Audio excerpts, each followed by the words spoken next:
The Cold Mountain Temple, a night of wind and snow. Miss, do not be disheartened. It was because the second Miss wore your cloak when she fell into the water that young Master Su mistakenly saved the wrong person.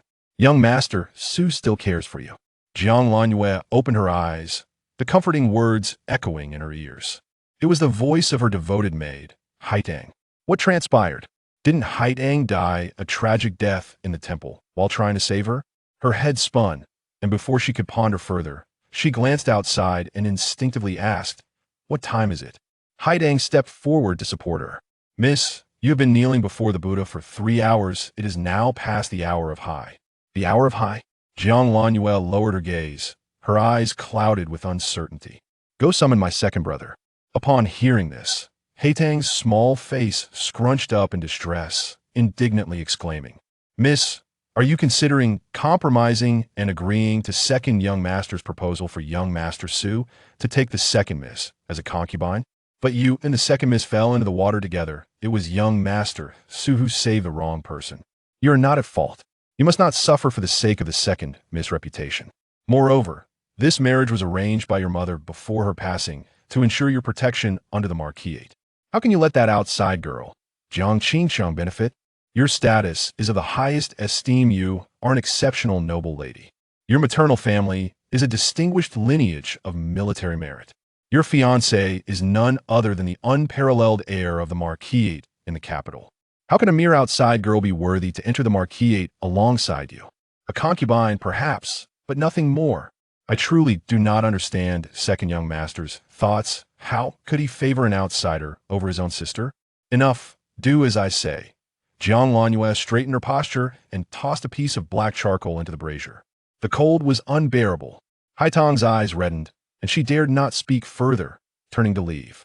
Once the maid departed, a bone-chilling wind swept through the room. Jiang Lanyue wrapped her red fox fur coat around herself, revealing a delicate and radiant face of about 15 or 16 years. Last night, she and her half-sister both fell into the water. Yet her fiancé disregarded her and chose to save her half-sister first. Afterward, her own brother, who shared the same mother, not only failed to advocate for her, but also seized the opportunity to discuss with their father about betrothing her fiancé to her half-sister as a primary wife, supposedly for her half-sister's reputation. Despite her tears and protests, her family sent her to Cold Mountain Temple for reformation and reflection. The windows were cold, the snow bitter, and the meditation hall of Cold Mountain Temple was drafty. Having just knelt before the Buddha, she had a dream. She was imprisoned in Cold Mountain Temple for a month. The monks tampered with her food, rendering her martial abilities useless. She was forced to sleep in the woodshed, fed slop, and made to drink the dregs, tormented to the point of inhumanity. Ultimately, she returned home, only to succumb to illness on a night of snow and wind. She had thought that her death would awaken her family's love and concern. Alas, she was mistaken. Her family remained indifferent and instead joyfully arranged her half-sister's wedding. To this day, Jiang Lanyue cannot comprehend why her half-sister, Jiang Qingsheng, merely an outside girl, is so favored by their father. Her brothers shower her with affection. Even her fiancé had shifted his affections towards her. It is evident that she is the legitimate daughter of the Jiang family, their own sister. Outside the meditation hall, snowflakes drifted down, with the wind and snow greeting her at the entrance.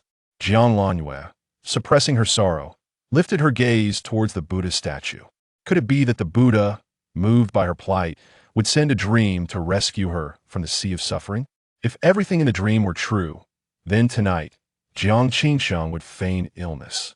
Upon hearing this news, her second brother hastily descended the mountain with a group, leaving her and Haitang, their maid, in the Cold Mountain Temple with ominous prospects. Before long, a voice resonated from outside. "Miss, the second young master has arrived." A gust of cold wind swept through as Jiang Lanyue turned back. She beheld a dashing young man draped in a white fox fur cloak standing at the door. Her second brother, Jiang Nan, the second young master of the Jiang family. Upon seeing this familiar yet foreign youthful visage once more, a wave of grievance surged within Jiang Lanyue.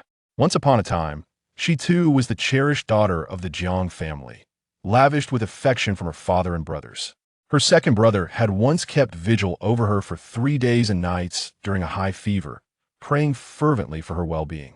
However, everything changed once Jiang Qinsheng was brought back to the household. In their pursuit of Jiang Qinsheng, they had unwittingly orchestrated their own demise. Suppressing her myriad emotions, Jiang Lanyue took a few steps forward and performed a cold and distant bow, saying, "I pay my respects to you, second brother." Chapter 2. The Proposal for a Concubine. Step by step, Jiang Nan furrowed his brow, anticipating another outburst of indignation or perhaps a sulky lamentation from her. Yet, to his surprise, she merely offered a cold salute. This sister, whom he once doted upon, had transformed from a proud and radiant girl into a figure of aloofness. In the past, she would have playfully complained, calling him second brother rather than simply second. The icy detachment in her gaze stirred an inexplicable anger within Jiang Nan. What grievance did she harbor, displaying such disdain towards him? Why could she not accept her younger sister, forcing her into a position of utter disgrace? "Have you summoned me at this hour to express your willingness for the heir to marry Qing or as a concubine?" Jiang Nan's voice was as cold as the wintry winds outside. The pallor on Jiang Lanyue's face deepened at his words. Unlike in her dreams, where she would faint before the Buddha, her second brother now questioned her, as if in a dream. She had knelt in this desolate, chilly meditation room for an entire day, and he showed no concern for her comfort or fears, only fixated on whether she would relinquish the engagement to ensure her younger sister's unobstructed path into the marquisate. Jiang Lanyu forced a self-deprecating smile, but felt compelled to ask once more, "Second brother, what if I refuse?" Jiang Nan's expression shifted, a chill overtaking his handsome visage. "Lanyu, you are unlearned and unworthy of a marquis's son. Moreover, Qing as a mere concubine, poses no threat to your position. You shall remain the marquis's heir apparent. Should you refuse, you might as well remain in this cold temple for eternity and learn some decorum." Boom. Despite her mental preparation, his words momentarily rendered Jiang Lanyu's mind blank. It was indeed as in her dreams. She would be stripped of her martial prowess, cast aside, and confined to the temple's back mountains, enduring relentless torment, worse than death. Second brother Jiang Nan's brow tightened in revulsion. "And Lanyu, you have been exceedingly willful. Are you aware that Qing fell into the water and has been ill for a day and a night? The rumors outside are rampant. Father has already promised to acknowledge Qing under mother's name, making her a legitimate daughter of the Jiang family. Qing is kind and does not hold your mistakes against you, but you must show some acknowledgement. If you agree to cease causing trouble and apologize to Qing, I will plead on your behalf to father and bring you back home." They had indeed indulged Lanyu too much, fostering her current haughty demeanor, her jealousy leading her to resort to unscrupulous means for affection. The reputation of a woman is of utmost importance, now that the purity of the second sister was tarnished. If she did not marry young Master Su as a concubine, would it not drive her to despair? Yet, she still presented this half-hearted facade of grievance. Jiang Nan could hardly contain his fury. Has young Master Su also consented? Jiang Lanyu suppressed the pain surging within her. Jiang Nan nodded, letting out a cold huff. Young Master Su had acquiesced, and the brilliant and charming Jiang Qinsheng was well-liked by both Su Ho and his wife. Ordinarily, matters of marriage, dictated by parental authority, do not require your consent. Do not put yourself in an awkward position. Has the Su family truly given their approval? She had grown up alongside Su Qingze, either trailing behind her brothers or persistently studying with him. Although Su Qingze often responded to her attachments with a cold demeanor and reprimands, she remained unfazed, finding no shame in being affectionate towards her future husband. At this moment, Jiang Lanwei, now aware of the truth, wore a faintly sarcastic expression. Everyone had consented, and here she was, blissfully ignorant. The defiance she had dreamed of, the humiliation she endured in the temple after her martial arts were stripped away, seemed utterly unworthy of her noble birth. Her mother, before passing, had left her a wealth of dowry, hoping she would live as exaltedly as the moon in the sky. She would never allow such hellish events to transpire. Jiang Lanwei lifted her head, gazing calmly at her second brother, ultimately nodding with cold indifference. "Very well, I consent. If young Master Su wishes to marry Jiang Qinsheng, then let him do so. What concern is it of a mere unmarried girl? She would not marry this young master, nor would she remain with the Jiang family." Jiang Nan regarded her with a cold stare. "Are you truly in agreement?" "Yes, I agree. So may I return home now?" Doubt flickered across Jiang Nan's face as he sought confirmation. "You must understand, once this matter is settled, there is no turning back. Do not think that upon returning home, you can cry, cause a scene, or plead with our ancestors to intervene and disrupt this marriage. I will not spare you." Jiang Lanwei chuckled coldly to herself. This was her second brother, who once cherished her dearly and regarded her as a treasure. Now, in their hearts, his sister was only Jiang Qiqing. To protect her, he forced himself to relinquish his betrothed. Jiang Lanyue's gaze remained icy, devoid of any emotion. Since young Master Su had already consented, did her brother not trust her? Or did he doubt young Master Su? Chapter 3. A Snowy Night Encounter. Pray, General, be patient. Moreover, what good would it do if she disagreed? They had plenty of ways to coerce her into compliance. Jiang Nan was momentarily taken aback by the question. Since childhood, Jiang Lanwei had delighted in following Su Qingze. And if she caught sight of another noble lady, she would sulk. The headstrong and willful girl had even pricked her fingers with needles while crafting a pouch for Su Qingze, never uttering a word of complaint. Her affection for him was well known. Now, her seemingly effortless consent to Su Qingze marrying a common spouse left Jiang Nan feeling incredulous. Yet, as Lanwei had stated, the Su family had indeed consented. Su Qingze was a gentleman of integrity, whose word was his bond, and he would undoubtedly marry the second sister. Jiang Nan withdrew his scrutinizing gaze and nodded. "I will send word back home. Once I receive my father's approval, I will bring you back." He hoped she would exercise caution in her words and actions henceforth, avoiding any further incidents that might embarrass the Jiang family. Jiang Lanyue maintained her usual serene demeanor as she respectfully acknowledged Jiang Nanfeng. The teachings of her second brother remained etched in her heart, never to be forgotten. Jiang Nan nodded and turned to step over the threshold. A sense of unease lingered within him from the moment he entered. Jiang Lanyue consistently referred to him as second brother, rather than the familiar second elder brother she had used in the past. Yet, it was a good thing that Jiang Lanyue could temper her temperament. It would save him from having to clean up her messes in the future. Suddenly, the sound of hurried footsteps reached his ears.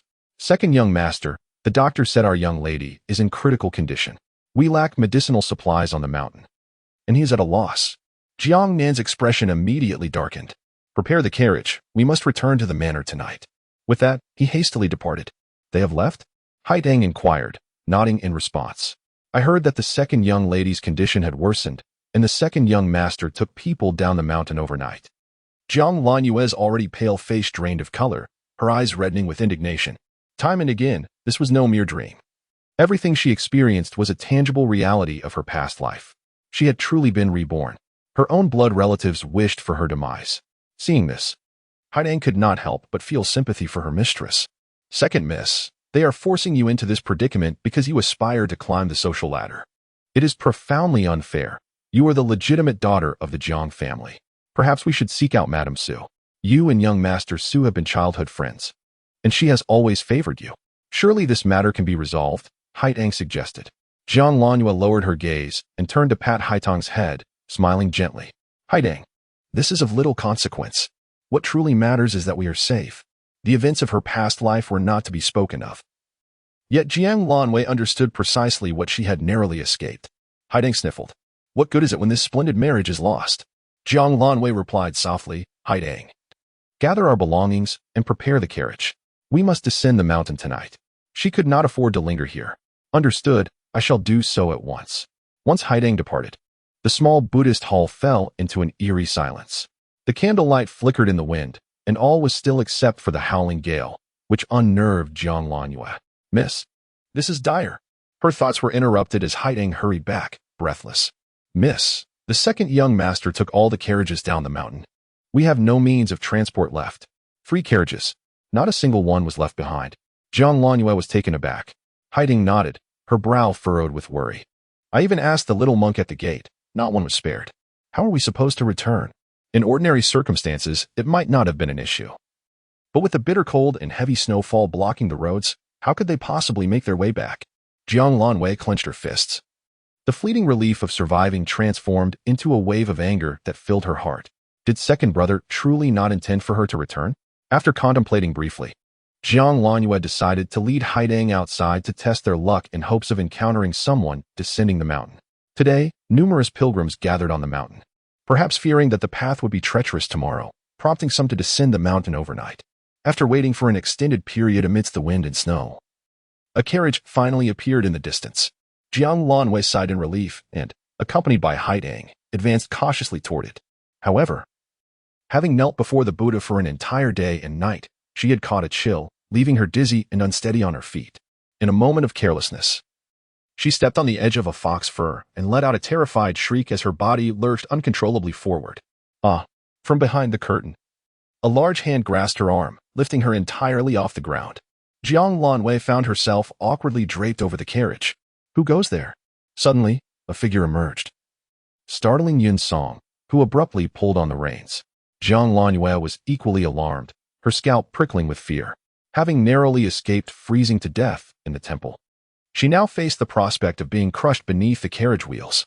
Haidang turned pale and stepped closer, hastily explaining, "My lady is the daughter of the esteemed Jiang Taifu, the eldest daughter of the Jiang family.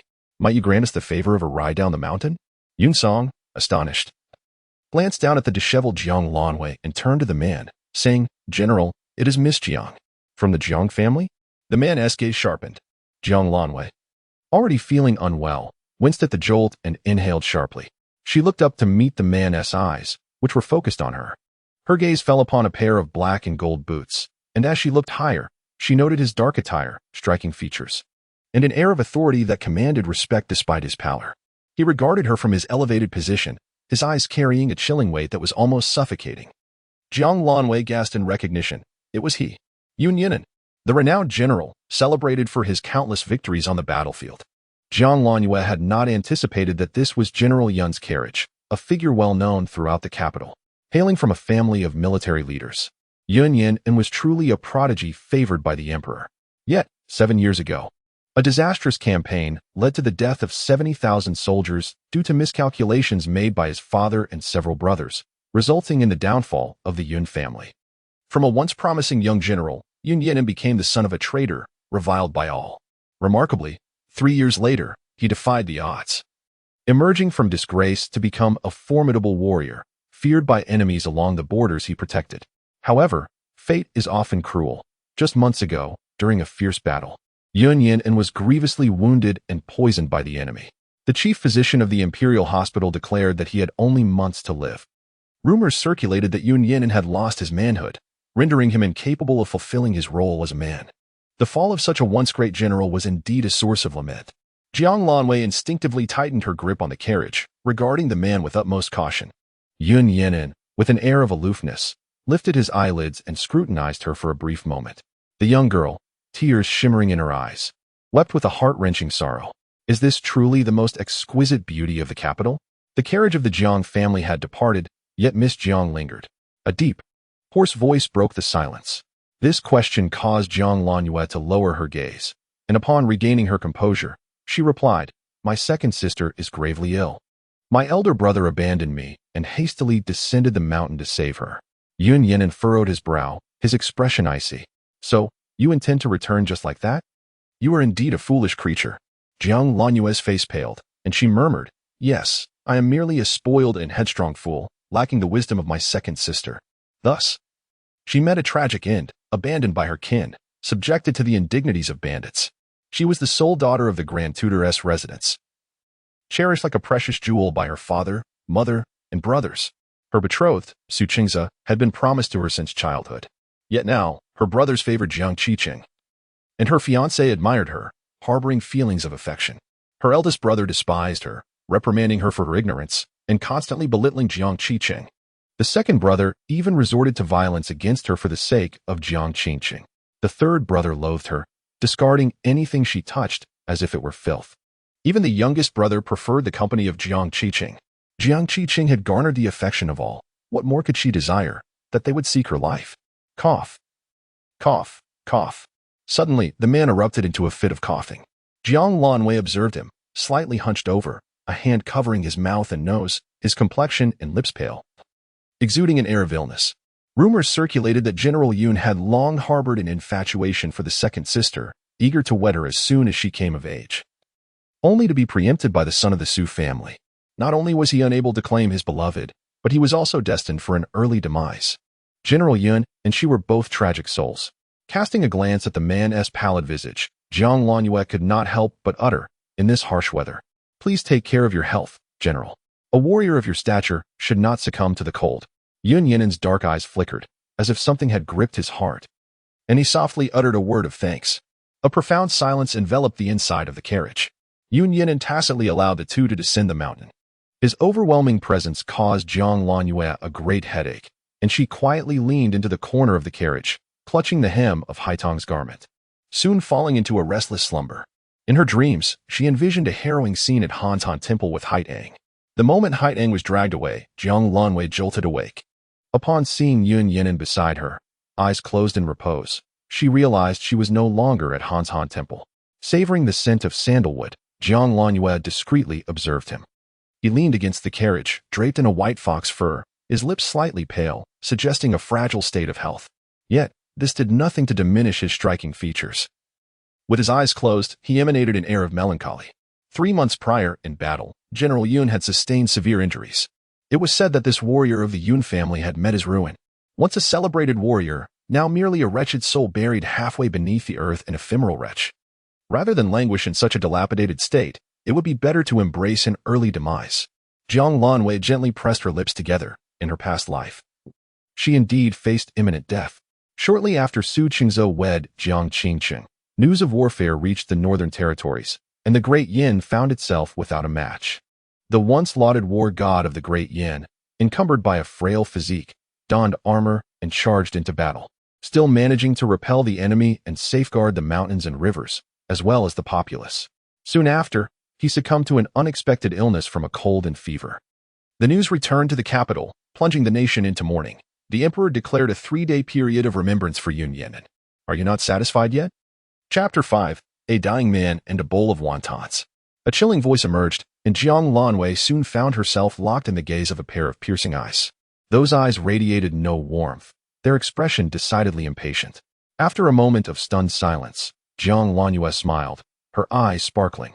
No, I have never encountered anyone more handsome than the general, so please take care of your health and live a long life.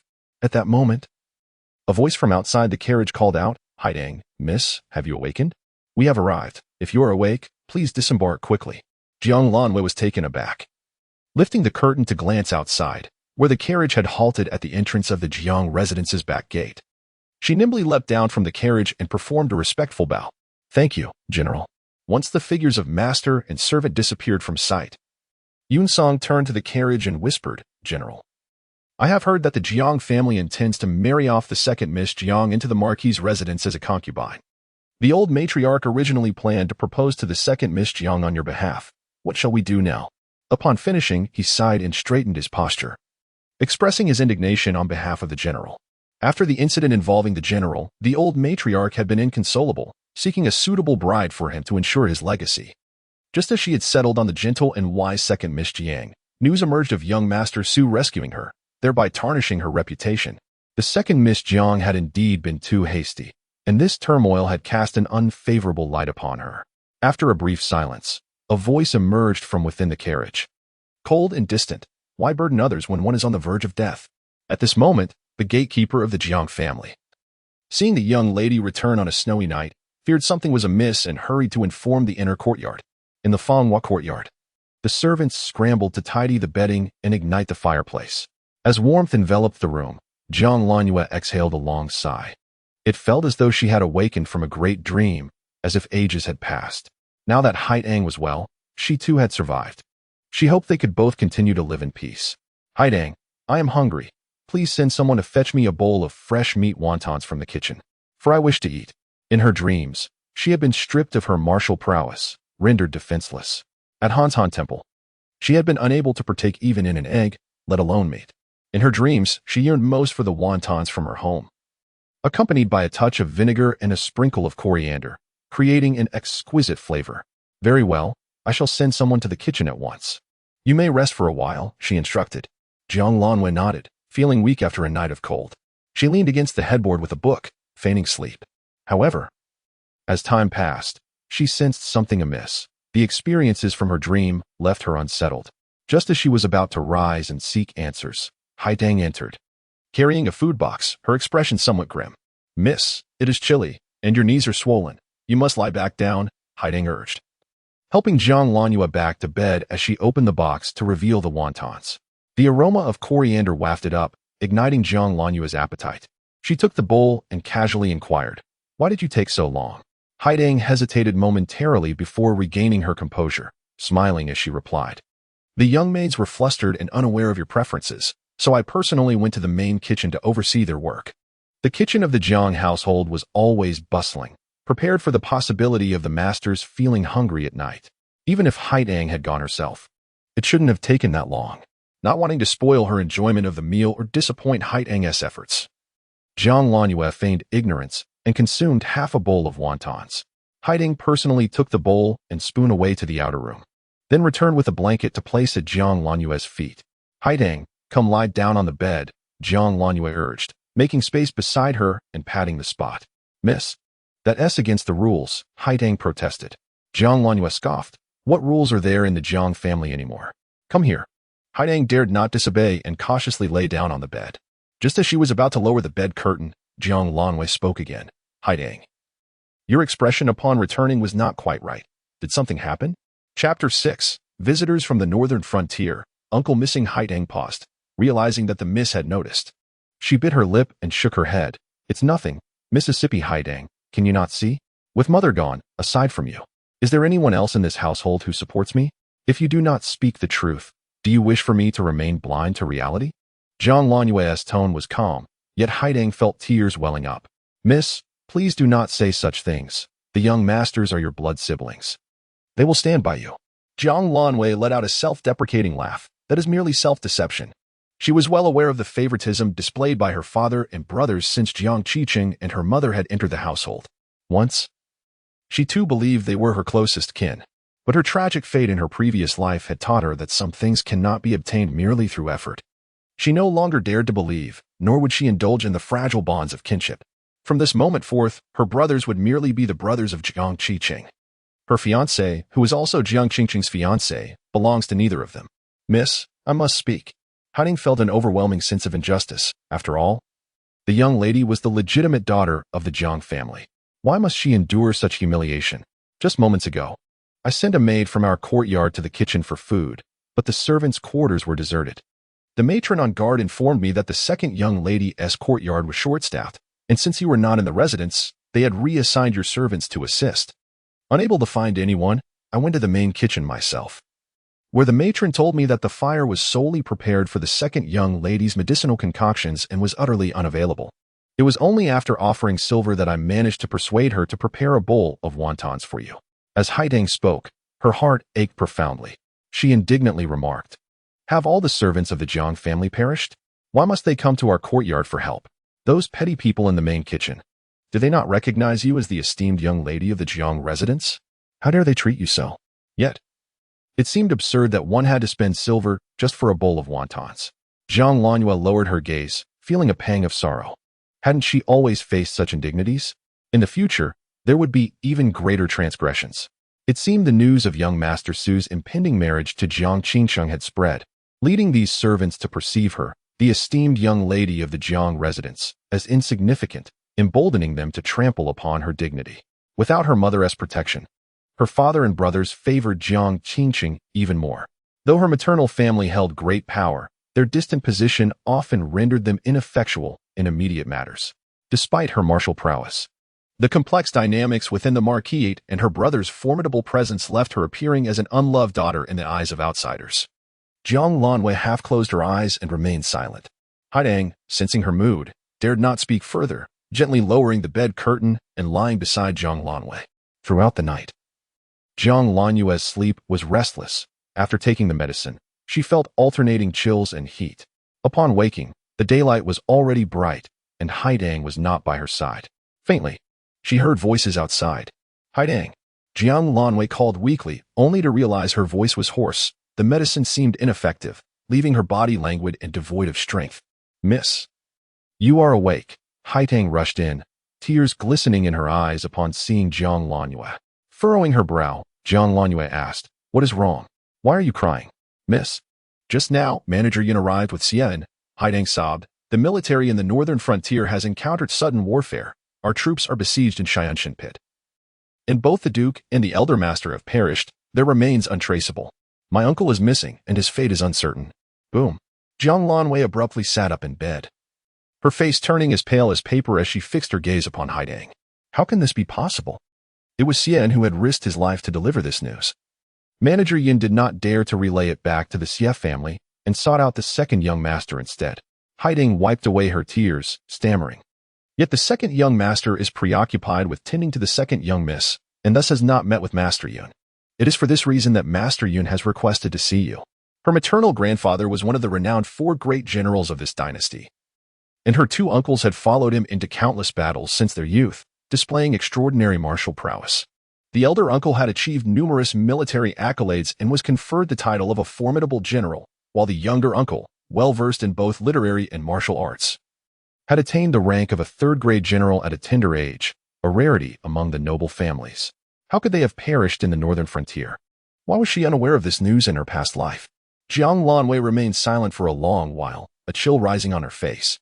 It became evident that the news of her grandfather's family perishing in battle had reached her, leaving her unprotected, and thus they dared to act against her, subjecting her to indignities at will. Jiang Lanwei felt a wave of dizziness wash over her, yet she struggled to remain upright. She rose and, in a hushed voice, inquired, "Where is Xian?" Chapter 7. The Causes and Effects. The pain of mourning 2 years prior. Her younger uncle had returned to the capital on official duty, coinciding with the time when her father brought Lin back to their residence. Concerned for her well-being, her younger uncle gifted her a tailor shop owned by the Xie family in the capital, with staff he had arranged for her. He stated, "Your brothers are men and have the protection of your father, but you are a woman, and with your mother absent, should you face any grievances, write to me, and I will surely support you." She could not believe that such kind relatives could have perished. They must be well. Haidang assisted Jiang Lanwei, startled by the heat radiating from her. "Miss, your hands are so warm. You have a fever. It is of no consequence. Let us first see Xian and Master Yun." Upon arriving at the courtyard entrance, they found it deserted. "Where is everyone? I instructed them to wait here." "How can there be no one?" Haidang fretted anxiously, grasping the gatekeeper's arm, asking, "What happened to those who were just here?" The gatekeeper, looking awkward, replied, "Miss Haidang. The maidservants from the second young Mrs. Courtyard just saw them. They claimed they were dressed in filthy rags, resembling beggars, and if they were to disturb a noble, it would be a grave offense, so they were driven away. I do not know where they were sent." Jiang Lanwei lowered her eyelids. Her younger sister's hand had indeed overreached, intruding upon her courtyard. "It is the fault of the maidservants. They should have allowed Master Yun to wait inside the courtyard." Jiang Lanwei shook her head. "It is not your fault. If Master Yin had been allowed inside, it would surely have led to further turmoil. The Fanghua courtyard is close to the corner gate. Let us check there." With that, she took Haitang's hand and proceeded towards the corner gate. Such a significant matter could not go unresolved. Xian would surely not depart without seeing them.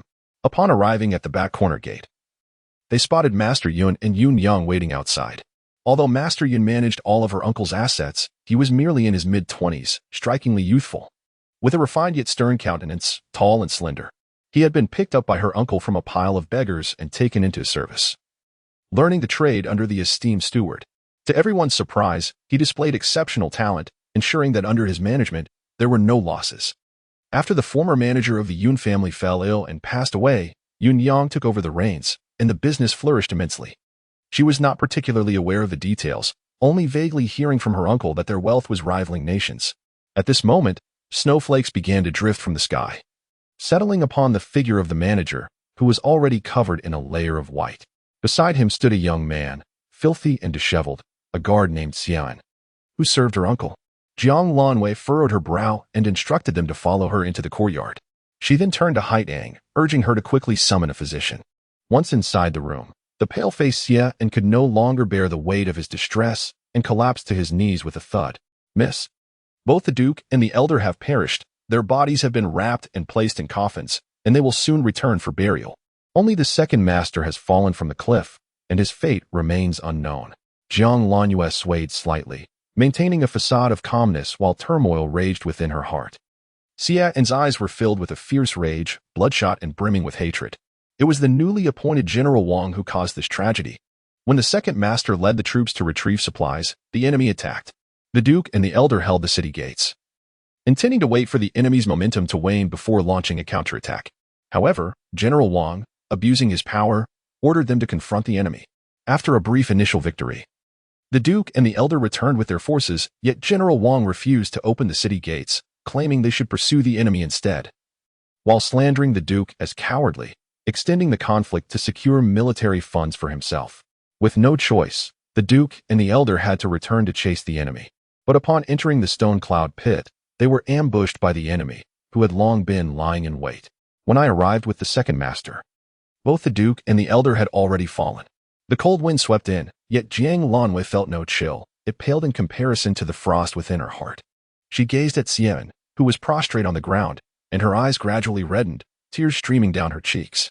With a hoarse voice, she asked, what else transpired? With both her maternal grandfather and elder uncle deceased, the enemy had set elaborate traps. The second uncle, despite his grief and fury, would not recklessly advance, leaving their current status of uncertainty. Such a tall man now succumbed to helpless sobs. Xian slowly lifted his head, his eyes brimming with overwhelming hatred. The enemy leader, Parson, had severed the heads of the Duke and the Elder, taking them as trophies, displayed on a lance. We pursued alongside the second master and only managed to recover the Duke's head. But soon after, enemy reinforcements arrived, forcing us to retreat back to the Stone Cloud Pit. The second master was driven down the cliff, and the border town fell. My subordinates searched for a day and night at the cliff's base but found no trace of the general.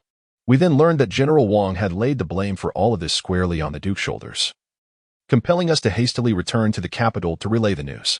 Jiang Lanwei remained silent for a long while, finally drying her tears, slowly closing her eyes, and then reopening them. At this moment, she felt an unusual calmness. Her grandmother was advanced in age, and although the news of her grandfather and elder uncle's demise could not be concealed forever, they could delay the revelation for a day. The brutal deaths of her grandfather and elder uncle, coupled with the uncertainty surrounding her second uncle, would surely overwhelm her grandmother if she were to learn the truth. The Shi family would be left utterly bereft. At this moment, Manager Yun interjected. Thus I halted Xian, hastily seeking the Grand Tutor and the second young master. However, little did I know that Chapter 8, the Xie family's predicament, drawing boundaries, would unfold.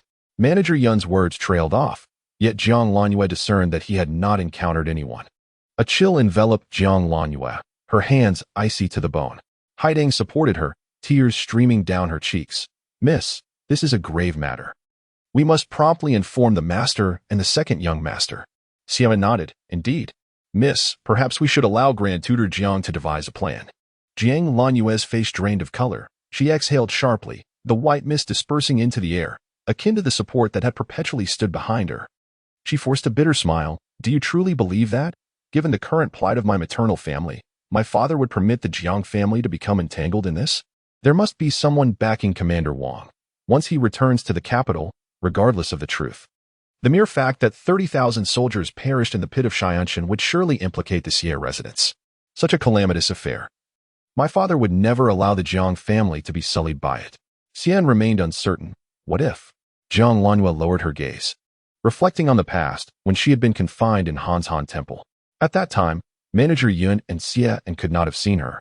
And with the Xie family lacking leadership, the news would undoubtedly be relayed to others. To whom had the news been conveyed in her former life? To her father and brothers? Or to Jiang Qicheng? Jiang Lanwei dared not gamble, nor could she place her trust in them, uncertain if they had a hand in these events. The human heart is the most inscrutable of all. Xian could not help but furrow his brow. This matter was far too grave, and the young lady was still quite young. What could she possibly do? Unable to contain himself, Xian remarked, Miss, such a significant matter is best reported to the Grand Tutor or the young masters.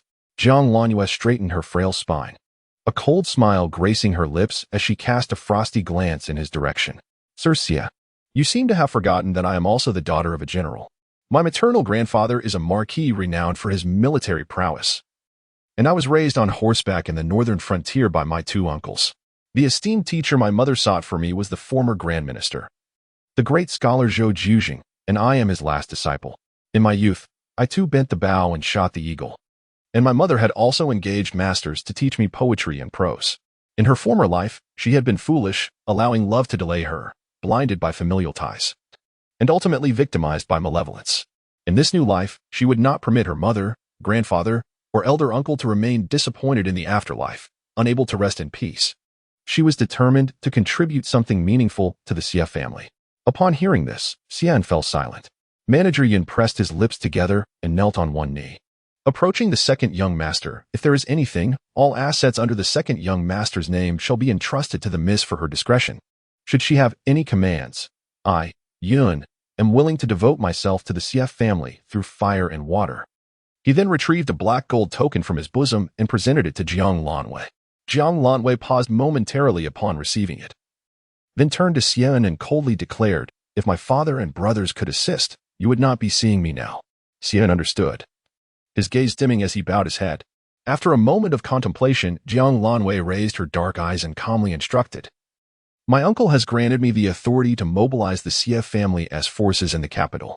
Xian, you shall remain to protect the Xie residents, while the rest will accompany you to the northern frontier to seek my uncle. We must see him alive or find his body. Additionally, reach out to the former members of the Xie family and do your utmost to ensure their safety. Do not act recklessly for the Xie family.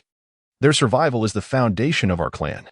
Manager Yin, I kindly ask you to organize the family assets upon your return. The Xie family has incurred grave offenses, and we must prepare funds to safeguard those who remain." Jiang Lanyue's resolute demeanor instantly steadied Xie and knelt on one knee before her. His voice resolute as he pledged, "Yes, I shall set out tonight with my men to the northern frontier. I will not return until I locate the general or obtain proof. Should I fail, I shall atone with my life." Observing his injuries, Jiang Lanyue softened her tone. "Xiegard, please take care of your health. I entrust my uncle's fate entirely to you." "I will certainly honor your trust, young lady," Xian replied, bowing before disappearing into the swirling snow. Jiang Lanyue withdrew her gaze and turned to Yun Yang, Manager Yun. "I hope you and Steward Xie will inform him to ensure the servants do not disturb my grandmother." Yun Yang nodded. "Indeed, I will see to it." Before departing, he tentatively inquired, "Upon my arrival, I heard whispers among the servants that young Master Su is to marry Miss Jiang Er as a primary wife. Has the eldest lady consented?" Jiang Lanwei lifted a cup of warm tea from the table, taking a delicate sip. "What concern is it of mine if young Master Su takes a wife?" Chapter 9. Past Dreams. Marrying another. Yun Yang's gaze fell upon her face. The young lady spoke with calm and composure, her tranquility exuding an undeniable strength. Since the incident, her reactions and methods of handling matters appeared strikingly different from the spoiled and domineering young lady he once knew. Yun Yang bowed respectfully. "I understand." After Yun Yang departed, Hiding assisted Jiang Lanwei back to bed, where she buried her face in the brocade quilt. Wiping her swollen eyes, Hiding softly urged, "Miss, you are in a fragile state. Please rest for a while." Jiang Lanwei blinked. In her previous life, she had been imprisoned in Cold Mountain Temple, her martial abilities rendered useless and tortured beyond recognition. Haitong's tragic demise had escalated matters, leading to her eventual return to the Jiang family. She had thought her grandfather, grandmother, and uncles had abandoned her, only to discover that some had died, while others had simply vanished. She could scarcely fathom the depths of her grandmother's sorrow upon learning of such devastating news. As she caressed the cold black gold token, Jiang Lanyue could hardly believe that her uncle had bequeathed a vast fortune to her. In her past life, as the CF family fell, she found herself trapped in Cold Mountain Temple. To whom would the assets in Manager Yun's hands have fallen? To her father and brothers, or to Jiang Qingqing? News of the CF family's defeat would surely spread swiftly among the troops. How could she protect the remaining members of the CF family? Moreover, how could she safeguard the substantial assets left by her mother and uncle? Lost in thought, Jiang Lanwei felt tears welling in her eyes, and suddenly, the image of a stern, unyielding face flashed through her mind. Jiang Lanwei narrowed her eyes and abruptly sat up. "Haidang, help me change. I must make a trip to the palace. The royal city, Weihong Palace." The empress gazed at Jiang Lanwei, who knelt before her, momentarily lost in thought. Once more, she inquired, "Pray tell, to whom do you wish to wed?" "This humble servant wishes to marry General Yun Yinan of the northern frontier, and I implore your majesty to issue a decree for our union." "Are you aware of General Yun's condition? Do you truly understand what you were saying?" The empress, shaken from her astonishment, asked with a grave demeanor. Jiang Lanwei lowered her gaze, kneeling with decorum, her hands clenched tightly within her sleeves, striving to maintain her composure and dignity. With resolute clarity, she declared, "I am well aware. I have long admired General Yun, a hero on the battlefield.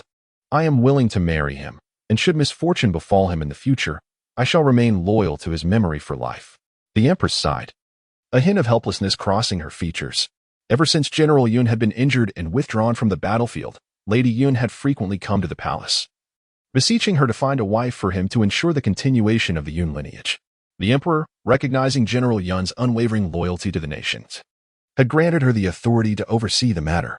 Yet, whispers abounded that the general was gravely poisoned and had little time left, and moreover, he could not be treated humanely. Rather than seeking heirs, it seemed Lady Yun merely desired someone to watch over her son, a fate akin to living as a widow. What loving family would willingly marry their daughter to such a man? Yet, those families who would sell their daughters were not to Lady Yun's liking. She had once boldly proclaimed that should a woman worthy of Lady Yun's approval willingly marry General Yun, she would issue a decree for their union, along with a dowry befitting a princess. Little did she expect that a suitable candidate would indeed present herself, the granddaughter of the Xie family, the legitimate daughter of the Grand Tutor, a match worthy in both lineage and beauty for General Yun. However, had it not been said that Jiang's eldest daughter was already betrothed to a marquis? As the Empress hesitated, a stewardess approached her and whispered a few words. The Empress's expression shifted instantly, and she questioned, "Is what you say true?" "Indeed, it is absolutely certain." A smile graced the Empress's face as she decisively proclaimed, "Since you have set your heart on General Yun, I shall certainly facilitate your union. Once I have conferred with Lady Yun, I will send someone to the Jiang residence to announce the decree. On the day of your wedding, I shall bestow upon you a dowry befitting a princess." Jiang Lanyue felt a wave of relief wash over her as she bowed deeply. "This humble servant thanks your majesty." In this matter, she held a 7 or 8% certainty. With General Yun's family being loyal and noble, and him having been injured in service to the nation, the Empress would surely seek a bride from a prominent family to appease the hearts of countless soldiers. Yet, how would a noble lady agree to marry a man rumored to be on the brink of death? As she exited the palace, Jiang Lanwei climbed into her carriage and noticed Haidang's worried expression. She smiled gently, reassuring her, "The Empress has consented. The decree for our marriage will be issued shortly." However, Haidang's brow remained furrowed with lingering concern. "Miss, do you truly wish to marry General Yun? Are you aware of him, Haidang? He is a formidable general, having steadfastly defended the northern frontier for many years, earning the respect and affection of the people. Now, having returned wounded, the emperor harbors feelings of guilt towards him. I will marry him, for as long as he is willing to speak on behalf of the Xie family. When my uncle returns, the Xie family shall rise again." Haidang's eyes glistened with emotion. Since the incident, she felt as though the young lady had regained her former vigor, exuding a strength that bolstered the hearts of others. It seemed that overnight, she had matured, yet the price of this growth was exceedingly steep. Now, the young lady is to marry the ailing General Yun, while young Master Su is reluctantly wed to the second miss. This pair of star-crossed lovers has been cruelly torn apart. Haidang sniffed. "But have you not always held a fondness for young Master Su in your heart?" Chapter 10. The Method of Ice Making. Confounded by confusion, Jiang Lanyue chuckled lightly. "Haidang, young Master Su is to marry the second sister. Do not speak such words again." Jiang Lanwei's gaze drifted outside the carriage, from Haidang's perspective. She could only glimpse her mistress's serene profile. Yet, Haidang understood that with her mistress's temperament, once a decision was made, not even a herd of cattle could pull her back. It would be a boon for that wretched woman in Peony Garden, Haidang thought indignantly. At this moment, in the Peony Courtyard, the Jiang family summoned the imperial physician overnight to attend to Jiang Qiqing, who showed signs of improvement by morning. Upon regaining consciousness, Jiang Qiqing, supported by her maid, rose to sit at the table, picking up brush and ink to begin her writing and drawing. When Jiang Nan arrived, this was the scene he encountered. Jiang Qiqing's frail form was enveloped in a fox fur cloak, her face slightly pale from illness. Yet the unnatural flush on her cheeks rendered her even more exquisitely beautiful. "Qing'er, the imperial physician advised you to rest. Why are you up? Second brother, you've come at just the right time." Upon seeing Jiang Nan, Jiang Qiqing's eyes sparkled, her brows and eyes animated. She handed over the paper she was holding. "Second brother, this is the method of ice making for you. The summer in the capital is sweltering, creating a high demand for ice. People usually sought out cold, damp places in winter to construct ice cellars for storage until summer when they could sell it. Hence, the demand for ice is immense, and it is a rare commodity, available only to wealthy families, yet still in short supply. Qing'er knows that after Brother Qingze rescued me, the Marquis's household must surely have grievances, compounded by the matter of marrying a primary wife, which weakens my father's stature before the Marquis's household. This method of ice making is something I stumbled upon in a dream. Please take it, second brother. If we can secure even a fraction of the profits, I believe the Marquis's household will no longer make things difficult for my father. After all, it would not sound well for sisters to share a husband." Jiang Qiqing presented this method of ice-making with the intention of silencing the Jiang family in the Marquis' household. The profits from ice are substantial. I trust that this will compel the Marquis' household to genuinely accept her.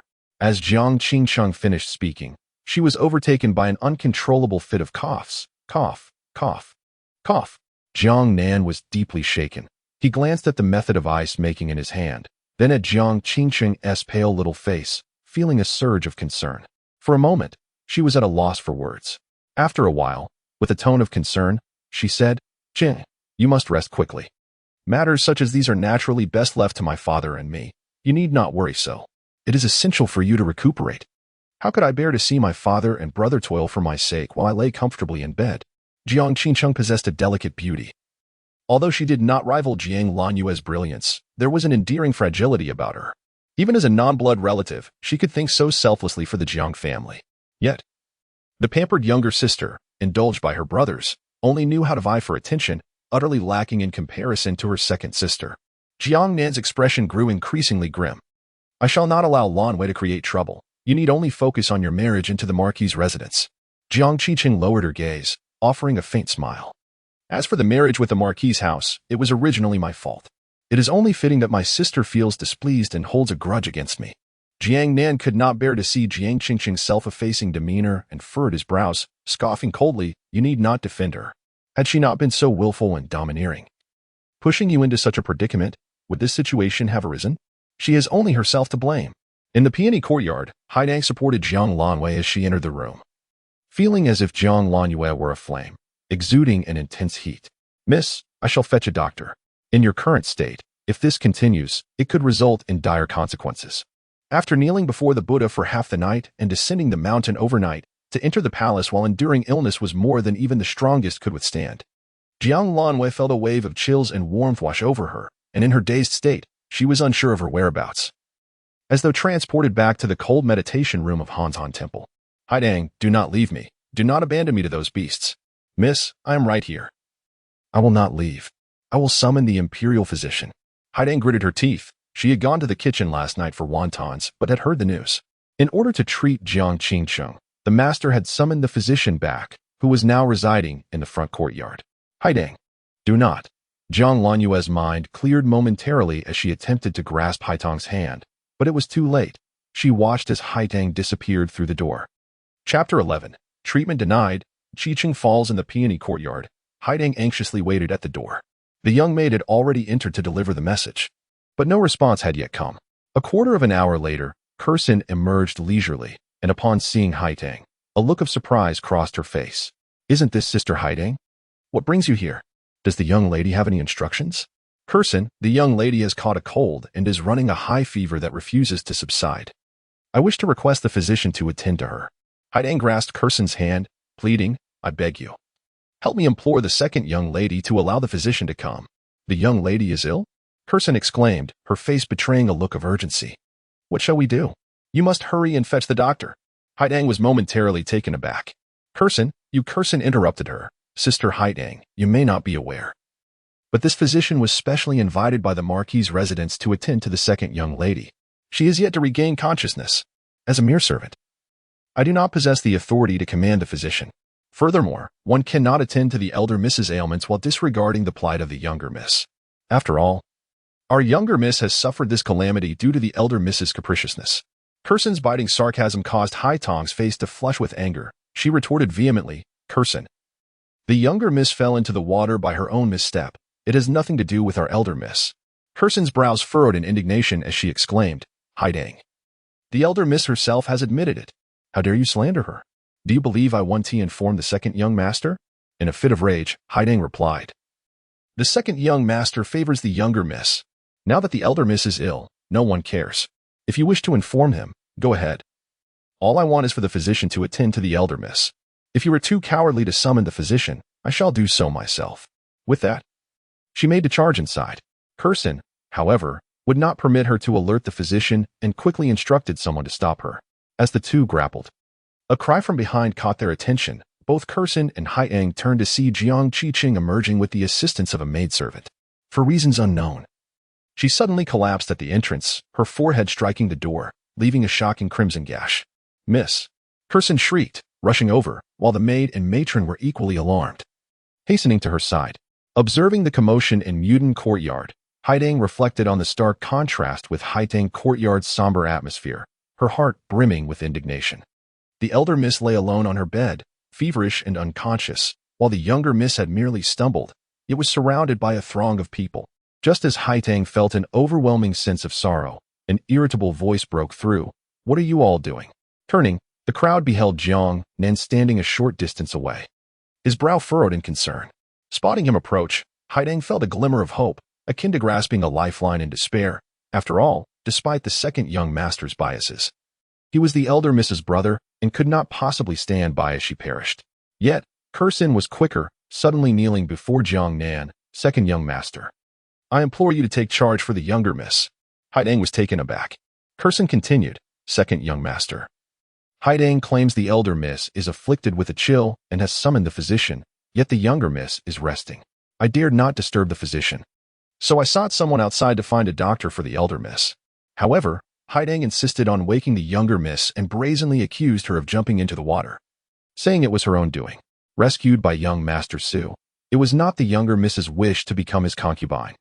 Were it not for the master's and the lord's persuasion, the younger miss would have preferred death to sacrificing her virtue. Yet now, in deference to the Jiang family's reputation, she has compromised herself, only to be unjustly maligned. I merely argued with Haitang, but she raised her voice, demanding the elder miss come forth. It is a pity that the younger miss, still unwell, has been further distressed and has now fallen, leaving a significant wound on her forehead that may scar. Tears streamed down Curson's face as she struck her head against the ground, and upon raising her gaze, she revealed a forehead marred by a glaring crimson mark. Jiang Nan's heart skipped a beat, and he hurried into the courtyard. Jiang Qingcheng had already been assisted to her feet by a maid, and upon seeing Jiang Nan, she offered a gentle smile. "Second brother, do not heed Curson's wild claims. Eldest sister merely wishes to summon the physician. We can have him come over. I am quite well." Jiang Nan's gaze fell upon her forehead, which Jiang Qiqing instinctively covered with her hand, yet he still discerned the swollen, red area. Abruptly, Jiang Nan turned, his eyes flashing like blades as they fixed on Haidang, his tone sharp. "Did Jiang Lanwei send you here?" Chapter 12, Confronting Haidang. Qingqing's plea for mercy. Haidang was taken aback by the malice etched upon Jiang Nan's face, and she hastily replied, "Second young master. The young lady has fallen into a deep unconsciousness. I merely sought to summon a physician for her." A storm brewed in Jiang Nan's eyes as he scrutinized Haitang with piercing intensity. "Do you not know the proper protocol for requesting a doctor in this household? Has Jiang Langyuan not adequately instructed you in decorum? Believe me when I say, I could have you all sold off." Jiang Nan's words fell upon Haitang like a bucket of cold water, snapping her to attention. Observing the tempestuous expression on his face, Haitang fell to her knees before him. "Second young master, the young lady has truly lost consciousness. I am genuinely concerned for her well-being. Should you choose to punish me for this, I would have no objections. I only hope that after your chastisement, you will allow the physician to attend to the young lady." Jiang Nan regarded Haitang with a frigid stare, his disbelief palpable. If Jiang Lanwei could descend from Hanzhan Temple in haste, how could she, in good health, succumb to fainting spells at home? It was evident that her vexation over the family's consent for Qiqing to be a concubine, coupled with her awareness of Qing's summoning a physician for Qiqing, had incited this disturbance. In the past, every time he sought to express concern for Qingqing, Jiang Lanwei had obstructed him with her caustic remarks. Out of respect for her as his sister, he had refrained from speaking out. Yet, he never anticipated that her indulgent and unruly disposition would lead to Qingqing's injury. Thus, he felt compelled to teach her a lesson. With this thought in mind, Jiang Nan delivered a forceful kick to Haitang's chest, declaring, "Do not presume I am unaware of Jiang Lanyue's schemes. Where there is a master, there are servants. Your master and you have disturbed the peace of the Jiang family. Qingcheng, in her illness, has not caused such a ruckus as you have. I believe my leniency towards Jiang Lanyue has only emboldened her." His kick carried no restraint, leaving Haitang gasping in pain as blood spewed from her mouth. Darkness enveloped her vision, and Jiang Nan's furious voice echoed in her ears. "Someone administer 20 lashes to Haitang and drag her out to cell. Such instigators, these discontented servants, deserved no mercy. I spare your life for the sake of being Jiang Lanyue's personal maid. However, should there be another disturbance, I shall not hesitate to execute." Haitang felt herself lifted, her head spinning, as Jiang Nan's frigid words reverberated in her mind, igniting a sense of urgency within her. She cared not for her own life. But the eldest young lady lay in bed, suffering from a severe fever. Chapter 13. Confrontation between siblings who approaches. The young master and young lady are truly unwell. Blood trickled from Haitong's lips as she looked up at Jiang Nan, pleading for him to find a doctor for the young lady. Unrepentant. Strike me. A surge of frustration welled up within Jiang Nan. The sting of the blows he received was nothing compared to the anxiety in his heart. Haidang wished to plead again, but found herself too weak. Second brother, Haidang is also loyal to the master. Please do not strike her. If you harm Haidang, the elder sister will surely cause a scene. Jiang Tingqing pushed aside the maid's obstruction and hurried to Jiang Nan's side. Her words only inflamed his anger further. This time, I want her to understand that not everything can be resolved through tantrums. Just as Jiang Tingqing was about to offer further counsel, she saw Jiang Nan beckoning to Curson, instructing her to help the young lady into the room and summon the physician to examine her head wound. Second brother. I am fine. Jiang Tingqing's words were cut short by the shouts of the servants announcing the arrival of the young lady. The young lady is here. Greetings to the young lady. Jiang Nan abruptly lifted his gaze, and amidst the sea of white, a solitary splash of red stood out, stark and desolate. Upon seeing Haidang slumped over the stool, drenched in blood and motionless, Jiang Lanwei felt a surge of fury and dread. In that moment, the dream's haunting imagery merged with reality, causing her to tremble with rage. With the last vestiges of her strength, she dashed to Haidang's side. Haidang, wake up. Open your eyes and look at me. Do not leave me. A profound terror enveloped Jiang Lanwei. In her dreams, Haidang had departed in such a manner, sacrificing herself to free her from that cursed place. Was she doomed to relive this fate? Tears streamed down Jiang Lanwei's face as she reached a trembling finger beneath Haitong's nose, feeling the faintest breath against her skin. A wave of relief washed over her, and she could no longer maintain her composure. Haidang, you frightened me to death. Jiang Lanwei. Jiang Nan's voice, laced with suppressed fury, echoed. What trickery are you playing at? Jiang Lanwei shot her head up, her eyes blazing with indignation as she fixed an intense glare on Jiang Nan. Second brother. What crime has my maid committed to deserve such punishment? Jiang Nan was incensed by her gaze. What right do you have to question me? You indulge your maid in disturbing the second sister's recovery. She caused the second sister to fall and cut her forehead. I have shown her mercy by sparing her life. Such a maid cannot remain by your side. Someone, throw her out. I dare you. Jiang Lanwei clutched Haidang fiercely, resembling a wild beast unwilling to yield. Second brother, you have no right to punish Haidang. She belongs to the CF family, and her contract is not in your possession. You have no authority to sell her. Just a contract? She is Ma Tingqing's beauty. I have countless ways to ensure she vanishes from this world. Jiang Nan shifted his position, carefully shielding Jiang Tingqing from the biting wind. Jiang Lanwei surveyed the scene before her, a chill gripping her heart far more intensely than the frigid air surrounding her. Gritting her teeth, she braced herself and declared emphatically, if second brother intends to sell Haidang, then do not blame me for my lack of civility. Jiang Nan was well aware of his sister's capabilities. He paused, incredulous, and remarked, Are you threatening me? You pushed Qiqing into the water, and I believed you had genuinely recognized your mistake. To my astonishment, you have instead indulged the maid in causing a ruckus. Having failed to achieve your aims, you dare to raise your hand against your own brother? Jiang Nan's gaze turned icy as he regarded Jiang Lanwei, disappointment coursing through him. He had thought Jiang Lanwei sincerely agreed to let Qiqing become a concubine, but it appeared to be merely an excuse for her to sin into the world. Fury welled within him as he asserted, Jiang Lanwei, this is the Marquis's residence, guarded by scores of skilled protectors. Do you truly believe that your meager skills can grant you the freedom to act as you please? I assure you, regardless of your antics, Qiqing must marry young Master Su. It would be prudent for you to face reality, apologize to Qiqing, and dismiss your unruly maid. Otherwise, do not blame me for my lack of courtesy.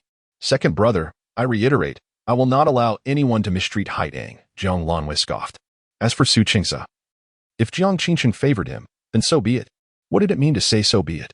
Jiang Nan became increasingly convinced that Jiang Lanwei harbored resentment. If this continued, Qiqing would inevitably find herself beneath her. With this thought in mind, Jiang Nan resolved to admonish Jiang Lanwei sternly. However, before he could speak, someone beside him erupted into a fit of coughing.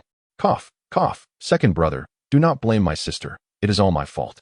Upon saying this, she turned to Jiang Lanwei, elder sister, I shall not marry young Master Su. I will inform father of my intention to enter a convent, so as not to tarnish the Jiang family's reputation. Second brother, thank you for your care during these days at home. As Jiang Qiqing spoke, tears rolled down her cheeks, her pale visage reflecting a sense of helplessness and despair. Witnessing this, Jiang Nan felt as though his heart was gripped by a mighty hand. He released Jiang Qiqing and rushed before Jiang Lanyue, seizing her arm and dragging her before Jiang Qiqing. Apologize, Jiang Lanyue. Say you are willing to allow Qiqing to be a concubine.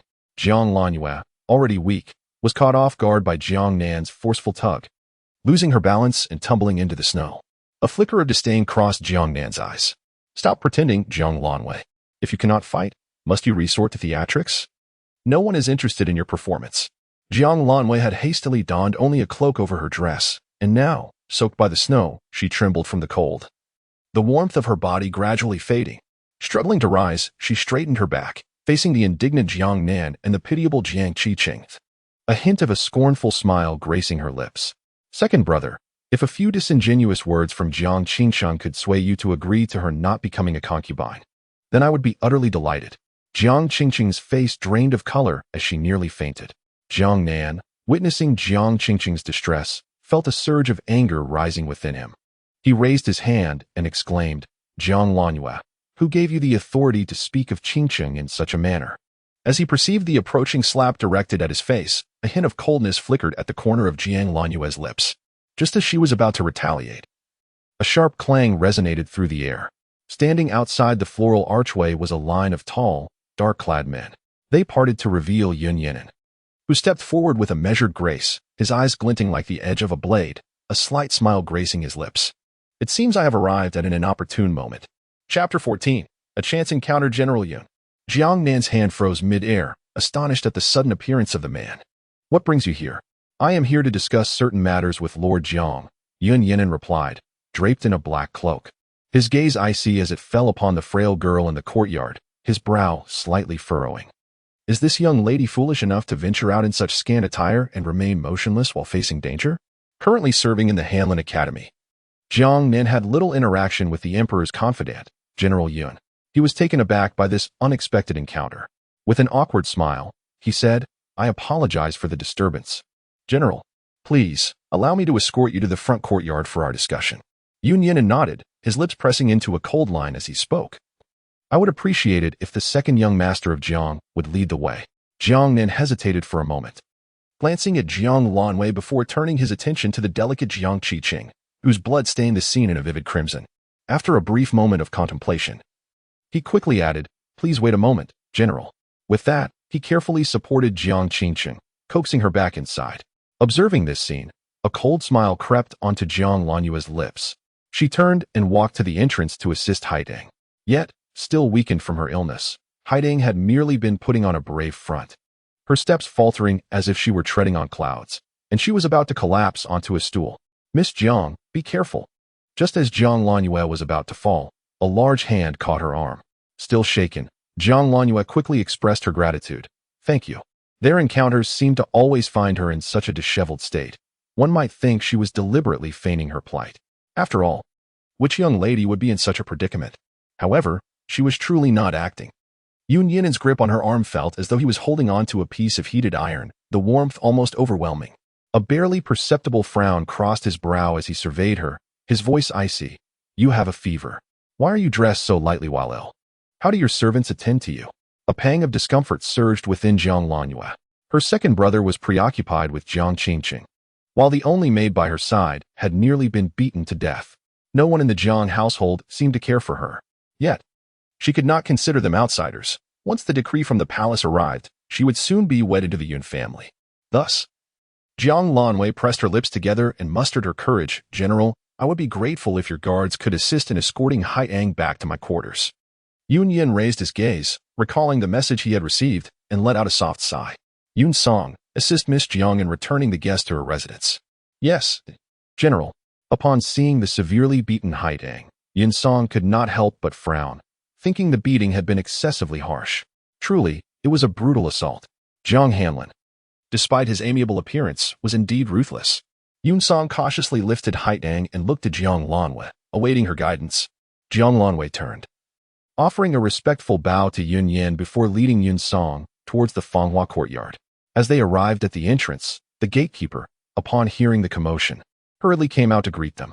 Jiang Lanyue instructed her to assist Haitang inside. Thank you. Yun Song scratched his head, feeling a bit embarrassed. It was a mere act of kindness. Miss Jiang need not concern herself. By the way, I noticed that the young lady was gravely injured. Here are some medicinal supplies from the army. They are far superior to what an ordinary doctor would possess. Please accept them. Jiang Lanyue, recognizing that Haitang indeed required the medicine, did not refuse and accepted it gratefully. No need for thanks. I shall take my leave now. It is cold. You should return quickly, Yun Song remarked, hurriedly departing. Once Jiang Lanyue watched Yun Song's figure vanish, she turned back into the house.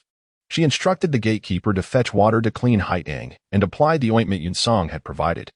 She also asked the gatekeeper to bring in some snow for the room. Observing Jiang Lanyue's flushed face and unsteady demeanor, the gatekeeper expressed her concern. Miss, you do not seem well. Should I inform the young mistress to fetch a doctor for you? If something were to happen to you under my watch, I would be in serious trouble. Jiang Lanyue shook her head and turned to retrieve a solid gold bracelet from the bedside cabinet, handing it to the gatekeeper. Please, Mama Li, discreetly go and fetch a doctor specialized in internal injuries for Haitang. I do not trust any of the doctors in the Marquis's residence. Mama Li hesitated. Miss, why not inform the young mistress? It would be prudent to have a doctor come in secretly. If you are concerned, a female doctor would suffice. The remaining money can be used to treat Mama Li to a meal. Mama Li sensed that the young lady was particularly agreeable today. Holding the gold bracelet in her hand, she was tempted and thus turned to leave. Watching Mama Li depart, Jiang Lanyue applied the snow water to her body. The icy liquid seeped into her bones, making her teeth chatter. In her dreams at Hanshan Temple, she had been rendered unconscious. And Haitang had used this very method to cool her down. As a basin of cold snow water warmed, Jiang Lanyue felt her body temperature diminish slightly. Meanwhile, Yun Yin stepped out of the Jiang family's gates. In the carriage, Yun Song spoke softly, General, I have escorted Miss Jiang back to her courtyard. However, I noticed it was rather desolate, with only a gatekeeper present and not a single maid in sight. Yun Yin paused, opening his eyes and coldly remarked, after years in the northern frontier, one returns and forgets even the basic proprieties. Chapter 15, Still Too Idle, Who Approaches? Yun Song retracted his neck slightly, awkwardly stating, My lord, it is not that I am lacking in concern. Rather, I feel pity for Miss Jiang. Today, you witnessed the attitude of the Jiang family. Young Master Jiang's eyes are solely on Miss Jiang, leaving the eldest daughter utterly alone. It is said that with a stepmother comes a stepfather. But who would have thought there would also be a stepbrother? He neglects his own ailing sister to attend to his stepmother's daughter. Miss Jiang truly is favored.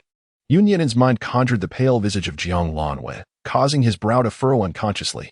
Observing his general's expression, Yun Song cautiously remarked, Now that His Majesty has issued a secret decree for you to investigate matters in the northern frontier, the Jiang family is aware of the troubles surrounding the Xie family. Miss Jiang's future circumstances are likely to be dire. Your concern is noted, Yun Yin replied coolly, casting a glance toward him. Forgive me, my lord, Yun Song quickly denied. Then chuckled. When I entered the palace, I overheard the gatekeeper say that Miss Jiang harbors feelings for you and even sought the Empress's approval for marriage. Yun Yin snorted softly. Miss Jiang is already betrothed, having deep ties with her childhood companion. Does she truly harbor feelings for me? It is merely that the heir of the Su family intends to marry Miss Jiang as a primary wife. Miss Jiang, proud and indignant, cannot suppress her pride and views me as a contingency. Yun Song shook his head in disapproval. My lord, what good contingency are you? Yun Yin replied. Before the Xie family's troubles, with Miss Jiang's lineage, she could have chosen any esteemed family as a fallback. Even becoming a prince's consort would have been feasible. That little eunuch claimed Miss Jiang repeatedly expressed her admiration for you, boldly seeking the Empress's intervention. If she did not genuinely like you, what audacity would a young lady possess? I believe her affections for you are sincere, while her sentiments for the heir of the Su family are feigned. Indeed. Jiang Lanyue sought the decree before the Xie family's misfortune unfolded. Yun Yin glanced at Yun Song, softening the sternness in his gaze. Noticing the change in his lord's demeanor, Yun Song recalled the matriarch's instructions and continued earnestly, I have heard that Miss Jiang was once openly spirited, accompanying General Xie and guarding the northern frontier. Yet now, she suffers under mistreatment. How can our future general's wife endure such indignities? Yun Yin twirled his fingers, pondering. She is not faring well, mistreated by the Jiang family? Is that so? Yun Song fell silent, his expression grave. My lord? Yun Yinan's icy voice resonated. Look into the Jiang family and ascertain if she has indeed been wronged. Also, investigate the matter of Hansan Temple. Yun Song's eyes brightened, responding with vigor. Understood. Fanghua Courtyard. The external injury ointment Yun Song provided proved quite effective after applying it. Haitong's wounds ceased to bleed. However, Jiang Lanyue remained concerned about Haitong's internal injuries, vigilantly awaiting the return of the midwife. She leaned down to tuck the blanket around Haidang, resting her feet on the footstool, keeping watch over her throughout the night. By the following morning, Jiang Lanyue felt considerably better herself, awakened by the pained moans of Haidang. She looked over to find Haitong's face flushed with fever. Hastily, she reached out to touch Haitong's forehead and arms, which were burning with heat. She was ill. The dawn had broken, yet the old maid had not returned. A wave of unease washed over her, for she knew Haidang must have been intercepted. Jiang Lanwei narrowed her eyes, a glint of determination flashing through them. Should anything happen to Haidang because of this, she would not let those responsible go unpunished. She turned to assess Haidang's condition and administered a ginseng pill to her. There was no time to waste. She retrieved the token Yu Yang had given her, resolved to leave the estate in search of him. As Jiang Lanyue stepped outside, she noticed the gatekeeper maid struggling to open the courtyard door. Upon seeing her, the maid's face displayed a look of distress. Miss, I am utterly useless. I intended to summon a doctor yesterday, but encountered the matron from the mistress's quarters. She made me wash clothes all night, and now that dawn has arrived, she won't allow me to leave the estate. The maid's face was filled with remorse. Is Haidang all right? I shall go at once. There is no need for you to make another trip. I will go myself. Jiang Lanyue instructed her. You stay here and watch over Haidang. Yes, miss, please be careful. Jiang Lanyue tightened her grip on the token and exited the Fanghua courtyard. Just as she was about to head towards the rear corner gate, she spotted a familiar silhouette standing on the path in the distance. Chapter 16. Lovers Reunited. Times changed in the frigid winter air. A tall young man appeared in the distance, adorned with a white jade crown and a moon-white brocade robe, draped with a matching fur cloak. The collar, lined with fox fur, accentuated his striking features, resembling a noble figure from a painting.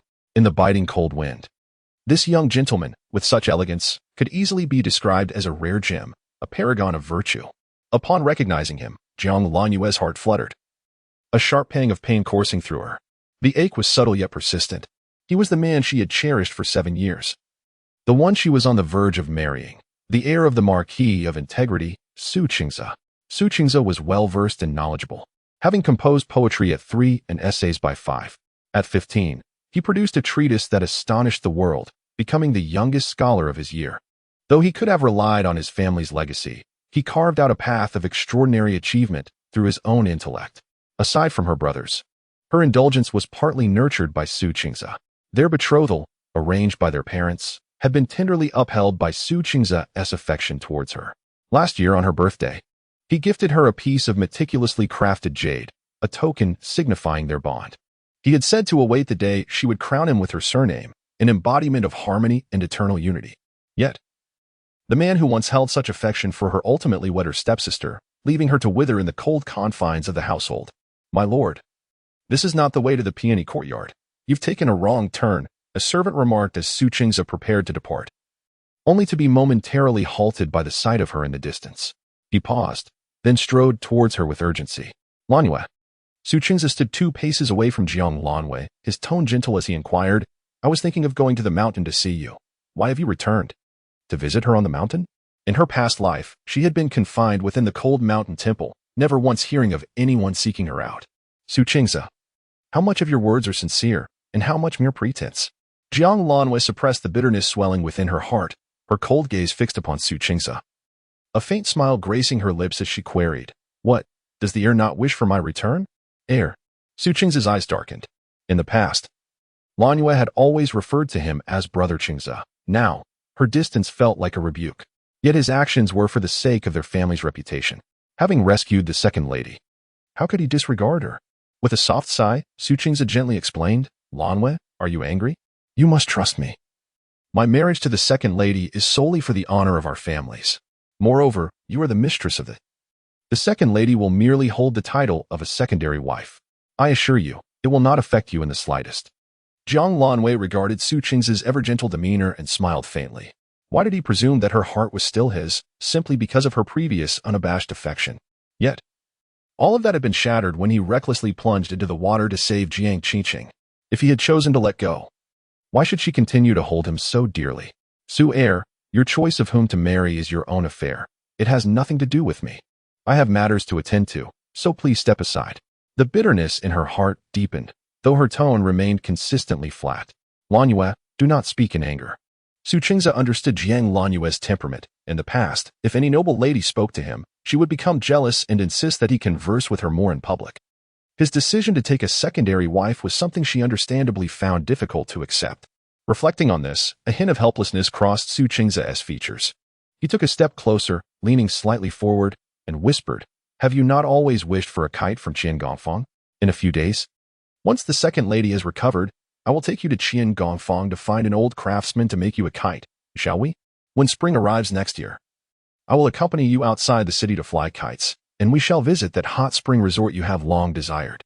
Jiang Lanwei listened to Su Qingze's childlike coaxing, recalling how he had always soothed her when she was upset. But now, the chasm between them was far greater than such trivial matters of youthful jealousy. She stepped back, averting her gaze. Su Er, such words should be directed to Sister Qingcheng from now on. She was to wed another and would never have the chance to leave the city with him in this lifetime. Observing her distant demeanor, Su Qingze helplessly furrowed his brow. Lowering his gaze to Jiang Lanyue's somewhat pale cheeks, which had grown thinner, it was evident that she was truly angry this time. Su Qingze spoke softly, "Lanyu, given the circumstances at that time, had I not jumped into the water, the second young lady would have faced grave peril. Since I saved her and touched her, how could I not take responsibility? She is your sister, gentle by nature, and would not contend with you. Please, do not be angry, if you would. Gentle by nature? Would not contend? Just a few years prior, when Jiang Qiqing first entered the manor, she had suffered grievances, and Su Qingze had even reprimanded Jiang Qiqing on her behalf, protecting her. How quickly he had forgotten. Jiang Lanwei let out a light laugh, abruptly raising her head. Are you aware that Jiang Qiqing slandered me before my elder brother, claiming I pushed her into the water? He forced me to apologize and to consent to you marrying her as a concubine, or else I would be imprisoned in Han's Han Temple, unable to descend the mountain. Is this what you call not contending with me? My maid nearly lost her life because of Jiang Qiqing, and now her fate hangs by a thread. The old woman went to summon a doctor but was blocked at the back door, having washed clothes all night. Is this not a contention? Chapter 17. I will never fail you in her dreams. She perished tragically at the moment he took a new bride. And now he spoke incessantly in defense of Jiang Qiqing. The resentment within Jiang Lanyue could no longer be contained. She had hoped for an amicable resolution. Yet why did he persist in provoking her? With an air of cold determination, Jiang Lanyue declared, "Young Master Su, if you impede me for even a moment, hiding will be in greater peril. I implore you to step aside." Meeting the intensity of her gaze, Su Qingze appeared taken aback. Why is this so? Lanyu, do not worry. I will send a servant with you to find a doctor. Jiang Lanyue scrutinized Su Qingze's expression, noting his unpretentious demeanor, and felt a twinge of doubt. Could it be that he was truly unaware of Jiang Qiqing's little schemes? Yet why? Very well, then you, young master, the second young lady awaits your medicine. Before she could finish, a nearby servant, noticing Su Qingze's delay, hurried over to remind him. Su Qingze furrowed his brow and hurriedly explained, Lanyu, the second young lady has yet to recover. I have procured medicine from the Imperial Pharmacy. Please wait for me a moment. I will certainly redress the grievances you have suffered. With that, he turned a glance at Jiang Lanwei once more. You must wait for me. I will return swiftly. After saying so, he hurried away with the servant. Jiang Lanwei pressed her lips together, quietly observing his vanishing figure. A hint of scorn glimmering in her eyes as she resolutely turned away. Since he had chosen Jiang Qiqing over her, abandoning her, she would no longer waver. Regardless of Su Qingze's intentions toward her or the reasons behind his agreement to marry Jiang Qiqing, he had ultimately betrayed their bond. Family, fiancé, both had chosen to forsake her. The cold wind blew, and Jiang Lanwei took a deep breath, readjusting her hat as she proceeded forward, avoiding the servants. She slipped out through the back corner gate while the guarding woman was distracted. Once outside, she headed straight for Fenghua Pavilion, a tea house under the Xie family's name. One of the legacies left to her by her uncle. She presented the black gold token to the innkeeper, who respectfully ushered her into the elegantly appointed private room. Approximately half an hour later, Yunyang appeared in the chamber. I have seen the young lady, he said, bowing deeply as he entered. There is no need for such formalities, Master Yun, replied Jiang Lanwei, gently supporting him. As Yun Yang straightened, he noticed that Jiang Lanwei was alone. A slight frown creasing his brow. Why is the young lady traveling alone? Where is Haidang? Jiang Lanwei hesitated before responding. Haidang was struck by my second brother and fainted. I came to find you to inquire about the whereabouts of a female physician who could help treat Haidang. Yun Yang was taken aback but quickly assented. Rest assured. Young lady, I will take care of this matter. After a moment, observing her indifferent demeanor, he lowered his gaze and asked in a serious tone. Do you wish to assign a few individuals to accompany you? Jiang Lanwei nodded, her tone growing somber. Currently, I have no trusted individuals at my disposal in the Jiang household.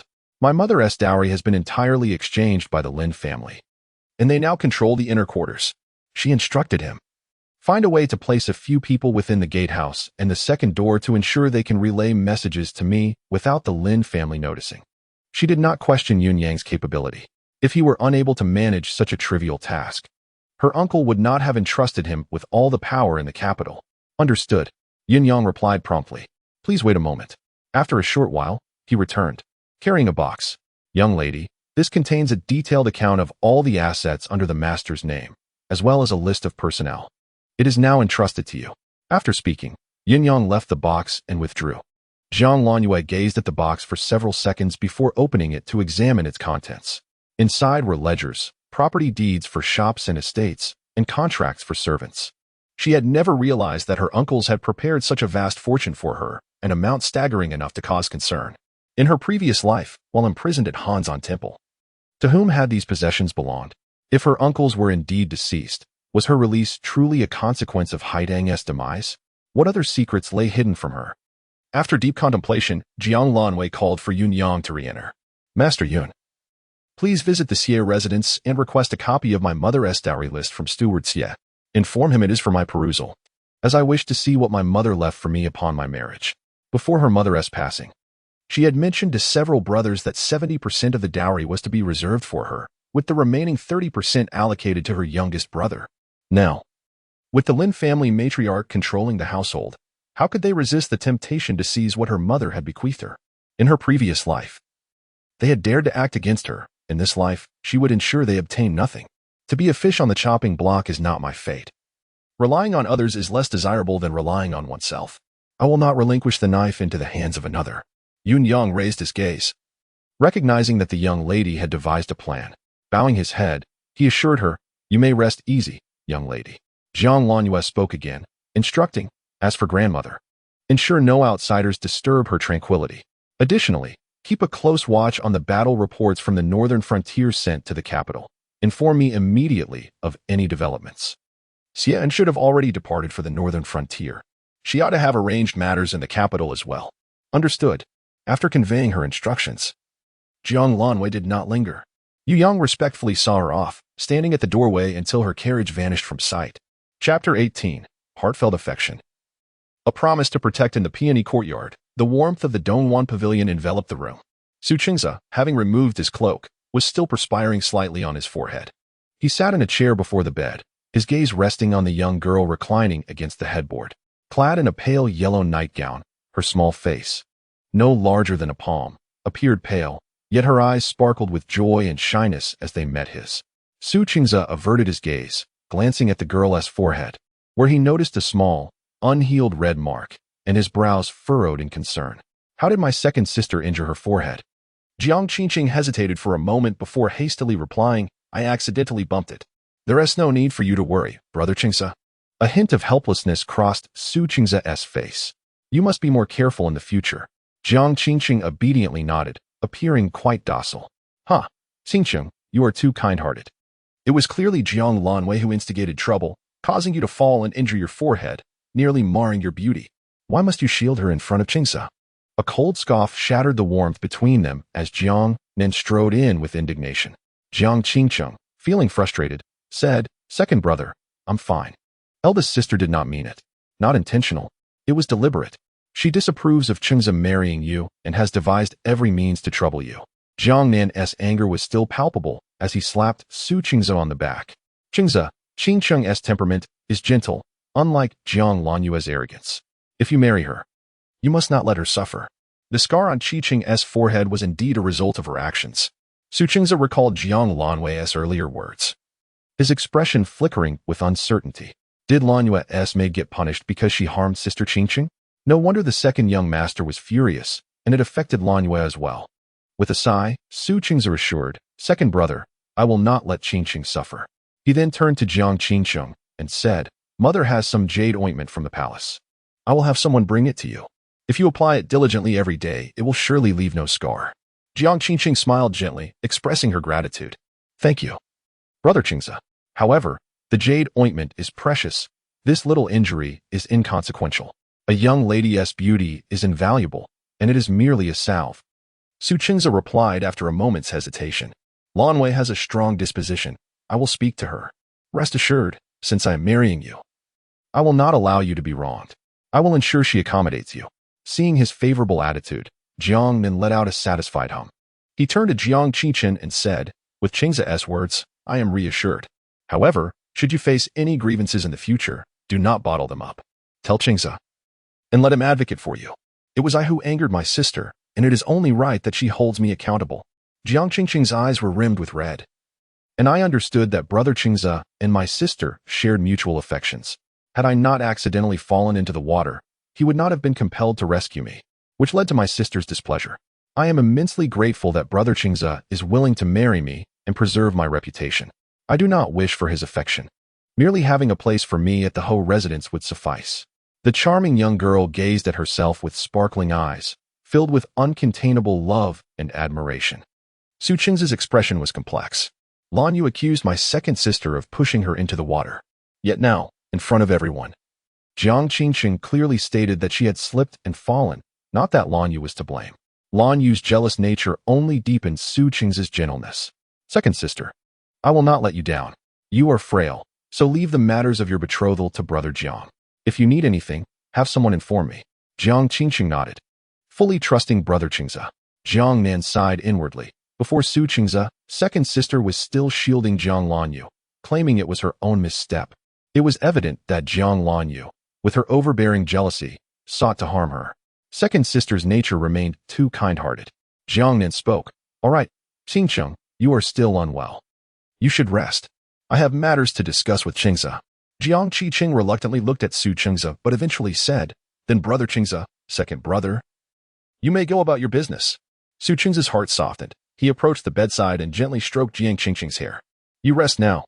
I shall visit you again another day." A look of surprise illuminated Jiang Qingqing's face. "All right." Jiang Nin led Su Qingze to the study in the front courtyard. Before they could settle, he handed Su Qingze a list. "Qingze, this is the method for ice making that Qingsheng has written for me. She has entrusted it to us for collaboration between our families." "The method for ice making?" Su Qingze looked skeptical as he took the list, and his eyes widened in astonishment. "Is this truly real?" Jiang Nan replied with pride. "Indeed, it is genuine. The profits are immense. I have discussed this with my father. We shall retain 40%, while the remaining 60% will go to the Ho residence. I only hope you do not let Qingqing down." Suppressing his excitement, Su Qingze nodded. "Naturally. Qingqing's great talent is my blessing. You understand well." Jiang Nan's expression darkened as he continued.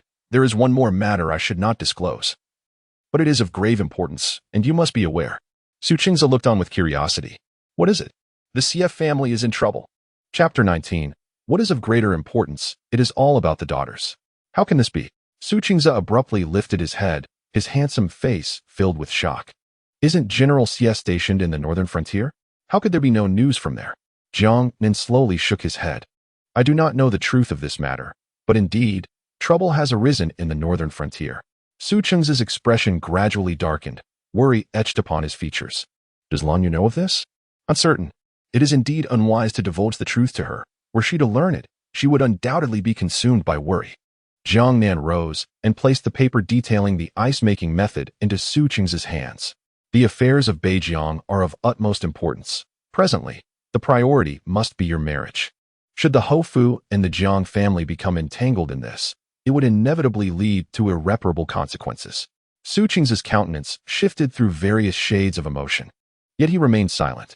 Jiang Nan continued, "Qingze, I understand your affection for Lan Yu, but her capriciousness has already brought trouble to Qingqing. Should you continue to indulge her whims, dragging both the Hofu and Jiang family into turmoil, you must comprehend the dire repercussions that await us. Su Qing's expression softened slightly. His elder brother spoke with wisdom. I shall no longer condone Lan Yu's mischief, he declared. Jiang Nan nodded in satisfaction, recognizing Qing's capabilities and the divine favor she enjoyed, which would undoubtedly render her a valuable ally in the future. The thought of the girl who occupied his every thought warmed Su Qing's demeanor. Qing, with her understanding nature, would surely find a way to coexist harmoniously with Lan Yu. Thus, he felt a sense of relief. Upon exiting the study, Su Qingze hesitated momentarily, contemplating a visit to the rear courtyard. Qingze, where are you headed? Jiang Nan inquired. I wish to see Lan Yu, he replied. Jiang Nan frowned.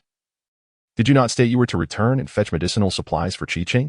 Su Qingze paused, conceding. Very well, I shall visit her another day.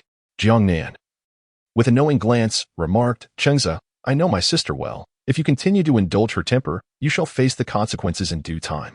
Recalling Lan Yu's recent distress upon hearing of the incident with the CF family, Su Qing's concern lessened somewhat. He nodded subtly to Jiang Nan before turning to depart. Returning to the courtyard, Jiang Nan encountered Ensure and Yao, who was engaged in sorting through account books, her face betraying a hint of impatience. Whose accounts are these, and how did they come into your possession? He inquired. Yao, Jiang Nan's legitimate wife, possessed a striking beauty, her delicate features captivating. At that moment, she reclined on a couch, a ledger in hand, her brows furrowed in contemplation, eliciting a desire in anyone who beheld her to offer comfort. Upon hearing Jiang Nan's voice, she hastily rose to greet him. Husband, you have returned. I was perusing Mother's dowry ledger. She expressed her malaise and entrusted all these matters to me. I am in the process of preparing for our elder sister's dowry. Jiang Nan removed his outer garments and handed them to Yao, nodding in agreement, acknowledging that preparations should indeed commence. Stealing a glance at him, Yao noted his favorable demeanor and, emboldened, ventured, Husband, before her passing, Mother allocated all the dowry to our elder sister and fifth brother. Does this not seem inequitable? Yao had long coveted the dowry left by her mother-in-law, which would suffice even for a princess, replete with unattainable ornaments, fertile lands on the outskirts of the capital, and prosperous shops. In her view, it was a sign of her mother-in-law's folly to bestow everything upon her sister-in-law, ultimately benefiting outsiders. It is indeed rather unjust. Jiang Nan mused thoughtfully. Yao's spirits soared, then certainly, since Qing's name is also recorded under Mother's, a portion of her dowry ought to be reserved for her as well. Yao was taken aback. That was not her intention. Observing Jiang Nan's expression, which seemed genuine, she hurriedly remarked, Husband, my second sister bears no blood relation to our mother. Is this truly appropriate? Furthermore, should our grandfather and uncles become aware, they would undoubtedly be displeased. Jiang Nan's countenance darkened slightly. The CF family was currently embroiled in their own troubles, leaving little room to concern themselves with matters of dowries. He stated firmly, this matter is resolved as it stands. There is no need for further discussion. Gazing at the substantial dowry ledger, Yao felt a pang of anguish. Reluctantly, she said, Husband, if my second sister receives her portion, it is only fair that your three brothers receive theirs as well. Jiang Nan, visibly impatient, replied, Our father has already declared that the Jiang family's wealth shall be evenly divided among us brothers. There is no need for you to fixate on the dowry issue. If word gets out, it would appear as though I am vying with my sister for possessions. Yao dared not oppose Jiang Nan's wishes. She suppressed her inner discontent. Yet heard him add, tomorrow, take the dowry ledger and inform Lan Yu that her share must be divided with Qing. Divide. Yao nearly gasped for breath, her fair features contorting slightly. However, in the next moment, she recalled the face of Jiang Lan Yu, which she found irksome. If she were to discover that her dowry was halved, Yao felt a sense of relief wash over her. Husband, I could agree to this. But with my elder sister's temper, I fear she may retaliate against me. Jiang Nan pondered for a moment. I shall accompany you. Chapter 20, An Old Acquaintance. The physician Chani Miss, we have arrived. Jiang Lan Yu lifted the curtain, revealing a dilapidated alleyway, lined with aged residences indicative of a place inhabited by common folk and various societal outcasts. The coachman furrowed his brow. Miss, this place is filthy. What are you seeking? I can go in your stead. Jiang Lan Yu shook her head, dismounted the carriage, and strode into the alley. Eventually, she halted before a small, decrepit courtyard. The fence was low, allowing a clear view inside. The windows were faded, yet the ground was impeccably clean, devoid of even fallen leaves. Suddenly, a woman emerged from the house, hands on her hips, standing in the courtyard like a small mountain. Zhou Xiaonyangzi, your rent is insufficient. It has increased to 1 tael of silver per month. If you cannot pay, pack your belongings and leave. Being destitute yet maintaining pretensions of refinement. Why should you endure such hardships marrying my nephew? The landlady's expression was one of disdain as she surveyed her surroundings. Were it not for Zhou Xiaonyangzi's apprenticeship at the medical clinic, possessing a modicum of medical knowledge to care for her ailing nephew, such a fortunate arrangement would never have befallen her. From within the house came a series of suppressed coughs, accompanied by a young girl's soft words of comfort. Not long after, a girl with a cherubic face, clad in thin garments, emerged, her eyes red-rimmed. Landlady, we signed a contract. How can you arbitrarily raise the rent and evict us? The landlady raised an eyebrow and snorted disdainfully. Remarking that with a father who had caused the demise of a noble lady in the palace, she could not bear the responsibility of renting to them. She lamented that even the monthly rent of 1 or 2 taels felt like a loss. If you were dissatisfied, why not report it to the authorities? She taunted. Zhou Chani bit her lip tightly, her countenance pale. Her father had offended a lady of the court, leading to his execution and the confiscation of their family assets. She and her mother were already in hiding. How could they dare to escalate matters to court? Observing the girl on the brink of tears, the landlady felt a sense of satisfaction. Approaching Zhou Chani, she appraised her with a predatory gaze. Your family has committed a crime. My nephew is unwell, otherwise, you would have no chance of marrying him. Think carefully. Will you endure hunger and cold alongside your sickly mother? Or would you prefer a comfortable life as my nephew's wife? Zhou Chani's expression was one of sheer panic, feeling trapped in an inescapable predicament. Just then, a frail old woman, resembling a withered branch, leaned against the wall, covering her mouth as she implored, Chani, you must not marry. The landlady's nephew was nothing but a scoundrel, over 30, relying on a bit of family wealth to indulge in debauchery, gambling, and harassing young girls. It was only due to a broken leg from a confrontation that he lay at home, unable to wreak havoc. Yet, since the injury, his temperament had grown even more vicious, shouting and cursing daily, disturbing the neighbors. How could her daughter possibly enter such a den of iniquity? Zhou Chani turned to glance at her ailing mother, who was ensnared in sickness. She had already lost her father. She could not bear to lose her mother as well. Outside the dilapidated low wall, Jiang Lanue's gaze flickered, landing on the frail young girl, dressed in a faded cotton dress, with a silver hairpin tucked into her hair. She bore no adornments, her round face etched with despair.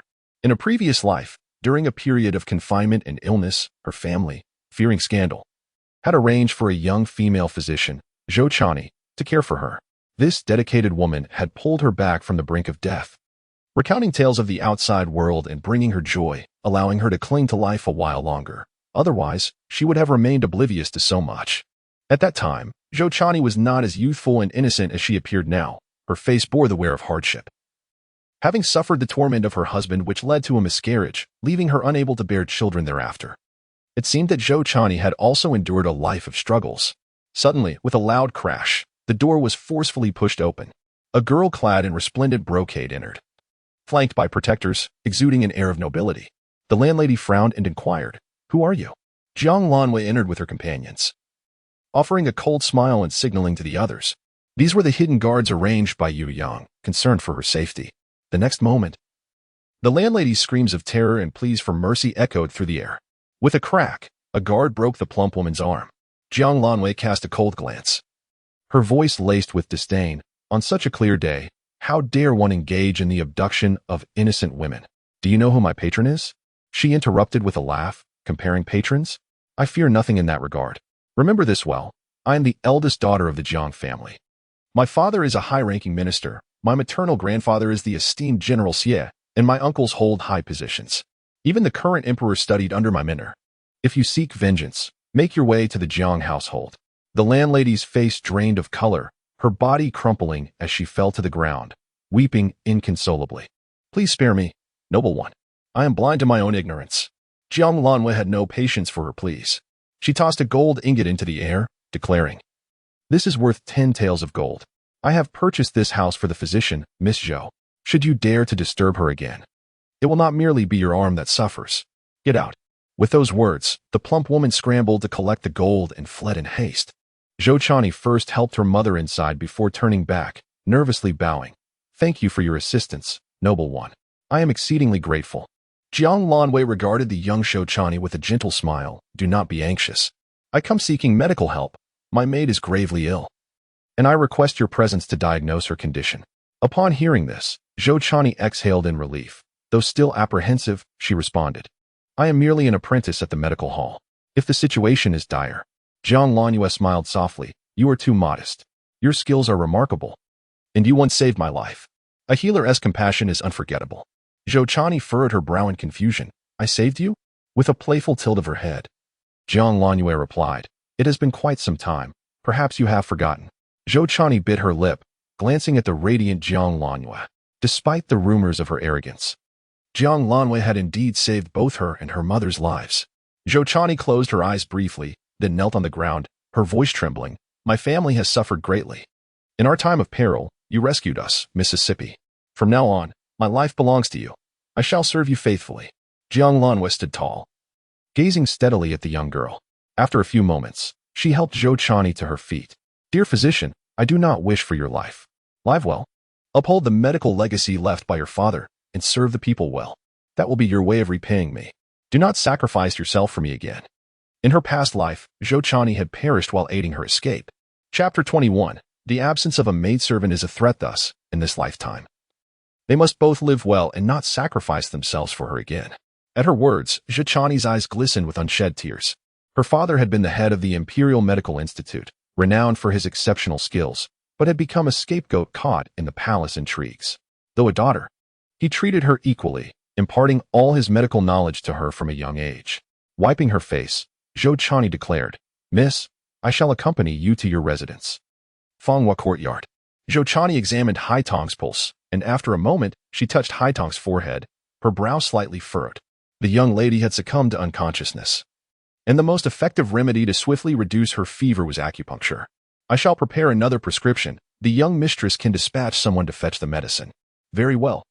After the passage of half an hour, Haitong's fever gradually subsided, and her breathing became noticeably steadier.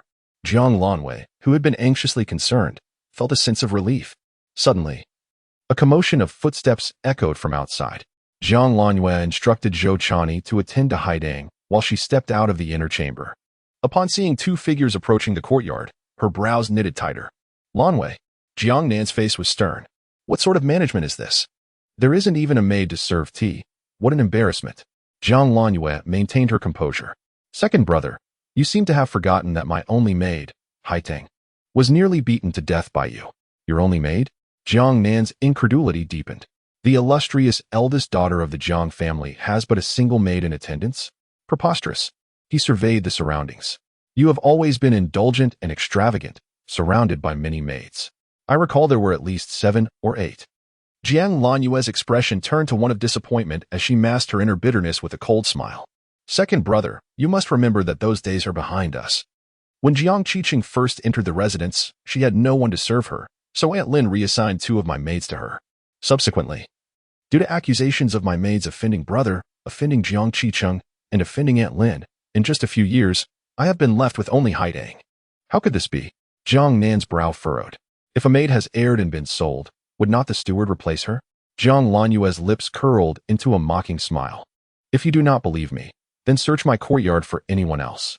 Her second brother had once been so attentive that he noticed even the slightest change in her appearance, praising her beauty. Now, it had been ages since he last visited her quarters, and he was oblivious to the number of people there. Jiang Nan scanned the area, and indeed, it was as silent as a grave. Apart from themselves, there was not a soul in sight. Jiang Lanwei smiled slightly, almost bitterly. I cannot even protect my soulmate. Jiang Nan's expression stiffened, but then he recalled the incident involving Haidang and his second sister, and fury surged within him. Haidang deserved punishment for injuring my second sister. Haidang ventured into my second sister's quarters for my sake. I was suffering from a high fever, nearly on the brink of death, and could not even summon a physician. As all the doctors were in my second sister's residence, Jiang Lanwei paused to stifle a cough with her hand. My maid has risked everything for me. What fault does she bear? Are you truly unwell? Jiang Nan hesitated. There were whispers suggesting that Lanwei feigned illness. Enough, second brother and second sister. If you have matters to discuss, please proceed swiftly. I have my own affairs to attend to, Jiang Lanwei replied with a hint of derision, her gaze lowered. Jiang Nan felt a pang in his chest from the sharpness of Jiang Lanyue's gaze, and his temper flared. In contrast to Jiang Qingqing's wisdom and gentleness, Jiang Lanyue's defiance and arrogance prompted him to question her lack of self-reflection. Look at your demeanor.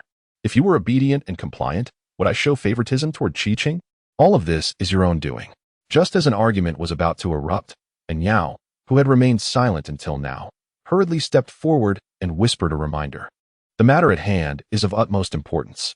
Jiang Nan took a deep breath to calm his emotions, his gaze sharp. Jiang Lanyue, you are utterly incorrigible, unworthy of being a matriarch. Now that Qingsheng bears the burden with you, and since Qingsheng is already recorded under our mother's name, her dowry must also include a portion for Qingqing. You shall hand over the keys to the storeroom to your second sister-in-law, and once she has assessed the inventory, it shall be divided equally for you both. Finally, the dowry is being claimed, despite having endured a lifetime of disillusionment. Jiang Lanwei could not suppress the surge of anger within her. Her countenance darkened. For herself, and even more so for her mother. Her father had betrayed her mother without her knowledge, and Jiang Qingqing's very existence served as evidence of that betrayal. Now, her second brother dared to propose dividing their mother's dowry to that very evidence, which insulted her mother. Jiang Lanyue's eyes blazed with intensity as she fixed her gaze on Jiang Nan, questioning, "Second brother, do you not fear the wrath of our mother? Should she return to seek retribution for you distributing her dowry to Jiang Qingqing?" "Be silent," Jiang Nan replied coldly. "Our mother was kind. Had she remained with us, she would not have wished to see Qingqing wed to the Marquis without a dowry. If her mother were still alive, do you believe father would have dared to allow Lin and her daughter into our home? Do you think you could stand here aiding an outsider and bullying me?" Jiang Lanyue could overlook Jiang Nan's favoritism, but she would not permit him to use their mother as a pretext. She firmly stated, "If you desire the dowry, you may go to our maternal grandmother or seek out our uncle. Unless they voice their support, no one shall take the dowry from me." Jiang Nan's expression darkened further. He was not surprised by Jiang Lanyue's defiance. He knew her well, proud, spoiled, and selfish, always thinking of herself and never considering others. Each trouble that arose was of her own making. Yet now, he would not allow Jiang Lanwei to refuse. With the turmoil surrounding the Xie family, it was crucial for the Jiang family, as relatives, to maintain ties with the Marquis, and Qingqing's talents were indispensable. Both the Marquis's household and the Jiang family required her. He would never allow her to suffer indignities. Wealth was trivial. It was the complete set of fine items in their mother's dowry that he coveted. A cold smile crept across Jiang Nan's lips. "Jiang Lanyue, I am your second brother. The dowry was always intended for you as siblings. Even if it stirs the uncles, I would still say the same. However, given the current military setbacks in the northern frontier and our uncle's disappearance, our maternal grandfather likely has little interest in your affairs. This dowry, you must surrender, whether you wish to or not." He actually knew of their uncle's disappearance. Jiang Lanyue could not mask her emotions, her surprise evident. "How did you come by the news of our uncle's predicament?" Jiang Nan, however, assumed her astonishment stemmed from hearing about their uncle's fate, completely oblivious to the fact that she had already been aware of it. At this moment, his gaze was sharp as he looked at Jiang Lanwei. And then he spoke with a sinister tone. "The Xie family has only our grandmother left. Surely, you wouldn't wish to disturb her over such trifles." Jiang Lanyue's fist clenched tightly, and she exclaimed in fury, "Second brother, how can you be so inhumane, threatening me with our grandmother? That is still your grandmother." Jiang Nan remained unmoved, replying, "If you are willing to comply, there will be no need to alarm her." He was certain that Jiang Lanyue would not dare to trouble their grandmother over a mere dowry. Although she was headstrong, she was deeply filial, with their grandmother's frail health. Jiang Lanwei would not risk that gamble. Chapter 22. Desiring children and dowries. As Jiang Lanwei observed Jiang Nan's cold demeanor, her heart gradually turned to ice. She had underestimated his shamelessness and the implications of the Xie family's troubles. "You want the dowry? Very well. I shall see if you are capable of taking it." With that, Jiang Lanyue's resolve softened, the frost in her eyes receding like a tide. "You wish to use my mother's dowry for Jiang Qingqing? I consent. However, among those possessions are many of my mother's relics, which I am loath to part with. Allow me some time to inventory them." However, Jiang Nan was unwilling to quarrel with Jiang Lanwei over such trivial matters. "I will give you 3 days. Once you have finished your inventory, hand the keys to your second sister-in-law. She will not mistreat you." "Should I thank you for that?" Jiang Nan gazed deeply at Jiang Lanwei, speaking earnestly. "Lanwei, the Xie family is in turmoil. we will no longer have support. Qingqing possesses great talent. Befriending her will be advantageous for us. I am your biological brother and would never harm you. In time, you will understand my intentions. Jiang Lanwei found his demeanor utterly repugnant, her face cold as she retorted. Safe travels. I do not see you off. In the inner chamber, Zhou Chani, who had witnessed the confrontation between the Jiang siblings, was left speechless.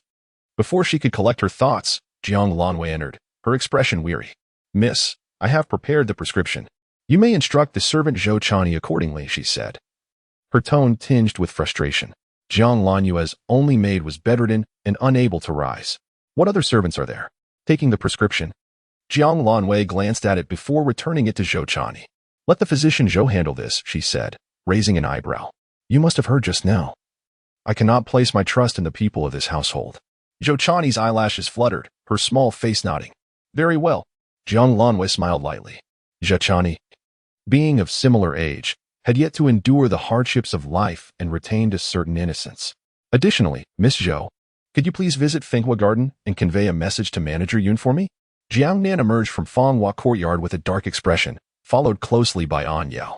Husband. Wait for me.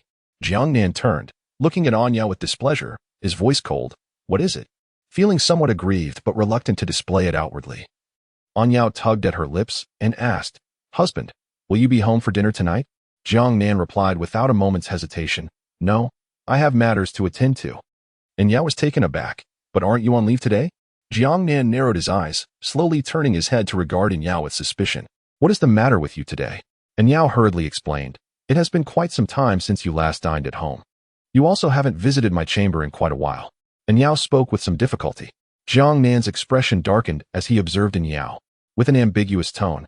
He replied, The Hanlin Academy has been busy these days. I will return to keep you company when I find the time. An Yao could only nod. Please take care of your health, my lord. I notice your complexion seems rather poor. Jiang Nan gave a slight nod in acknowledgement, understood. I trust you to manage things at home. My second sister is still unwell. Ensure that Jiang Lanwei does not disturb her. Keep a close watch. With that, he departed with his companions. An Yao's countenance fell, and she cast an angry glance back at Fenghua Courtyard, instructing a nearby maid. Keep an eye on the young lady as she tidies her belongings. Make sure she does not take what she ought not to. Yes. The maid withdrew. And An Yao's handmaiden, Tao Ji, remarked, Madam, would you like to summon the second young master's attendants to inquire if he what? An Yao interjected, casting her a disapproving look as she gazed in the direction where Jiang Nan had vanished. My husband is merely busy. Tao Ji hesitated before softly advising.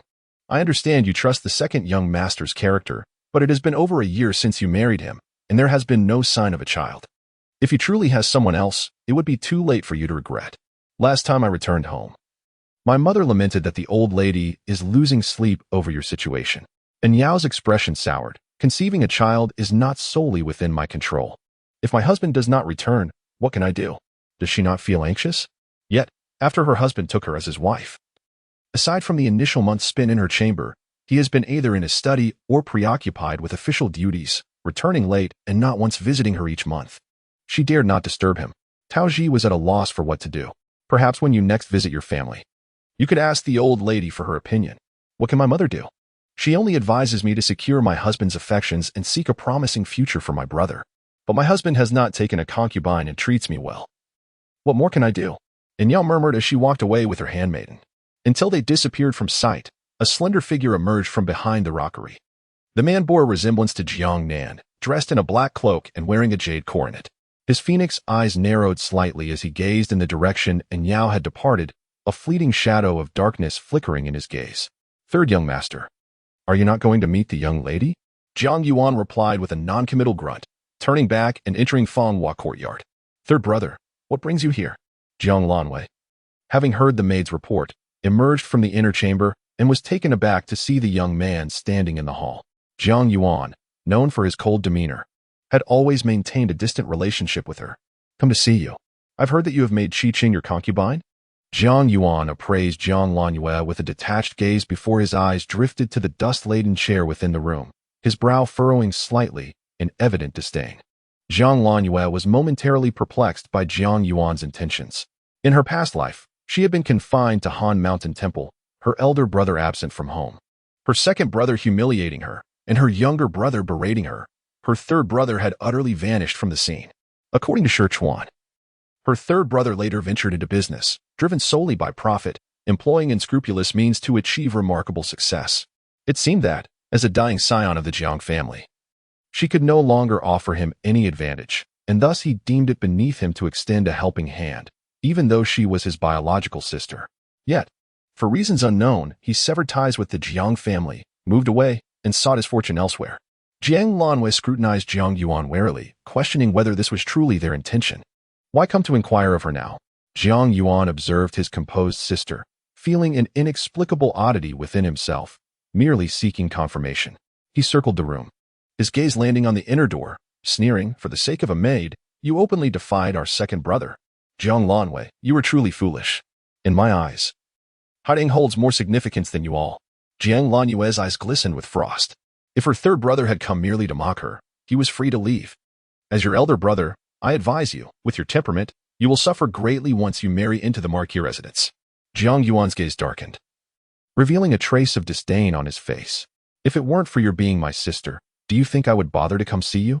Retrieve the land deeds of the 2 ice shops from our mother's dowry and bring them to me. I will take them and leave. Upon hearing this, Jiang Lanwei's eyes widened in shock. Again, he sought the dowry. Chapter 23. A chance encounter at the door. A deep mockery flickered in Jiang Lanwei's gaze. No wonder. Ever since Lin and her daughter entered the household, those who had previously avoided her were now eager to seek her out. Jiang Lanwei scoffed, looking down on Jiang Yuan. It was clear they had all set their sights on their mother's dowry. If they had desired it from the beginning, why feign generosity when their mother inquired? Why not contest it with her? After all, it was merely 2 shops. Jiang Yuan frowned. Will you give it or not? Jiang Lanwei smirked, unfortunately. My second brother just mentioned that a portion of our mother's dowry is to be given to Jiang Qingqing. I cannot make that decision. If you desire it, go ask him. Jiang Yuan pondered for a moment before turning to leave. Jiang Lanwei pursed her lips, watching his retreating figure, feeling a heaviness in her heart. In the past, when their mother was alive, the siblings shared a bond of camaraderie. Their affection for one another was profound, and she was greatly cherished. However, since their mother's passing and Lin's arrival, with her elder brother sent away, her second brother and younger brother biased against her, and her third brother choosing to overlook her, she remained unyielding, clinging to the belief that blood was thicker than water, that her brothers would not truly forsake her.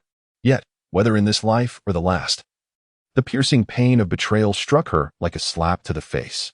This time, had it not been for these 2 shops, third brother would likely never have set foot here. Jiang Lanwei withdrew her gaze, declaring that she no longer cared. Jiang Lanwei. Jiang Yuan approached the door, turned back once more, and admonished, in the future, refrain from speaking so brazenly in front of second brother and second sister-in-law. Adopt a more respectful tone. Jiang Lanwei found his words laughable, perplexed as to what position third brother stood in to utter such remarks. Since you call me third brother, I am entitled to admonish you, he retorted. Huh? Jiang Lanwei scoffed. Where were you, third brother, when Jiang Qingqing wronged me? Where were you when I nearly perished at Hanzan Temple? Third brother, you speak of brotherly love and sisterly respect, yet you have failed to embody it. Why then do you demand it from me? Third brother, I bid you farewell. With that, Jiang Lanwei slammed the door shut. Jiang Yuan stared at the closed door, narrowing his eyes slightly. His foolish sister was not lacking in wit. Instead, she had grown increasingly sharp-tongued. As night fell, Zhou Chani returned through the side gate. She carried medicinal herbs in her hands, draped in a thin cloak, her eyes rimmed with red as she entered the main room. At that moment, Haiding had already awakened. Lying on the bed, watching Jiang Lanwei write a letter at her desk, Zhou Chani approached and said, Miss, Manager Yun is at Fenghua Pavilion. I conveyed your message to him, and he assured me he would handle it well. Jiang Lanwei acknowledged with a sound, her gaze sweeping over Zhou Chani's fragile cloak and settling on her face, her brow slightly furrowing. Did someone make things difficult for you while you were out gathering herbs? Zhou Chani shook her head, replying, No, not at all. I'll prepare the medicine for Miss Haiding. As she spoke, she picked up the herbs and started to head outside. Wait a moment, Jiang Lanwei pressed down on the herbs, turning to retrieve a silver note from the box and handing it to Zhou Chani. What is this? This is a 100-tael silver note. There will be many times I will need to trouble you, Zhou physician. After deducting the cost of the herbs, the remainder is your fee for diagnosis. Zhou Chani's eyes widened, her round face filled with apprehension. Miss, this is too much. I am merely an apprentice at the clinic. I don't even have the qualifications to treat patients, so I hardly require a fee. Moreover, you have already helped me so much. How could I accept your money for the herbs? Zhou Chani felt a pang of guilt, as the cost of the herbs was but a few coins. Jiang Lanwei smiled gently. You, young physician, possess remarkable skill at such a tender age. With further study, I am sure you will excel even more. I cherish talent. This is an investment. I may not have much, but I do have an abundance of money. If my physician is undervalued, how could she ever be worthy of my status? Zhou Chani lowered her gaze at the silver note, her heart heavy with emotion. Thank you, Mississippi. I will strive to learn and improve my medical skills. Jiang Lanwei waved her hand, urging Zhou Chani to prepare the medicine. Indeed, Zhou Chani's medical skills were commendable. After just 2 days of acupuncture and medicine, Haidang was already able to rise. Upon waking, she learned that half of the dowry would be given to Jiang Qiqing. And she could not help but burst into tears. Do cease your tears. It is but a trifling matter. Just look at your current state, Jiang Lanwei said. Not wishing to concern Haidang. Nonsense. I await your recovery so we may attend the banquet together. Haidang, her eyes misty, inquired, What banquet? The invitation from Her Majesty. Jiang Lanwei replied, handing over the missive that An Yao had delivered that morning. The plum blossoms in the imperial garden have bloomed, and the queen has invited the noble young ladies and gentlemen to the palace for a viewing. Tomorrow, you say? But isn't the second madam to inspect the dowry then? If you go to the palace to admire the flowers, what becomes of the dowry? Jiang Lanwei dismissed the concern, saying, Haidang, if we do not attend, how can they possibly claim my dowry? My lady, you are simply giving your dowry away. What is the rush? Jiang Lanwei replied nonchalantly. In the blink of an eye. 3 days passed, and Jiang Lanwei, with the invitation in hand, accompanied Haidang to the palace for the banquet. In the past, she would have brought Jiang Qiqing along, who would put on a facade of self-sacrifice, as if she were the one being domineering. Now that Jiang Qiqing was ill, there was a rare tranquility in her ears. Just as Jiang Lanwei thought she could quietly enjoy the banquet with Haidang, upon exiting the main gate, she spotted a carriage emblazoned with the marquis's crest parked at the entrance, with no other carriages in sight. Jiang Lanwei's expression darkened as she turned to the doorman. Did I not request a carriage be prepared? The doorman hastily replied, Apologies, Mississippi. Young Master Su went to visit the second miss and requested that you wait for him a moment, as he would accompany you. Hence, I did not prepare a carriage. Is this the Jiang residence, or the Marquis? Whose servant are you exactly? Jiang Lanwei asked, her demeanor icy. I am at fault. I shall prepare a carriage at once. The doorman stammered. Haidang, indignant, interjected, Miss, young Master Su is exceedingly rude to prioritize the second miss over you. I have no intention of riding in his carriage. Jiang Lanwei replied, her lips tightly pressed, a self-deprecating smile gracing her features. I never intended to marry him. He may look upon whomever he chooses. Indeed. I believe young Master Su has been deceiving you all along. Jiang Lanwei lowered her gaze. Deceiving me? It matters not. I merely wish to distance myself from him. As the two waited for the carriage, a voice of confusion called from behind. Lanwei, why are you not waiting in the carriage? Turning, they saw Su Qingzi approaching. Haidang reluctantly bowed. Greetings, young master. Su Qingzi gestured for Haidang to rise and then reached for Jiang Lanwei's hand, saying, How long have we waited? It is cold outside. Let us board the carriage. Jiang Lanwei stepped back, coldly stating, Young master, please maintain your dignity. I have arranged for a carriage to be prepared. You may proceed without me. Su Qingzi's expression froze, seemingly incredulous at Jiang Lanwei's words. Lanwei, what is the meaning of this? In public, young master, please maintain your dignity. She replied, subtly widening the distance between them. Please, young master. Su Qingzi stared at Jiang Lanwei in disbelief. Lanwei, what exactly is the cause of your temper? With a firm grip, Su Shixi held the girl's hand, inquiring about the reason for her displeasure. If Su Shixi was truly troubled, he ought to seek counsel.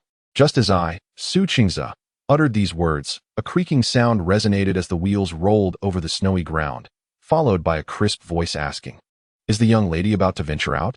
Chapter 24. Whom shall you accompany? Merely a coincidence. The pitch-black carriage bore a conspicuous golden cloud insignia on its side. As Jiang Lanwei beheld the familiar emblem, the shadows in her eyes dissipated, and she inclined her head slightly towards the figure seated at the front of the carriage.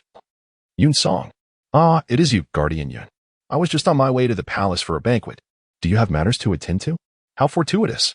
Our general is also bound for the palace banquet, Yin Song replied eagerly, glancing around before noticing the absence of Jiang's family carriage. He continued warmly. Has the young lady not prepared a carriage? Might we offer you a ride? Without a moment's hesitation, Jiang Lanwen nodded, ready to accept the invitation. When suddenly a hand reached out, pulling her aside. Lan Yue will accompany me. There is no need to trouble the general, Su Qingze interjected possessively. His expression dark as he glared at the carriage. Su Qingze. Jiang Lanyue's expression soured as she forcefully withdrew her hand, glaring at him. When did I ever agree to accompany you? Lanyue, do not be difficult. Su Qingze, interpreting her demeanor as a childish tantrum, murmured softly. I genuinely came to fetch you today. I merely intended to deliver medicine to my second sister along the way. Do not sulk. We shall be late if we linger. Hearing Su Qingze's tone akin to that of pacifying a child, Jiang Lanyue was both amused and exasperated. Su Qingze, do you still believe I am being unreasonable at this juncture? Su Qingze wore an expression that seemed to question whether it was not indeed the case. However, as he gazed at the ebony carriage, he refrained from voicing his thoughts, instead coaxing, let us discuss matters once we are in the carriage. As he reached out, his hand failed to grasp Jiang Lanwei's delicate fingers and instead caught hold of a dark garment. Staring at the sudden appearance of a formidable figure, Su Qingze was taken aback.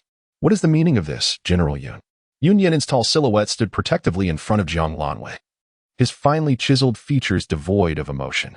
The coldness in his gaze directed at Su Qingze evoked an overwhelming sense of vulnerability within him. Su Qingze instinctively took a step back, embarrassment and anger surfacing on his face as he glared at Yun Yinin, awaiting a response. Su Shizi, Miss Jiang has already expressed her unwillingness to accompany you. Yun Yinin's indifferent eyes swept over Su Qingze, eliciting a feeling of being belittled.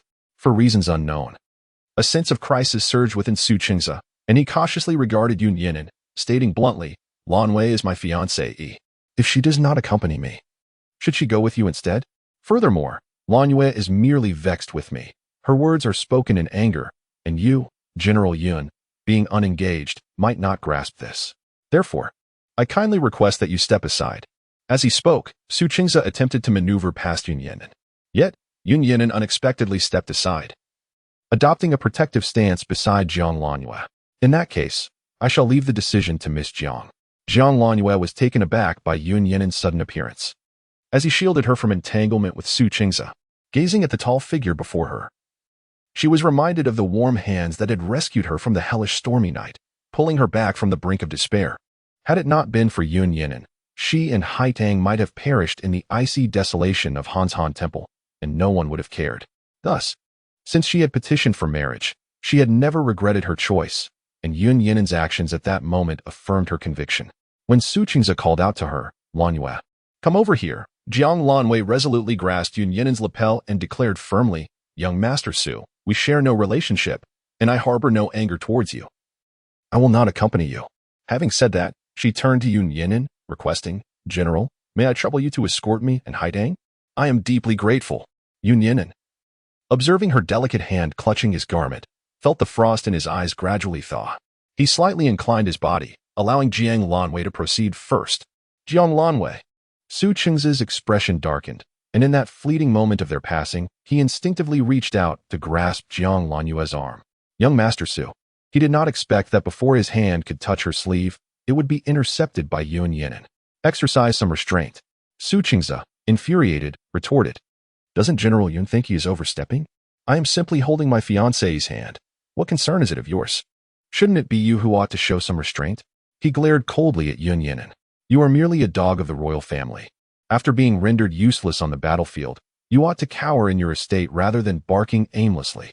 Su Qingze, Jiang Lanyue, having reached the carriage, abruptly turned back, grasping Yun Yinin's arm, and coldly asserted, Your fiancé is Jiang Qingqing, not me. The manner in which General Yun conducts himself is not something you should instruct. Take care of your own affairs. With that, she pulled Yun Yinin into the carriage. The moment Jiang Lanwei held his hand, Yun Yinin swallowed his words and followed her into the carriage. As the curtain fell, he cracked the whip, leaving Su Qingze standing alone. Inside the carriage, once Jiang Lanwei settled, she realized she was still holding Yun Yinin's hand. She hastily released it, somewhat embarrassed, and said, I apologize for my abruptness, General. After a moment's thought, she added. Thank you for today, General. The softness of her palm had vanished, leaving a void in her heart. Yun Yinan, maintaining his composure, clenched his fist and replied expressionlessly, it is of no consequence. After a pause, he continued, there is no need for gratitude between us. Jiang Lanwei found his words somewhat peculiar, yet she did not dwell on it. Her primary concern was to ensure that the person before her did not misinterpret her relationship with Su Qingze. After all, her engagement to Su Qingze was common knowledge within the capital.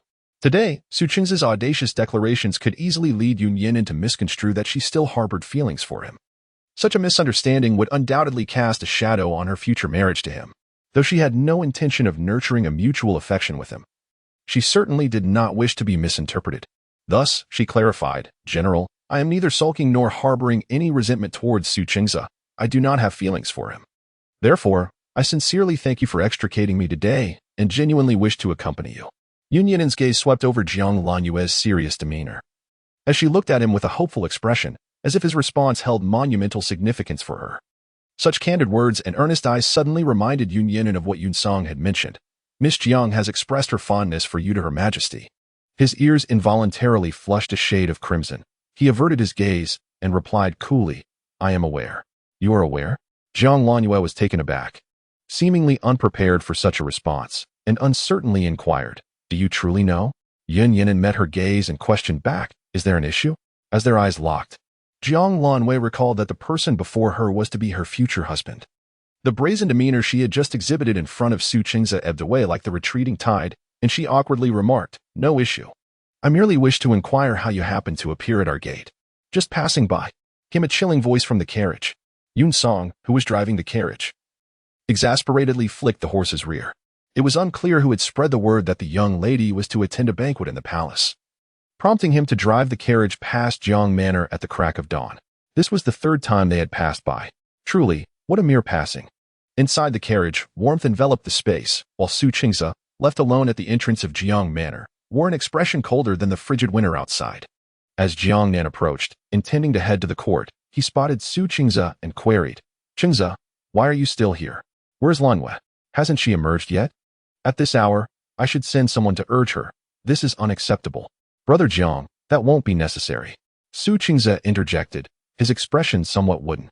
He shifted his numbed feet and glanced at Jiang Nan. Lanwei has already left. Left? Jiang Nan frowned. How did she leave? Did you not arrange for her carriage? She left with Yun Yinan. The dark clouds in Su Qingze's eyes gathered ominously. Brother Jiang, how could Lanwei possibly know Yun Yinan? What is their relationship? They have no connection, Jiang Nan replied, puzzled. No one in the Jiang household was aware of Jiang Lanwei returning from Hantan Temple in Yun Yinan's carriage, so Jiang Nan, without a second thought, stated, Lanwei is not sulking again, is she? Su Qingze pressed his lips tightly together, his tone ambiguous. Yet she claims there is no connection between us and prefers to ride in Yun Yinan's carriage rather than accompany me. Brother Jiang, I have vowed to take Jiang Qingqing as my concubine, but my heart belongs solely to Lanwei. I shall not waver in my resolve to marry her for anyone. Has Jiang Lanwei said something again? Jiang Nan's expression darkened, and with a somewhat displeased countenance, he responded, Qingze, do you not understand?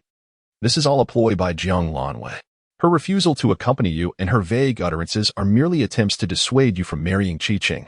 Su Qingze recalled Jiang Lanyue's resolute demeanor and looked at Jiang Nan with doubt. Jiang ergo, has she truly not expressed any intent of not marrying me? Not at all. Jiang Nan asserted emphatically. I comprehend her motives. She wishes to withhold a portion of the dowry left by our mother for Qingqing, and she is undoubtedly using this to coerce you. She is compelling you to choose her, unwilling to part with the dowry for Qingqing. Su Qingze was taken aback by this revelation and quickly replied, if that is the case, why should Lanwei be the one to share? You know I do not care about Qingqing's dowry. Qingze, while you may not care, it would be unfair to Qingqing to be relegated to the status of a concubine. She deserves some dignity, Jiang Nan advised earnestly. Otherwise, if she marries you without a proper dowry, how will she establish her standing in the Ho residence? You have stated that you are indifferent to the dowry, thus, it does not matter who receives it. Jiang Lanwei already enjoys your favoritism, which is more than sufficient. Even without a dowry, she will not suffer. Furthermore, the dowry left by our mother, aside from what is designated for my younger brother, has all been allocated to Jiang Lanyue. Even if some is shared, it would not be a significant issue. Upon hearing this, Su Qingze felt somewhat reassured. Yet, he still harbored concerns about why Yun Yinan suddenly sought out Lan Wei. Were they truly unacquainted? Jiang Nan insisted, Chengze, even if you do not trust me, you must believe in Jiang Lanyue's feelings for you. You should be aware of how deeply she cares for you. And as for General Yun, she would never be interested in him. I suspect that General Yun's interest in Lan Wei may be related to matters concerning the Xie family. After hearing this, Su Qingze's heart was finally at ease. I understand now, Jiang Ergo. I must take my leave. If Lan Wei does not see me, she will only grow more agitated. As Jiang Nan watched Su Qingze aboard the carriage, he promptly instructed those around him to deliver a message to Yin Yao, informing the second young madam that the dowry must be finalized today. He had not anticipated that Jiang Lanwei would resort to such tactics to report to Qingze. But what did it matter? By the time she emerged from the palace, the dowry would have already been distributed. Unbeknownst to Jiang Lanwei, events were unfolding at the entrance of the Jiang residence. At that moment, she observed someone lifting the carriage curtain and preparing to assist her in alighting from the carriage. Without hesitation, she extended her hand. As her hand was grasped by a somewhat rough palm, Jiang Lanwei suddenly inquired, General, are you in good health? She had overheard his thunderous cough while in the carriage. She certainly did not wish for him to pass before she had the chance to marry him. While she could accept becoming a widow, she could not bear the thought of being denied even the opportunity to be one. After hearing those words, Yun Yinan felt a flicker of doubt regarding the genuine affection of the young woman before him. Was she truly fond of him? Or was her intention merely to provoke him? However, as he gazed into her clear eyes, he recognized her sincere concern for his well-being. Fearing he might collapse at the slightest touch, the whispers circulating about his frail health elicited a sardonic smile at the corners of his lips. He stepped forward, wrapped his arms around her waist, and effortlessly lifted her down from the carriage. The warmth and solidity of his embrace caught Jiang Lanwei off guard. Leaving her feeling suspended in the air, her eyes widening as Yun Yinan's exquisitely handsome face loomed closer. In that fleeting moment of disorientation, she instinctively clutched his neck, terrified of falling. The swirling hem of her dress traced a graceful arc through the air, while the towering, strikingly handsome young man held her delicate form, their intertwined figures capturing the attention of onlookers. Oblivious to everything else, Jiang Lanwei focused solely on the flawless visage of Yun Yinan. How could a man possess such strength and beauty? After a brief lapse into reverie, she heard his low inquiry, Jiang Lanwei, am I doing well? Her impulsive response slipped out before she could think. Yes. Realizing her hasty reply, she met his gaze, noticing the amusement dancing in his eyes, which caused her cheeks to flush a deep crimson. Yet, she stubbornly asserted, I am quite satisfied. As long as you are satisfied, Yun Yinan replied, releasing her once she was steady on her feet, his eyes twinkling with delight. Nearby, Yun Song covertly gave Yun Yinan a thumbs up, while gently letting Haidang go. The moment Yun Yinan had embraced Jiang Lanyue, Haidang had rushed forward, only to be restrained by Yun Song. Now, standing beside Jiang Lanyue with a protective demeanor, Haidang glared at Yun Yinan with indignation. Although her mistress was to wed him, the formal decree had yet to be issued. How could he, unaware of this impending union, act so presumptuously? Such behavior was utterly unbecoming. For the first time, Yun Yinan felt somewhat out of place. Just as he was about to speak, a voice called from behind, Lanyue, come here. Chapter 26. A clash of rivals. Jiang Lanyue spun around, her heart sinking at the sight of Su Qingze.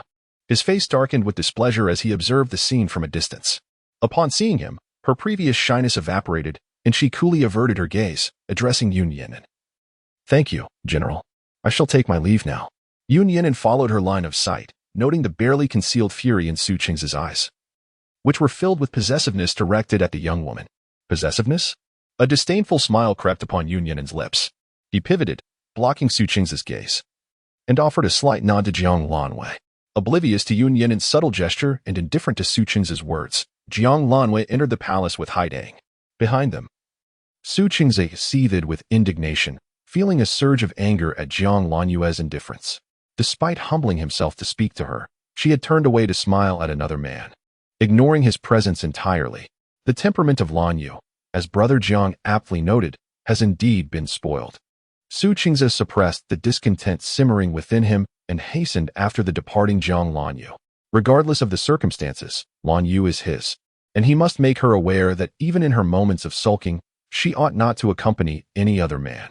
Just as Su Qingze was about to pursue, Yun Yinan, who had been facing away from him, seemed to possess an uncanny awareness, stepping aside to obstruct his path. Taken aback, Su Qingze abruptly halted, narrowly avoiding a collision with Yun Yan'an. Cough, cough, cough. Young Master Su, do exercise caution outside the palace gates, Yun Yan'an asserted, clenching his fist against his mouth, erupting into a fit of violent coughing, leading an onlooker to mistakenly believe he had been struck by Su Qingze. Meanwhile, Su Qingze found himself stranded in place, helplessly watching Jiang Luanyu's silhouette vanish behind the palace walls, a tempest brewing in his eyes as a chilling gaze fell squarely upon the figure before him. Was this deliberate? Yun Yan'an lowered his hand, a sardonic smirk gracing his lips. Young Master Su, relentless pursuit is hardly the conduct of a gentleman. Infuriated by the disdain reflected in Yun Yan'an's gaze, Su Qingze retorted coldly, interfering is not the hallmark of a general. With that, he circumvented Yun Yan'an and hurried toward the palace gates. Yun Yan'an's gaze lingered on Su Qingze's retreating figure, pausing momentarily before instructing Yun Song, stop him. Unbeknownst to the contention between the two men, Jiang Luanyu was already en route to Danfeng Palace, engrossed in the incessant chatter of Haidang. Miss, that General Yun is utterly uncouth. How could he behave so brazenly in public? Haidang exclaimed. Such conduct is a complete breach of decorum. It is no wonder that others deem him a brute, lacking reason and respect. I cannot fathom how he could treat you so, especially in such a frail state. If word of this were to spread, your reputation would be irreparably tarnished. Haidang, Jiang Luanyu called out, somewhat displeased. General Yun is a distinguished hero of Dian and my chosen betrothed. There is no need for me to hold grudges against him. I do not wish to hear disparaging remarks about him from those close to me, regardless of what others may say. I understand my mistake, Mississippi Haidang. Realizing Jiang Luanyu's ire, quickly lowered her head in apology. I did not mean to question General Yun's merits. I merely feel he is overly frivolous towards you. If he were to marry you and continue in such a manner with others, what then? Reflecting on Yun Yan'an's earlier actions, Jiang Luanyu felt her ears flush slightly. Yet she dismissed Haitong's concerns. The imperial decree of marriage had yet to be issued, and his willingness to aid her without knowledge of their impending union indicated a modicum of interest in her. If he harbored such interest, then surely he would not refuse her requests after their marriage. As for the notion of him behaving lightly with others, she thought it unlikely. He seemed aware of his own mortality and would likely refrain from entanglements outside their bond. Haidang couldn't help but feel a pang of sympathy for Jiang Luanyu, who seemed to regard her marriage as a mere transaction. It was all due to the young Master Su, who insisted on marrying the second young lady as a concubine. Otherwise, if the Marquis's residents had been willing to assist the CF family, the young lady would not have had to compromise her dignity so much. The expression on Jiang Luanyu's face dulled slightly. Such matters need not be revisited in the future. The CF family would never receive aid from the Cine Marquis. Haidang was perplexed, but Jiang Luanyu was far from oblivious. The Su family of the Cine Marquis and the CF family would never be united in purpose. Let us depart swiftly. Soon, Su Qingze may catch up, and I have no desire to entangle myself with him in the palace. The two of them proceeded to the Danfeng Palace under the guidance of the palace maids. Upon entering, the maid announced their presence while Jiang Luanyu waited outside the hall. Just then, a young lady clad in a delicate lotus-colored palace gown, adorned with a magnolia crown, approached gracefully, her striking features and captivating eyes drawing attention. Upon spotting Jiang Luanyu, she immediately covered her mouth in delight, exclaiming, "Look who has arrived." Jiang Luanyu regarded the newcomer with an impassive expression and offered a slight courtesy. This subject greets the third princess. Having endured life and death experiences, Jiang Luanyu found that her once intense dislike for her rival had dulled. After all, the third princess's disdain for her had always been quite evident. They were two individuals of stark contrast. One, a noble daughter of a prestigious family with illustrious lineage, and the other, the beloved daughter of the emperor, lacking a powerful maternal family but favored above all. Thus, whenever they found themselves in the same company, peaceful coexistence was utterly impossible. Moreover, the third princess took particular pleasure in elevating Jiang Qiqing to diminish Jiang Luanyu. Consequently, when the third princess inquired as to Jiang Qiqing's absence, Jiang Luanyu was not the least bit surprised. In response to your highness, my second sister has caught a cold and is unable to meet with esteemed guests. Is that so? The third princess raised her finely arched brows, circling around Jiang Luanyu.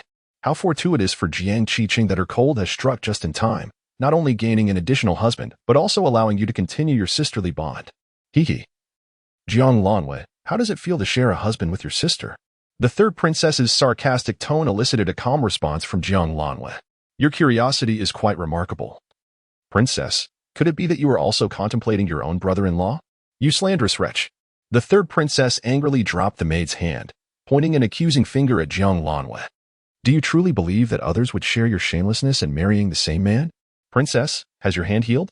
Jiang Lanwei's cool gaze fell upon the third princess's fingers, causing her to instinctively retract them. The last time she had pointed at Jiang Lanwei, the latter had caused her no small amount of trouble behind the scenes.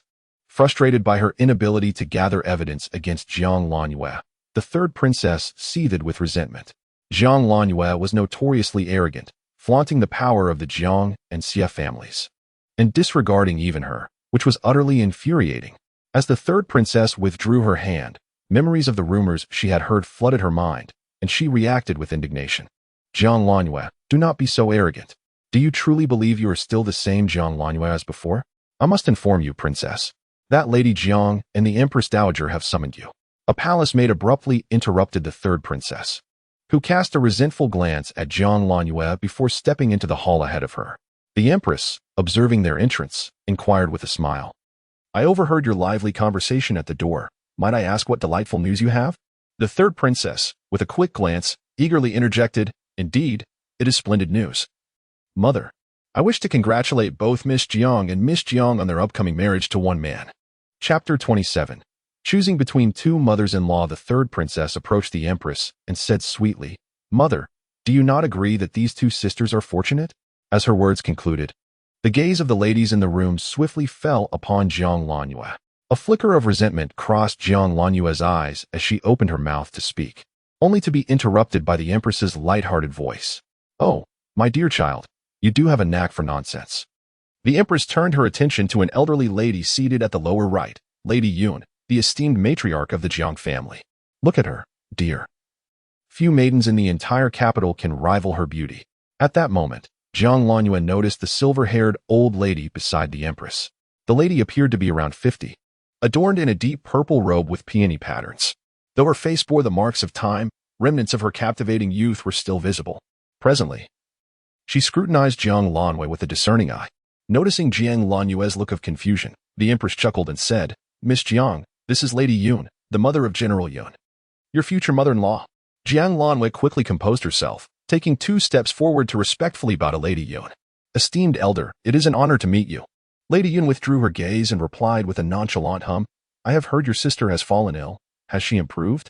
Jiang Lanwei paused, recalling the rumors she had heard. It seemed this elderly lady favored her younger sister as a potential daughter-in-law. However, Jiang Lanwei was unfazed. Her intention to marry Yun Yinan was not to gain the approval of others. With her thoughts settled, Jiang Lanwei maintained a respectful demeanor, replying, Thank you for your concern. Esteemed elder, the physician has attended to my sister, and her condition has significantly improved. Lady Yun nodded. In that case, I shall rest easy. With that, she removed a bracelet from her wrist and presented it to Jiang Lanwei. I feel a kinship with you, my dear. Accept this bracelet as a token of our meeting. It is but a trifle, so wear it as you please. Jiang Lanwei looked down at the bracelet, which was exquisitely translucent and free of any impurities. Adorned with a lively green hue that was truly enchanting, clearly a valuable piece. She hastily attempted to refuse. Esteemed elder, this is too precious. The gift comes from an elder. You must not decline. The Empress interjected, recognizing the significance of such a generous offering from Lady Yun, who was known for her discerning nature. It was evident that Lady Yun was pleased with Jiang Lanwei, and the Empress hastened to encourage her to accept it. Jiang Lanwei gracefully took her leave, expressing her gratitude to the old lady. Lady Yun waved her hand dismissively, stating that it was merely a matter of affinity between her and the young lady. The third princess, who had been an observer of the entire exchange, stood frozen in place until the queen called her back to attention. Lingxiang, you are now a young lady. You must refrain from speaking so freely as you did in your childhood, the queen remarked pointedly. Miss Jiang is a guest. Take her to the Meiyuan garden. Upon regaining her senses, the third princess suppressed her myriad of questions and surprisingly refrained from delivering any harsh words to Jiang Lanwei, instead saying somewhat vacantly, Let us go. Jiang Lanwei bid farewell to everyone in the hall and stepped out. As soon as she departed, the ladies in the room immediately congratulated Lady Yun. It seemed that good fortune was on the horizon for the household, and the old lady should not forget to send out joyful invitations. Although Lady Yun harbored some reservations regarding Jiang Lanyue's reputation, she recognized that having a noble lady willing to marry her son was already a blessing, and thus she chose not to be overly critical. To avoid any prolonged uncertainties, Lady Yun revealed nothing, neither confirming nor denying, leaving the curious ladies without answers as they had to let the matter rest. Just as the gathering was about to shift topics, a palace maid suddenly announced, "Your Majesty, the wife of the Marquis of Ciney has arrived." The wife of the Marquis of Ciney? Was that not from the Su family? If memory served correctly, the eldest daughter of the Jiang family was betrothed to the heir of the Marquis of Ciney. The hall fell into an immediate silence before the queen could respond. A gentle voice echoed from the entrance, "Yue, why did you not come with Changza?" With that utterance, the sound of a pin dropping could be heard in the hall. All eyes subtly shifted towards the immovable Lady Yun. What was happening? At that moment, Jiang Lanwei, on the verge of stepping out of the hall, caught sight of the lady blocking her path, and her eyes flickered. Evading the outstretched hand, she respectfully bowed. "I pay my respects to Madame Su." "Madam, I arrived in General Yun's carriage and am unaware of where young Master Su is," she added. Madame Su momentarily halted, her mouth agape, her hands suspended in midair, seemingly unable to believe that Jiang Lanwei would address her in such a manner. "Yue, has Chingza upset you again?" Jiang Lanwei regarded the lady before her. Clad in a flowing white gown and a matching wide-skirted dress, her demeanor gentle, with eyes that appeared fragile and innocent, as though Jiang Lanwei had committed some grave offense against her. Madame Su, the intimate friend of her late mother, had showered her with affection since her mother's passing. Jiang Lanwei had often daydreamed about a future with Su Chingza, envisioning a bond with Madame Su akin to that of mother and daughter. However, in her past life, tragedy had befallen her, and Su Chingza wed Jiang Qingqing. Did this lady ever reminisce about her once beloved prospective daughter-in-law, suppressing the bitterness that rose within her? Jiang Lanyue replied in a measured tone, "Madam, you exaggerate. Young Master Su has nothing to do with me." "Yue, how can you say such a thing?" Yulanlang, in a fit of distress, momentarily disregarded her surroundings. With a gaze that bore the weight of hurt, she reproached Jiang Lanyue, saying, "Yue, even if you are upset, you ought to consider the occasion. This is Fengyi Palace. How can you be so willful?" Jiang Lanyue paused, suddenly recalling how Yulanlang had often used this very tone whenever Su Chingza had provoked her anger, admonishing her as a daughter should not quarrel with her man and must embody grace and gentleness. A man should be soothed and appeased. Why not to let him lose face? Presently, the entire capital was aware of Su Chingza's intention to indulge in the pleasures of multiple partners. Yet Yulanlang still urged her not to act out. In that moment, Jiang Lanwei came to a stark realization. Yulanlang had never truly considered her feelings. She merely wished for Jiang Lanwei to cease pursuing Su Chingza, but in Yulanlang's eyes, it had morphed into obstinacy and anger. Was it so that the one who had long suffered would be deemed utterly reprehensible for finally refusing to be wronged? Jiang Lanwei let out a self-deprecating smile. "Madam, does abstaining from entering the palace with young Master Su make me unruly? I confess I once harbored inappropriate thoughts towards him, yet our boundaries have never been crossed. Moreover, we are both unmarried. Each person has the right to choose. Would you not agree, Madame Su?" Chapter 28. What are you thinking? Eavesdropping at the wall you wear. Yulanlang's eyes were filled with hurt, as if Jiang Lanwei had committed an unforgivable act. Even in anger, you must not jest with the long-standing friendship between you and Chingza. You know full well that Chingza only, Madame Su. Jiang Lanyue regarded Yulanlang's innocent, yet reproachful expression with a sense of distaste. How had she once perceived Yulanlang to be genuinely concerned for her? Before she could voice her thoughts, a palace maid emerged from within, announcing, "Madame Su. Her Majesty the Empress summons you." Yulanlang, not daring to delay, cast a glance at the visibly upset Jiang Lanyue and softened her tone, saying, "Yue, you should go find Chingza. I must pay my respects to Her Majesty." Jiang Lanwei remained silent, and as Yulanlang entered the grand hall, she turned and left. The third princess, who had been observing the exchange with keen interest, was left with a myriad of questions. Overlooking her disdain for Jiang Lanyue, she hurriedly followed after her, saying, "Hey, Jiang Lanyue, judging by Madame Su's words, you are merely upset with Su Chingza. But why did you accept the bracelet from old Madame Yun? Do not tell me you have developed feelings for someone else." Jiang Lanyue halted in her tracks and turned to face the third princess. The latter quickly took 2 steps back, wary of Jiang Lanyue, exclaiming, Hey, I did not mean to offend. I was merely curious. You must not lay a hand on me. There are no guards here, and with only 2 palace maids accompanying me. They would not suffice to shield me from your wrath. Jiang Lanwei took a deep breath and, with an expression devoid of emotion, replied, I never realized you could be so loquacious. You dare to call me loquacious. The third princess, seeing Jiang Lanwei turn to leave, hastily lifted her skirts to follow, indignantly stating, I am a princess. How dare you show me such disrespect? Please forgive me, Your Highness. I have offended you, Jiang Lanwei replied dismissively. Then tell me your thoughts. The third princess waved her hand to dismiss the surrounding maids and leaned closer, inquiring eagerly. You must tell me what is going on between you and Su Qingze. As she watched the play, her heart was akin to a cat clawing within her. Today, she must pry the truth from Jiang Lanwei. Jiang Lanwei found it amusing that the third princess was nearly pressing against her. Your Highness, did you not despise me the most? Do you truly believe I would divulge anything to you? The third princess, irked, stamped her foot. Jiang Lanwei, I have shown you a measure of kindness. Do not take advantage of it. If you refuse to speak, I shall go out and proclaim that you are betraying Su Qingze. Jiang Lanwei was somewhat speechless. Your Highness, I am not yet wed to Su Qingze. I care not. The entire capital is already aware that you sisters are to marry Su Qingze. You just accepted an invaluable bracelet from old Lady Yun in front of so many ladies. Surely, you no longer desire Su Qingze.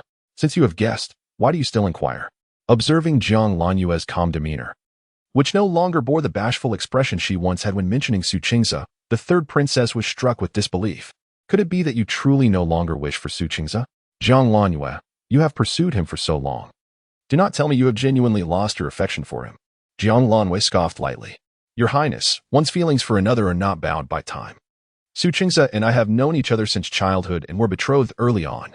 It does not merely signify that one can marry another, but it is different. How can it be the same? The third princess exclaimed. Su Qingze is a man. Jiang Lanwei cast a sharp glance at her. And what of it? Does being a man grant him the liberty to trample upon promises and disregard a woman's dignity? The third princess fell silent, gazing at the resolute Jiang Lanwei as though she were seeing her for the first time. The former Jiang Lanwei would only argue back, brash and unreasonable. But never had she displayed such an unyielding demeanor. She found herself unable to refute her words. Jiang Lanwei, not hearing any retort from the third princess, felt somewhat out of place. Your Highness, let us proceed. Oh, all right.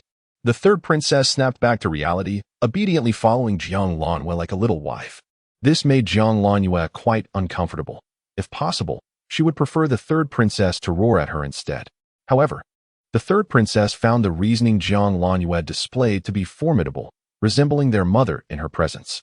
Yet, curiosity still lingered. Just as the two were about to enter the plum garden, the third princess grasped Jiang Lanwei's sleeve. You truly intend to give up on Su Qingze, but you accepted old Lady Yun's bracelet. Who do you have your eye on from the Yun family? Jiang Lanwei sighed in exasperation. Your Highness, who in the Yun family remains unmarried? There is still General Yun. The third princess, in a state of bewilderment, exclaimed after a brief moment, You cannot possibly be intending to marry Yun Yinan. Jiang Lanwei, her expression impassive, responded while glancing at the intrigued gazes from a distance. Princess, if you raise your voice any louder, the Empress Dowager in Fengyi Palace will surely hear you. The third princess quickly covered her mouth and waved her hands. Then tell me, Jiang Lanwei retorted, what is wrong with General Yun? The third princess, gazing at her as if she were a fool, lowered her voice. He is afflicted with a rare poison and does not have long to live, and he is quite aged. Although he bears a handsome appearance, he is still so old. The third princess mumbled, though I do not wish to admit it, you are rather pleasing to the eye, and being a daughter of the Jiang family. How could you marry Yun Yinan? At that moment, she understood why the old matriarch of the Yun family would bestow a bracelet upon Jiang Lanwei. It would be a tremendous fortune for the Yun family to wed Yun Yinan to Jiang Lanwei. Despite her persistent rivalry with Jiang Lanwei and her desire to see Jiang Qingqing trample her, not just anyone could be deemed her worthy adversary. After speaking, the third princess gazed at Jiang Lanwei with anticipation. Unbeknownst to them, not far behind the thicket stood 2 tall figures. One was clad in a bright yellow robe adorned with intricate golden dragon patterns, his demeanor refined, and his eyes concealing a sharp brilliance. He cast a glance at the man opposite him, a meaningful smile gracing his lips. The other man was none other than Yun Yinan. As mentioned by the 2 young ladies, Yun Yinan, looking helplessly at the emperor, slightly bowed and quietly advised, Your Majesty, Eavesdropping on young ladies is unseemly. The emperor's smile broadened. Doesn't Huaiqin wish to know how Miss Jiang evaluates you? Huaiqin was Yun Yinen's courtesy name. Today, upon meeting the emperor and learning of his intention to bestow Jiang Lanyue upon him, the emperor mistakenly believed that he and Jiang Lanyue had never crossed paths and whimsically insisted on bringing him to the plum garden to meet her. However, upon arriving at the entrance of the garden, before even catching a glimpse of Jiang Lanyue, he inadvertently overheard their conversation. Observing the emperor's enthusiasm, Yun Yinen had no choice but to accompany him, though he too was curious about Jiang Lanyue's true sentiments. Was her secret affection genuine? Chapter 29. An apology for the matchmaker's fee because General Yun is a great hero safeguarding our homeland. Jiang Lanyue asserted firmly. General Yun's wounds were incurred in the defense of the nation and the protection of its people. Moreover, I admire General Yun. I respect his accomplishments and character. I am willing to marry him, even if he may succumb to his poison in the future. I would accept widowhood. It does not matter to me. The third princess was once again taken aback, stunned by Jiang Lanyue's powerful declaration. She could hardly believe such words had emerged from Jiang Lanyue's lips. Blinking in astonishment, she scrutinized Jiang Lanyue, sensing that she truly seemed different. Yet, she still found it somewhat unbelievable and hesitantly remarked, I concede that you are right. But I cannot shake the image of you pursuing Su Qingze from my mind. How many times did you argue with this princess over him? Have you forgotten? If you truly marry Yun Yin, then all those quarrels we had would be in vain, were it not for the third princess bringing it up. Jiang Lanyue would have long since forgotten. The arguments the third princess referred to were those occasions when she would mock Jiang Lanyue for chasing after Su Qingze, asserting that she was unworthy of him. The third princess had also claimed that Jiang Qiqing was the perfect match for Su Qingze. Jiang Lanyue, feeling indignant and unable to tolerate the notion of being mismatched with Su Qingze, had argued with the third princess each time.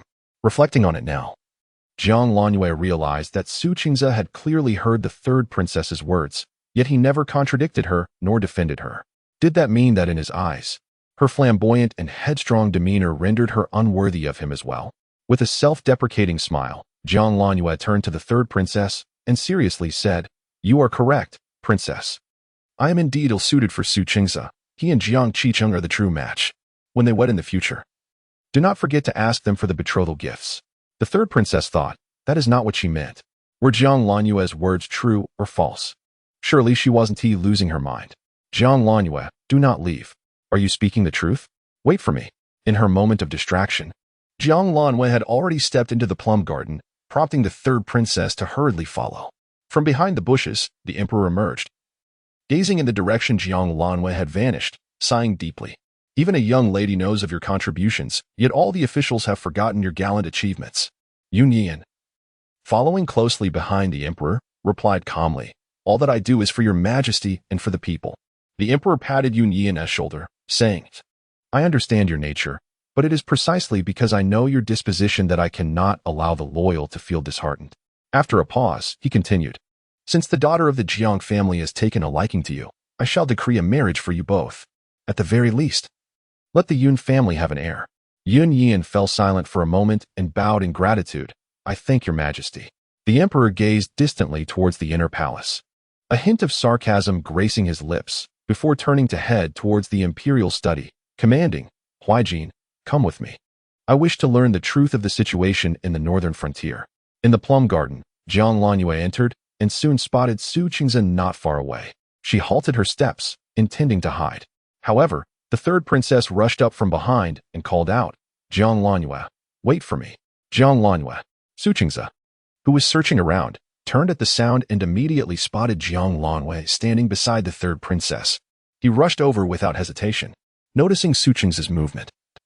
Jiang Lanyue looked at the clingy third princess and sighed, Your Highness, should you not disapprove of me? Why are you bothering me? Nature is indeed captivating. Yet you make it difficult for me to find you. The third princess's words had barely escaped her lips when she was abruptly interrupted by Su Qingze, who shielded Jiang Lanyue behind him. I have the honor of greeting your highness, the princess.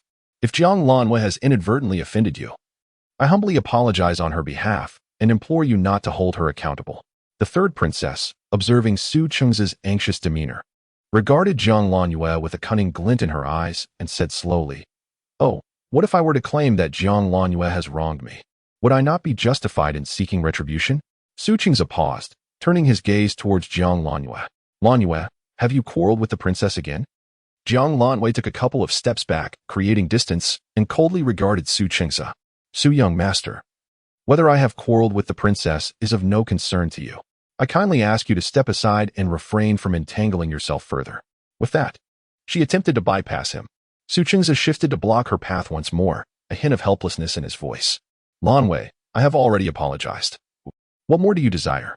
We are in the Imperial Palace, and you engage in a dispute with the third princess. Are you not afraid of incurring criticism and punishment? Jiang Lanyue felt a surge of impatience. Su Qingze's persistent entanglement was a stark contrast to his previous behavior when she had pursued him. She found herself questioning where the proud, aloof, and cultured young nobleman she once knew had vanished to. Even though he had forsaken their bond to marry Su Qingqing, she would not have forced him had they parted amicably. Yet, why was he now so insistent when she had chosen to let go? Su young master. I shall repeat myself. These matters are my own and do not concern you. Su Qingze furrowed his brow slowly. Lanyue, do not be willful. He glanced at the third princess, who was reveling in the spectacle, and lowered his voice to counsel her.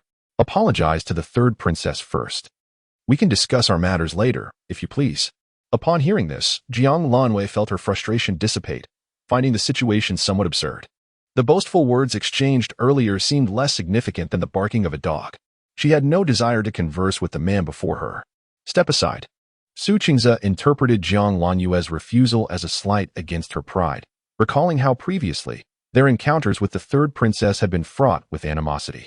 However, back then, Jiang Lanyue was the beloved daughter of the Grand Tutor, and the Xie family was in its prime. The third princess would not dare to punish her. Now, with the Xie family faltering and Jiang Lanyue's standing diminished, how could she afford to provoke the third princess? Contemplating the scene where Jiang Lanwei had boarded Yun Yinen's carriage in his presence, Su Qingze clenched his fists, refraining from further pressuring her, and bowed respectfully to the third princess. Your Highness, Lanwei is simply lacking in understanding. I beseech you, in consideration of my position, not to hold her actions against her. The third princess observed the interaction with keen interest. With a raised eyebrow, she smiled at Jiang Lanyue. Jiang Lanyue, Su Qingze has requested that I pardon you and not hold you accountable. Tell me, should I take offense or not? However, if you agree to recount the events that transpired, I shall let it go. What do you think? Chapter 30. No more need for you. Invitation to the play. Jiang Lanyue caught a glimpse of the third princess, whose expression was one of eager anticipation, leaving her somewhat speechless. Just as she was about to speak, Su Qingze interjected. With utmost courtesy, he remarked, I express my gratitude on behalf of Lanwei to the third princess. Su Qingze. Upon hearing his words, Jiang Lanwei felt no desire to preserve even the last shred of dignity. In an irate tone, she retorted, What gives you the right to represent me? Who has granted you the authority to speak for me? This is a matter between the third princess and myself. It has nothing to do with you. Sighing, Su Qingze replied with resignation, Lanyue, I understand that your conflicts with the third princess often stem from my presence. But times have changed. You cannot be so willful. Please, listen and be compliant with the third princess. Do not add to my worries. Su Qingze.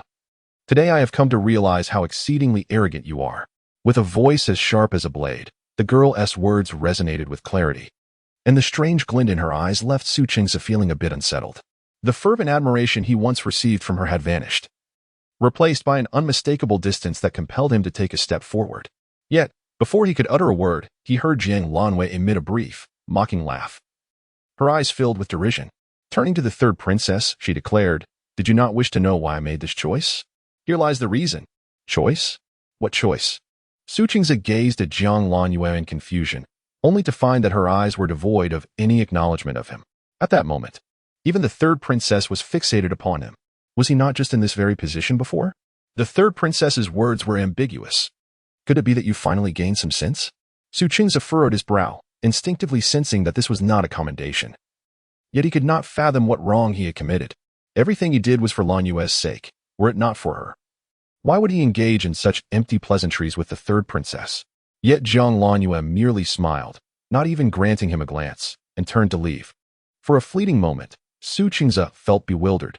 Since that day at the Jiang residence when Lanyue was upset, he had lost count of how many times she had disregarded his feelings and walked away from him. This had never happened before. A sense of unease gripped Su Qingze. He realized he could no longer allow Lan Yue to treat him in such a manner. It felt as though something was spiraling out of control. Much like the carriage incident that morning, he could not permit such occurrences to repeat. With this thought in mind, Su Qingze bowed to the third princess, saying, "I beg your pardon, Your Highness. I must take my leave." "Wait." Su Qingze halted, puzzled as he turned to the third princess. "What further instructions do you have?" "Your Highness? What of Jiang Qingcheng? Is she well? Is she still alive?" Su Qingze frowned, instinctively disliking the third princess's tone. However, remembering that Qingcheng shared a good rapport with her, he acknowledged, "Thank you for your concern, Your Highness. Qingcheng is recovering quite well." Pausing for a moment, he added, "Once she is fully recovered, I shall ensure she pays her respects to you. Do not. I dare not have her concerned for me." The third princess, brimming with defiance, stated bluntly, "Should she fall into the water before me, I certainly expect no prince to leap in to rescue her." In an instant, Su Qingze's countenance darkened. What did the princess imply? "You misunderstand Qingcheng. It was I who took the initiative to save her, and our relationship is not as you presume." "What do I think?" he retorted. "Do you possess the insight to know?" The third princess, catching the urgency etched on his face, smirked with derision. "No wonder Jiang Lanwei spurned you, preferring to share a husband with her sisters. Su Qingze, you have brought shame upon the house of loyalty." Her biting words rendered Su Qingze pale, and he composed himself with effort, saying, "Princess, you are unaware of the full circumstances. Why be so harsh? My misunderstanding with Lanwei is merely that, a misunderstanding. Do not heed the rumors." "A misunderstanding?" The third princess elongated her tone, a gleam of mischief in her eyes. "Ah, it seems you were quite oblivious. Just a moment ago, in the Phoenix Ceremony Hall, Jiang Lanwei received an exceptionally precious bracelet from old Lady Yun. Your mother certainly did not bestow such a treasure upon her." With that, she took pleasure in witnessing the change in Su Qingze's complexion, disregarding formalities as she hastily departed. Observing him stride towards Jiang Lanwei, she smirked and veered behind a snow-laden rockery, where she indeed spotted a flash of red beneath a blooming plum tree. "I knew you would be here." In days gone by, she and Jiang Lanwei had often hidden here to spar. It was a secluded spot, free from interruption. Lifting her gown and treading through the snow, the third princess approached Jiang Lanwei. "Hey, I've avenged you. How shall you express your gratitude?" Jiang Lanwei glanced back, offering a faint smile. "Then I thank your highness." The third princess was taken aback by the simple gratitude, shivering slightly. "To hear you utter a thank you in this lifetime is indeed a rarity. However, I must advise you, in terms of both lineage and character, Su Qingze is far superior to Yun Yan'an. Moreover, I believe resolving matters with Jiang Qingcheng should pose no challenge for you." Jiang Lanwei smiled faintly, and what of it? Su Qingze chose Jiang Qingcheng. Even if he resolves this issue, there will always be Li Qingcheng and Wang Qingcheng. If he could trample my dignity for Jiang Qingcheng, he would surely disregard me for others as well. Resolving a woman is never the fundamental solution. The third princess was momentarily stunned by Jiang Lanwei's words. Staring at her in awe, as if she radiated an ethereal glow, her reasoning profound. "Jiang Lanwei, you have truly changed. Yet," she added, "nevertheless, I have avenged you. And you owe me a favor." Jiang Lanwei raised an eyebrow, an ingenious idea flashing through her mind as she scrutinized the third princess. "If your highness does not mind, come to the Jiang residence tomorrow. I shall invite you to watch a play, thus repaying this favor." How does that sound? A play? The third princess instinctively sensed a hidden agenda. However, the mysterious demeanor of Jiang Lanwei ignited a sense of curiosity within her, leaving her eager for answers. Unable to contain herself, she inquired, "Please enlighten me about the play. If you withhold information, I shall not attend." "I assure you, it will be an unforgettable experience for the princess." The sounds of voices resonated from the entrance of the plum garden, compelling Jiang Lanwei to step outside, while she reminded the third princess to arrive early if she wished to witness the festivities. Today, she was not at home, and she was unaware of how her second sister's dowry was being distributed. Nevertheless, the truth would soon be revealed, and she was keen to observe the lengths to which they could shamelessly descend. Chapter 31. Maintaining distance. Thoughtful and considerate Jiang Lanwei, do not walk so swiftly. "Wait for me," the third princess exclaimed, hastily trailing behind while holding up her skirts. However, Jiang Lanwei paused, causing the princess to collide with her back as she failed to stop in time. As she rubbed her forehead, still unaware of her surroundings, the voice of the empress rang out. "Ling Xiang, why are you being so careless? Look how composed Miss Jiang is." "What?" The third princess lifted her head in astonishment. "Jiang Lanwei composed? Did her mother truly understand what she was implying? Bewildered, she turned her head only to witness Jiang Lanwei, with a gentle demeanor, approaching old lady Yun. "Madam, the snow is thick and perilous. Please watch your step," she said while naturally supporting the old lady's arm. The third princess remarked, "Jiang Lanwei, if you're called plump, you seem to be panting." The empress's expression darkened as she shot a warning glare at the third princess. "Ling Xiang," the princess pouted. Reluctantly standing beside the empress, and in a moment unnoticed by others, shot a fierce glare at Jiang Lanwei. She realized her miscalculation. If Jiang Lanwei truly wed Yun Yinan, she would be perpetually overshadowed by her, earning respect from others in the process. After all, he was none other than Yun Yinan. Even in death, he was unparalleled. Jiang Lanwei observed the third princess's discomfiture, smirking as she cast a challenging glance, reveling in the sight of the princess's suppressed ire. Yet, before she could retract her gaze, a reproachful voice called from behind, come to my side at once. How can you be so thoughtless?" Disturbing old lady Yun's peace? Turning to the source, she saw Yu Linlang, displeased, directing her gaze at Jiang Lanwei. As the onlookers turned their attention to her, she expressed a hint of apology. "It is this child, Lanwei, who has been disrespectful. There are attendants beside old lady Yun. Lanwei, come here quickly." Those surrounding the empress were ladies of the court who had just witnessed old lady Yun gifting Jiang Lanwei a bracelet. And now their glances towards Yu Linlang were laced with intrigue. Did Madame Su remain unaware?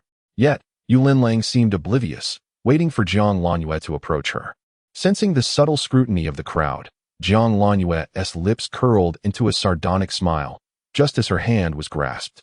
Madame Yun, with a voice as resonant as a bell and an imposing presence, spoke firmly, "Madame Su, your words are misguided.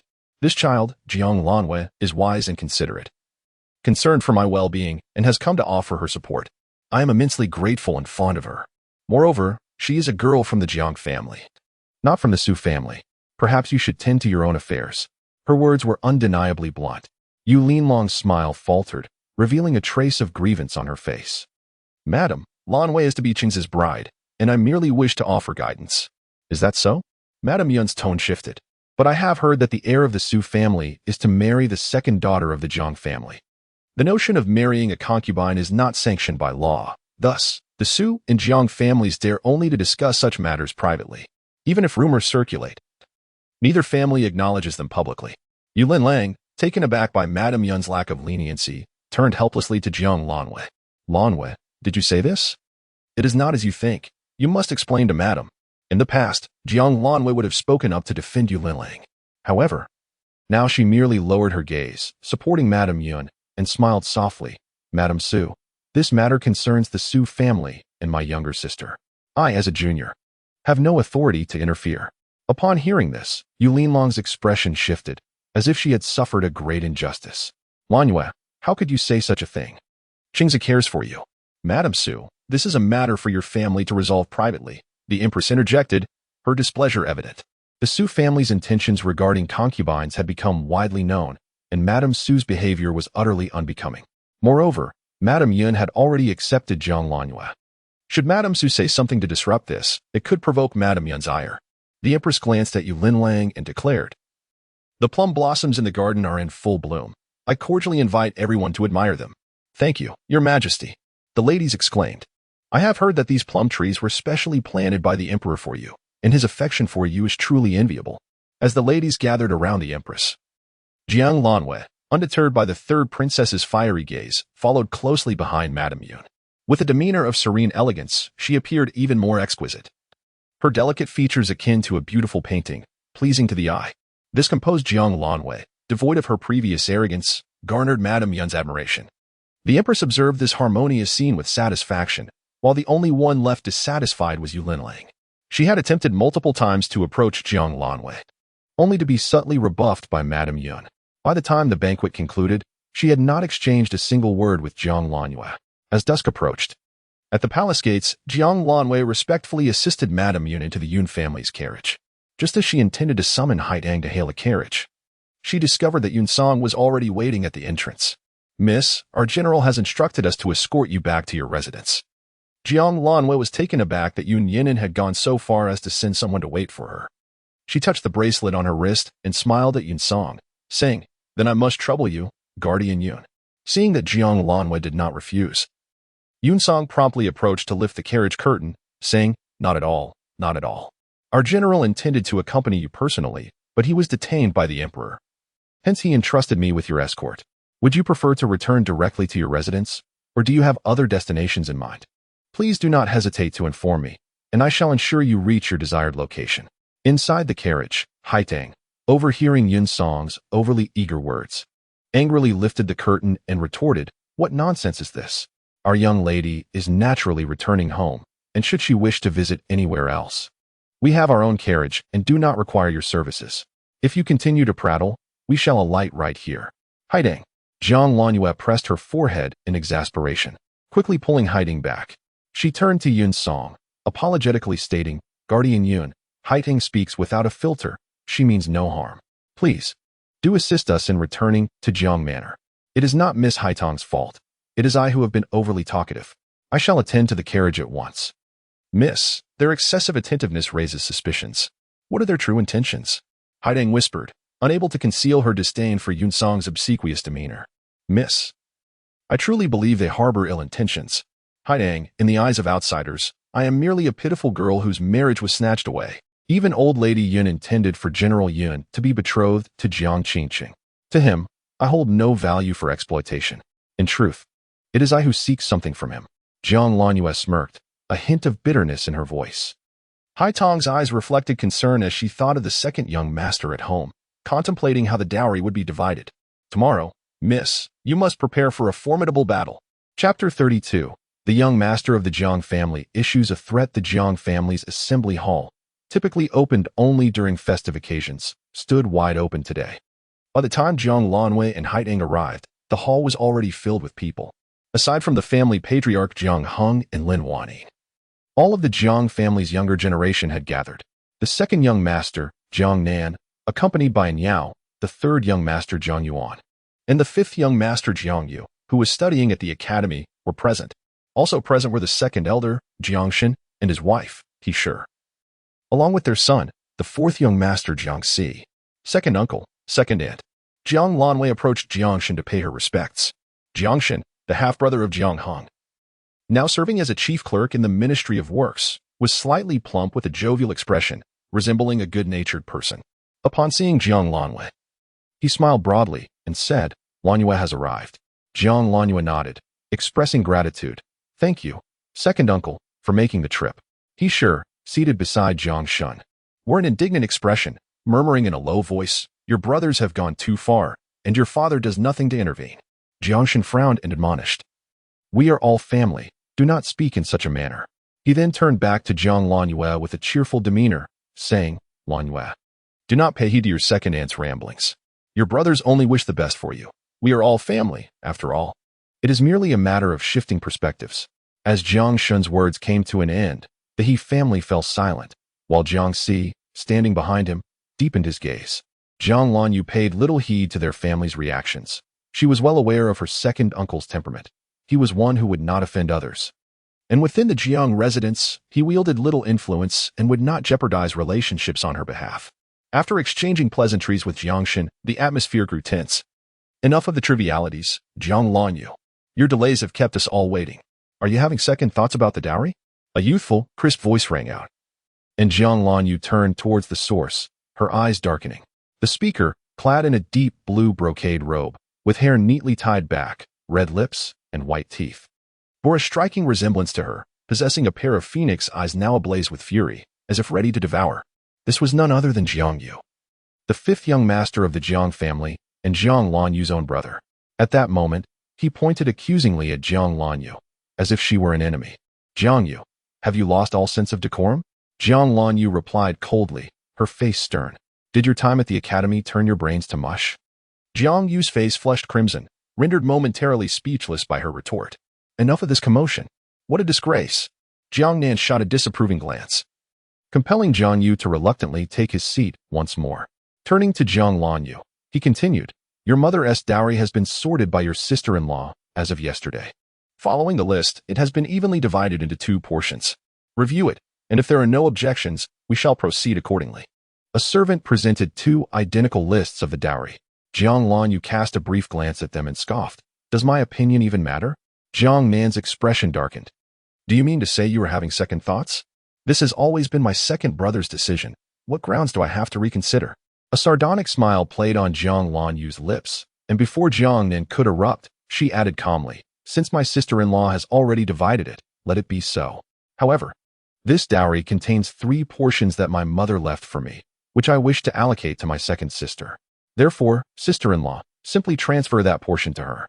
Jiang Yu interjected, casting a provocative glance at Jiang Lanyu. It is already a disgrace for our second sister to be a concubine. Naturally, she should be compensated more in the dowry.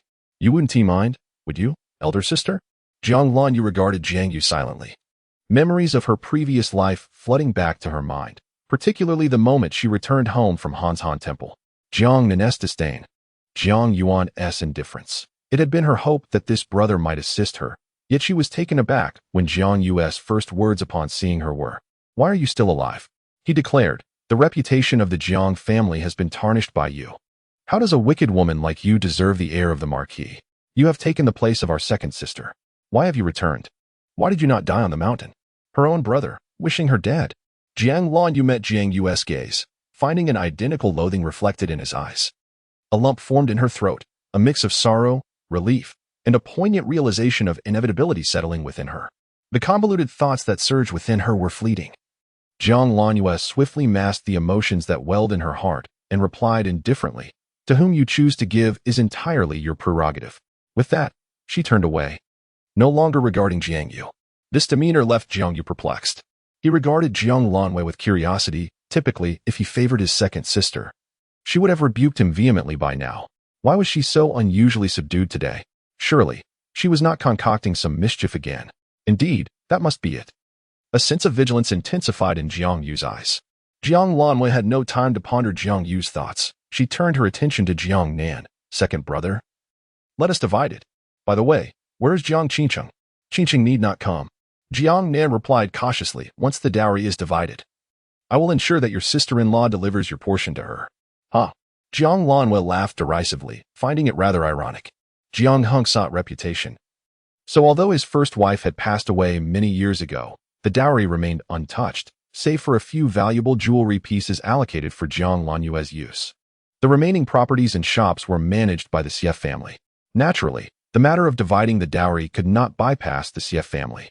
Jiang Nan gestured for Jiang Lanyu to examine the dowry list. "If you have no objections, we can summon the steward of the Xie family to facilitate the transfer of Qingcheng's share. If you wish to continue having the Xie family manage yours, it remains as it is. If not, the Jiang family also possesses capable stewards, and I can find someone for you." Jiang Lanyu refrained from taking the list. "Are you suggesting I discuss this with the Xie family?" Jiang Nan replied coolly, "The dowry left by our mother is naturally yours to discuss with your maternal grandmother." After a pause, he added, "If this matter becomes public, everyone will commend you for your sisterly affection. Your previous reputation was rather tarnished. This is an opportune chance to redeem yourself, ensuring that when you marry into the Marquis' household, you do not bring shame upon yourself. Of course, I could speak on your behalf, but I trust you would not want me to say anything inappropriate before your grandmother, would you?" The veiled threat in Jiang Nan's tone sent a chill through Jiang Lanwei. She gripped the dowry list tightly, her gaze toward Jiang Nan icy as she warned, "Second brother, if you dare disturb my grandmother's peace, do not blame me for severing all ties." Chapter 33, A Gesture of Kindness. The princess's visit. Jiang Nan laughed recklessly, his expression indifferent, seemingly unfazed by Jiang Lanyu's threat. "In that case, let us settle this matter." He called out, "Bring forth the steward of the Xie residence." It was then that Jiang Lanyu realized Jiang Nan had orchestrated everything meticulously, despite being aware of his partiality. The extent of his preparation stirred a flicker of indignation within her. She averted her gaze, only to find the steward of the estate hurrying in. "Second young master. Young Master Su and the third princess have arrived." "Who did you say?" Everyone in the Xie family present stood up, astonished expressions on their faces. The steward hastily clarified, "It is the third princess. She has already entered the main gate." Jiang Nan reacted swiftly. "The third princess is friendly with Qingcheng. She must be here to visit her. Hasten, summon the princess to the enchanting courtyard, and then invite Aunt Lin to accompany her." The steward hurriedly departed, and as Jiang Nan turned, he encountered Jiang Lanyu. He paused momentarily and coldly remarked, "The third princess has always held you in disdain. Do not seek her attention.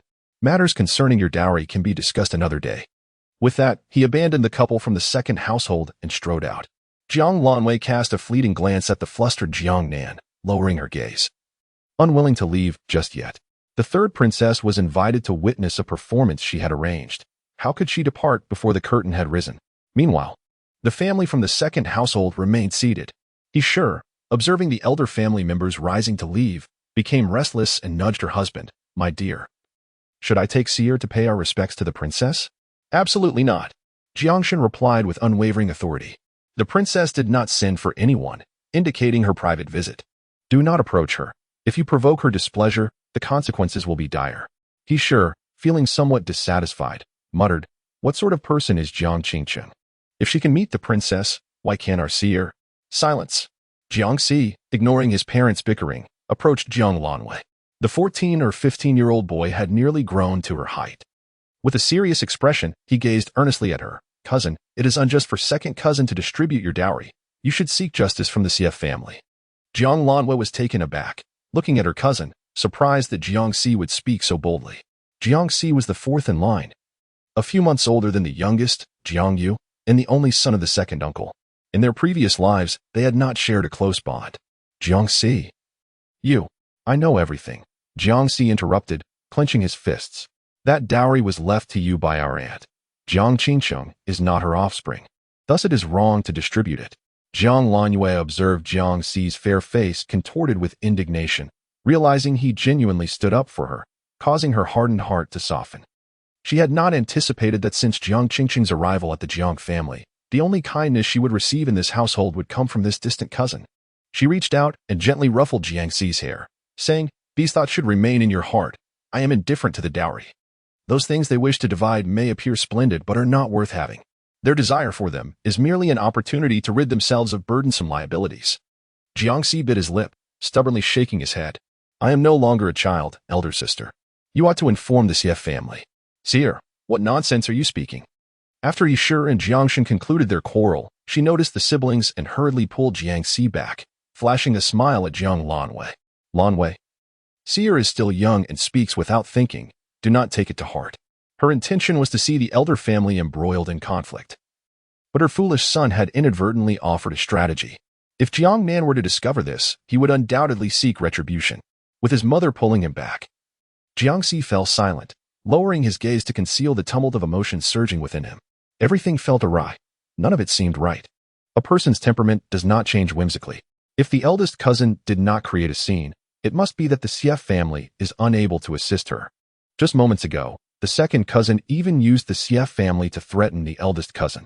Could something have happened to the CF family? Jiang Si clenched his fists. He would not abandon his efforts to support the eldest cousin. These people lack compassion, but he does not. Jiang Lanwei listened to his words, neither angry nor speaking out, primarily due to the lack of time. For Jiang Nan had returned. A group from the Jiang family surrounded the third princess as she entered from the courtyard. Jiang Lanwei, observing the third princess's feigned aloofness, reminded Jiangshan and his wife, as well as his uncle and aunt, that the third princess had arrived and it was time to pay their respects. Jiangshan and he appeared as if awakening from a dream, hastily going out to greet her. The third princess paid no heed to Jiangshan and his wife, waving her hand to indicate they should rise, and she eagerly approached Jiang Lanwei. You summon me. What is it that you wish to show me? Jiang Lanwei tugged at the corner of her mouth, about to speak when a delicate voice interjected. This humble subject has come before your highness, wishing you well.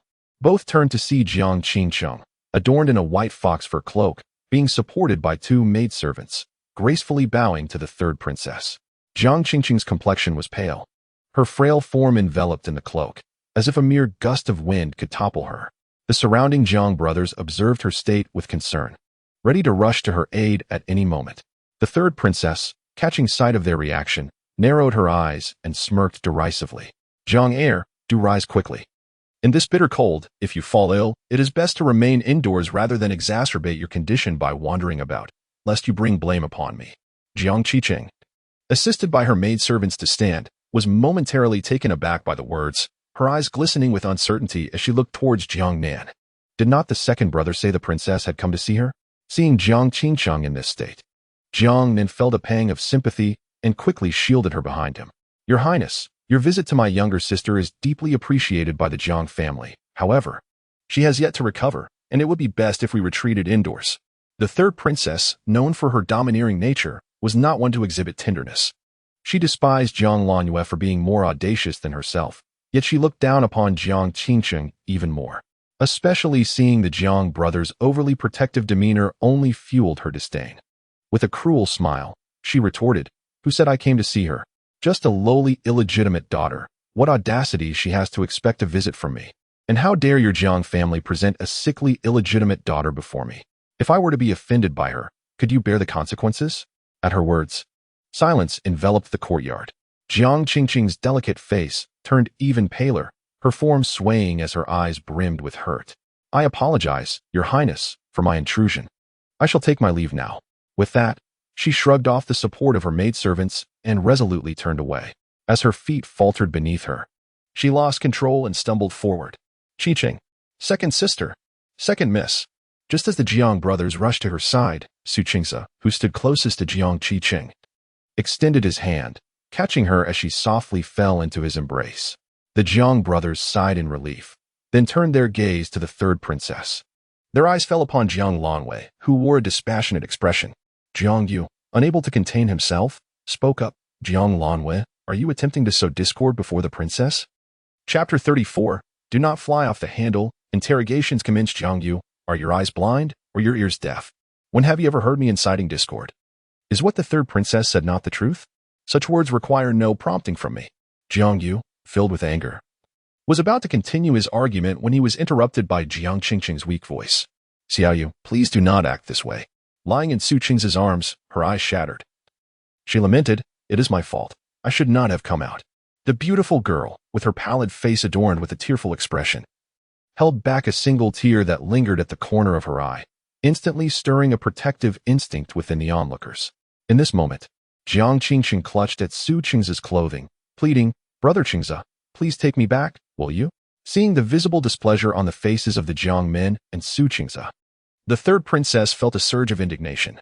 She had grown up in the palace, witnessing all manner of treachery, and to her, Jiang Qingqing's little ruse was nothing more than a trifling act. Yet, the men of the Jiang family appeared utterly manipulated by her, which infuriated her further. Just as she was about to unleash her ire, she felt a tug on her arm. Jiang Lanyue stepped in front of her, raising a foot to block her path. Though my sister may be somewhat rude and delicate, the princess is not one to lack empathy. "Young Master Su, please take my sister inside quickly." The mention of young Master Su caused Su Qingze to look up sharply, meeting Jiang Lanyue's sardonic smile. He opened his mouth to speak, but Jiang Qingqing tugged at his sleeve, saying, "Brother Qingze, I am cold. I will take you inside first." Immediately, Su Qingze lifted Jiang Qingqing into his arms, bypassing Jiang Lanyue as he strode into the house. Though Jiang Nan and the others appeared anxious, they remained composed in the presence of the third princess, patiently inviting her inside. However, the third princess was in no mood to be placated. Gripping Jiang Lanyue's sleeve, she exclaimed, "Who allowed you to take matters into your own hands? Do you not see she is merely playing the victim? I have encountered such tactics in the palace. If not 1,000 times, then certainly 800. If I do not deal with her today, she might truly believe this princess is made of clay." Jiang Lanyue cast a glance at the stern-faced Jiang men, a smirk playing at the corners of her mouth. She turned to the third princess and whispered in a tone only they could hear, "And then what? Oppressing the daughter of a minister. Do you not fear your reputation will become even more tarnished? Humph, has this princess ever cared for such matters? But would you allow Jiang Qingqing to ascend by stepping on your reputation? Does she dare?" The third princess bristled. Jiang Lanyue raised an eyebrow. Soon to be the esteemed wife of the Marquis of Cinni. Do you truly believe she would not dare? The third princess fell silent, seeing her successfully placated. Jiang Lanwei pressed on, declaring, "I have promised you a spectacle, and I shall not go back on my word." Patience is key. Having calmed the third princess, Jiang Lanyue turned to find Jiang Yuan observing her with a bemused expression. "Sister, you are quite the strategist. Even the third princess is on your side. However, if you think this will safeguard your dowry, you are woefully naive. You overthink, brother. My persuasion of the third princess was merely for the sake of preserving everyone's dignity." Jiang Lanwei feigned innocence. "Is it your wish to have the princess cause a scene in our home?" She cast a glance at the third princess's retreating figure, subtly implying, Do you truly believe that Jiang Qingqing's petty tricks can deceive the noble ladies of the palace? Let us not forget. Although the third princess does not engage in court affairs and wields no true power, she is the favorite of both the Empress Dowager and His Majesty. A mere illegitimate daughter tarnishing her reputation with such unbecoming antics. How do you think the nobility would deal with Jiang Qingqing? Jiang Yuan gazed deeply at Jiang Lanwei, hoping that her intentions were indeed for the greater good. Jiang Lanwei scoffed softly. If she were truly reckless, she would have plunged a dagger into both mother and daughter the moment she realized the truth. It would be far better to eliminate them entirely. Jiang Lanwei touched the bracelet on her wrist, suppressing the surging hatred within her. Patience, patience. Jiang Qingqing was carried into the room by Su Chengza, cradling a warming stove in her hands, a heavy cloak draped over her shoulders. Thank you, Brother Chengza, she said, glancing towards the door as Jiang Lanwei approached. In a panic, she urged Su Chengza, you must explain everything to my elder sister. I do not wish for any misunderstandings between you two because of me. Please assure her that I never intended to compete for your affection. Su Chengza halted in his tracks at her words. He adjusted Jiang Qingqing's attire and gently replied, it is of no consequence. He thought to himself, having explained to Jiang Lanwen numerous times. Yet just yesterday, she had boarded Yun Yinen's carriage before his eyes without offering any explanation. Why should he feel compelled to clarify? His mother had a point. Jiang Lanyue's willfulness should indeed have its limits, and her current behavior was truly unbecoming. Though he did not harbor feelings for Qingqing, he wished to make Jiang Lanyue understand that holding on to him was her best course of action. As long as she apologized and ceased her tantrums, he would continue to treat her well and shower her with affection.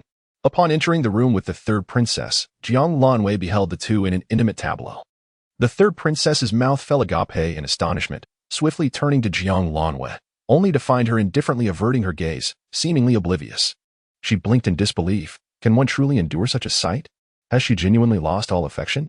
Jiang Lanwei disregarded all gazes and turned to Jiang Nan. Second brother. I have already informed the steward of the Xie residence. We may commence. Jiang Nan's expression darkened as he glanced at the third princess, asserting unequivocally, today, we welcome esteemed guests. This matter shall be discussed later. Do not regard me as an esteemed guest. Feel free to proceed with your affairs. The third princess promptly moved to the main seat, settled herself, and adopted a posture as if to enjoy the spectacle, as if she were invisible. Observing Jiang Nan's discomfort, a smirk crept upon Jiang Lanyue's lips. In that case, second brother, there is no need to be coy around the princess. Let us begin. Jiang Nan's countenance soured. I must remind you, second brother, that when dividing the dowry, you emphasized the deep bond of sisterhood. Why is it difficult to speak of this in front of the princess? Jiang Lanwei interrupted him, her gaze sweeping over the assembly. With a casual air, she remarked, or perhaps you are aware that this matter is disgraceful, that your actions have wronged our mother and sister, and you are merely ashamed to admit it? Jiang Lanwei. Jiang Nan suddenly raised his voice, sternly declaring, my discretion in not voicing this before outsiders was to honor you. Since you have cast aside that honor, I shall no longer shield you. He turned to the third princess, bowing slightly. Today we gather here as siblings to prepare the dowries for our two sisters. Given the princess's presence, we would kindly request her to act as a witness. Dowers?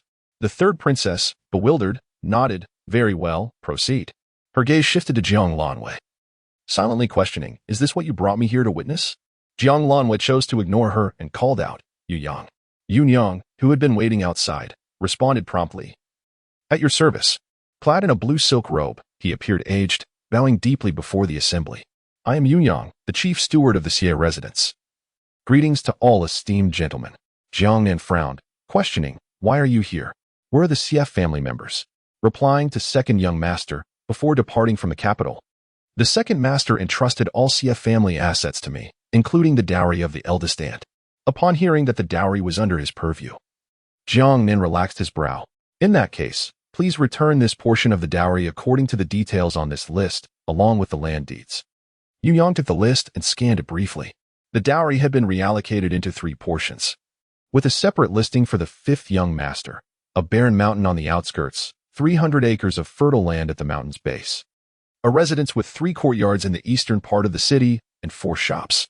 These assets, when converted to silver, represented approximately 30% of the total dowry, as initially allocated by the eldest aunt, as the 5th young master was male and had been but a child when the eldest aunt passed. He received a larger share of fixed assets to aid him in establishing a family in the future. In contrast, the land left for the eldest daughter was lesser, with more shops included, and the most skilled shopkeeper was entrusted to her care.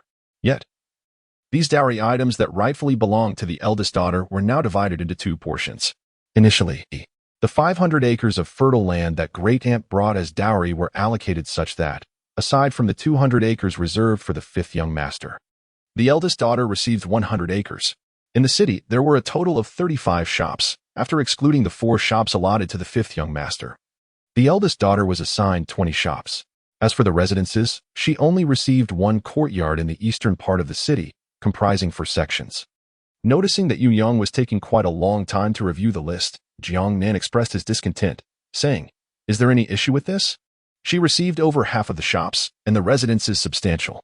The land was merely split evenly. What more could she possibly want?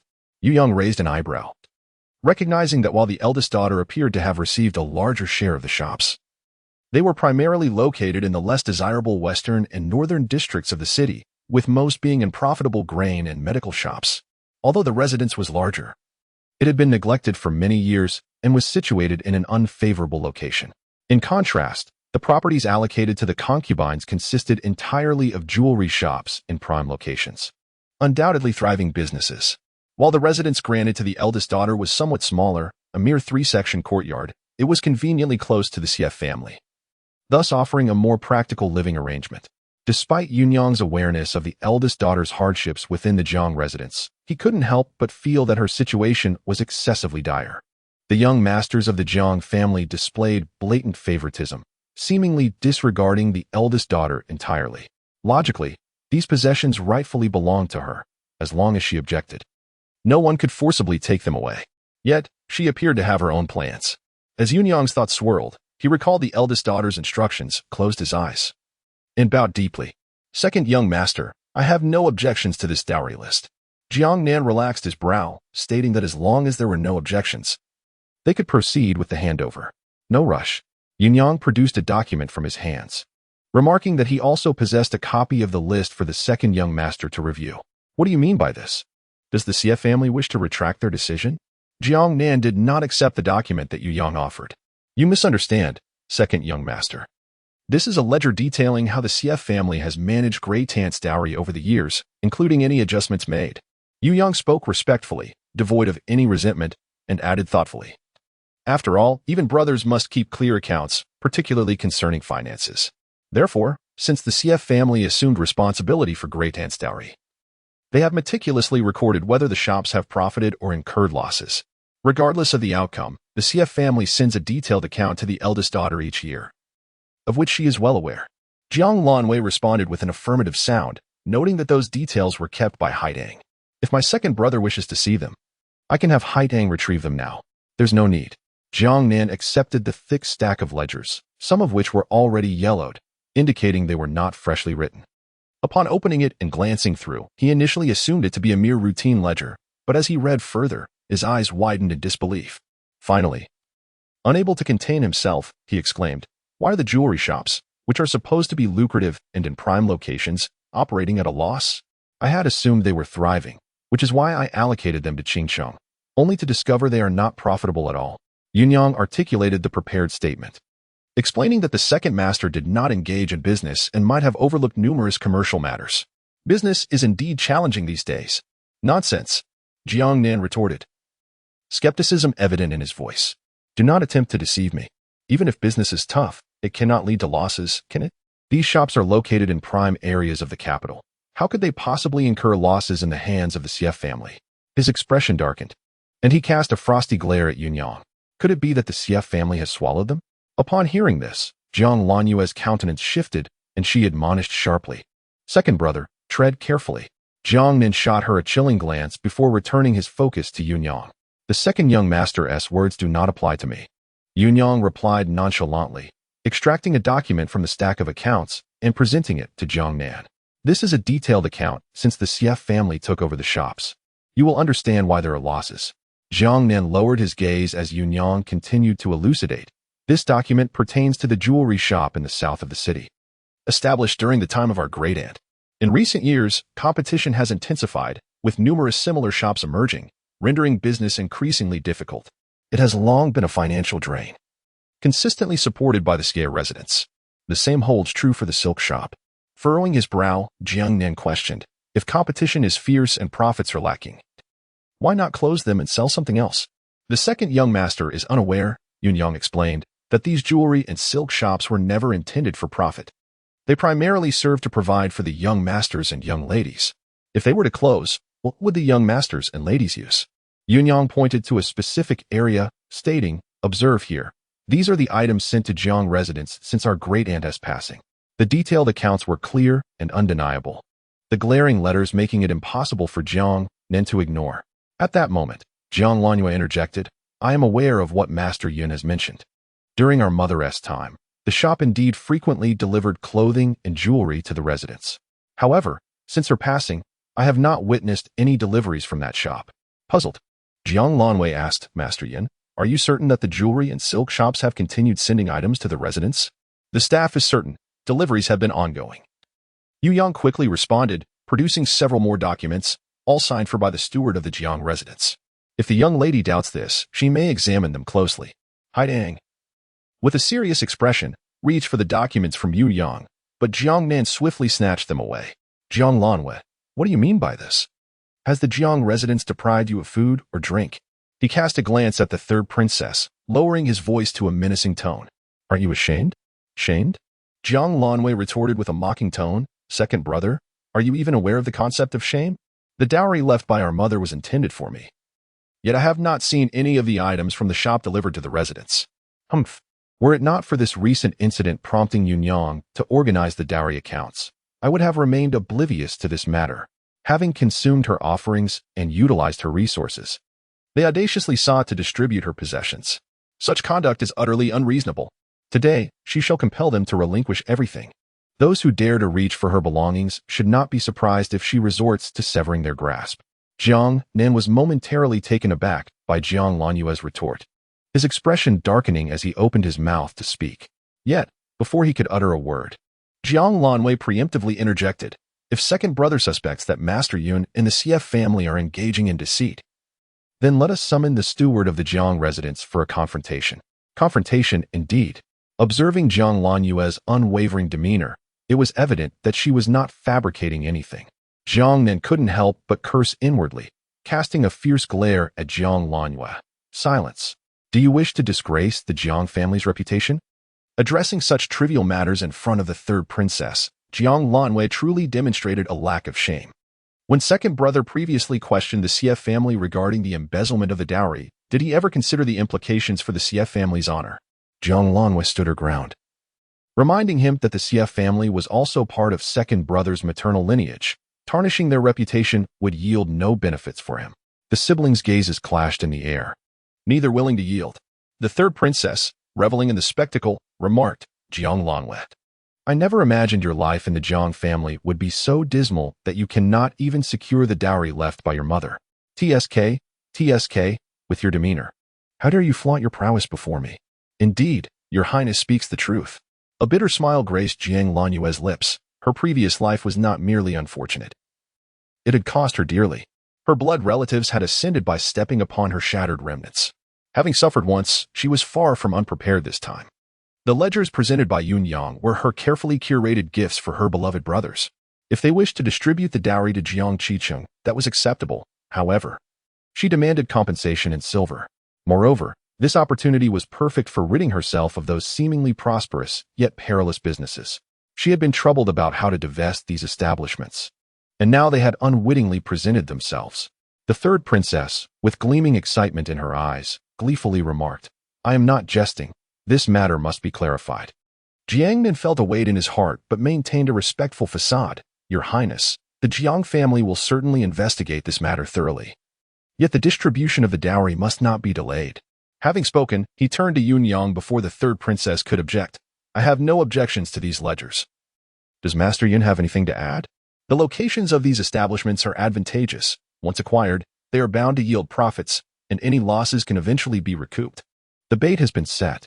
A glimmer of cunning flickered in Yunyang's eyes as he flipped to the final page of the ledger. Pointing to the last figure, this amount represents the financial support the CF family has provided to the jewelry and silk shop over the years. These shops are the dowry left by my esteemed aunt for the young lady, and the items within are utilized by the young masters and mistresses, not outsiders. Although they do not yield profit, the CF family has been willing to support them. However, now that the second young master insists on distributing these shops to Miss Jiang, the CF family demands reimbursement for their financial support. Jiang Yu's countenance darkened upon hearing his brother's words, disregarding the presence of the princess, and abruptly rose from his seat. The scraping of the chair against the floor resonating like a heavy toll upon the hearts of the Jiang brothers. As he approached, he peered over, his eyes widening in astonishment at the sum of 12,000 taels. Why not just seize it? Of course, seizing it would not be as swift as this. Jiang Lanyue quietly scoffed at this thought, casting a glance at Yun Yang. Unfazed, Yun Yang remarked calmly, the young masters recognized Miss Jiang as their sister, which bears no relation to the CF family. She is not one of theirs. The second young master and the fifth young master surely would not expect the CF family to provide funds for the Jiang household to raise a daughter. This statement struck the Jiang family members like a resounding slap. Naturally, Jiang Lanwe was not included in this, as she was quite pleased to witness such a scene. Yet, the third princess found it insufficient and provocatively inquired, "Oh, second young master Jiang, while it's one thing to acknowledge a thief as a sister, do you also wish to claim the CF family's wealth? Your audacity is simply astounding." Or perhaps, after the demise of Madame Jiang, the esteemed Jiang Taifu has become so impoverished that he seeks to benefit from the Yu family to support a mistress? Splendid. A smirk graced Jiang Lanyue's lips as she couldn't help but applaud the third princess. Her invitation had not been in vain. Observing the blatant remarks, even Jiang Nan could not contain his composure. Third princess, Jiang Nan's previously assured demeanor crumbled, and he forced out, "This is a matter concerning the Jiang family. I have no intention of meddling in your family affairs," the third princess retorted, rolling her eyes. She simply had never witnessed such shamelessness and could not refrain from expressing her astonishment. "Princess, the Jiang family has not yet declared their refusal to repay this sum." Jiang Nan gritted his teeth, his gaze darkened. "Manager Yun, the Jiang family is willing to accept this sum, but we are not fools. How could we incur such a loss over merely a dozen shops?" Yun Yang, appearing somewhat innocent, replied, "Did the second young master not review the detailed records? Each entry is documented, along with the personnel involved. If the second young master doubts this, he may call for inquiries." Fearing Jiang Nan would not believe him, he further clarified, "Not all individuals here are servants of the CF family. Some were hired. The second young master need not assume their allegiance lies with the CF family." Jiang Nan's face turned ashen as he perused the documents, yet his lack of understanding of commercial matters rendered him unable to discern anything. Observing his confusion, Yin Yang kindly explained, "Second young master, see here, there is a record concerning a white fox fur. It notes that the fur was transported from afar, worth a fortune, and was instructed to be delivered to the Jiang residence for the young lady.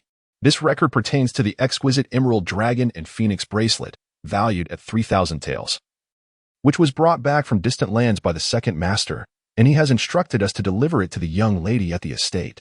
Furthermore, this document, along with another 5 that Yun Yang pointed out, all represent gifts from the CF family to the Jiang household."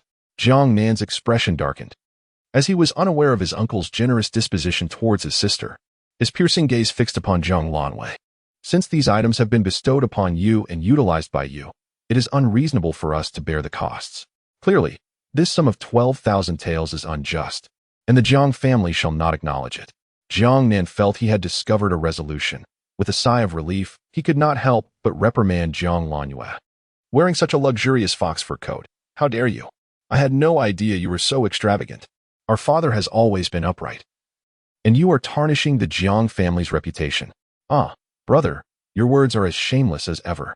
Jiang Lanyue retorted with a mocking smile, then abruptly rose, striding purposefully in a particular direction. "Today, I shall demonstrate to my dear brother who truly possesses these items." Chapter 37. Double Standards Among Brothers. A tug-of-war Jiang Lanyue approached Jiang Qingcheng and, with a swift motion, tugged at her coat, revealing the striking white fox fur she wore before the assembled crowd. Those present were sharp-eyed enough to discern the extraordinary quality of Jiang Qingcheng's fur, leading to a collective realization. The third princess could not resist mocking, "Oh, second young master Jiang, does your face hurt?" This remark caused Jiang Qingcheng's complexion to flush crimson as she stammered in defense. This was given to me by my mother." "Your mother?" Jiang Lanyue's tone dripped with sarcasm, her eyes filled with disdain. When Aunt Lin entered the household, she was adorned with jewelry bestowed upon her by Jiang Taifu.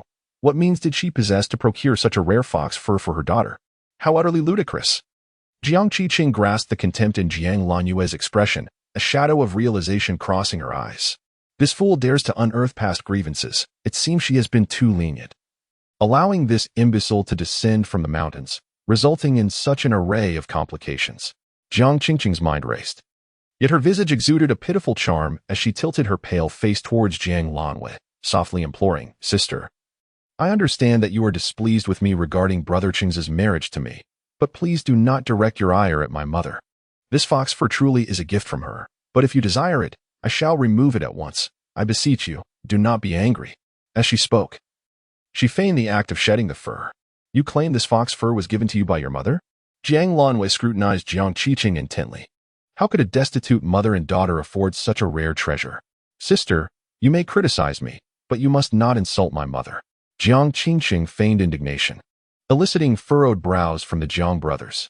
Jiang Nin interjected sharply, "Enough, Jiang Lanyue. It is but a fox fur. Why must you be so petty?" Jiang Yu pressed forward, reaching out to shove Jiang Lanyue, declaring that even if it were hers, the second sister wearing her fox fur was merely a courtesy. She should not be so ungrateful. Ungrateful? Jiang Lanyue was both infuriated and amused, blocking Jiang Yu's hand and pushing him away. "Would you care to listen to the nonsense you are uttering?" Just moments ago, it was the second brother who remarked that this fox fur is precious and lavish, and that it should not tarnish the Jiang family's reputation. Now, in the hands of Jiang Qiqing, it has been reduced to just a mere piece of fur? How dare you speak so? Jiang Yu's face flushed with indignation. How can you even compare yourself to the second sister? Did you not hear her say? This fox fur is hers, not the one given to you by her little uncle. Jiang Lanwei turned to Yun, the shopkeeper. Is there a mark on the fox fur given to me by her little uncle? Indeed. Yun Yang spoke up. The fox fur sent by the second master has the eldest lady's name intricately embroidered on the lower left corner of the back. Jiang Lanyue's expression hardened as she reached for the fur, but a quicker hand seized its corner. Su Qingze. Jiang Lanyue's gaze darkened upon seeing the hand gripping the fur. Release it. Enough. Lanyu, cease this commotion, Su Qingze admonished, his brow furrowed in disapproval. Qingcheng is your sister. It is merely a piece of fox fur. Why must you be so aggressive? Jiang Lanyue extended her hand, her expression impassive, her voice firm. Step aside. Jiang Qiqing had taken more than just a piece of fur from her. This person was obstructing her instead of confronting the true instigator. You are utterly incapable of discerning right from wrong. Su Qingze, taken aback by Jiang Lanyue's defiance in front of so many, felt a surge of anger. Jiang Lanwei, I said to stop this. If you desire this fox fur, I can have a new one made for you. Let this matter rest. Jiang Lanyue regarded Su Qingze with a sense of unfamiliarity.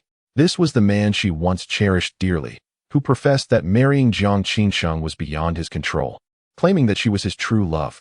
Yet, time and again, he abandoned her to stand before Jiang Qingsheng. This was Su Qingze's love. Indeed, it was rather cheap. Thankfully, she had cast it aside. At that moment, Jiang Qingsheng felt a mix of relief and absurdity. Su Qingze, what right do you have to declare that this matter is settled? This is the Jiang family, not the Cine Marquis residence. We are dealing with my mother's dowry, not your Su family's betrothal gifts. Kindly step aside.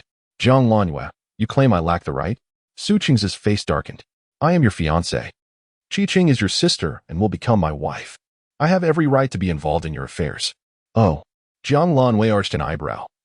Then I sincerely hope you both enjoy a harmonious life together and do not bring misfortune upon others. However, I must reveal to everyone who so shamelessly took what our little uncle bestowed upon me. With that, her gaze flicked toward the guilty party. Jiang Qiqing had never suffered a setback at the hands of Jiang Lanwei since returning to the Jiang family, and the expression of frustration nearly slipped from her face. Jiang Nan quickly intervened, casting a disapproving glance at Yun Yang. We, the Jiang family, shall cover these expenses. However, we do not possess such liquid assets. This sum of 12,000 taels shall be compensated from the dowry that Jiang Yu received. As Jiang Nan uttered these words, his heart bled profusely. Yet he recognized the necessity of compensation. It would be one thing if it were merely a matter concerning the Jiang family, but with the third princess present, failing to remit payment to the Xie family would surely allow rumors to circulate about his father using his father-in-law's money to support a concubine. Jiang Nan was acutely aware of the weight of 12,000 taels compared to the Jiang family's reputation. Jiang Yu, however, was indignant. Second brother, do you truly believe Jiang Lanwei's words? Jiang Lanwei scoffed. What, do you doubt me? If anyone is skeptical, let Jiang Qingcheng remove her fox fur for all to see. Do you truly think she has not conducted her investigation? The very garment she wears was gifted to her by our uncle. Today, she must either shed her skin or willingly part with her silver. Enough with the bickering. Jiang Nan shot a glare at Jiang Yu. Didn't you say that portion of the dowry was meant for Qiqing? Reluctantly, Jiang Yu acquiesced. Yun Yang swiftly made notes on the ledger, then remarked, the assets belonging to the fifth young master, aside from that barren mountain, amount to exactly 12,000 taels when accounting for the remaining fields and properties. Jiang Yu erupted. Why should we relinquish our fields and properties for a mere dilapidated mountain? Yun Yang, ever the voice of reason, replied, Fifth young master, that barren mountain contains a mine. While currently dormant and of little value, with proper management, it could surpass the worth of those fields and properties. Do not deceive me. Do you think I am unaware? You merely intend to scheme for Jiang Daji's benefit. That mine is nothing but a worthless relic. Even if it were to be mined, the subsequent investment would be astronomical. Do you truly believe I am oblivious to all of this? During the dowry distribution yesterday, he had overheard the conversation between his second brother and sister-in-law. If not for concerns over appearances, his second brother would have exchanged the barren mountain for Jiang Lanwei's shop in the capital. Jiang Yu pressed down on the ledger. You may either use the mountain to offset the debt or forfeit any claim to it. Yun Yang feigned hesitation, but a glimmer of cunning flashed in his eyes. According to the eldest young lady, that barren mountain is indeed a treasure. Very well, let it be the mountain then. Yun Yang, accept it. In due course, we shall construct a villa for our grandmother to enjoy during the summer. Jiang Lanwei interjected, though her tone betrayed her displeasure. While she was dissatisfied, Jiang Yu felt a sense of relief, thinking her compliant. Is it settled now? Not yet. How can it still be unresolved? Chapter 38. A Sister Like a Mother. The mad one is Yun Yang inscribed a figure, noting that, as fifth young master stated, if the barren mountain were not to be mined for its abandoned resources, its worth would indeed fall short of a residence in the capital. The CF family may consent to the mountain serving as compensation for the debt. However, there remains a deficit of 4,000 taels. Perhaps fifth young master could relinquish that residence in the capital? It would suffice perfectly. In a grand estate, the deduction amounted to 4,000 taels of silver, a notion that the CF family found quite delightful. Jiang Yu furrowed his brow, his gaze traversing the list before finally resting on the 100 acres of land in the suburbs allocated to Jiang Qingcheng. Very well. Let this desolate land be exchanged for your benefit. That should suffice. After all, these possessions were ultimately intended for his second sister. The 300 acres he received were fertile lands, and it would be more advantageous to trade away this portion of barren land designated for his second sister while retaining the estate and the arable land he had acquired. Fifth master, this land does not warrant such a valuation. Witnessing Jiang Yu's disregard for his biological sister in favor of a half-sister, Yun Yang felt a pang of sorrow for his young lady and resolutely shook his head, unwilling to relent. All right. I will allocate 40 acres from my 300 acres of fertile land to you. That should suffice. Do not dally. You are quibbling over such a trifling sum. Jiang Yu folded the list and turned, presenting it to Jiang Qingcheng. Sister, this is yours. This belongs to eldest sister. I do not want it. Jiang Qingcheng firmly shook her head. The Jiang brothers, witnessing this, quickly moved to persuade her. Qingcheng, this is your rightful share. If we consider it, we too have a stake in this, so consider it a gift from us. Indeed, second sister, this is what I have fought for on your behalf. Please do not refuse it. Unbeknownst to anyone, Jiang Lanyu let out a long sigh of relief upon seeing the finalized dowry list. Consequently, after the dowry was reallocated, her original share of 31 shops was reduced to 20. Her two estates were consolidated into one. However, she gained an additional mountain and 40 acres of fertile land. On the surface, it seemed that Jiang Lanyu had exchanged 11 prime shops and a fine property for a worthless barren mountain and a mere 40 acres of farmland, leading one to believe she had suffered a significant loss. In truth, this exchange allowed her to shed the potential liabilities of the commercial properties while acquiring a treasure in the form of a mine. If assessed accurately, the value she now possessed accounted for a staggering 90% of the dowry, exceeding her previous share by an additional 20%. Originally, this mine was intended for her younger brother, and she had no intention of scheming in such a manner. However, given her brother's lack of respect and affection towards her, and his plans to bestow his share of the dowry upon a concubine, she could hardly be blamed for disregarding the sibling bond. With the dowry reallocated, the list was drafted, and the witnesses along with the parties involved affixed their signatures. Under the persuasion of the Jiang brothers, Jiang Qicheng also signed. Once completed, she feigned sincerity as she addressed Jiang Lanyu, saying, "Sister, whether it is what you have given me or what brother you have sent my way, this dowry ultimately belongs to you. I merely hold it for you temporarily. If anyone wishes to reclaim it in the future, I will ensure it is returned without hesitation." Jiang Lanyu felt a wave of nausea at these words. Yet, Jiang Nan seemed somewhat moved, replying disapprovingly, "You need not be so modest. This is a gift for you, and it rightfully belongs to you. Jiang Lanyu does not lack these. Precisely, second sister, this is given willingly from my heart. Why should you return it? It is yours." Jiang Yu was furious. He shot a fierce glare at Jiang Lanyu and exclaimed, "If I were you, I would refrain from causing such a ruckus. Just look at how you've bullied our second sister, having obtained what she had schemed for." Jiang Lanyu had no intention of entangling herself further with them. Yet, upon hearing his words, she could not help but let out a cold laugh. "Fool. What did you just say?" Jiang Yu erupted, pointing an accusatory finger at Jiang Lanyu. "How dare you speak to me like that? I said you are a brainless fool." Jiang Lanyu retorted, grasping Jiang Yu's hand with a firm grip. "If you no longer want this hand, I can easily break it. Pain. It hurts." Jiang Lanyu. "It really hurts. Release me." Jiang Yu cried out, tears streaming down his face, yet Jiang Lanyu remained unmoved. "Second brother." Jiang Yu couldn't help but call for assistance. Jiang Nan glanced at the third princess, who was watching with great interest, and frowned as he reprimanded, "Enough. Even in a scuffle, there should be some decorum. Do not embarrass yourselves here." Jiang Lanyu lifted her eyelids to glance at Jiang Nan, sneering, "Second brother, it is not I who am embarrassing myself." Jiang Yu showed no respect for his elder sister, daring to speak arrogantly in front of their uncle and the third princess.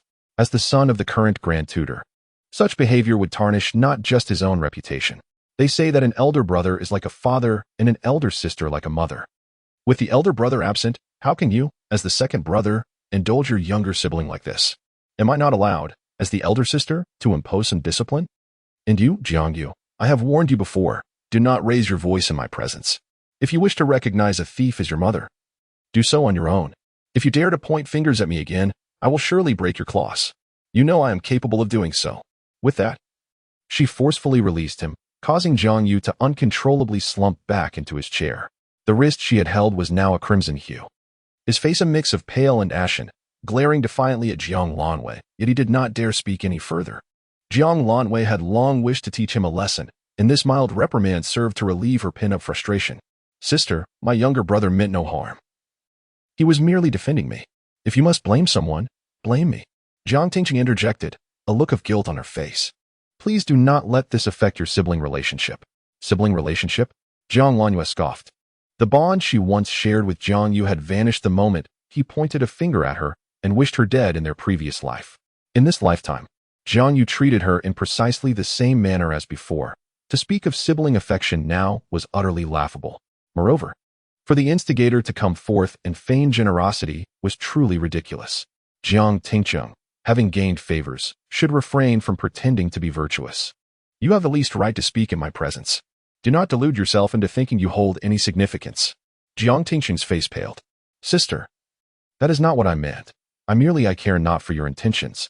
As of now, I have relinquished a portion of the shop and property to you. From this day forth, let us live in mutual indifference." Jiang Lanyu declared, unwilling for the Jiang brothers to discern her satisfaction with this outcome, lest they grow suspicious. She collected her documents and turned to beckon Yu Yang to depart. As Su Qingze observed the unfolding events, he felt an inexplicable surge of anxiety when Jiang Lanyu did not spare him a single glance. Without a moment's hesitation, he called out, "Jiang Lanyu, halt." Jiang Lanyu paused momentarily but then continued her stride towards the exit. "Jiang Lanyu, I command you to stop." Su Qingze strode forward, seizing her arm. "Did you not hear my words?" Jiang Lanyu exerted a slight force, breaking free from his grasp. "Young Master Su, what is your business?" "Young Master Su." The title grated on Su Qingze's ears, and he longed to inquire why she had ceased to call him Brother Qingze since descending from the mountain. Yet, the words failed to escape his lips. Confronted with Jiang Lanyue's indifferent gaze, he blurted out, "Apologize to Qi Qing." Are you unwell? Jiang Lanwei retorted, unable to restrain herself. Why should I apologize? Qing Cheng is your sister. How can you treat her so harshly? You are to share the same roof with her in the future. How can you expect me to marry you with such behavior? The more Su Qingzi spoke, the more he felt the validity of his words. He recalled the ongoing discord between them and, with a hint of disappointment, remarked, I never imagined you could be even more unreasonable than before. Now refusing to heed my words. Huh. Jiang Lanyu scoffed at the sight of Su Qingzi's disappointment, which only served to amuse her. She touched the bracelet on her wrist and, lifting her gaze, declared resolutely, Su Qingzi, I shall reiterate, I will not marry you. I am the legitimate daughter of the Jiang family, the daughter of the Xie family. I shall never share a husband with the daughter of one who usurped my mother's position. A thunderous silence followed. Su Qingzi's face turned ashen, his steps faltering. Jiang Nan was the first to react, exclaiming, Jiang Lanwei, are you out of your mind? Jiang Nan, it is you who appears to have lost your senses. Chapter 39.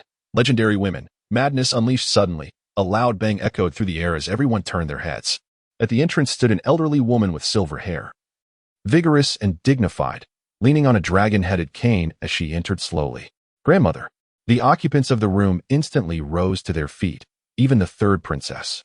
The matriarch of the Xie family, Madame Xie, born of noble lineage, had shared a deep bond with General Xie, raising 2 sons and a daughter together. She had aided her husband in defending the borders, and it could be said that General Xie's successes in pacifying the northern territories were largely attributed to her contributions. To this day, tales of Madame Xie's valor echoed along the borders. Upon her return to the capital, she continued her benevolent deeds, earning numerous accolades from the Empress Dowager and gaining considerable esteem. Now, her countenance was frosty, her piercing gaze sweeping over the crowd. Those who met her gaze instinctively lowered their heads, unable to hold her stare. Only Jiang Lanwei, gazing at the furious elder, felt her eyes mist with tears. Your esteemed presence is a great honor, and I beg your forgiveness for my inadequate welcome. Jiang Shen hurriedly stepped forward, bowing deeply. Jiang Eryi. Madame Xie's eyes narrowed, her tone sharp. You of the Jiang family are of high standing. Today, due to my hasty arrival, I neglected to present my visiting card. This is my oversight. As Jiang Shen met the gaze of the elderly Madame Xie, a shiver coursed through him, prompting him to speak hastily, Madam, as an elder. It is beneath you to receive a tribute from me. Any fault lies solely with the younger generation. Please, take your seat. I have already informed my brother, and he will arrive shortly. No need for that, Madame Xie replied, her voice tinged with disappointment. I have come today for my ungrateful grandson. Her eyes drifted towards the Jiang brothers, her expression darkening further. Grandmother. Jiang Lanwei could no longer contain herself and rushed forward, embracing Madame Xie tightly. A wave of relief washed over Madame Xie, her anger dissipating like the retreating tide as she gazed lovingly at her granddaughter. Oh, my dear. I am so sorry for the injustices you have faced. As Jiang Lanwei looked at the familiar face from her memories and heard those words of concern, her heart ached, and she burst into tears. Grandmother, I am not wronged, I'm sorry. I apologize, grandmother. In my past life, I failed to protect myself, causing you to suffer the loss of your beloved. I thought I could handle everything, yet I still troubled you. Hush now, my dear, I understand. Do not blame yourself. Madame Xie reassured her, gently patting Jiang Lanwei's back. I shall seek justice for you. The memories of her past life were too harrowing. After descending the mountain, she faced not only the anguish of her family's disappearance, but also the accusations from her own flesh and blood and the betrayal of a once-beloved partner. No one cared whether she felt wronged. All believed it was her fault, pushing her further into despair. She could scarcely bear to contemplate how heartbroken her grandmother would be upon learning of her demise. Grandmother. Jiang Nan stepped forward, mustering the courage to call out, followed by Jiang Yuan and Jiang Yu echoing the sentiment. Madame Xie placed a comforting hand on Jiang Lanwei's shoulder, drawing her protectively close, then turned her steely gaze upon the Jiang brothers. Is this how you care for your sister? Have you forgotten the promises you made when your mother passed? Snowflakes, like delicate blossoms, fell from the trees, landing softly upon Madame Xie's silver hair. The courtyard fell into a hushed silence, the only sound being the heavy breaths of the 3 Jiang brothers. Grandmother, the situation is not as you perceive, Jiang Nan struggled to articulate. Please, allow me to explain. Madame Xie let out a cold laugh. What is it that I am misunderstanding? Is it that the young Master Su refuses to take a proper wife? Or that you have not pressed the issue of the dowry? Her voice hardened, Jiang Nan, how dare you distribute the possessions of the Xie family to others? Grandmother, Qiqing is not just anyone. She is our sister as well, Jiang Nan insisted, his resolve wavering. This was the reason he only dared to use Madame Xie to threaten Jiang Lanwei, but did not genuinely intend for her to confront anyone. The matriarch of the Xie family was fiercely protective, a force he could not provoke. He merely wished to act without permission. Not just anyone? Madame Xie did not erupt in the rage Jiang Nan had anticipated. Instead, she fixed her piercing gaze upon Jiang Yuan and Jiang Yu, demanding, "And you two share this sentiment?" Jiang Yuan nonchalantly remarked, "The dowry does not concern me. I have no objections to how it is divided." Jiang Yu muttered, "I would rather have only sister Qiqing. I would give her everything I possess." A sardonic smile crept across old Madame Xie's face as she turned to Jiang Xin, saying with deep significance, "It is evident that the Jiang family knows how to groom individuals. I have witnessed it firsthand." Jiang Xin was uncertain of her meaning. Yet being caught in the act of taking someone else's belongings would provoke anger in anyone. He had prepared himself for old Madame Xie's potential outburst. Yet he was taken aback by her unexpected demeanor. He stated, "Madam, with the bitter cold upon us, it would be best for you to step inside and discuss this. Otherwise, my elder brother will hold me accountable for neglecting you." "No need for concern, second master. I shall not make things difficult for you," old Madame Xie replied, accepting the list from Yunyang and glancing over it. "Goodness, do you truly approve of this dowry?" "Indeed, I wholeheartedly approve." She had orchestrated the accounts with Yunyang, intending to rid herself of the problematic shops in exchange for that coveted treasure mine. Now that her ambitions had been fulfilled, what more could she desire? However, in front of everyone, Jiang Lanwei could not elaborate too much with her grandmother. Gently squeezing the old lady's arm, she coaxed, "Grandmother, these people are devoid of conscience. Would you kindly come to my courtyard for a moment?" "No hurry. We shall wait for your father before discussing further." Old Madame Xie, not grasping Jiang Lanwei's subtle hint, insisted on standing her ground and refrained from entering the house, holding Jiang Lanwei's hand and scrutinizing her. "You've lost weight. You've suffered during these days." "Greetings, grandmother." Su Qingze approached, bowing respectfully. "I regret not taking better care of Lanwei, but rest assured, I shall look after her diligently from now on." Witnessing Su Qingze's pretense made Jiang Lanwei feel as though she had swallowed a fly, and she grimaced in disgust. Fearing that old Madame Xie might be deceived by Su Qingze's appearance, she interjected, "Su Qingze, we have made our stance perfectly clear. Do not speak nonsense before my grandmother." "Lanwei, I know you are still angry with me. Why can't you believe that you are the only one in my heart?" Su Qingze implored, his gaze earnest. "Why can't you understand me a little? Your grandmother is elderly. Must she worry about you as well?" "Su Qingze, how dare you say such a thing?" "All right, dear. Do not be angry. Frowning does not suit your beauty." Old Madame Xie hurriedly embraced Jiang Lanwei, soothing her as though she were a child. "Calm down. Grandmother will seek justice for you." With a flicker of her gaze, old Madame Xie turned to the well-meaning Su Qingze and exclaimed, "You young man from the Su family, since you profess to love only my dear girl, then swear that you will marry her alone in this lifetime, without taking a second wife. Should you break this oath, may the heavens strike you down, your future be ruined, and you meet a dreadful end." "Do you dare to swear?" "May the heavens strike me down. May I meet a dreadful end." Such a fierce oath made all present turn pale. Su Qingze stared at old Madame Xie in disbelief. Madame Xie spoke leisurely, "Of course. My Xie family is not one to act without reason. If you keep your promise, all the assets and connections of the Xie family shall be yours, and we will support you wholeheartedly. I stand by my word. As long as you publicly swear an oath, the Xie family will honor our commitment." The assets and connections of the Xie family. Su Qingze swallowed hard, his gaze instinctively drifting towards Jiang Lanwei. Yet he found her head bowed, showing no interest in him whatsoever. Unbeknownst to him, Jiang Lanwei was equally restless, her nails digging deep into her palm as she awaited Su Qingze's response. Chapter 40. The proactive retreat of Grand Tutor Jiang. Hung Madame Xie's words echoed in Su Qingze's mind as he struggled to swallow again. The winter sun cast its light upon his face, revealing beads of perspiration forming on his forehead. Despite it being the depth of winter at that moment, Su Qingze felt as if he were engulfed in flames, enduring a tormenting heat. The gazes of those around him grew increasingly intense, and his back became damp with sweat. Su Qingze knew it was time to make a choice. In truth, he should have made that decision the moment Madame Xie spoke. Brother Qingze need not be troubled. I, Jiang Qingcheng, voluntarily withdraw from this marriage. wishing you and my sister a lifetime of happiness and companionship. A gentle and delicate voice interrupted Su Qing's contemplation. Jiang Qingcheng stepped forward, her words resounding with conviction. She looked at Madame Xie, grandmother. Brother Qing's agreement to marry me is merely out of consideration for my elder sister's reputation. I ask that you do not press him further. After speaking, she deeply bowed, her demeanor humble and compliant, instantly casting a somewhat sinister shadow upon Madame Xie's countenance. Jiang Lanyue's gaze sharpened, the darkness in her eyes deepening. She understood that her grandmother's demand was designed to place Su Qingze in a precarious position. Should he choose Jiang Qingcheng, he would betray their engagement and face scorn for his perceived treachery. Conversely, if he chose her, it would be difficult for anyone to believe that he did not do so merely for the sake of her grandmother's conditions. Even though the Xie family was an established noble house, Su Qingze could not escape the taint of infamy. Regardless of his choice, he would emerge with the reputation of a heartless and fickle man. However, Jiang Qingcheng's selfless withdrawal granted Su Qingze a semblance of dignity, placing the burden of villainy upon their grandmother. Jiang Lanyue clenched her fists. Since awakening, she had never directly confronted Jiang Qingcheng.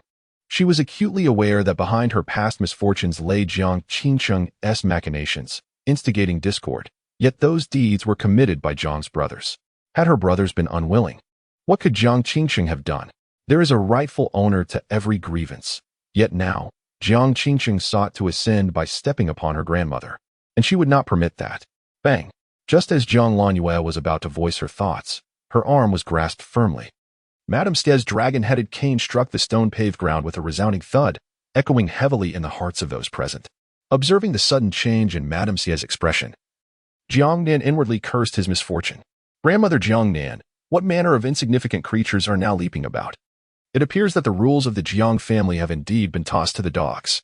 As the upper beam is crooked, so too is the lower beam. Your father, oblivious to right and wrong, gathers all sorts into his fold, and it is no wonder that others follow suit. My dear young lady, you cannot expect to claim the title of grandmother. In the Xie family, there is but one young lady, the esteemed Miss Lan Yu. The scathing remarks directed from Jiang Taifu to Jiang Qingcheng left the Jiang family members with faces marred in shades of green and white.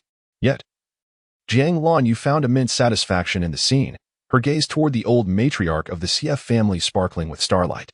Is it not true that her father indiscriminately welcomed all sorts into their midst? Lin Wanyin, merely a concubine, brought her daughter into the manor. Jiang Taifu, unwilling to elevate her to the status of a legitimate wife, dared only to bestow upon her the title of mistress, allowing her to manage the household. This lack of legitimacy and decorum is nothing short of chaos. The atmosphere grew unbearably awkward.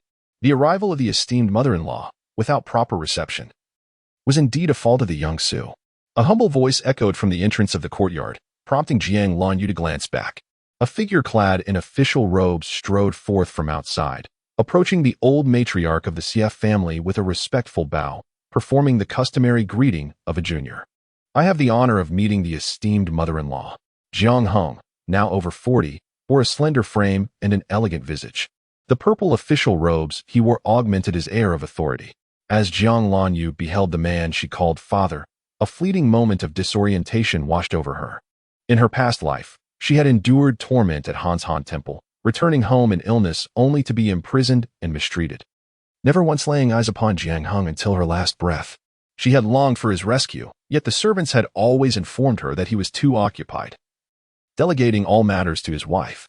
In this lifetime, upon awakening, she had encountered several brothers and a younger sibling, yet her father remained elusive. Had it not been for her grandmother's visit today, she feared she might have never seen him at all.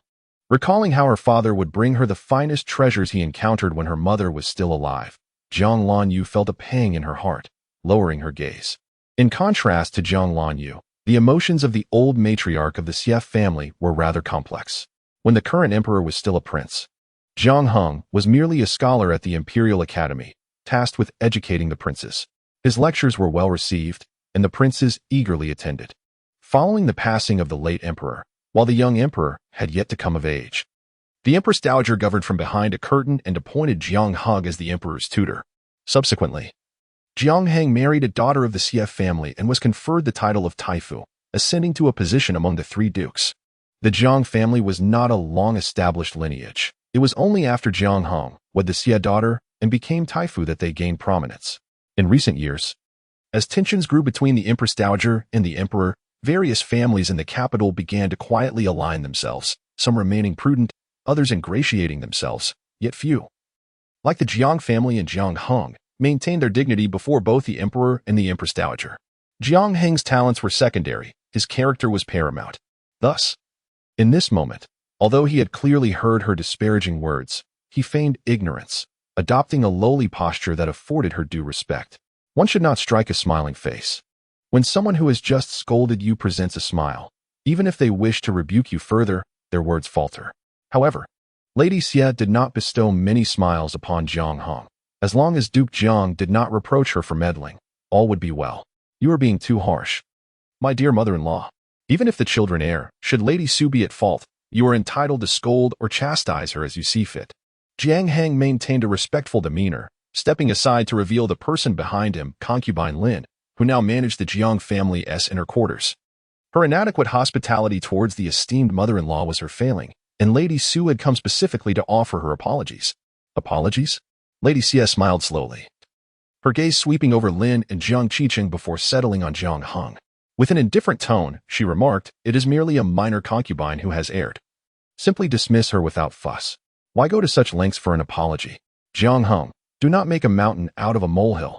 Jiang Heng hesitated momentarily, shifting his position to shield the person behind him. Mother-in-law speaks wisely. The wind is strong. Please, take your seat inside to protect your health. No need. I am in good health, Lady Xie retorted, her eyes narrowing as they rested on Su Qingze. You have arrived at an opportune moment, young man of the Su family. What is your decision? Jiang Heng, following Lady Xie's gaze, finally noticed his second daughter, who appeared precariously close to collapse, alongside her betrothed, whose expression was strained. After a brief contemplation, before Su Qingze could speak, he interjected, Mother-in-law, both Lan Yu and Qingcheng are virtuous young ladies.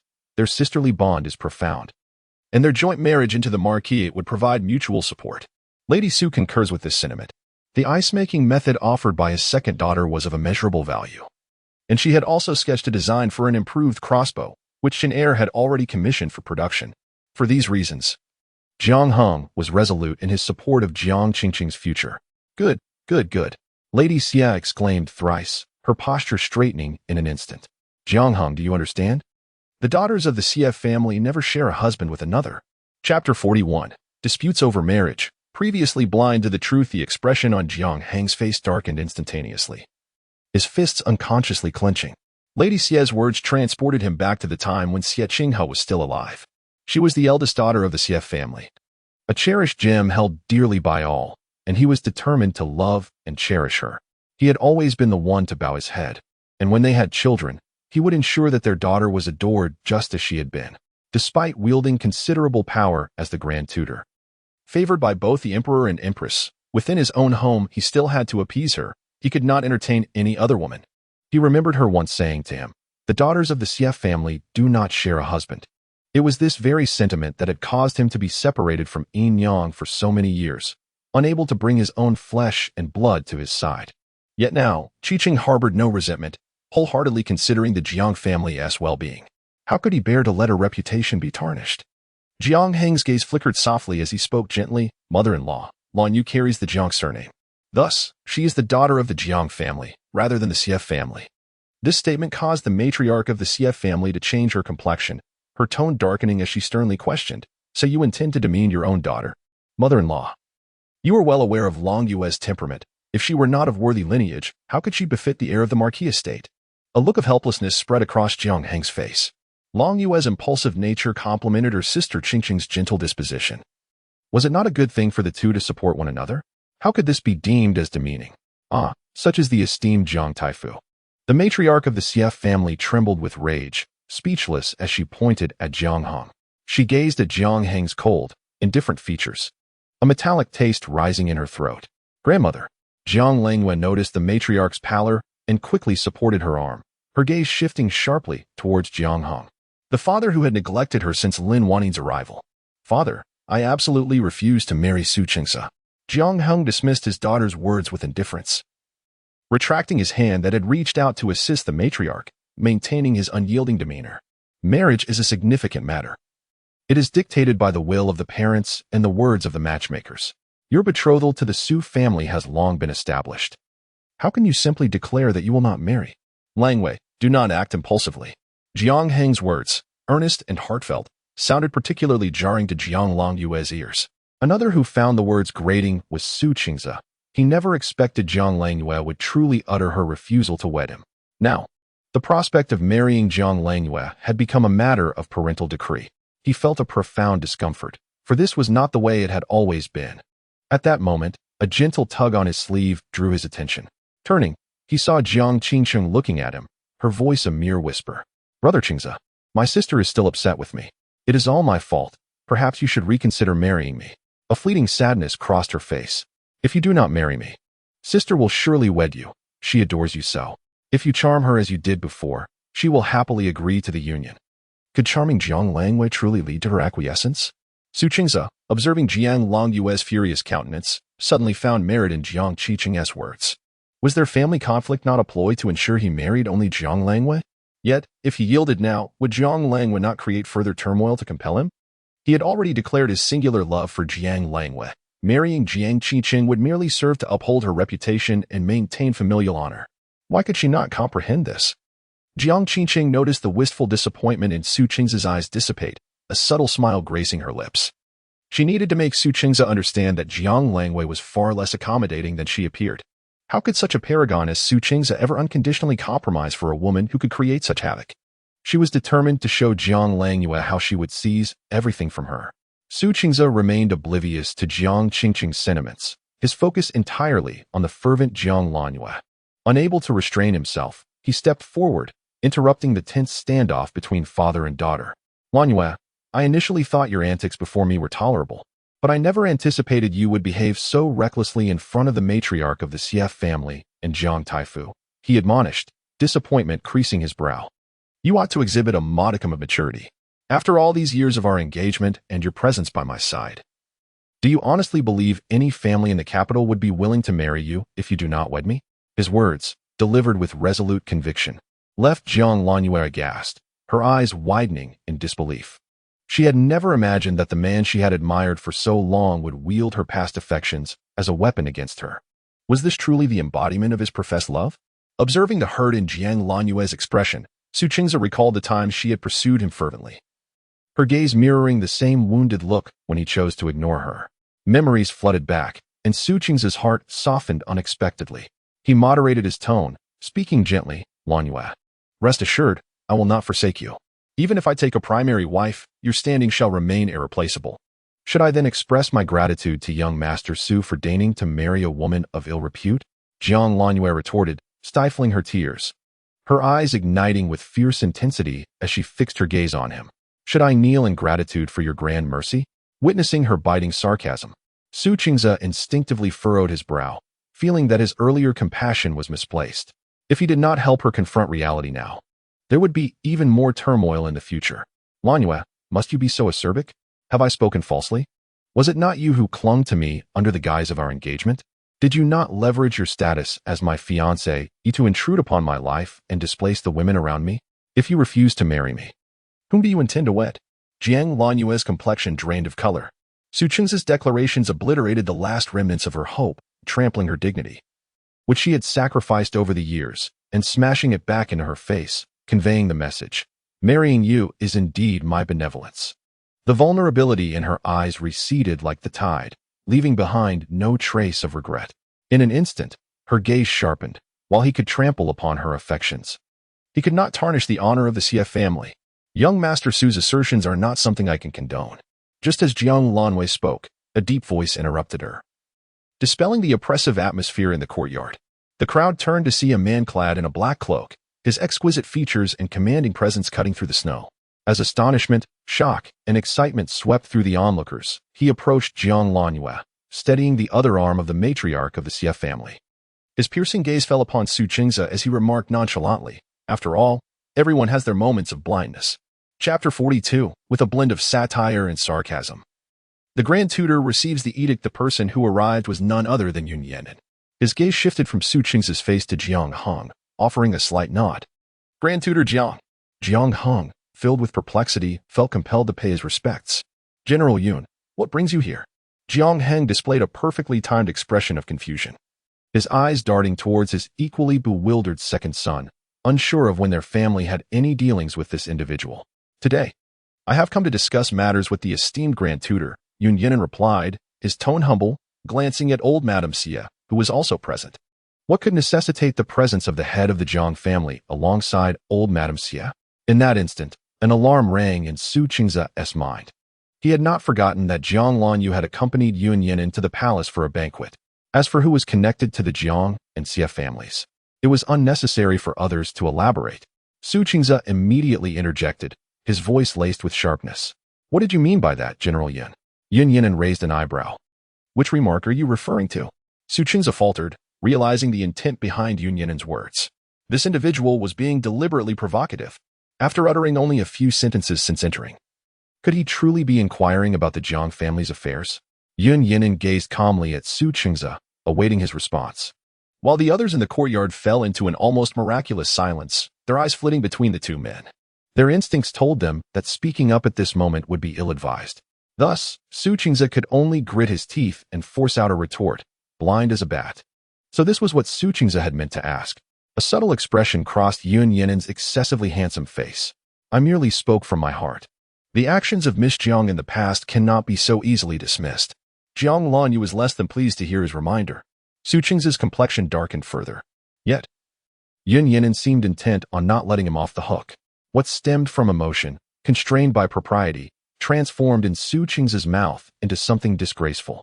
Young Master Su is indeed a paragon of decorum, making those spirited young ladies who toss handkerchiefs at handsome men appear rather shameful, Yun Yinan remarked with a sardonic undertone, referencing the likes of the third princess, who had exhibited such behavior.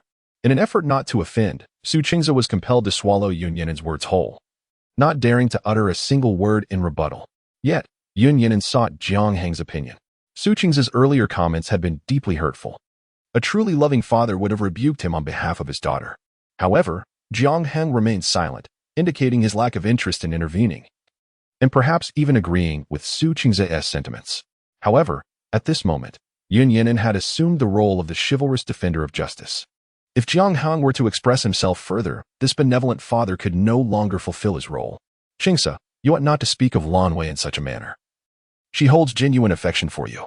If you continue in this vein, how can I entrust Lan Yue's hand in marriage to you?" Although Jiang Heng remained oblivious to Yun Yinan's motives, his instincts warned him that the visitor harbored ill intentions, potentially directed towards his eldest daughter. Thus, he admonished Su Qingze in a tone befitting an elder, indirectly providing him with an escape route, while informing Yun Yinan that this was a matter concerning their family, unworthy of external interference. Su Qingze promptly replied, "Uncle Jiang is correct. It is the fault of the younger generation. Lan Wei, I was mistaken. I should not have spoken thus. Please forgive me." Observing Su Qingze's insincere and superficial apology, Jiang Lanyue's lips curled into a faint smirk. Just as she prepared to respond, a cool voice beside her interjected, "I have yet to witness saliva that can be licked back after being spat out." Jiang Lanwei was momentarily taken aback, almost losing her composure. This remark was both repulsive and malicious. Yet it bore truth. A man of honor should stand by his words. And Su Qingze's actions, speaking ill and then repeatedly seeking forgiveness, were akin to attempting to reclaim the saliva he had spat out. Disgusting. Su Qingze's face flushed crimson with anger. Amidst his growing ire, Yun Yinan leisurely remarked, "If the Grand Tutor is so reluctant to marry off his daughter, then why persist in the endeavor?" Observing Yun Yinan's countenance, Jiang Heng suddenly felt a twinge of unease. "General Yun, such jest is inappropriate. The engagement between our families is no trifling matter." Yet, had not the Jiang family already fulfilled an engagement with one daughter? A smirk played upon Yun Yinan's lips as he slowly unfurled a bright yellow scroll before Jiang Heng's bewildered and alarmed gaze. "Grand Tutor, His Majesty has decreed." Upon leaving the Jiang residence, Jiang Lanyue gazed at the imposing figure supporting the elderly matriarch, feeling a fleeting sense of disorientation. Having learned from the lessons of her past life, Jiang Lanwei had never placed her hopes in others, even if that individual was to be her betrothed. She viewed marriage as a transaction aimed at securing the best outcome for herself and the Xie family, never imagining that this person would take the initiative to extricate her from her predicament. She recalled her father's shocked expression upon hearing Yun Yinin's decree, a reaction that brought her a measure of satisfaction. Her father held the Yun family in disdain, particularly the military power that supported the emperor. In his eyes, the emperor was weak, and Yun Yinin was nearing his end. Despite Yun Yinin's illustrious reputation, death extinguishes like a flame, and how long could one be remembered? A family like the Yuns, waning in influence, was not worthy of sacrificing a daughter, especially a legitimate one. Marrying into the Sini Ho residence would be the wisest choice, as it would allow him to place his beloved daughter in a position of secondary wife. One could only wonder, should the primary wife be replaced? Could his cherished daughter still retain her status as a secondary wife? Could he withstand the verbal onslaught of the censors and marry his ill-begotten daughter to Su Qingze as a secondary wife? The mere thought of her well-meaning father grappling with such overwhelming matters brought a smile to Jiang Lanyue's face. Miss, I am truly unaware of why the old lady is here, but I shall certainly investigate. Yun Yang's voice interrupted her reverie. Jiang Lanwei glanced at her grandmother, assisted by Yun Yinin as she entered the carriage. She turned to Yun Yang and shook her head. There is no need for investigation. Expedite the arrangements for the dowry and prepare it according to the list I provided. The imperial decree has been issued, and the wedding day cannot be far off. All must be prepared in advance. Yes, Yun Yang replied, discreetly stepping aside. Jiang Lanyue mentally reviewed the events of the day, and upon raising her head, she found Yun Yinin before her. I shall escort my grandmother home. I will accompany you. Without a second thought, Jiang Lanyue replied, only to realize afterward how naturally this man referred to his grandmother. Chapter 43. Engaged couple. Gossipy spectators. Old Lady Xie appeared to be quite pleased with Yun Yinin, seemingly oblivious to the rumors surrounding him. She treated him with great familiarity and even urged Jiang Lanyue to get along well with him. Naturally, Jiang Lanwei had no objections to her grandmother's words. Yun Yinin, in turn, showed no sign of impatience towards old Lady Xie's incessant chatter. His demeanor respectful yet affectionate as he accompanied Jiang Lanwei to return the old lady home. Jiang Lanwei intended to stay and keep old Lady Xie company, but the old lady shooed her away. Go, go, go. I do not need your company. You should accompany Yinin. The way her own grandmother called him was quite endearing, if not a tad presumptuous. With no other choice, Jiang Lanyue followed Yun Yinin out of the Xie residence. Waiting outside was only Yun Yinin's sleek black carriage, with none other than Yun Song at the front. Upon seeing her, Yun Song grinned widely, leaped down, and lifted the carriage curtain. Miss Jiang, please. His enthusiasm left Jiang Lanwei somewhat taken aback. Thank you, guardian. She offered a slight nod to Yun Song and took Hai Tang's hand to board the carriage. The interior decoration remained unchanged, yet Jiang Lanyue's mood felt peculiar. This was not her first time in Yun Yinin's carriage.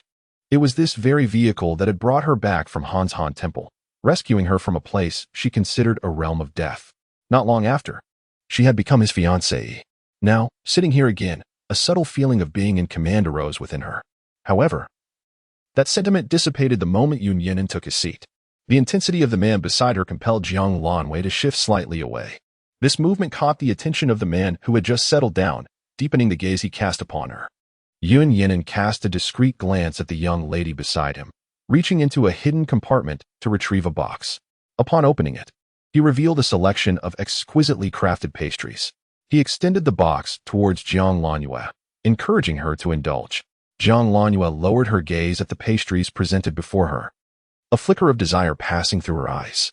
Yet, after a moment's contemplation, she shook her head in refusal, saying, "Thank you, but I am not hungry." Consuming pastries in front of Yun Yinin was not the conduct of a lady, especially since they were still unfamiliar with one another. She preferred to avoid actions that might tarnish her image. Just as she finished speaking, a loud growl emanated from her stomach. Jiang Lanyue's face flushed a deep crimson. Feeling embarrassed, she covered her belly and turned her head away, awkwardly insisting, "I truly am not hungry." Observing the young lady whose ears had also taken on a rosy hue, Yun Yinin's eyes twinkled with amusement. He picked up a petal-shaped pastry and offered it to her, saying, "I am hungry. Would you care to join me?" He paused briefly before adding, "It would be rather rude for me to indulge alone." Jiang Lanyue's cheeks reddened further, and in a moment of surrender, she took the pastry and took a bite. Well, if her image was already tarnished, why not? She, Jiang Lanyue, thought to herself, "I knew you were here." Just as she bit into the pastry, the carriage curtain was suddenly lifted, letting in a gust of cool air, and an unexpected figure burst in. The sudden entrance startled the horses, causing the carriage to jolt violently. Jiang Lanyue, clutching the pastry, found herself unsteadily leaning towards the carriage wall. With the pastry in hand, she struggled to maintain her balance. And just as her forehead was about to make intimate contact with the wall, she felt herself being pulled back. In an instant, Jiang Lanwei collided with a firm chest. The pastry she held was crushed between them, crumbs scattering across their garments. However, at that moment, Jiang Lanwei was too preoccupied to notice, resting against Yun Yinin's chest. She looked up at the unexpected guest and exclaimed, "Princess, what are you doing here?" The third princess had thoroughly enjoyed the grand performance at the Jiang residence that day and had cheerfully invited Jiang Lanyue to join her for snow viewing before departing. Having witnessed her board the carriage back to the palace, how could she possibly appear here? The third princess did not respond to her query. Instead, she pointed at Jiang Lanwei and Yun Yinin, her eyes widening in surprise. "You too." Jiang Lanwei suddenly realized that she was still nestled in Yun Yinin's embrace. Her face heating up. Attempting to maintain her composure, she straightened up and shot a glance at the third princess. "Were it not for your highness's unexpected arrival, I would not be in such a position." The third princess regarded her skeptically, a smirk playing on her lips. "What is there to fear? After all, you are already betrothed, are you not, General Yun?" She scooted closer to Jiang Lanwei, her gaze playfully scrutinizing Yun Yinin. Yun Yinin maintained his usual calm demeanor, extending his hand to brush away the remnants clinging to his robe. He then delicately lifted Jiang Lanyue's skirt, meticulously clearing the dirt from its hem. His expression was earnest, and his actions meticulous, showing no inclination to respond to the third princess's remarks. The third princess felt a twinge of disappointment. Yet Yun Yinin's demeanor did not extinguish her enthusiasm for conversation. She grasped Jiang Lanyue's sleeve and, with a hint of excitement, declared, "I saw your father enter the palace. I suspect he intends to seek clarification from the emperor.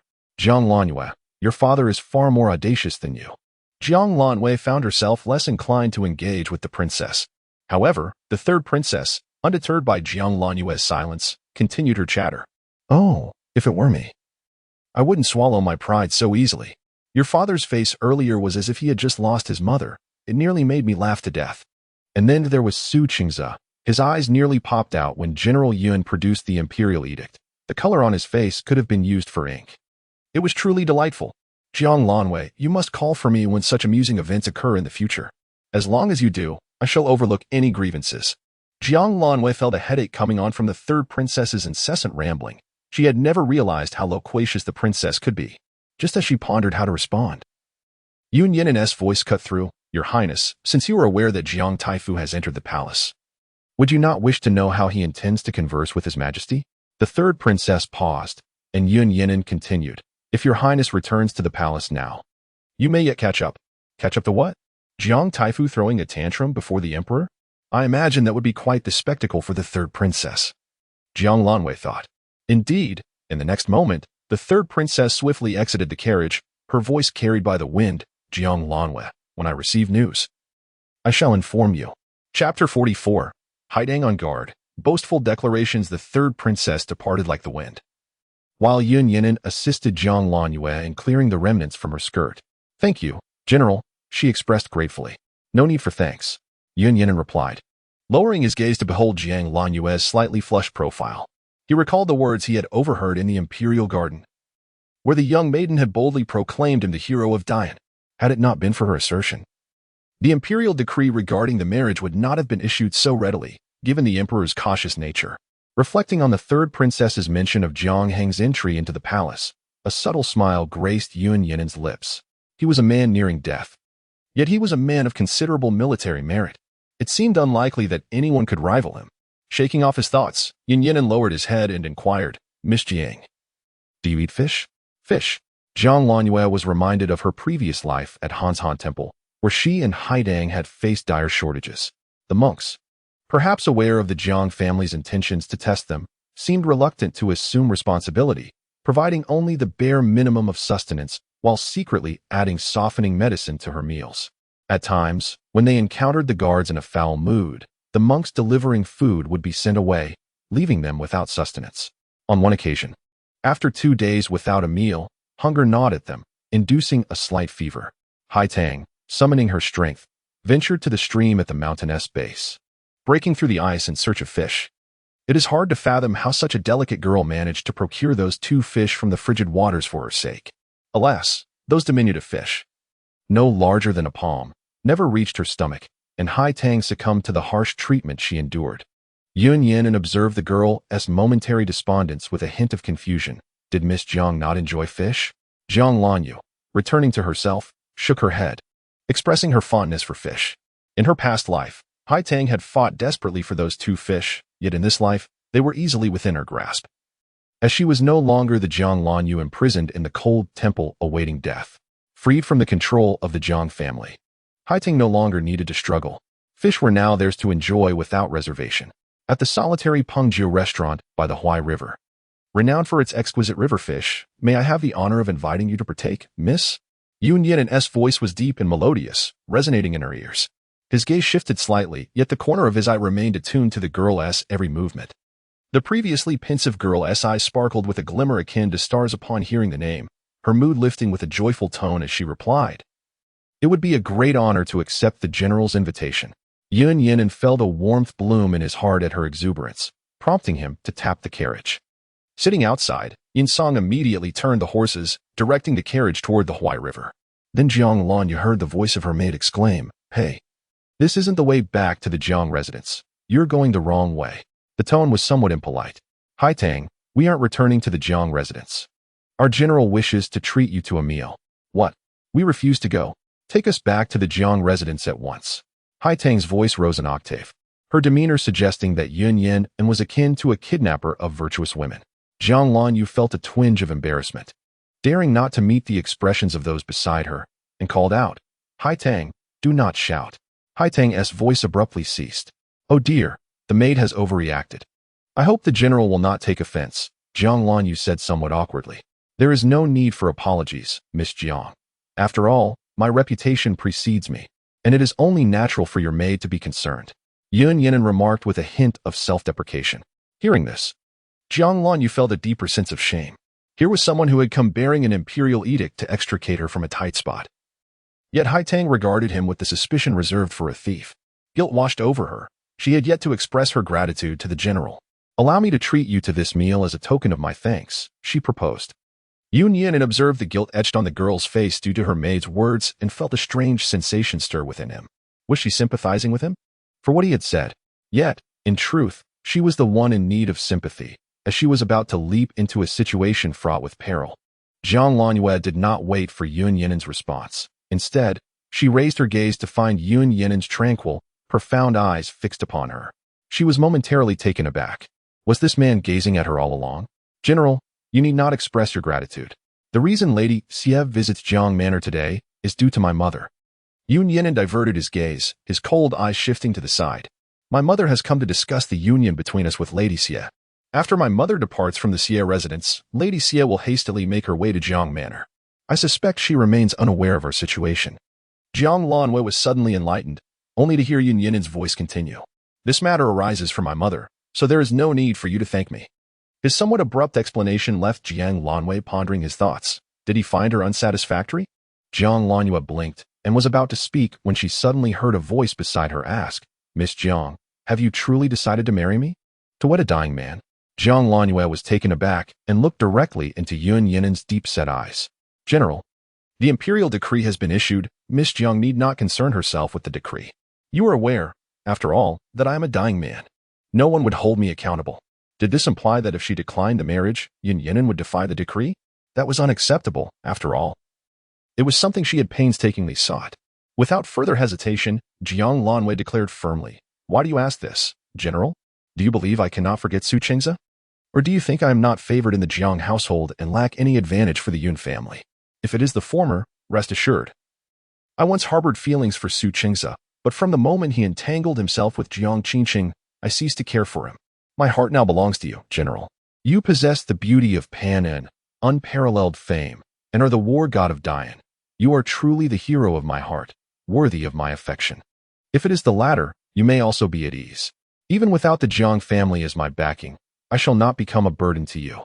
While you live, I will stand by your side, becoming your steadfast ally. Should you sacrifice yourself, I shall shoulder your responsibilities and protect the Yun family." ensuring that they are not subjected to ridicule in the capital duty or sacrifice.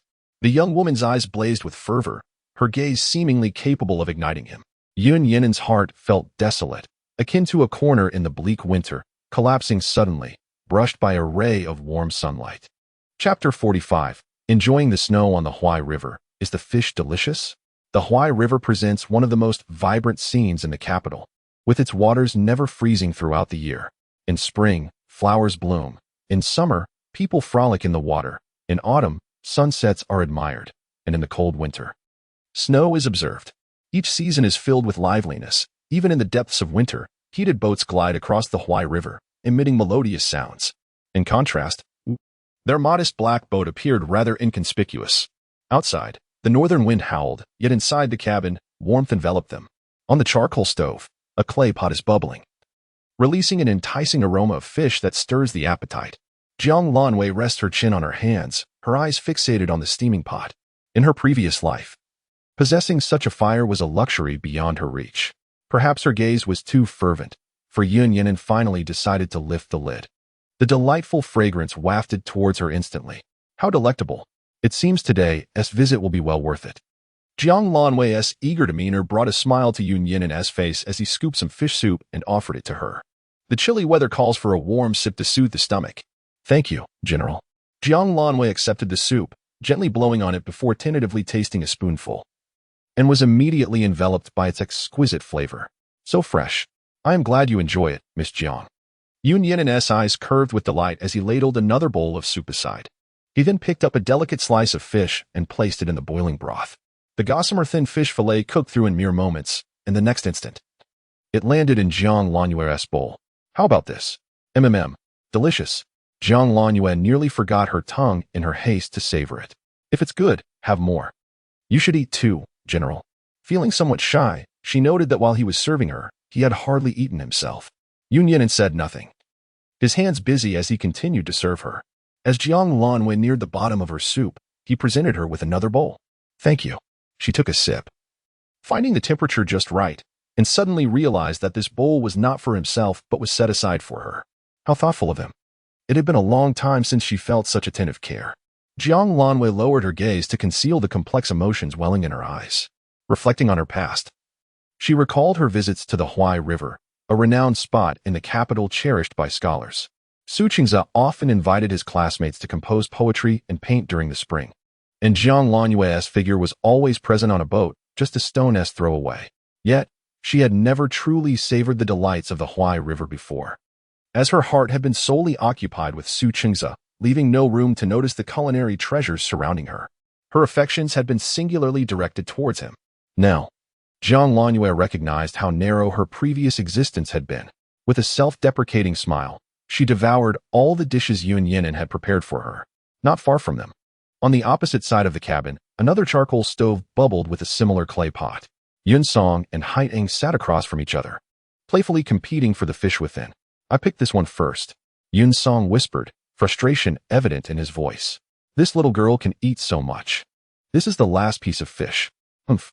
It's on my chopsticks now. Hai Eng stood her ground unwaveringly, allowing this individual to lead them here to enjoy the cool breeze. However, the fish was indeed delectable. As Hai Eng seized a piece to eat, she could not help but glance over at her young mistress.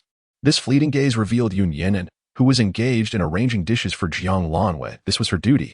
Instantly, she lost her appetite for the fish and prepared to rise. What are you doing? Yun Song, quick of hand and eye, grasped her firmly. Where do you think you are going? I must attend to my mistress's meal. That is the general's responsibility. What business do you have there? Yun Song held her back. Hurry and eat the fish. I will give you this piece. With that, he picked up a slice and offered it to Hai Eng. I won't snatch it from you. Hai Eng glared at this uncouth fellow, her face flushed with indignation. This is not about the fish. I must serve my mistress. Oh dear. You little girl, your mistress is quite well with our general. Why must you be such an eyesore? Enough, enough. Just eat your meal. The playful banter between them went unnoticed by Jiang Lanwei, who had filled her stomach and leaned back in her chair, gazing through the parted curtains at the snow gracefully falling upon the water's surface. The sight of snow cascading onto the Huai River carried an exquisite charm. A sense of languor washed over Jiang Lanwei, and a flicker of astonishment passed through her delicate features. She had not anticipated that the general was not only skilled in battle, but also possessed an eye for beauty in sights and flavors. Yun Yinen's lips curled into a subtle smile. One must savor the simple pleasures of life before departing from it, lest this existence become unbearably dull. Jiang Lanwei paused, seemingly at a loss for how to respond. She could not fathom why some spoke of life and death with such nonchalance. Was it true indifference towards mortality? Or a lack of fear? Did individuals genuinely fear not death? As for her, she certainly feared it. In her past life, whether in the cold mountains or back at the Jiang family, no matter the suffering endured, she was determined to live on. Only by surviving could she avenge Haidang. Only by living could she make those who wronged her pay the price.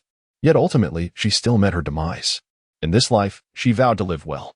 Perhaps sensing Jiang Lanyue's melancholy, Yun Yinen shifted the topic. When you return today, you will surely face difficulties from your father. How do you intend to cope? Even if he proves troublesome, what can he do to me? A glint of mockery flashed in Jiang Lanyue's eyes. I am now the general's wife, bestowed by imperial decree. No matter how discontent he may be, can he truly kill me? Yun Yinen noted the undercurrent of hatred that could not be concealed in her eyes as she uttered her final words. Such intense animosity startled him slightly. Yet recalling the Jiang family's actions, it was not difficult to understand the source of her resentment. His gaze darkened, his tone becoming obscure. May I speak with him? Speak about what? Jiang Lanwei raised an eyebrow. Shall we discuss his mistreatment of his legitimate daughter and favoritism towards the illegitimate one? Or shall we address his condoning of his son's theft of my dowry to benefit the illegitimate daughter? Regardless of the matter, General. Do you still wish to preserve your reputation? As the specter of death loomed, did the general not intend to utter such words? Jiang Lanwei abruptly straightened, glaring at Yun Yinen in indignation.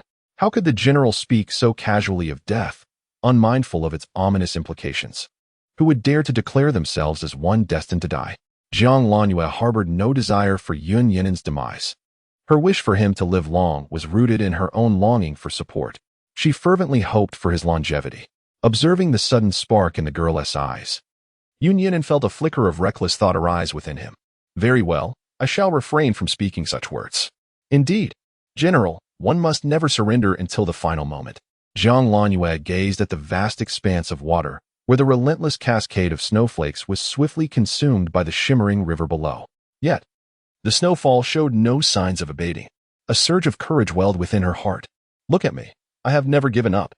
The Jiang family wished for my demise at Hanshan Temple, yet I descended the mountain with Haidang. They wanted me to serve as a mere pawn for Jiang Qiqing's wedding, but I resisted to the very end. Do not yield, General.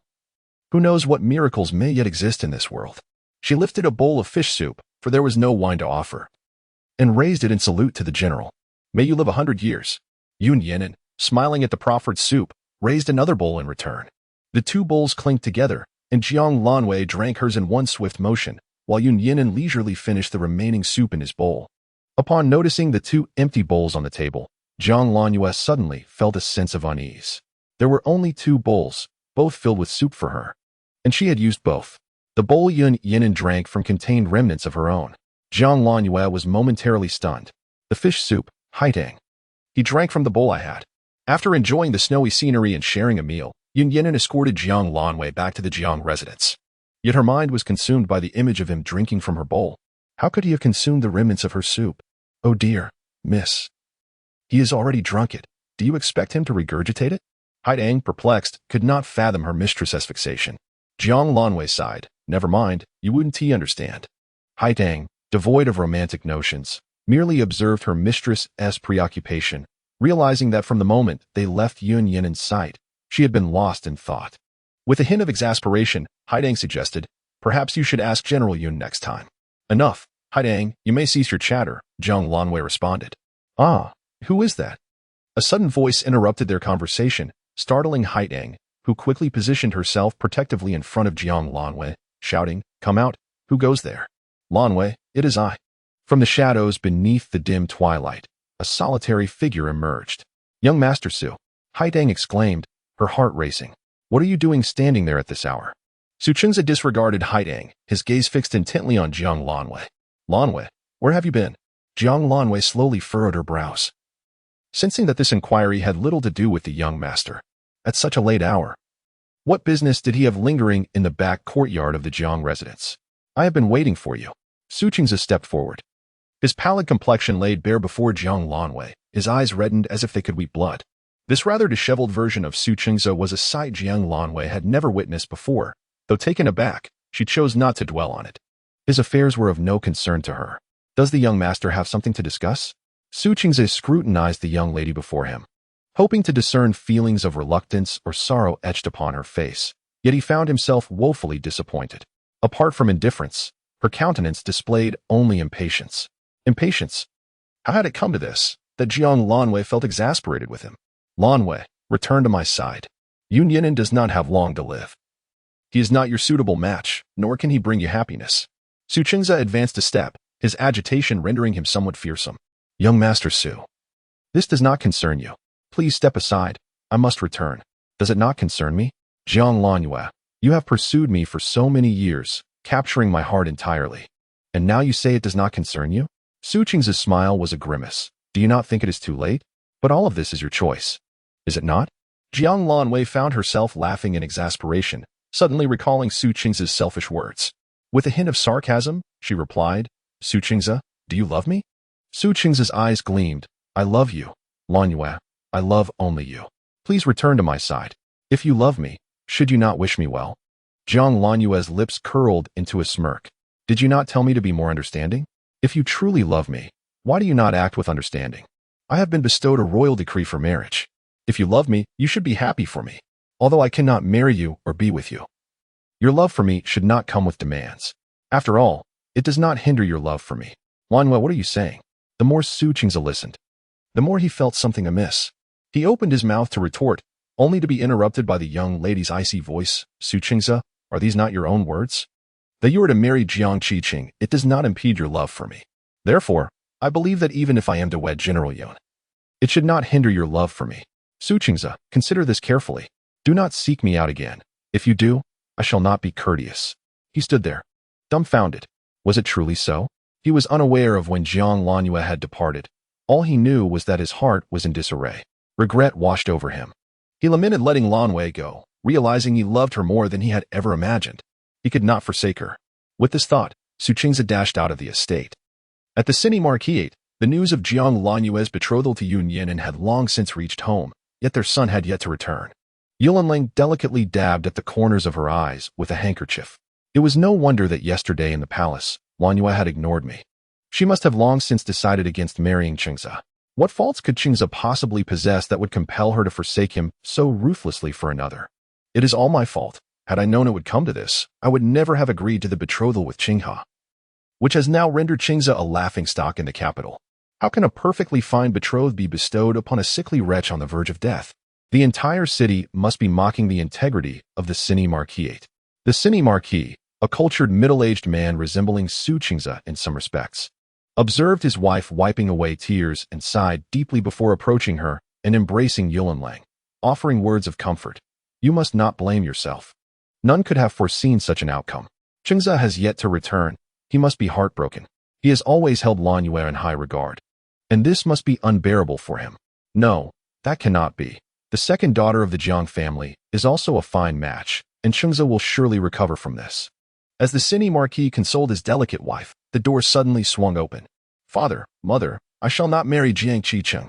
I desire to wed Jiang Lanwei. Su Qingze burst into the room, kneeling before his parents with a thud, pleading for their approval.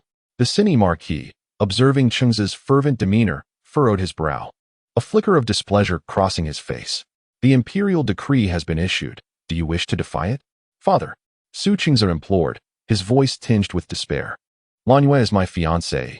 By what right does the emperor bestow her upon another? After all, they are both daughters of the Jiang family. Let Jiang Qiqing marry Yun Yinan instead. That is not an option. The Cine Marquise resolutely rejected this notion. You must marry Jiang Qiqing. Why? Su Qingze clenched his fists, his eyes brimming with resentment. The Cine Marquise, seemingly unfazed, declared with unwavering certainty, Jiang Qiqing possesses lofty ambitions. She is well suited for you.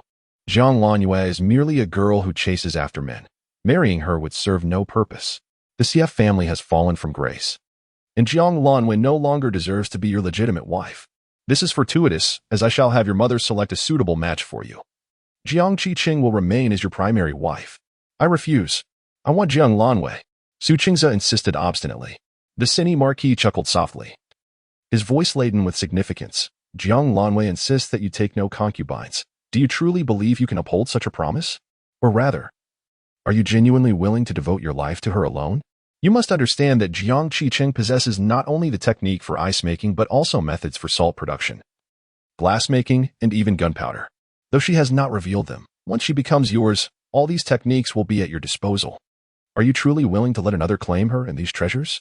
The Cine Marquis' deep voice carried a hint of seduction, akin to an enchanting siren luring one into the depths of night. Is he willing?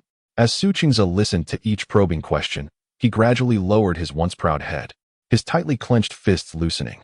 The Cine Marquis smiled. Chapter 47. Laziness and aspiring to be the primary wife unbeknownst to Jiang Lanwei. Events unfolded in the Cine Marquis. Upon her return to the courtyard, she found that Zhou Chani had already warmed the room and prepared the medicine. Miss, I apologize for my oversight. I will have Yu Yang send a few people tomorrow. You needn't trouble yourself with these matters, Zhou Chani said with a bashful smile. It's quite all right. I have nothing else to occupy my time, she replied. Miss Haidang, you should drink your medicine quickly. I'm perfectly fine. I shall forego it. Haidang despised taking medicine, grimacing at the steaming bowl that bore the bitter scent. However, Jiang Lanwei unhesitatingly consumed her portion without a hint of distaste. In her past life, she had longed for such remedies, and now, with Zhou Chani nurturing her health, she was grateful for the opportunity. Setting down her bowl, she noticed Haidang hesitating. Haidang, if you refuse to drink it, I shall feed you. No need to trouble yourself, miss. I can manage. Haidang recalled the times her mistress had spoon-fed her congee and quickly seized the bowl, downing its contents in one go. Alas, how bitter. Haidang's delicate face contorted in response, feeling as though the bitterness seeped into her very being. Yet, in the next moment, a sweet candied treat was placed in her mouth, instantly quelling the bitter taste. Haidang's expression softened, her eyes brightening. Thank you. Mississippi Jiang Lanwei smiled faintly. Very well. Tidy up and rest early. Tomorrow morning, I shall take you both to see the outskirts of the city. Haitong's eyes sparkled with excitement. Miss, what shall we see outside the city? Desolate mountains. What is there to see in desolate mountains? Haidang's enthusiasm waned slightly. And why did you agree to trade those shops for a barren mountain, while father and second young master remained silent? It's quite unfair. Do you truly believe your mistress is so foolish? Jiang Lanwei smirked. Fear not. Whatever belongs to your mistress shall remain secure. Moreover, how can you be certain that what they acquire is truly desirable? After much strategizing with Yu Yang, she had meticulously sorted through the accounts, secured leverage over the Lin family, and even enlisted the third princess, sacrificing those shops merely to obtain that barren mountain. As for whether they would realize they had lost a treasure by that time, all would be in her possession, and their concerns would be of no consequence. Let us not forget that the third princess serves as a witness to these transactions. Should Jiang Heir attempt to conceal the matter of the dowry distribution or seek to renege afterward, he must first consider the third princess's approval. The third princess delights in merriment and is not one to grant favors easily, especially not in light of the emperor's marriage decree. When the news spreads throughout the capital of the Jiang family's three brothers pressuring their legitimate sister to share her dowry with the illegitimate daughter, coupled with the emperor's matrimonial announcement, they will find themselves unable to deny their actions. With both reputation and substance secured, and with her caste as the pitiful one neglected by affection, the following day, she would lead Haitang beyond the city, leaving them to bear the brunt of the ensuing gossip. It is indeed a pity that one cannot behold the countenance of her esteemed elder brother. After a restful night, at the break of dawn, Jiang Lanwei summoned Haitang, and the two, accompanied by Zhou Chani, departed from the Jiang residence. Shortly after their departure, a maid from the main courtyard arrived at the Fenghua courtyard in search of someone, only to find no one present. Upon inquiring further, the doorkeeper informed them that the young lady had left early in the morning. In the main courtyard, Jiang Heng sat at the head of the table, his expression stern. He turned to the woman beside him and asked, "Did she inform you?"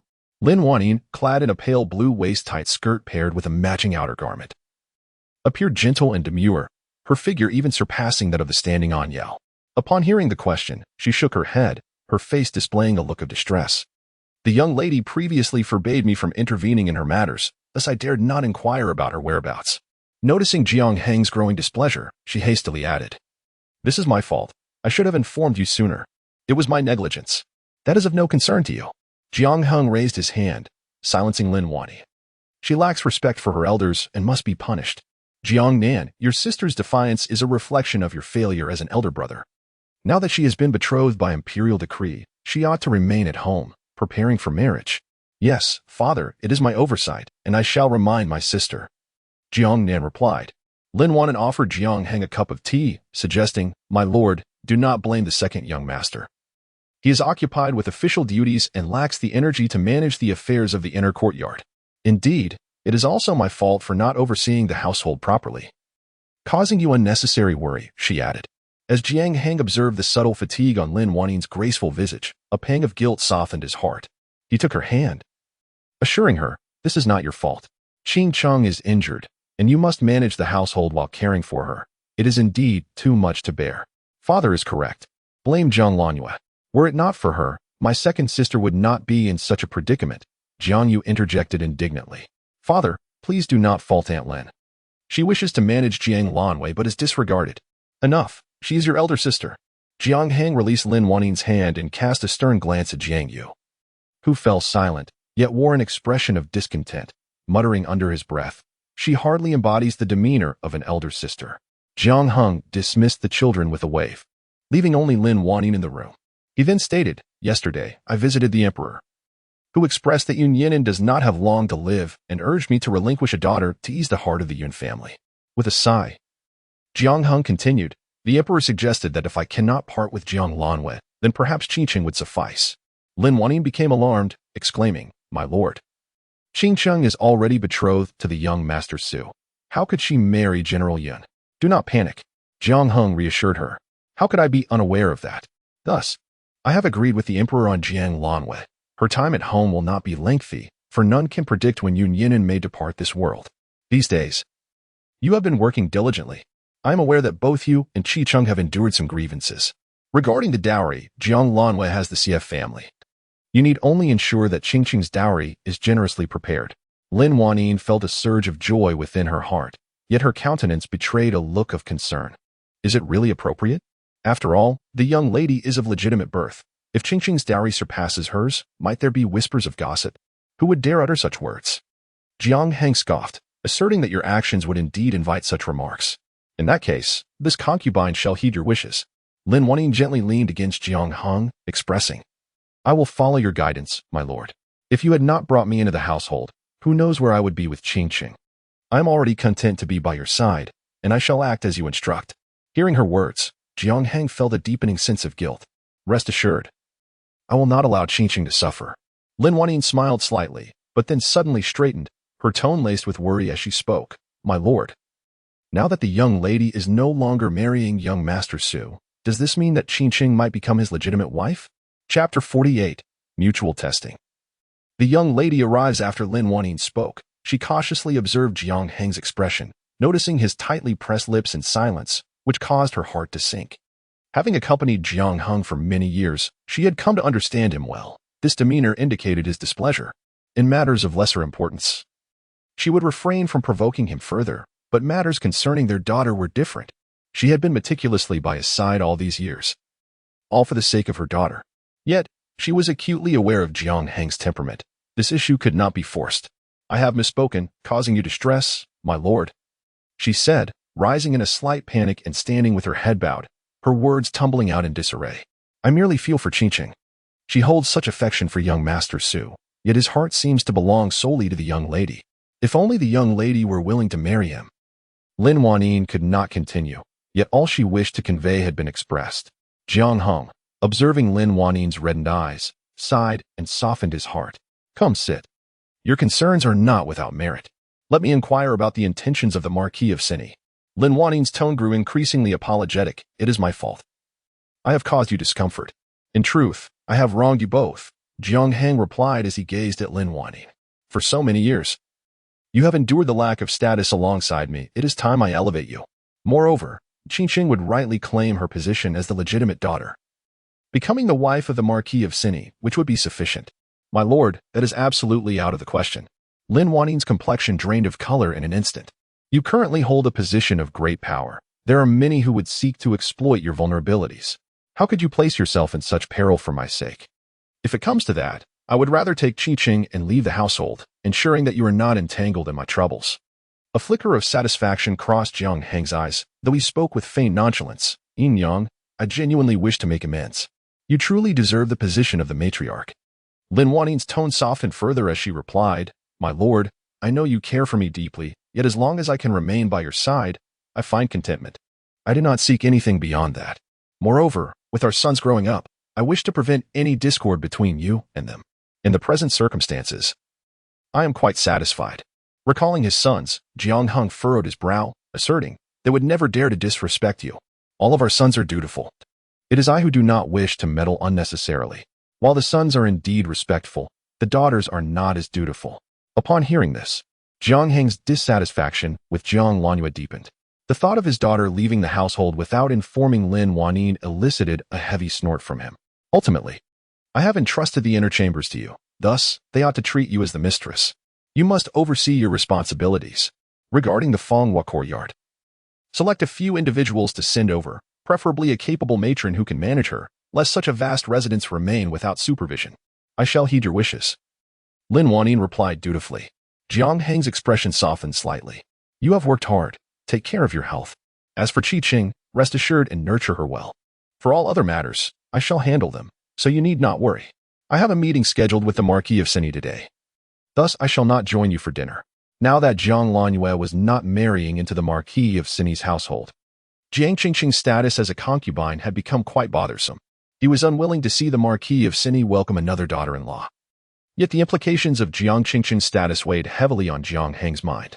Lin Waning, no matter how much she had captured his affection, could never be elevated to the rightful wife. Therefore, aspiring to obtain the position of the Marquis's wife would not be an easy endeavor. Observing Jiang Heng's troubled expression, Lin Waning felt a slight heaviness in her heart but still earnestly saw him off. After he departed, she turned to summon a maid, instructing her to inform the young lady that the master had left to discuss marriage matters with the Marquis of Cini and to bring the steward in to see her. In the peony courtyard, Jiang Qingqing reclined on her bed, listening to a maid read a novel. Upon hearing Lin Waning's message, her eyes flickered with interest. However, upon witnessing this, the maid dismissed herself, anxiously inquiring, Miss, do you think, without the eldest lady, that young Master Su would marry you as his legitimate wife? Legitimate wife? Jiang Qingqing scoffed. What merits does that title hold? A puppet of feudal etiquette, merely a marionette constructed of rules. The maid was taken aback, having not anticipated Jiang Qingqing's reluctance to assume the role of a legitimate wife. Little Curson, remember this, the heart of a man belongs to the one he cherishes. Only she is the true wife. Jiang Qingqing's face bore a disdainful expression. Foolish individuals like Jiang Lanwei, who would forsake the opportunity to be the Marquis's wife to instead become the spouse of a doomed man, truly believe they can act as they please simply because they fancy themselves the protagonists. Now that no one in the Jiang family supports her, without her maternal family's backing, I am curious to see how she will manage once that short-lived wretch departs this world. Jiang Qingqing's tone dripped with contempt. In an era fraught with turmoil and rigid class hierarchies where women held little significance, the audacious and unrestrained demeanor of Jiang Lanwei, who naively sought a man's unwavering devotion, seemed nothing short of a fanciful dream. Since the day she awakened in Jiang Qingqing's form, she understood that her purpose was to leverage her advantages to firmly establish herself in this tumultuous age. Her ambition was to capture the heart of the most exceptional man, with Su Qingze as her target, now inexorably linked to her. As for the status of the legitimate wife, she remained indifferent. Even if he married another as his rightful spouse, she harbored no fear. Her aspirations extended far beyond merely that singular role. She desired the entirety of the man's affections. No matter the circumstance, she would always be the sole protagonist in her narrative. The ambition evident in Jiang Qingqing's eyes was unmistakable, yet her heart remained unsettled. After all, did her father not instruct her mother to send someone to the Fanghua courtyard? She resolved to send an individual to her mother, informing her that only this one would be permitted in the courtyard, and urged her not to pressure their father regarding the position of the legitimate wife. For men detest women who presume to dictate to them. She must not allow the pursuit of a mere title to disrupt their plans. Complying with her instructions, Jiang Qingqing remained blissfully unaware of their scheming. In the outskirts of the capital, concealed beneath a blanket of pristine snow, lay Qinglin village, nestled at the foot of a mountain.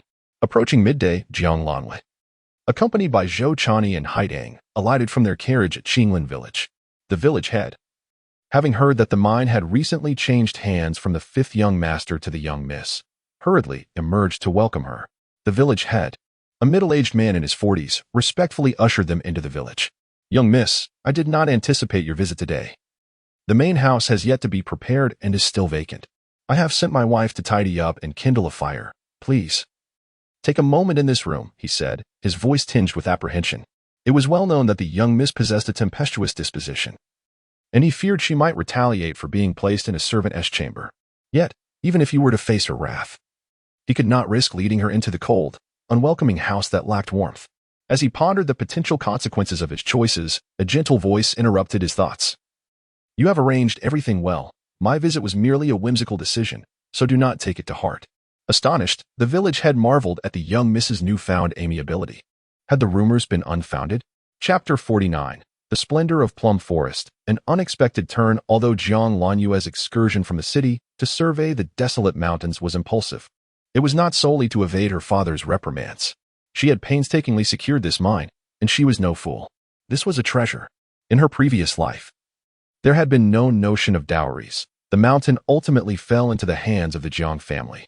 Just before her untimely demise, she had overheard a maid recounting that the lady's dowry included the barren mountain, beneath which lay a silver mine, with hot springs discovered at its base. With both mineral wealth and thermal springs, such a splendid location was not something she would relinquish lightly.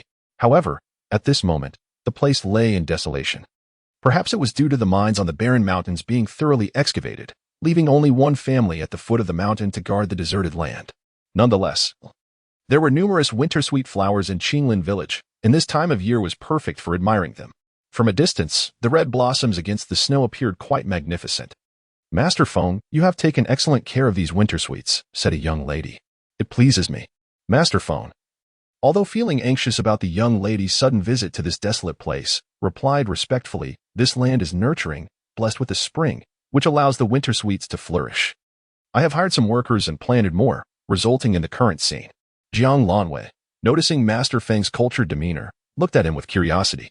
Have you received an education? Replying to the young lady, my father was the steward of the Xie family. In my youth, I served as a page to the second master and studied alongside him for several years. Later, I became a servant accompanying my aunt. You are a born son of the Xie family? Yet, why are you here managing the estate? Master Feng displayed a troubled expression. I made a slight mistake in the manner and was thus sent to the estate by the second madam. The second madam? Jiang Lanwei scoffed, merely a minor concubine. What authority does she hold? Indeed, I misspoke. I am guilty. It was Lady Lin who sent me to the estate. Focus on your duties here and ensure the mountains are well looked after. You shall find your worth in due time, Jiang Lanwei said with growing interest. Haidang, summon Miss Zhou to join us. We shall venture to the plum grove. Seeing Jiang Lanyue preparing to depart, Master Feng hurriedly instructed his wife to accompany the young lady. There was no other choice. Apart from their family, there was no one else. Young lady, the villagers are rather unsophisticated. I hope you will not find it beneath you. Jiang Lanyue waved her hand dismissively. That is enough. No need for so many to accompany us. Just find someone to guide the way. I shall lead you, said Master Feng's wife, a forthright middle-aged woman known as Sister Feng, who promptly stepped forward. This way, young lady. The plum grove in Qinglin village was situated in the southeast corner of the estate, stretching endlessly to the outskirts. Noticing Jiang Lanwei standing on tiptoe to peer outside, Sister Feng explained, young lady, this grove is the only one in our village. It was planted by my aunt when she enjoyed admiring plums. Later, the head of the household thought it scant, so he planted more outside. Over the years, they have gradually formed a continuous expanse. Not to boast, but if you search throughout the capital, you will not find plums blooming as splendidly as here. If you were to visit around the new year, it would be even more lively, as many families from the capital come specifically to admire the plums. Jiang Lanyue nodded, realizing Sister Feng's words held truth. I have seen the plums in the Imperial Garden. While they are exquisite, they lack some charm, unlike the wild beauty found here. I do not comprehend what wild charm means, but when I see these plums, my heart feels unburdened, and I find them beautiful. Sister Feng's words were not without merit. Jiang Lanyue chuckled softly, gazing at the sprawling plum forest before her, a thought stirring within her. Are you suggesting that the plum blossoms here are quite renowned? The young lady's assertion proved accurate. Sister Feng gestured towards the expansive plum grove, stating, Among the surrounding areas of the capital, our plums bloom the most splendidly, forming a continuous expanse. Moreover, this is not merely a backyard of a wealthy household. Observe that patch over there, growing wild in the wilderness, accessible for anyone to admire. The common folk of the capital seize the opportunity to stroll here when the plum blossoms are at their peak. Jiang Lanhua contemplated the plum grove thoughtfully. This grove was remarkable not only for the continuity of its blossoms, but also for the warm spring that encircled the center of the grove.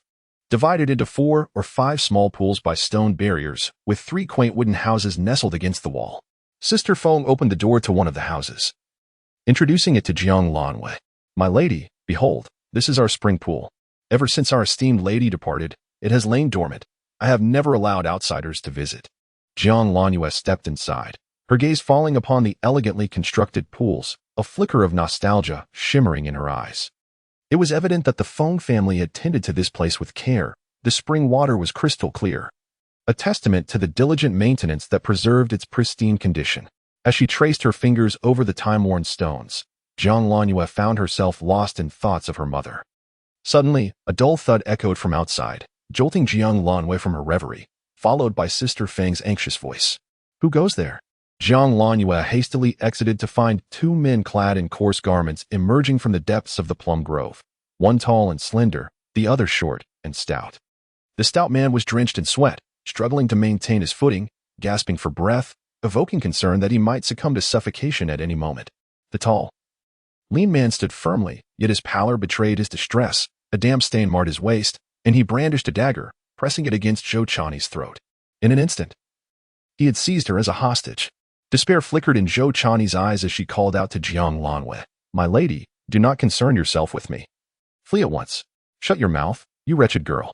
The tall man struck Zhou Chani sharply, his malevolent gaze fixed upon Jiang Lanwei. "Are you the master of this place?"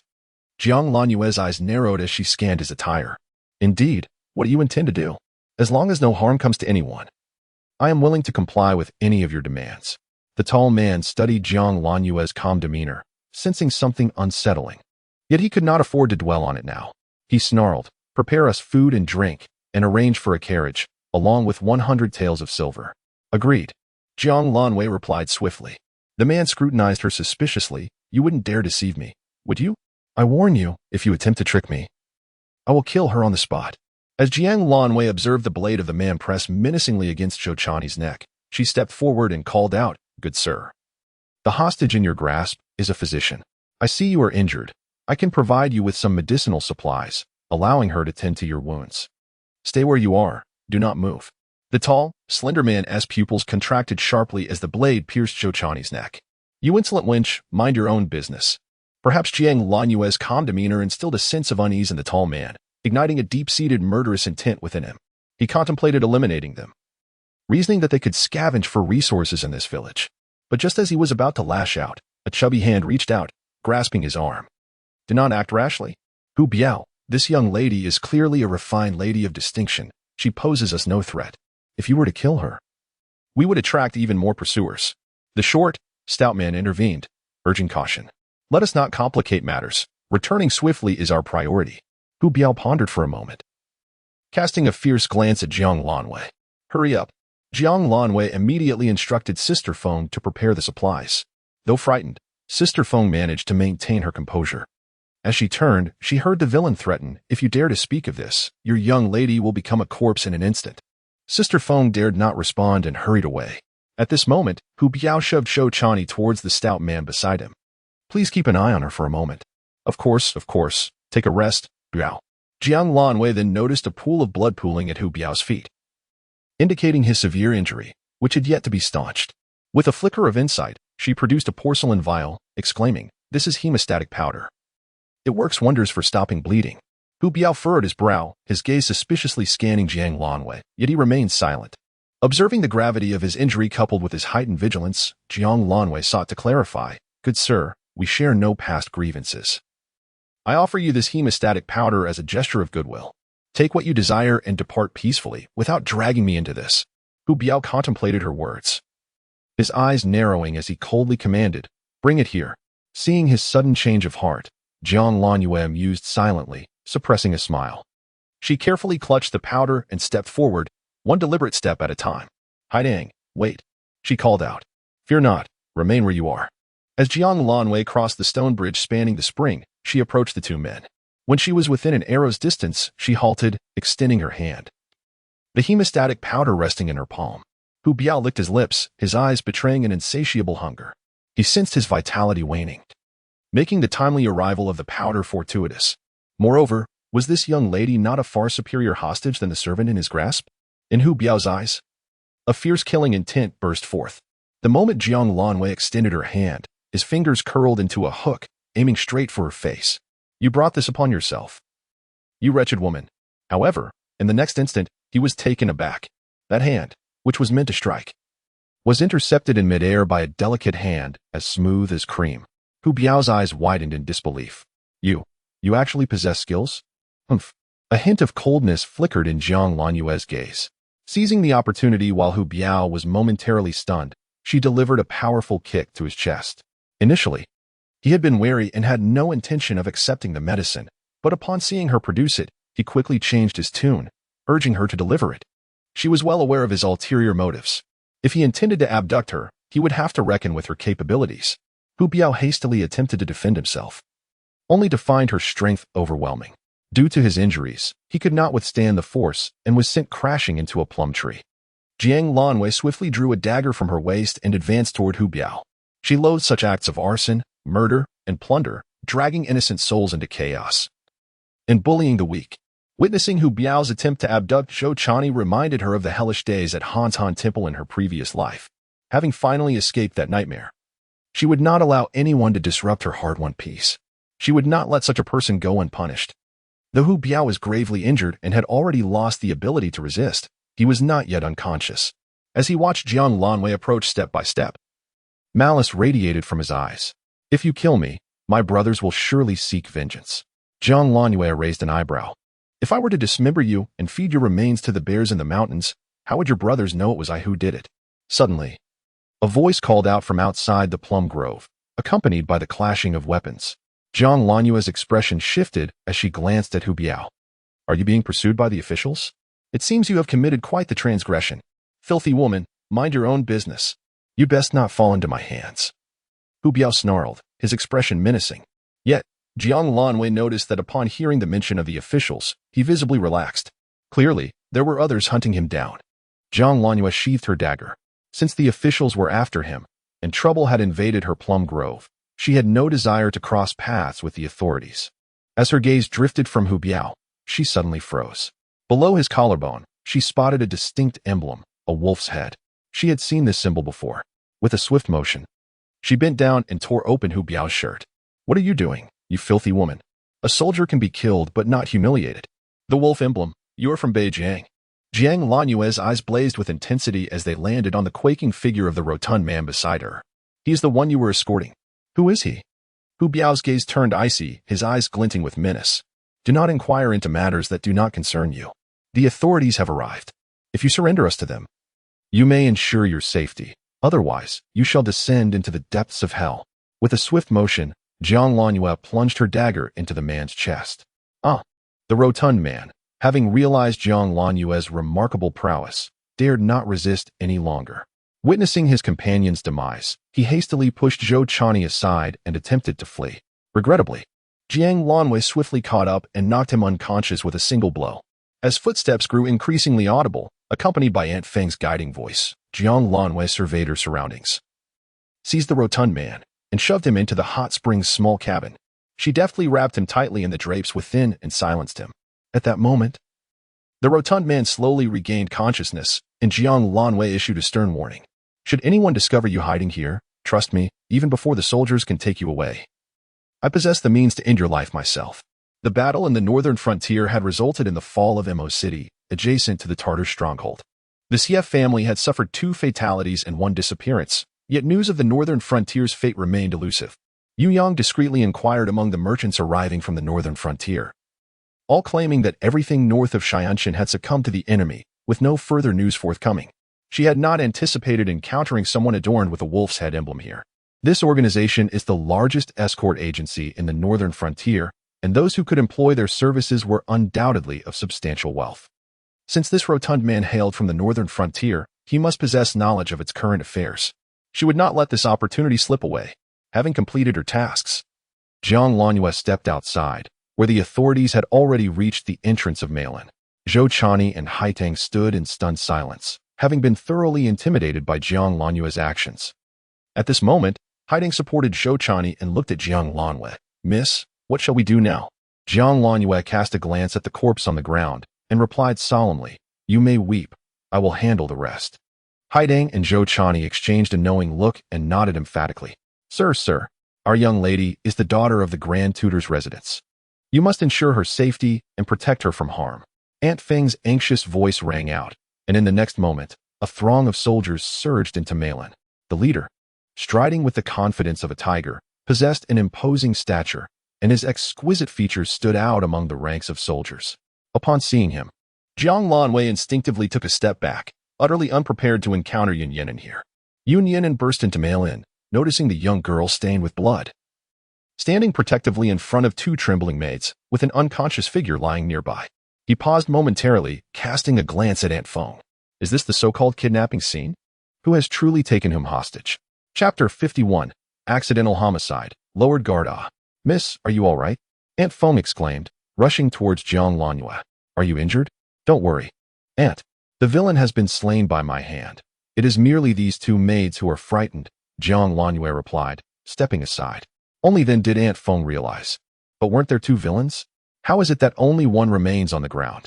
Young miss, Jiang Lanyue grasped Sister Feng's hand firmly. Sister, this villain has taken Miss Zhou hostage, and there is a wound on her neck. Please, take her downstairs for treatment.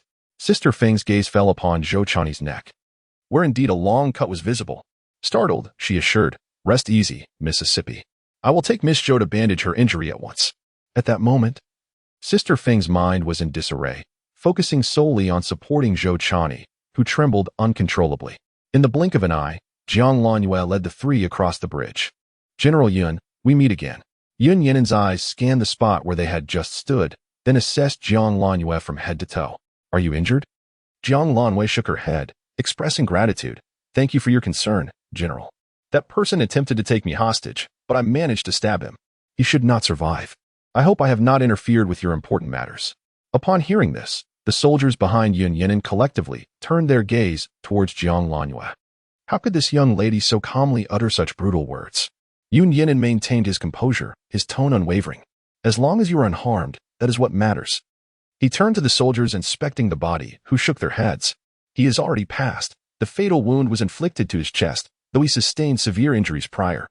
Indeed, he is dead. Despite his grievous wounds, it is remarkable that a young lady could slay a villain, particularly one they had pursued for 3 days and nights. This young woman is far from ordinary. Is there only this one? Yes, only this one. No trace of any accomplices has been found. Yun Yinan furrowed his brow. Miss Jiang, did the assailant have any accomplices? Jiang Lanwei remained unfazed, responding, no, it was only him. After a brief pause, she added, if there had been accomplices, General, you might not find me here. That is quite impressive. This individual is renowned as the foremost bodyguard in the northern frontier.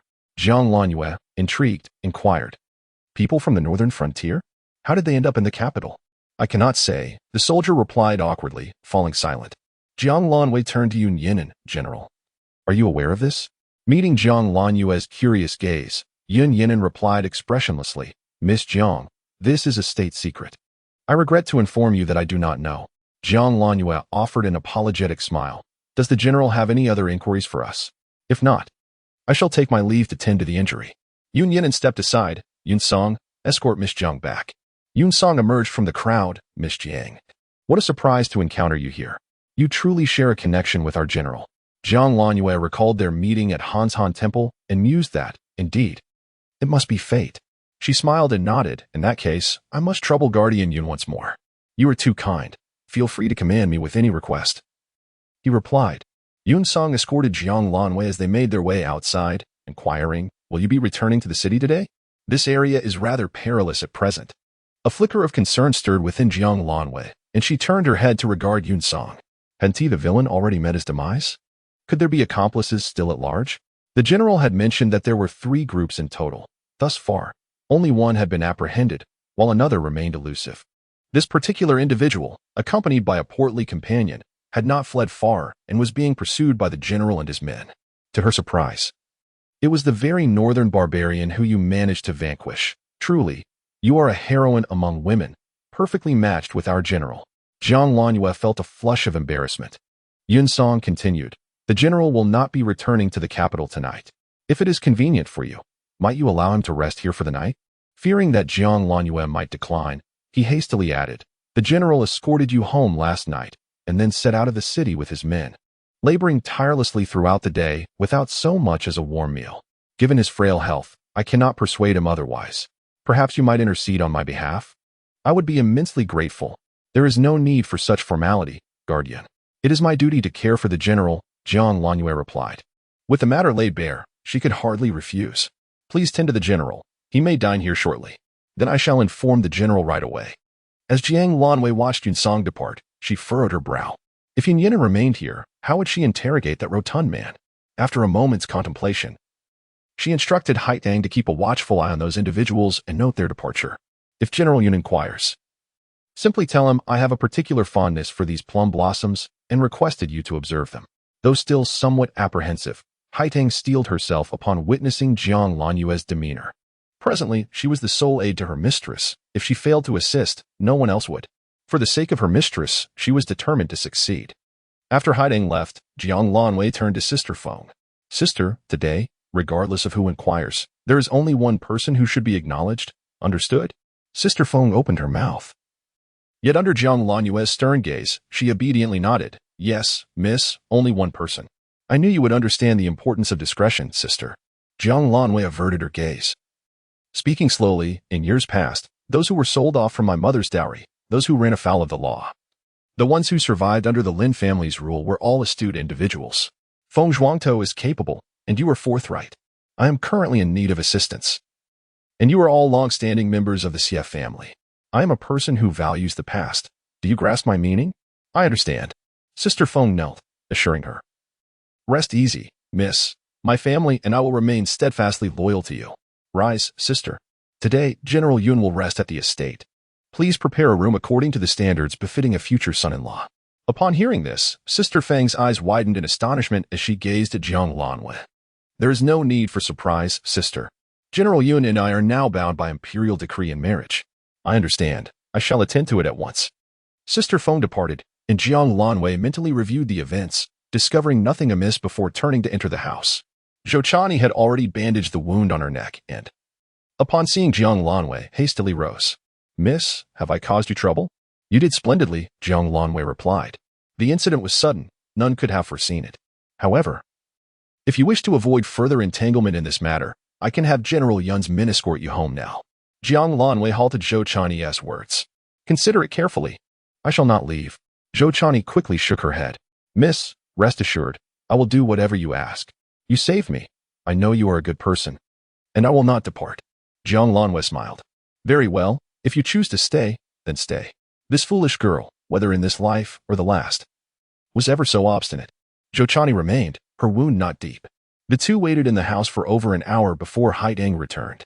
Miss, General Yun has left with his men, and the bodies have been taken away. He asked me to inform you that another group has also been captured, and he intends to return to the city tonight. They have departed. Jiang Lanyue's eyes brightened, and she twirled in place. Go and have Feng Zhuangtou send someone to verify if they truly have left. Another hour passed, and as darkness enveloped the sky, Feng Zhuangtou returned. Miss, I want to see for myself. General Yun has indeed left with his men. I witnessed them enter the city. Good, you may go. After Feng Zhuangtou departed, Jiang Lanwei, unaccompanied, ventured once more into the plum grove under the moonlight. Creak. The door swung open, and Jiang Lanwei lit a candle, illuminating a handsome face within the room. Chapter 52. Coercing with words, keeping a person behind. Bang. Thud. Ouch. Jiang Lanwei gazed at the person who should have returned to the city now standing before her. The candle fell, striking the rotund figure she had concealed here. General. Jiang Lanwei swallowed hard. Did you not return to the city? How are you here? Had I not been here, how would I know that Miss Jiang had hidden such a large living person in her chamber? Yun Yinan raised his hand to light a candle on the table. In the dim light, the young girl's radiant face bore a hint of guilt. Unable to meet his gaze. Speak. What What is the matter? Did you not say you encountered someone? Jiang Lanyue turned her head away. The deceased was indeed a person. Yun Yinan was nearly amused to the point of laughter. I had no idea that Miss Jiang could present such a formidable argument. Jiang Lanwei retorted. Nor did I know that General Yun could be so deceitful. If you do not trust me, why not search the estate directly? Why the need for such stealth? Sharp-tongued. Yun Yinan straightened, stepping forward, his face emerging from the shadows. His usual calm demeanor now tinged with a hint of suppressed rage, he remarked. If I were not so cautious, how could I witness this side of Miss Jiang? Jiang Lanyue felt a twinge of guilt. She had no inkling that the visitor was Yun Yinan while she was concealing herself. She shot a glare at the fat man beside her, who was wailing pitifully. If he had only announced the arrival of others, she wouldn't he have been caught off guard. Perhaps she ought to eliminate him too. Observing the girl's audacity to glare at someone else, Yun Yinan stepped forward once more. Jiang Lanyue, are you even listening to my words? You possess an extraordinary amount of courage. Jiang Lanwei pursed her lips and met his gaze directly. If I weren't courageous, I would have perished the night I encountered the general. Stubbornly obstinate. Yun Yinan furrowed his brow. Do you realize what fate awaits you if someone else had arrived today and you had lied so brazenly? Wasn't it the general who came? Suddenly, Jiang Lanwei grasped the meaning behind his words. Boldly, she took a step toward Yun Yinan until she was nearly against him, tilting her head up to meet his gaze. Her eyes sparkling fiercely. General, did you not assist me? He had ordered the soldiers to return to the city instead of searching the plum orchard, a move that, while intended to mislead her, also served to protect her. Jiang Lanwei. The young woman exhaled softly.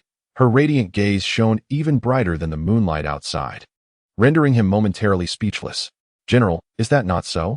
Once she discerned the true intentions of the man before her, Jiang Lanyue grew bolder, inching closer to Yun Yinan. Her eyes wide with innocence. Is it not right to protect one's fiancée? Suddenly, Yun Yinan extended his hand, encircling her waist and guiding her away from him. His demeanor indifferent. It is dark. Miss Jiang, be cautious of your footing. Ouch. That hurts. Both of them jolted back to reality, turning their heads to regard the person they had momentarily overlooked. Yun Yinan cast a glance at Jiang Lanwei, took several steps forward, and knelt before the fat man. In the northern frontier, how many items did Wang Jin have you procure? Wang Jin? Isn't he the military supervisor heading to the northern frontier? Could this person be connected to Wang Jin? Jiang Lanyue abruptly focused on the fat man on the ground, who trembled and began to wail. It hurts. I don't know any Wang Jin. Please, find me a doctor. I'm dying. Woe is me. His bravado was impressive. Jiang Lanyue's eyes turned icy as she circumvented Yun Yinan and swiftly stepped on the fat man's wrist, snapping it with a crack. Ah! A scream akin to that of a slaughtered pig erupted as Jiang Lanyue ground her foot against his broken wrist. Behave yourself, or I shall incapacitate you. Heroine, spare me. I truly know nothing. I am but a humble merchant. The fat man writhed beneath her foot, the sharp pain coursing through his body as beads of sweat rolled down his forehead. Yun Yinan quietly withdrew his hand, his gaze sweeping over Jiang Lanyue's striking foot before shifting to the fat man. Wu Zhen, a native of Shu, accompanied his father on trade to the northern frontier in his youth, only to become stranded there after his father was killed by mountain bandits. He amassed wealth through illicit salt trading with the Tartars, becoming the wealthiest man in the northern frontier. In October, the military supervisor Wang Jin journeyed to the northern frontier, and you promptly paid him a visit. Through your efforts, Wang Jin procured several valuable items. Of these, 30% were sold in the grasslands, while 70% found their way to Jiang'an. Now, shall we not speak of it? The sweat on Wu Zhen's forehead cascaded down, rendering him as if he had emerged from a deluge, unsure whether his discomfort stemmed from pain or fear. General, I cannot speak until I am prepared. Jiang Lanyue, noticing his obstinacy, pressed her foot down more forcefully, as if to remind him of the precariousness of his situation. Ah, you vile wretches, knowing my secrets. It matters not whether I speak or remain silent, for you have condemned me to death regardless. I would rather embrace oblivion. The hunter, masquerading as prey, revealed his fangs. His visage contorted in a grimace as he glared at his captors. Grant me a swift end. With that exclamation, Jiang Lanyue was taken aback as she felt an unexpected rush. Her position altered as she was enveloped in an embrace. In an instant, the rotund figure plummeted into the water. The moment he submerged, the sensation of suffocation enveloped him, panic igniting as he widened his eyes, emitting muffled cries. He was not yet ready to perish. His wealth remained unspent, and his newlywed concubine had not yet been fully enjoyed. As consciousness slipped away, he was forcefully pulled from the depths, the suffocating grip of the water relinquished, and he gasped for fresh air.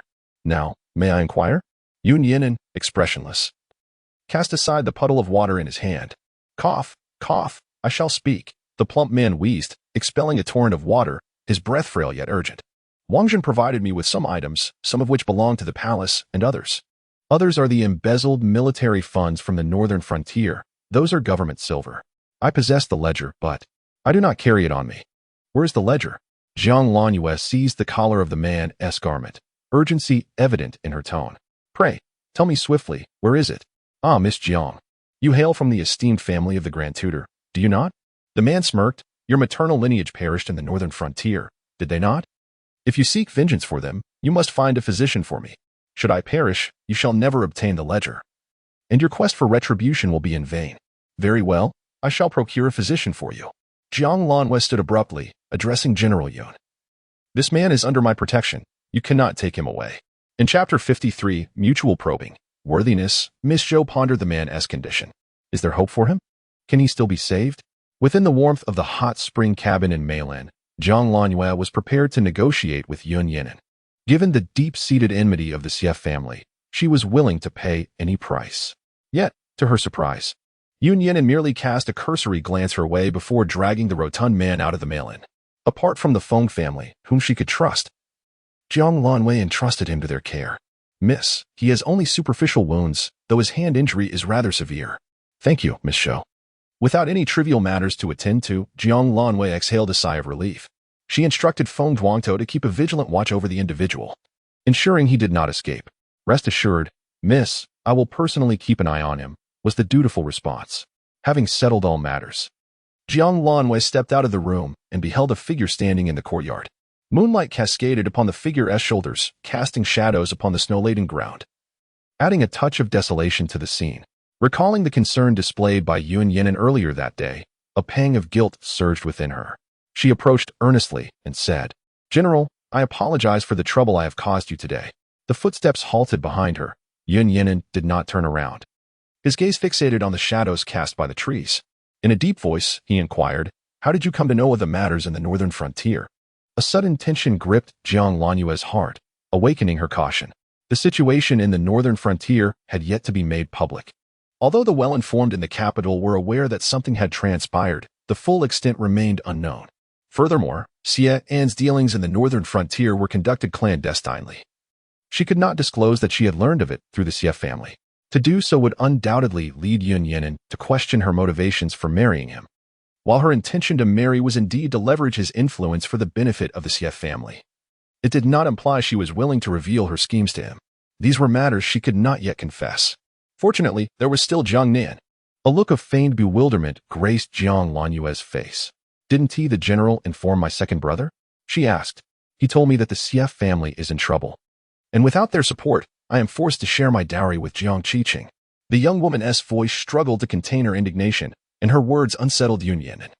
He abruptly turned, meeting her gaze, which was filled with a mix of dissatisfaction and lingering anger. Suddenly, Yun Yinan felt a softening in his heart, and his tone softened. The situation in the northern frontier has yet to be determined. There is no need for you to worry excessively. However, he was not adept at offering comfort, and such words clearly failed to soothe the young girl. So the troubles of the Xie family are indeed true? She pressed, her expression resolute and defiant. Please, General, tell me the truth about my grandfather and the others. Do you genuinely not know? Yun Yinan narrowed his eyes, his gaze sharpening slightly. If you were unaware, why then did you retain Wu Zhan? The cunning little fox seemed to be fishing for information. Jiang Lanyue sniffed, stating, Yun Yang mentioned that my grandfather and the others have not sent word in a long time. I am fearful. In truth, this afternoon, I recognized the identity of the deceased. I know he was a courier from the northern frontier.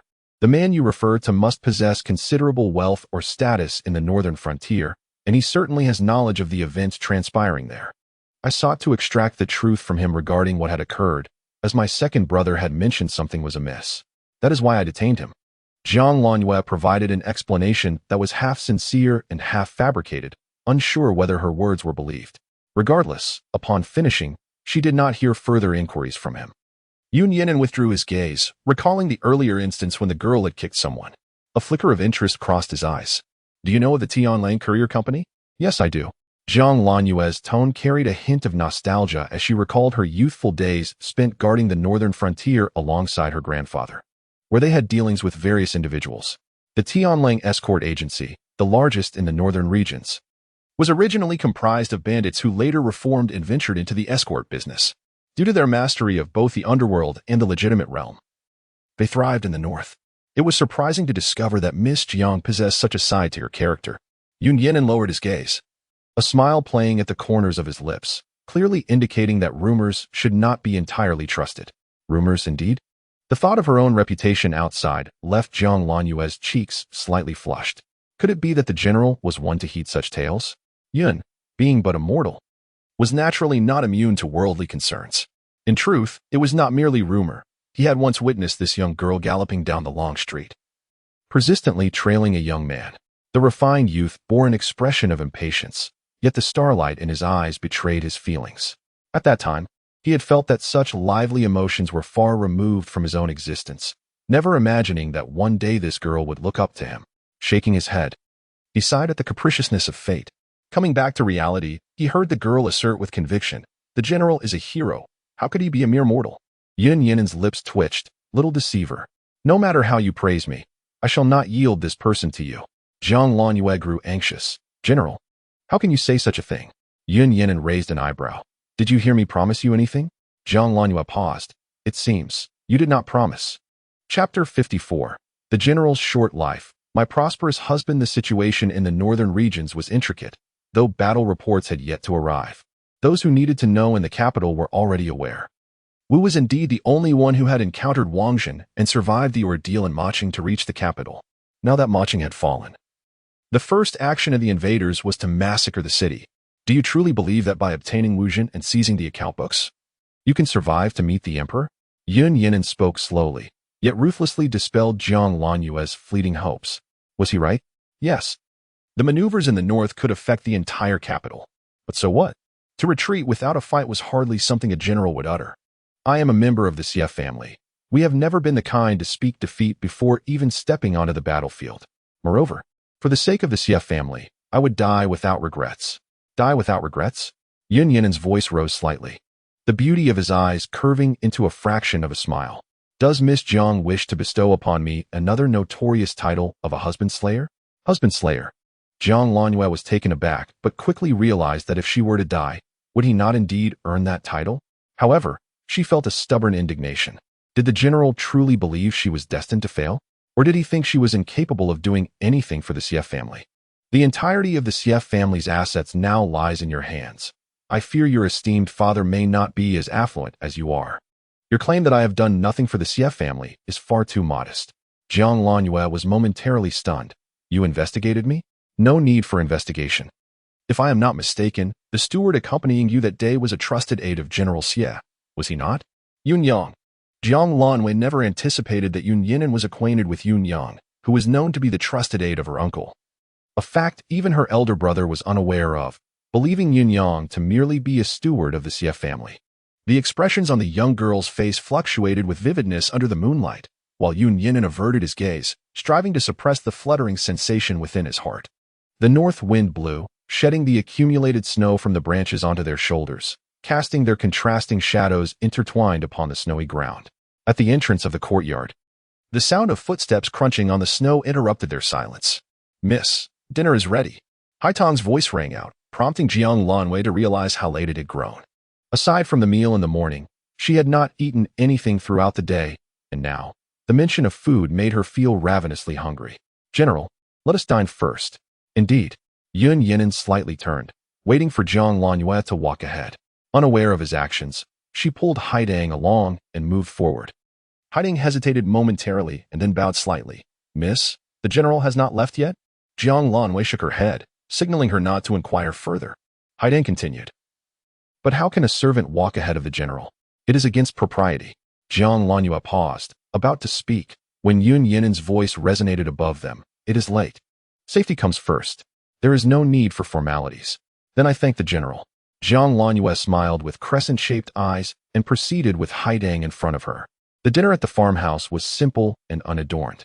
Upon seeing that Yun Yinan had not departed and had accompanied them, Sister Feng grew increasingly anxious, unsure of what to do. Noticing her distress, Jiang Lanwei kindly suggested, Haidang, you take Sister Feng down to eat. You need not serve here. Yes. Instantly. Only the two of them remained in the room. Jiang Lanyue rose to serve dishes for Yun Yinan, saying, I came in haste, and there were no provisions prepared at the farmhouse. The meal is humble, and I hope the general will pardon me. I will serve myself. Yun Yinan picked up the serving chopsticks, glancing at the dishes on the table. This is quite sufficient. If we were in the army, we would be fortunate to have such fare at this time of year. The natural conditions of the northern frontier during winter were exceedingly harsh, and the variety of dishes on the table was meager, let alone in a military camp. Even in times of peace, merely filling one's stomach was a luxury. Jiang Lanyue tightened her grip on the chopsticks, recalling her grandfather and uncle who perished in the northern frontier, as well as her uncle whose whereabouts remained unknown. A chill flickered in her eyes. Those who embezzled military funds deserve to be met with the most severe punishments. Soldiers safeguard their homeland. Yet they are treated in such a manner. Do those people not fear that one day, the blades of the enemy will be drawn against their own necks? A scornful expression appeared on Yun Yinan's face. If everyone in the court possessed a perspective like this young lady, the soldiers in the army would not have to fret about how to fill their bellies. Suddenly, the emotions in Jiang Lanyue's eyes poured forth. She was momentarily taken aback, then lifted her gaze to Yun Yinan, asking, General, what is the background of the military supervisor Wang Jun in the northern frontier? Yun Yinan paused, setting down his chopsticks. He recalled the time when the Empress Dowager first entered the palace and offended a favored concubine, resulting in her confinement to the cold palace. At that time, the Empress Dowager was gravely ill, and a young eunuch, risking the wrath of the favored concubine, sought medicine from the imperial hospital, thereby saving her life. Subsequently, the Empress Dowager, having narrowly escaped death and later giving birth to the emperor, was unable to raise her son personally due to her lack of favor. She appointed this young eunuch to care for the emperor. As the emperor ascended the throne, he remained distant from the Empress Dowager. Yet he shared a close bond with the eunuch who had grown up by his side. This eunuch was none other than Wang Jun. Yun Yinan nodded. Jiang Lanyue lowered her clenched fist, a hint of pallor washing over her vibrant features. So, is Wang Jun backed by the emperor or the Empress Dowager? Yun Yinan cast his gaze downwards, his eyes resting on the somewhat lackluster cabbage, and slowly shook his head. With the emperor's ascension, Wang Jun's status had risen dramatically. His position in the northern border was a result of the intricate dynamics among the court, the harem, and the emperor himself. Whether his embezzlement of military funds stemmed from his own greed or external manipulation remained uncertain. What he did know was that if this young lady truly crossed paths with Wang Jun, he would be unable to protect her.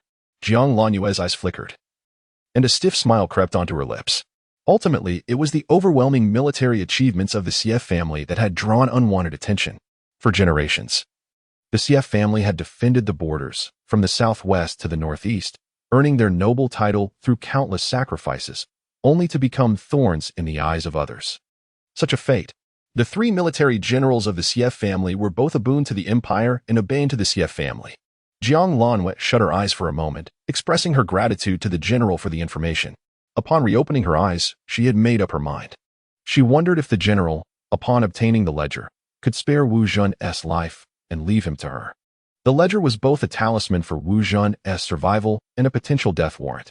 Without Wu Jun, the ledger would grant those in power greater leverage. However, for Jiang Lanyue, having the living Wu Jun, a local authority in the northern border, held far greater significance. After a pause, she continued, if the general agrees, I can offer 30% of my dowry. This was a transaction, clear accounts between brothers, and even more so between betrothed couples. Currently, she could not present many valuable items. The only thing capable of swaying others was money. Trading 30% of her dowry for Wu Jun was worth it. Yun Yinan rarely engaged in lengthy discussions with anyone, yet he found it surprising that after laying out the pros and cons, this young lady remained resolute. 30% of her dowry indeed indicated a willingness to invest. Have you truly thought this through? I have, she declared firmly. Are you not afraid of crossing paths with him? I am not afraid. In chapter 55, do you know martial arts? Wu Jun, despite his stubborn demeanor, was merely a merchant, and one who had lived in comfort for many years. No matter how astute he was, he could not rival Yun Yinan. Surrendering was merely a matter of time. While Yun Yinan was coercing Wu Zhan, Jiang Lanyue was not idle. Accompanied by Feng Zhuantou, she traversed the desolate mountains. Already familiar with the terrain. However, she remained uncertain about how the silver mine was being excavated. This required the expertise of a seasoned master. Yet, with the power she currently wielded, it was rather challenging to clandestinely exploit the silver mine without the court's notice. She gazed towards the capital. Setting aside her immediate plans for extraction, everything would await her marriage. If Yun Yinan could endure until then, her dowry, amounting to 30%, would facilitate their collaboration in mining. Given Yun Yinan's frail constitution, he would hardly be able to oppose her. Once she completed her tasks, she learned that Yun Yinan had secured the account book, and only 3 days had passed since then. Truly, he was the god of slaughter in the grand banquet. Jiang Lanwei mused, wisely refraining from examining the account book, fearing that doing so might incite a murderous rage within her towards those involved. The account book had been taken, but the individuals must remain alive. Jiang Lanwei, accompanied by Haitang, arrived at the courtyard where Wu Zhan was recuperating. "You may as well kill me." Upon hearing the door creak open, Wu Zhan cried out in despair, "I have already confessed everything I know. Grant me a swift end." Jiang Lanwei observed the unharmed figure on the bed, involuntarily raising an eyebrow. What had Yun Yinan done to frighten this rotund man so profoundly? To desire death so ardently? After Wu Zhan's desperate plea went unanswered for some time, he turned and spotted Jiang Lanwei, immediately scrambling up from the bed. "You vile woman, what are you doing here? How dare you insult me? Do you even comprehend who stands before you?" Haitang retorted, indignantly pointing at Wu Zhan. "You wretched fat man. If it weren't for my mistress wanting you alive, you would already be dead." Wu Zhan's expression shifted as he fixed his gaze on Jiang Lanwei, demanding, "What does she mean by that? What do you mean by wanting me alive?" "It is quite literal," Jiang Lanwei replied with a slight smirk, producing a contract from her bosom and presenting it to Wu Zhan. "Sign this, and I shall guarantee your safety." With skepticism, Wu Zhan took the contract. But upon reading its contents, his demeanor changed drastically. In a fit of rage, he tore the contract to shreds. "A gentleman may be slain but cannot be humiliated." "You shall not succeed." "Shall not succeed?" Jiang Lanwei replied with deliberate calmness, "Understand this clearly. I am the blade, and you are the meat. I am not here to negotiate with you. Either you sign, or you die. Choose." Wu Zhan's countenance shifted through a spectrum of emotions as his sinister gaze swept outside. Seemingly contemplating Jiang Lanyue's words, Jiang Lanwei produced another contract, stating, "My patience is limited. Have you decided?" Surveying his surroundings, Wu Zhan ultimately succumbed. The individual before him was not a foe he could contend with, and should he attempt to flee, the one surnamed Yun would undoubtedly pursue him relentlessly. He would prefer death over falling into Yun Yinan's hands. With this thought in mind, Wu Zhan looked at the contract in Jiang Lanyue's hand and, gritting his teeth, accepted it. His gaze fell upon the final clause, his face a mask of humiliation. "This is a contract of servitude, and the terms are deceptive. You previously stated a duration of 3 years, yet this document indicates 5. Haitang promptly produced a stack of contracts. "You, fat fool, I have here agreements for 10, even 20 years. Sign." Wu Zhan swiftly snatched the pen from Haitang's grasp and inscribed his name with a flourish. Haitang raised her chin, demanding a thumbprint. "But there's no ink. What am I to use?" Haitang gazed at her, as if she were a simpleton. "Don't you have any blood?" Reluctantly, Wu Zhan bit her fingertip and pressed it onto the paper. Haitang immediately tucked the document away. "Miss, it's done." Jiang Lanwei took the contract with satisfaction, nodding approvingly. "Excellent. You are now my property. It seems inappropriate to call you Wu Zhan. Henceforth, you shall be known as Dogtail. Given your appearance, it suits you well." Wu Zhan, now Dogtail, felt a surge of defiance, but Jiang Lanyue's words silenced her. 5 years will pass swiftly. "Yes, miss." Dogtail's eyes darted around, resigned to her fate. "Indeed. Since you are here, you might as well make the best of it. The world outside is filled with those who would seek your life. I suggest you cherish yours. For I expended a significant portion of my dowry to acquire you, this mere Dogtail." Jiang Lanwei mocked, "Do not waste your life. For I am rather frugal with my finances." Dogtail harbored disdain within, masking it with a facade of indignation. Jiang Lanyue had no interest in witnessing her stubborn demeanor and turned to leave with Haitang. After her departure, Yunyang approached and took Dogtail away. Jiang Lanwei concealed none of this from Yun Yinan. For a man like him, the contract held no value, a mere scrap of paper devoid of significance. Moreover, Wu Zhen was a merchant, lacking the lofty ideals of nobility. Yun Yinan recalled Wu Zhen's indignant expression and smirked in irony, cautioning, "Do not be deceived by his pretense." Jiang Lanhua showed no surprise. The general is astute. I suspect he will feign submission, gaining a semblance of freedom before ultimately attempting to flee. Wu Zhen, the cunning operator of the Northern Territories, knows well how to masquerade as the aggrieved. Had he submitted from the outset, even a fool would find it implausible. Yun Yinan nodded in agreement, realizing his own overthinking. Your words are misguided, for our minds are in sync. Jiang Lanhua's eyes sparkled with amusement. Indeed, the general is correct. The contract is trivial to him. However, I believe that someone like him, grasping at any glimmer of hope, will find the contract a dangling carrot, a beacon amidst despair. Surprised by the girl's conviction, Yun Yinan pondered and cautioned, Wu Zhen has operated in the Northern Territories for many years, should he be pursued. His influence will not dissipate easily. Be wary of his potential retaliation. Prepared for these developments, Jiang Lanhua believed that if the general were to announce the demise of Wu Zhen, the factions in the northern frontier would undoubtedly be swiftly divided among those seeking his life and those coveting his wealth. In truth, she need not keep a vigilant watch over Wu Zhen. Once his influence was thoroughly fragmented, he would be reduced to a mere shadow. Having arrived at this conclusion, she felt at ease. Let us depart. I shall escort you back to the manor. Outside Qinglin Manor, the familiar black carriage from Yunfu awaited. This time, Jiang Lanhua did not wait for Yun Yinan to extend his hand, but hastily grasped Haitong's arm and climbed aboard. Meanwhile, Yun Song, while lifting the carriage curtain for Jiang Lanhua, cast her a glance filled with resentment. Miss Jiang was undeniably audacious, secretly harboring a man within the estate. One could only imagine the shock that had washed over the general when he reached the city gate, only to decide to return to the manor. Upon hearing the general mention that the person they sought was indeed at the estate, he nearly questioned the general on the spot. Moreover, he had been stripped of the right to follow, ordered to return to the capital with the others. The general had even scolded him for his ineptitude, unable to discern such obvious signs of concealed presence. But who could have anticipated that Miss Jiang would harbor someone? Truly, she was worthy of being chosen by the general. Exhibiting a fierce spirit akin to his own, Yun Song silently grumbled to himself, yet his expression remained earnest. Miss Jiang, the general instructed me to prepare some refreshments. Uncertain of your preferences, I prepared a variety. If there is anything else you desire once we enter the city, do not hesitate to command me to procure it. He then turned to Haitang. Miss Haitang, should you have any favorites, please feel free to mention them. I shall acquire them as well. Haitang pouted and turned away. Thank you, but no need. I shall purchase what I like myself. She certainly did not forget that this guard harbored ill intentions, and thus would not accept his overtures.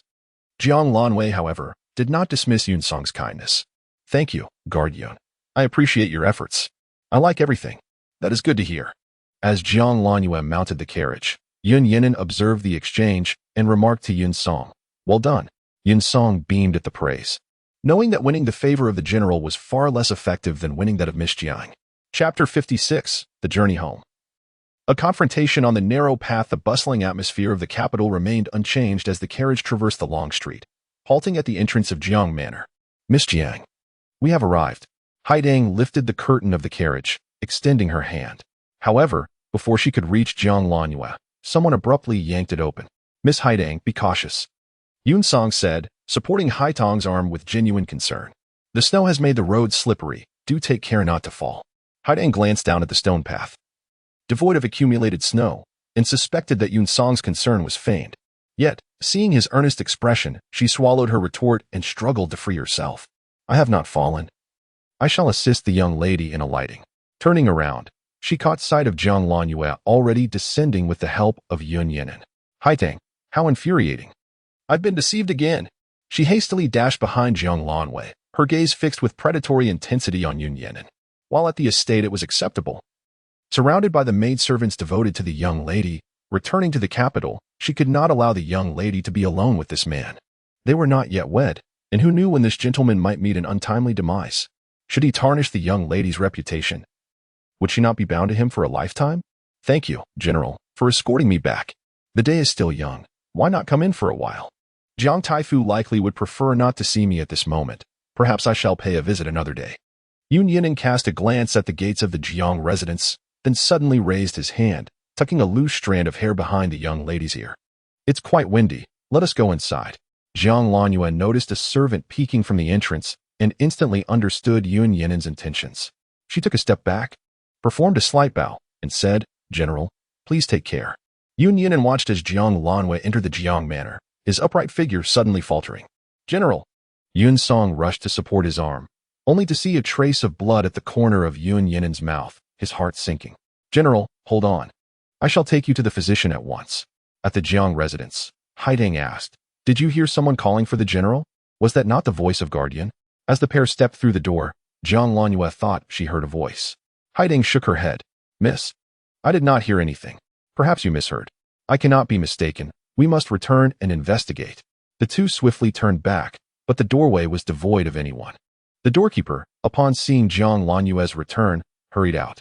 "Miss, were you looking at the general's carriage? It just departed." "Indeed, I must have misheard," Jiang Lanyue replied, waving her hand dismissively. "I am fine. You may return to your duties." "Miss, I believe you should maintain some distance from General Yun. You are not yet wed.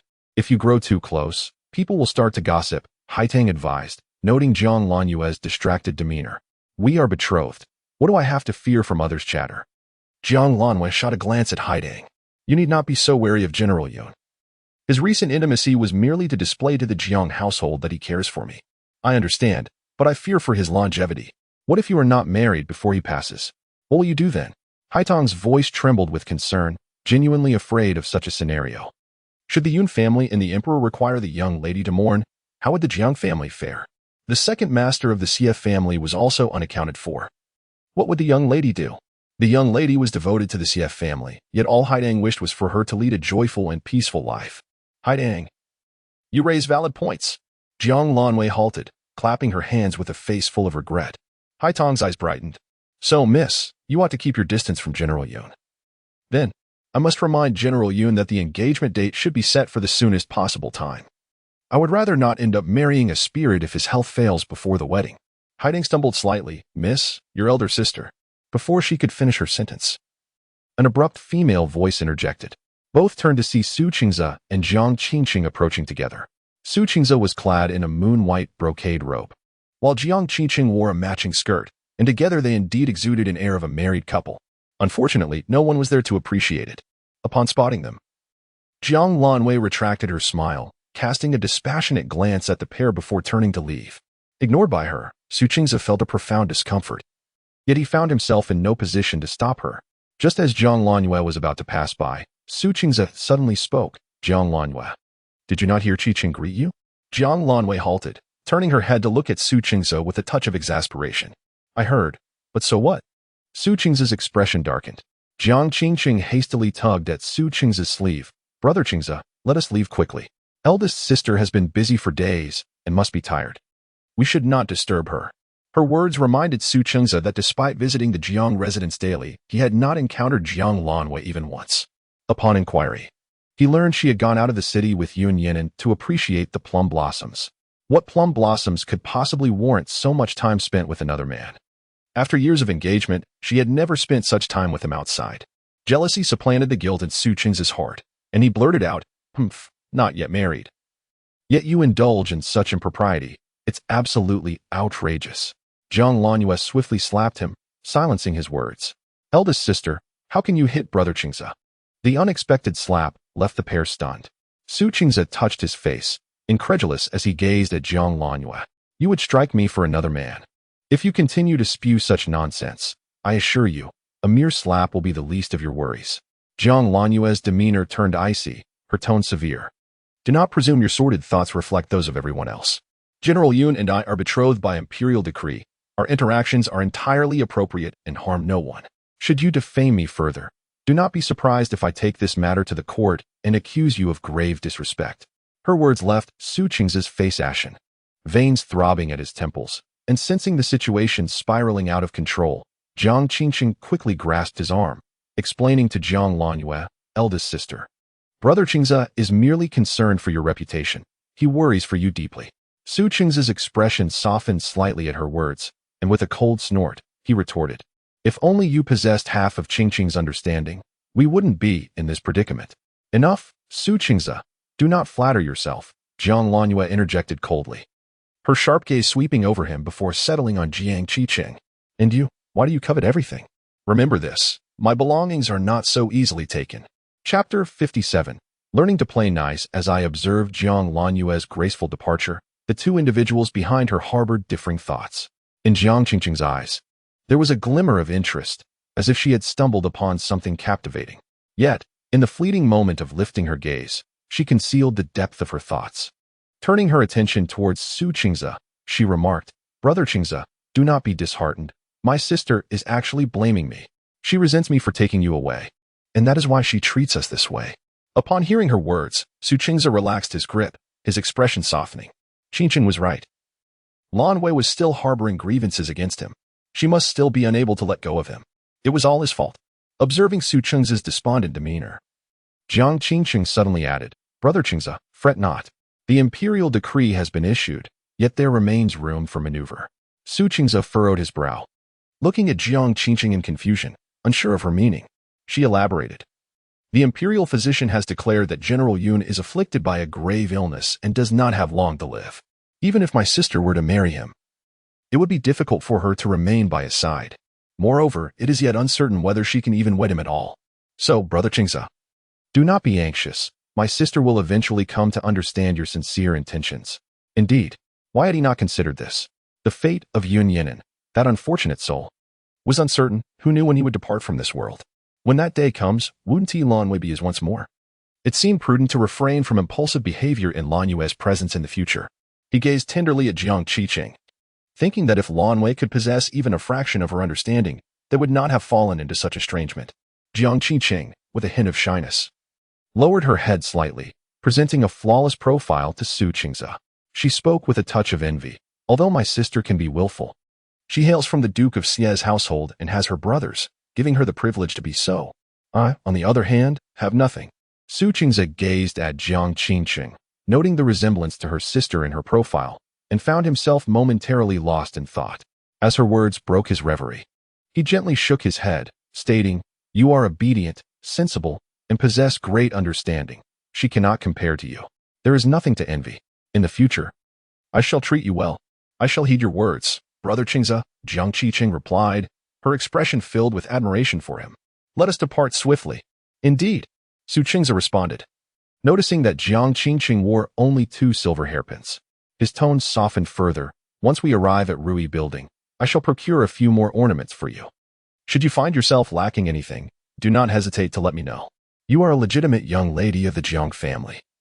There is no need for you to be so cautious." "Certainly." Jiang Qingqing expressed her gratitude. "Aside from my mother, you are the kindest to me, Brother Qingze." As Su Qingze regarded the demure Jiang Qingqing, he felt once again that Jiang Lanyue's willfulness was unwarranted. They were sisters. Why could she not emulate Jiang Qingqing's demeanor? Jiang Qingqing took a half step back, discreetly assessing Su Qingze's handsome profile and upright stature, inwardly nodding in approval. Regardless of the circumstances, the man chosen by the female protagonist is undoubtedly of exceptional appearance and possesses a commendable physique. He is easily appeased, hails from a distinguished family, making him an ideal candidate for a husband. Although his thoughts presently linger on Jiang Lanyue, she is confident that she can make Su Qingze wholeheartedly devoted to her. After all, he is merely a man. Men are often unable to resist women who idolize them and view them as their savior, especially when such women can provide irrefutable support. It is a common endeavor for men to entice respectable young women into a life less virtuous or to persuade those of ill repute to reform. In contrast to Jiang Lanyue's domineering disposition, her own gentle and harmless demeanor, patiently awaiting Su Qingze's salvation, aligns perfectly with the aesthetic preferences of this young master, who has always been under his parents' strict guidance. What does it matter if she is beautiful and comes from a good background? Her companions and fiancé still gravitate around her. Jiang Qiqing concealed her disdain and obediently followed behind Su Qingze as they ascended the carriage. This marked Su Qingze's first occasion taking Jiang Qiqing out alone. Typically, it was Jiang Lanyue chattering incessantly at his side, making this quiet Jiang Qingqing somewhat of an adjustment for him. Seeking a topic of conversation, he turned to see Jiang Qingqing lifting the curtain of the carriage window just a fraction, her gaze greedily scanning the outside world. Su Qingze raised an eyebrow and inquired, "What are you looking at?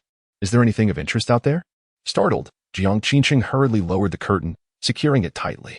"Brother Qingze, Am I being improper? She exclaimed. I'm sorry, I won't look anymore. Observing the young girl nearly on the verge of tears, he found it both amusing and perplexing. No, I was merely asking. He replied. Oh, I thought I had done something wrong. Jiang Qingsheng exclaimed, patting her chest and tilting her head towards Su Qingze, sticking out her tongue. You scared me. She continued, I rarely leave the estate, so I'm somewhat curious about what's on the streets. Su Qingze expressed surprise. Jiang Lanwei often accompanies me outside. You never join her? Jiang Qingsheng shook her head. I typically return home late. Once back at Jiang Manor, aside from attending banquets or occasionally shopping with my mother, I am usually confined indoors to learn proper etiquette. My mother insists that as my father's daughter, I must not bring shame upon him. Jiang Qingsheng spoke truthfully. Upon awakening in this body, the young girl had just returned to Jiang Manor, feeling a profound sense of envy and jealousy towards her elder sister, Jiang Lanwei, who was born of the principal wife. She secretly harbored affections for her sister's fiancé, the illustrious heir of the marquisate. Upon meeting Su Qingze, she felt instantly that he was the man she had longed for.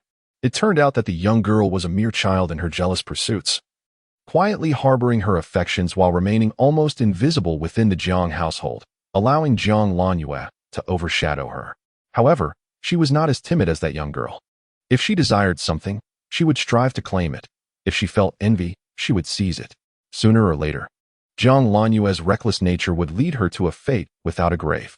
Thus, she diligently learned the necessary etiquette and endeavored to integrate herself into the Jiang family. She soon recognized the esteemed position of Jiang Lanwei, the female protagonist, yet later discovered that such a status could indeed be usurped. After all, who could blame Jiang Lanwei for her lack of appreciation? Jiang Qingsheng lowered her gaze, concealing the mockery in her eyes. This expression, observed by Su Qingze, evoked only a sense of desolation within him. He tenderly stroked Jiang Qingsheng's head, offering solace. You have already performed admirably. Jiang Qingsheng, taken aback by the affection, replied, Really? Brother Qingze? Indeed. That is wonderful. As long as I do not cause you and your future bride any trouble, I shall be content. Future bride. The thought of his parents once again broaching the subject of a legitimate spouse made Su Qingze feel somewhat uneasy, and he hesitated to respond to Jiang Qingsheng's remark. However, he was unprepared for her subsequent inquiry. Brother Qingze, may I ask which family's young lady has been chosen as your future bride? Upon hearing this, Su Qingze's unease dissipated, his brows furrowing. What would you ask that for? Please do not misunderstand, Brother Qingze. I would never dare to aspire to be your wife.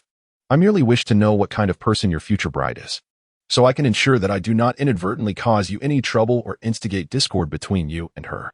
Listening to her explanation, Su Qingze's expression softened somewhat. Yet, observing the tension etched on Jiang Qingsheng's face, he curiously inquired, Are you not worried about me marrying another? Chapter 58. Once he is gone. Qingsheng's machinations, what is there to worry about?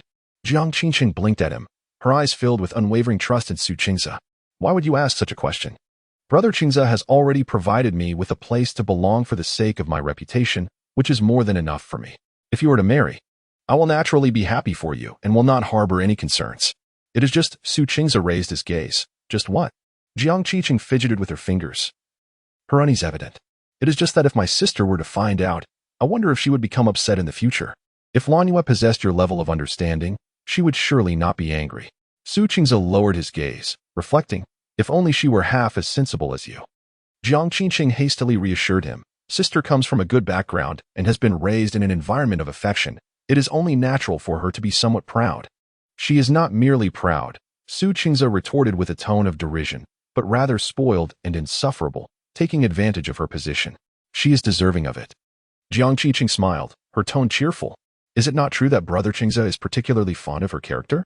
Sister is a heavenly beauty, and only a man of your stature should be worthy of her. I believe that her current anger is merely temporary. Once she reflects on the matter, she will eventually recognize your merits. Indeed, Su Qingze's expression relaxed slightly at her words. You are correct. Once she encounters challenges in the outside world, she will realize who truly cares for her. At present, she is simply being misled. With a hint of disdain, he added, Bah, that so-called general, claiming to serve the country and its people, is merely a despicable individual who resorts to unscrupulous means to deceive women. I am curious to see how long he can survive. Once he is gone, I shall ensure the Yun family faces eternal ruin. Jiang Qingqing's eyes flickered as she linked her arm with Su Qing's, smiling, "Brother Qingze, there is no need to be angry. One day, my sister will surely recognize your virtues. For now, it should be you who worries about your future bride and whether she might become upset with you." Jiang Qingqing teased, her gaze playful as it rested on Su Qingze. "You are quite mischievous," Su Qingze remarked, gently tapping Jiang Qingqing's nose. "Do you not wish to be my legitimate wife?" "How can that be?" Jiang Qingqing's expression paled slightly. "Brother Qingze, please do not jest. With my background, I am unworthy of you. Your wife should be a woman of noble birth, like my sister." "Ah, having your sister, a lady of noble descent, is quite sufficient," Su Qingze mused. His eyes settling on Jiang Qingqing as a brilliant idea struck him. Jiang Qingqing, who was unassuming and gentle in nature, understood his intentions, ensuring no domestic disputes. If he were to marry Jiang Qingqing, once Yun Yinan passed away, he could promptly bring Jiang Lanyue back into his life. Su Qingze's demeanor softened. Perhaps Yun Yinan would not live to see the marriage. In such a case, any imperial decree would become irrelevant. His gaze towards Jiang Qingqing grew increasingly tender. "Come now. You are so thoughtful, I shall not let you down." "As you wish, Brother Qingze," Jiang Qingqing replied, her demeanor becoming even more docile as she clung to his arm. Upon arriving at Rui Tower, the proprietor, upon spotting Su Qingze, hurried over and said, "Young Master Su, welcome. What would you like to select today?" Buoyed by Jiang Qingqing's comforting words, Su Qingze, in high spirits, declared, "Bring me your latest styles. None of those cheap trinkets. Rest assured, I shall fetch them at once." The proprietor responded before departing.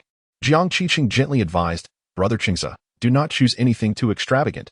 I can manage this." Su Qingze interrupted her, saying, "The ice-making method you devised is worth a fortune. I am merely gifting you some jewelry, which is insignificant. In the future, should you desire anything, come and purchase it. I will keep a tab at the Ho residence." Jiang Qingqing lowered her gaze. "As a young lady, I know little of such things. I merely wish to offer you something nice." Su Qingze felt a warm contentment upon hearing her words. When the proprietor returned with items, he personally selected a hairpin for Jiang Qingqing.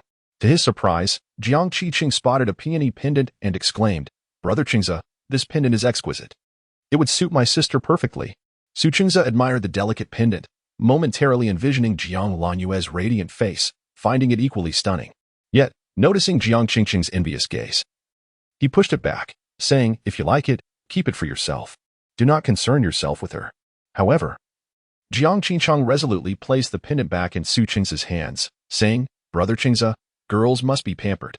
Why not buy this for my sister? She will surely adore it. However, there is still so much here. I shall select another." Su Qingze observed that Jiang Qingqing, despite her evident fondness, willingly relinquished this item, making him increasingly satisfied with her thoughtfulness and more inclined to consider her as his future wife. "Then choose a few more," he suggested, before turning to the shopkeeper to have them wrapped. Ku Xin, watching Su Qingze's retreating figure, found herself puzzled by her young mistress's actions. "Miss, you clearly adore that pendant. Why allow young Master Su to gift it to Miss Jiang? Moreover, why do you persist in mentioning Miss Jiang in front of young Master Su? He had no intention of presenting her with gifts, and your actions seem to offer her a chance." Jiang Qingqing picked up a golden hairpin and replied leisurely, "It is merely a pendant. It changes nothing. Jiang Lanwei is proud. She has just been betrothed to Yun Yinan. If Brother Qingze approaches her now, he is bound to face rejection. When he does encounter difficulties, he will appreciate my worth even more. And it will likely lead to misunderstandings with Yun Yinan regarding her relationship with Brother Qingze. Of course, even without misunderstandings, I would ensure he misinterprets her intentions. Consider this. If she is misunderstood by her future fiancé, what kind of life could she expect even if she marries into the Yun family?" A smile curled at the corners of Jiang Qingqing's lips. "My frequent references to Jiang Lanyue serve to inform Brother Qingze that only I can tolerate her temperament. It is only someone of my humble background, who does not compete or seek to outshine others, that can assume the role of his principal wife. In the future, after Yun Yinan's demise, he will claim Jiang Lanyue. I seek not to compete, but rather to carve out a place for myself. A gentle soul like me will not hinder him when he pursues Jiang Lanyue." Ku Xin blinked, growing more confused with each passing moment. "But if that is the case, are you not preparing a wedding gown for Miss Jiang? How could that be? Do you believe that once Brother Qingze marries me, I would allow him the opportunity to think of Jiang Lanwei again? Men are fickle. Sooner or later, his heart will belong entirely to me." Jiang Qingqing smiled confidently. "Moreover, Jiang Lanyue will not relish her triumph for long. Once Yun Yinan passes, she will find herself with nothing. Her gaze swept over the jewelry before her, and she spoke with keen interest. In truth, I do not mind the title of principal wife. A man's heart determines the position of his wife. However, my mother has a point. Sometimes, the title does hold some significance. Yet, I must strategize for this role myself. Leveraging my father's influence would not be worthwhile. Only when Su Qingzi seeks it of his own accord will he truly cherish it. Jiang Qingqing's interest deepened. Imagine, one day when I become Brother Qingzi's principal wife, and Jiang Lanwei is reduced to a concubine, what might transpire then? I find myself eagerly anticipating the moment when Jiang Lanwei kneels before me, presenting tea. It is truly something to look forward to.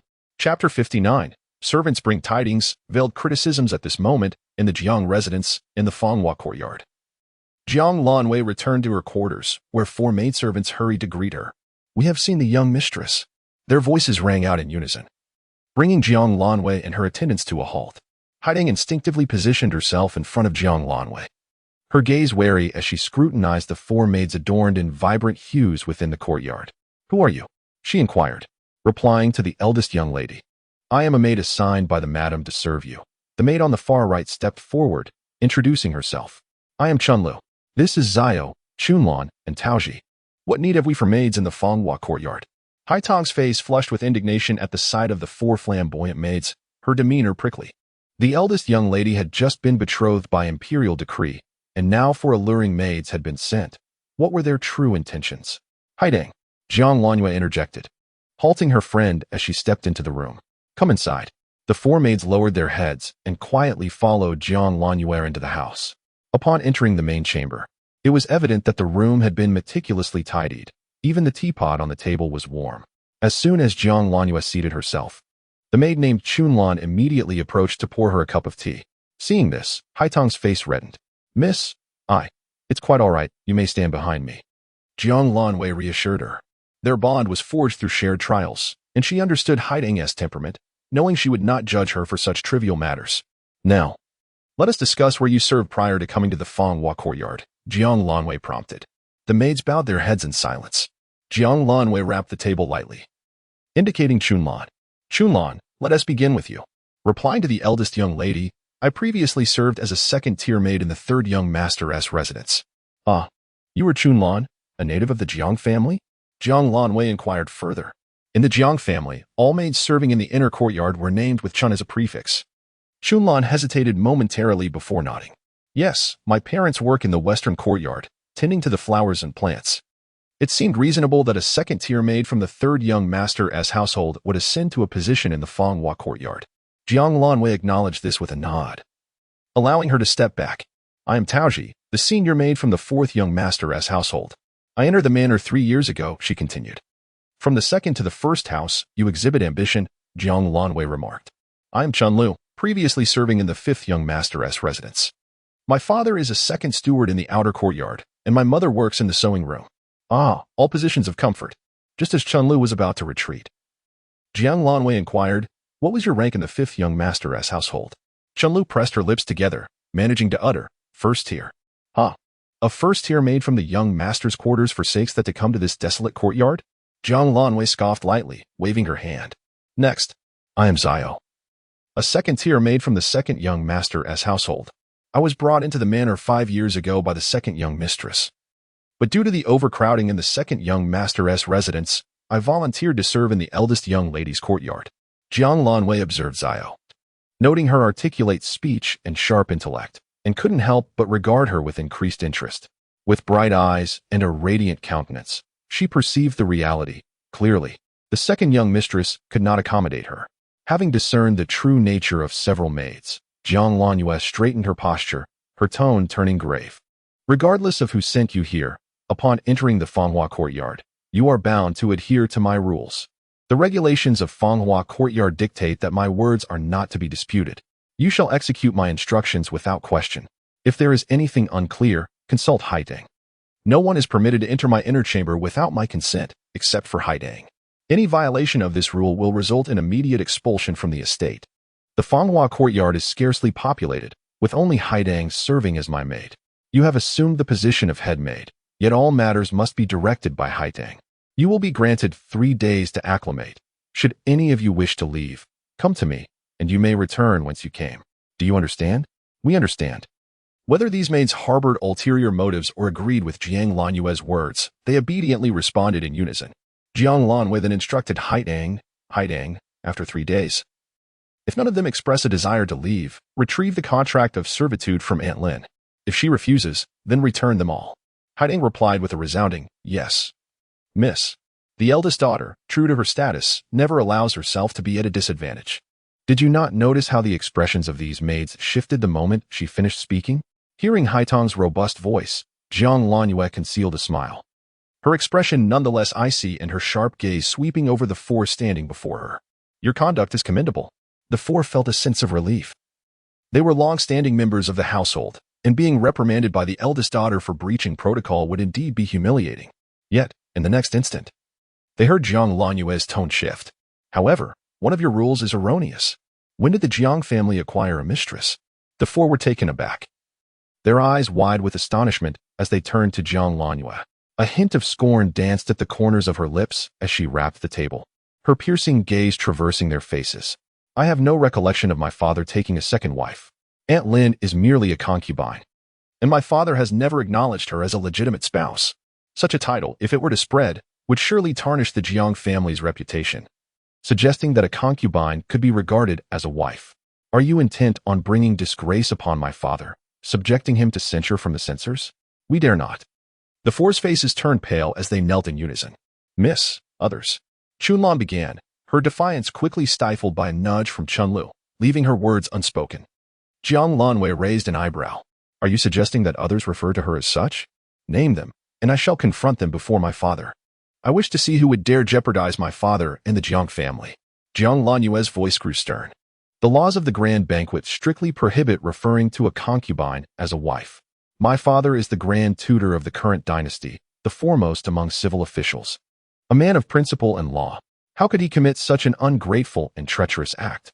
As servants of the Jiang family, you should be acutely aware that calamity often arises from careless words. How can you be so oblivious to such fundamental proprieties? One by one, the hats were thrown down, rendering the four maids speechless and utterly unable to retort. I recognize my fault and beseech the young lady for forgiveness. In the future, I shall undoubtedly be cautious in my words and actions, ensuring I do not cause any trouble for you, said one maid. Chunlu, quick to react, promptly acknowledged her error, and the remaining women followed suit, pleading for mercy. Jiang Lanwei, seeing the opportunity to relent, declared, very well. Considering this is your first offense and your inaugural day at the Fanghua courtyard, I shall not impose any punishment upon you. From now on, attend to your duties diligently and refrain from stirring up unnecessary gossip. You are aware that I am without any companions. As long as you do not betray me, I shall not treat you unjustly. Yes, we shall remember your teachings, young lady.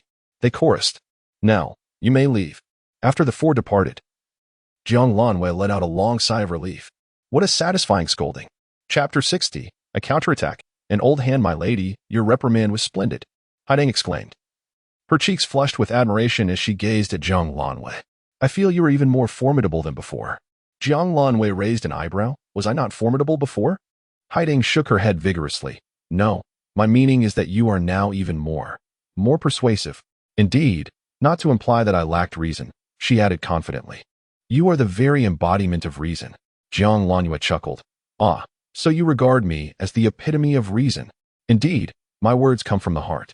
I appreciate your sincerity, yet with the addition of several new maids in this courtyard, relying solely on you will not suffice. We must have Yunyang bring someone in to prevent the main courtyard from finding ways to send more people my way. Then I shall deliver a message to Manager Yin tomorrow. No need for you to go alone. We shall go together and see how that individual is faring. As you wish.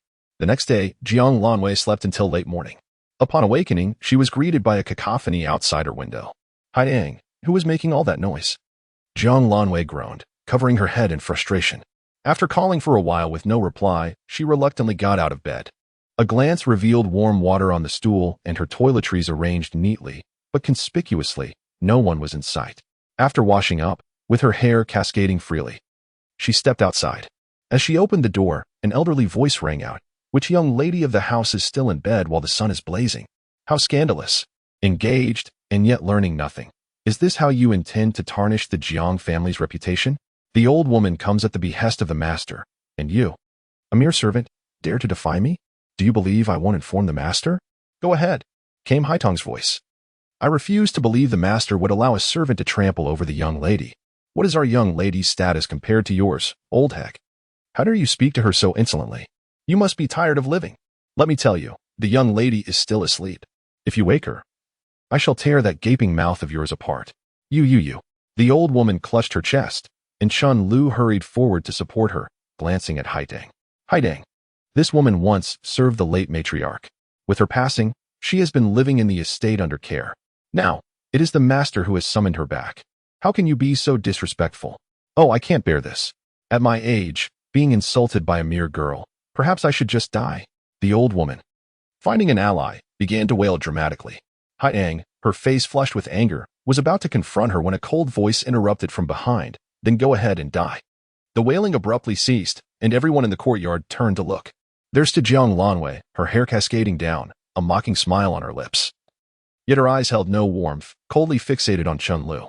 Chun Lu, in this Fanghua courtyard, who holds authority? Chun Lu's face paled, and she pursed her lips. You do. What did I say when you entered yesterday? Chun Lu's complexion grew even paler. We shall heed Miss Haitong's wishes. Jiang Lanwei remained silent, her icy gaze fixed on her. Unable to withstand it, Chun Lu reluctantly knelt. Miss, forgive me. It was my transgression. Please grant me another chance. And I shall not err again. Jiang Lanwei turned her attention to the old woman, who was caught in a state of uncertainty. Madam, what was it you just said? I did not hear. Please repeat yourself. What did you say? The old woman, feeling the biting chill of Jiang Lanwei's gaze, opened her mouth, forcing herself to speak. Miss, you are already engaged. You should not be rising late in the day. Moreover, you ought not to present yourself in disarray. Jiang Lanwei raised an eyebrow. So, you are here to instruct me on how to conduct myself? Yes, I am appointed by the master to be your governess, replied the old woman, her confidence returning at the mention of Jiang Hong. I previously served the late matriarch. You may not remember, but I held you as a child. Ah, how delightful. Jiang Lanwei straightened her posture, a sardonic smile gracing her face. It seems my father has brought me a grandmother. Her rebuke of the 4 maidservants the previous night was a message to her father and Lin Shi, asserting that she was not to be trifled with. Though the maidservants remained, she was resolute that they would not cause her trouble. She anticipated Lin Shi might employ the maidservants to vex her.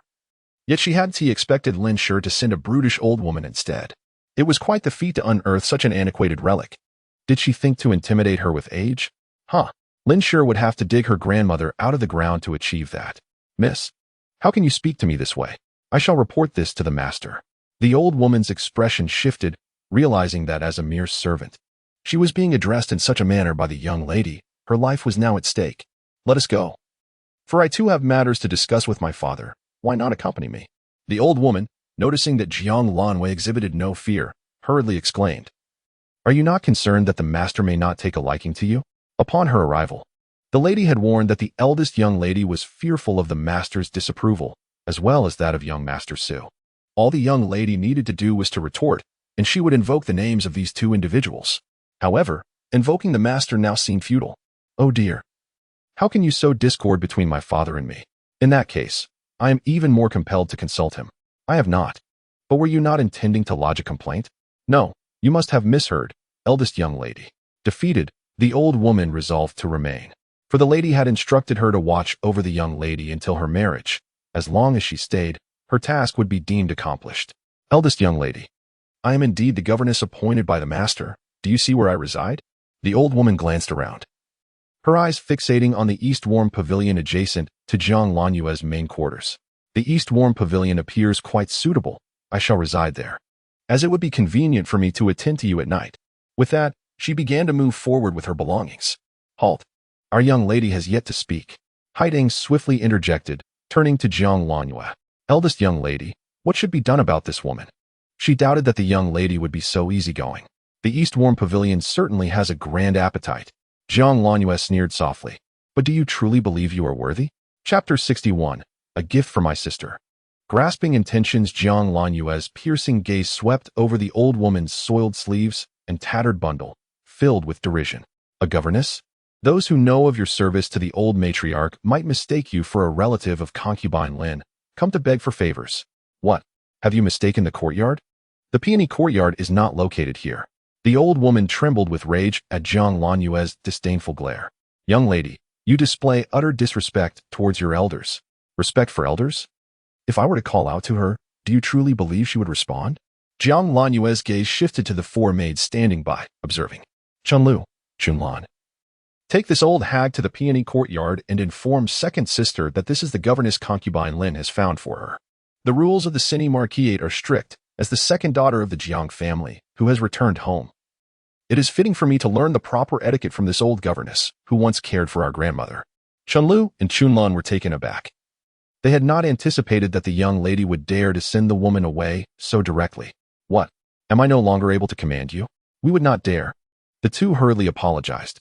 Chunlu, glancing at the old woman whose mouth was being covered by Haitang, understood that should she dare to deliver this woman to the second young lady, she would certainly face repercussions. With a steely resolve, she spoke. Young lady.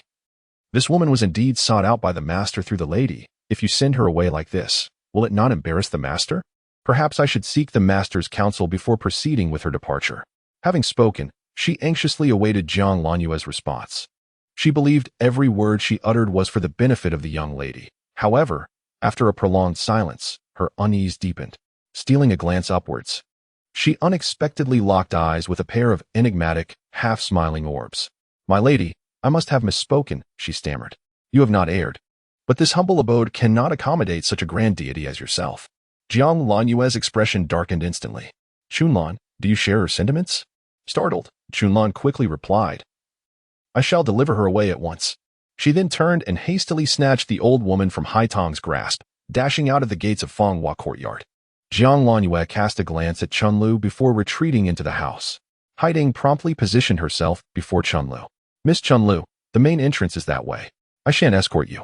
Chunlu, recovering from her astonishment, had not anticipated that the young lady would truly dismiss her. After all, she had been sent by the main courtyard.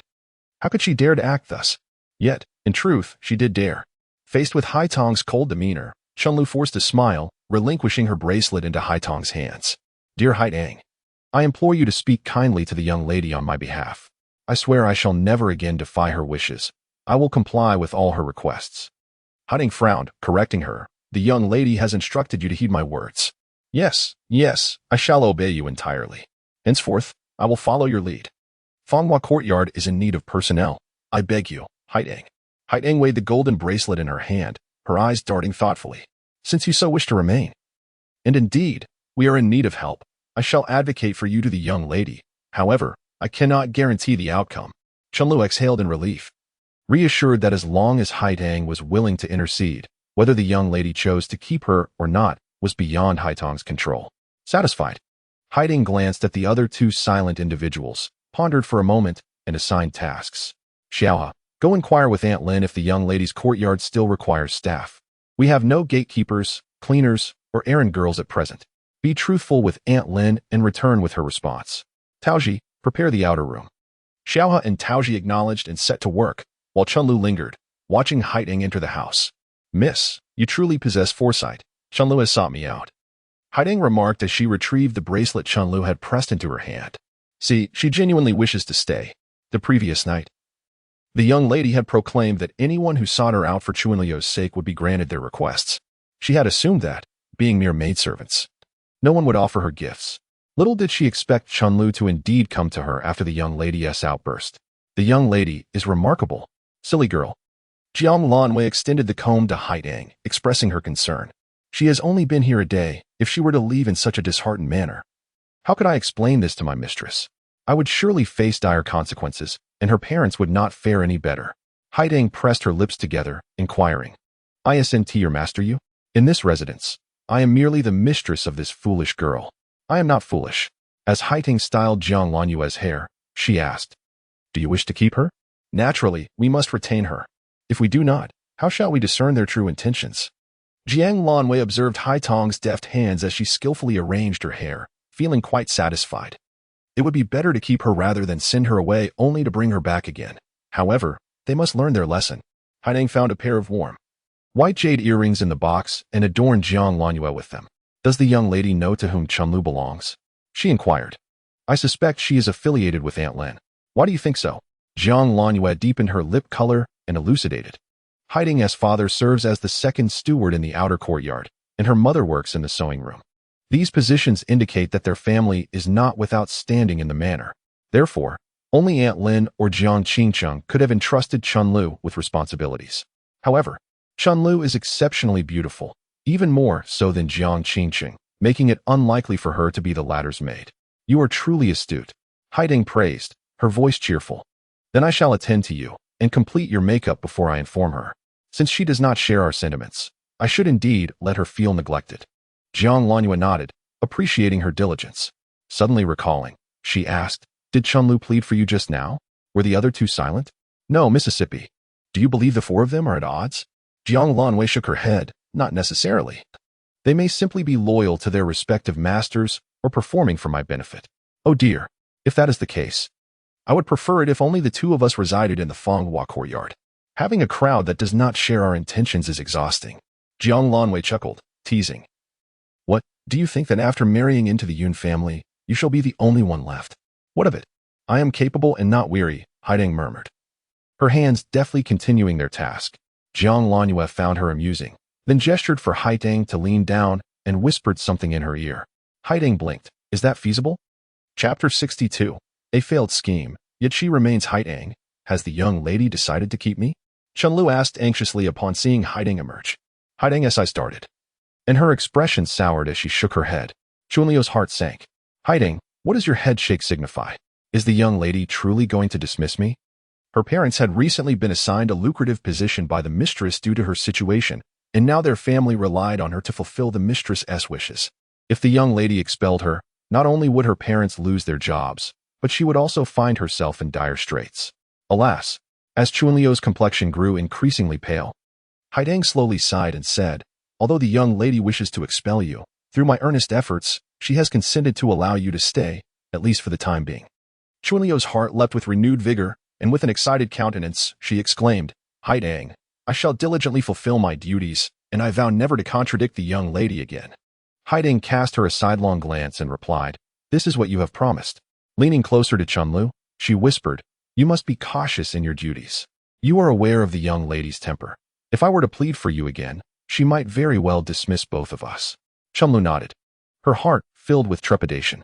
However, Haiding cleared her throat and continued, I have secured a task for you. What task? Chunlu was not afraid of hard work. She only feared that Jiang Lanwei might not permit her to work at all. Haiding produced a key and said, This is the key to the young lady's private chamber. Today, she is taking me out, so I entrust this key to you. Please tidy up her room, but do not touch any of her valuable possessions. Furthermore, keep an eye on those little minxes. Ensure they do not enter the young lady's private chamber. To think she was entrusted with the key to the private chamber. Chunlu suppressed her inner excitement as she accepted the key but soon felt a sense of unease. She cautiously inquired, Why have you given this to me? Is there some ulterior motive? Or could it be that the young lady has not yet given up on expelling me? Hoping I might err and provide her with a reason to do so? Chunliu's mind raced with possibilities, only to be met with Haitong's eye roll. I am giving it to you because, among the four of you, I am most acquainted with you. Moreover, you were once the head maid in the 5th young master's courtyard. You should be well versed in the etiquette required by our masters. Besides, having just pleaded on your behalf, I trust you will not mishandle this task. I can assure you, Haiding, I will execute it flawlessly. No one other than myself shall set foot in the private chamber. Haiding nodded in satisfaction. Do well in this task, and the young lady will certainly allow you to remain. Just do not let me bear the consequences of your mistakes. I promise to fulfill it. At that moment, Jiang Lanyue's irritable voice echoed from within the room. Haiding, where are you? Haiding gestured for Chunlu to retreat. And she hurried inside.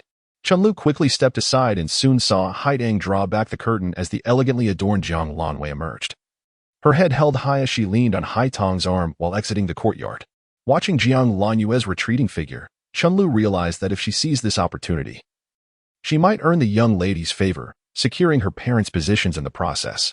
Once they reached a secluded spot in the courtyard, Jiang Lanwei withdrew her arm and disdainfully tugged at her attire, finding it ostentatious.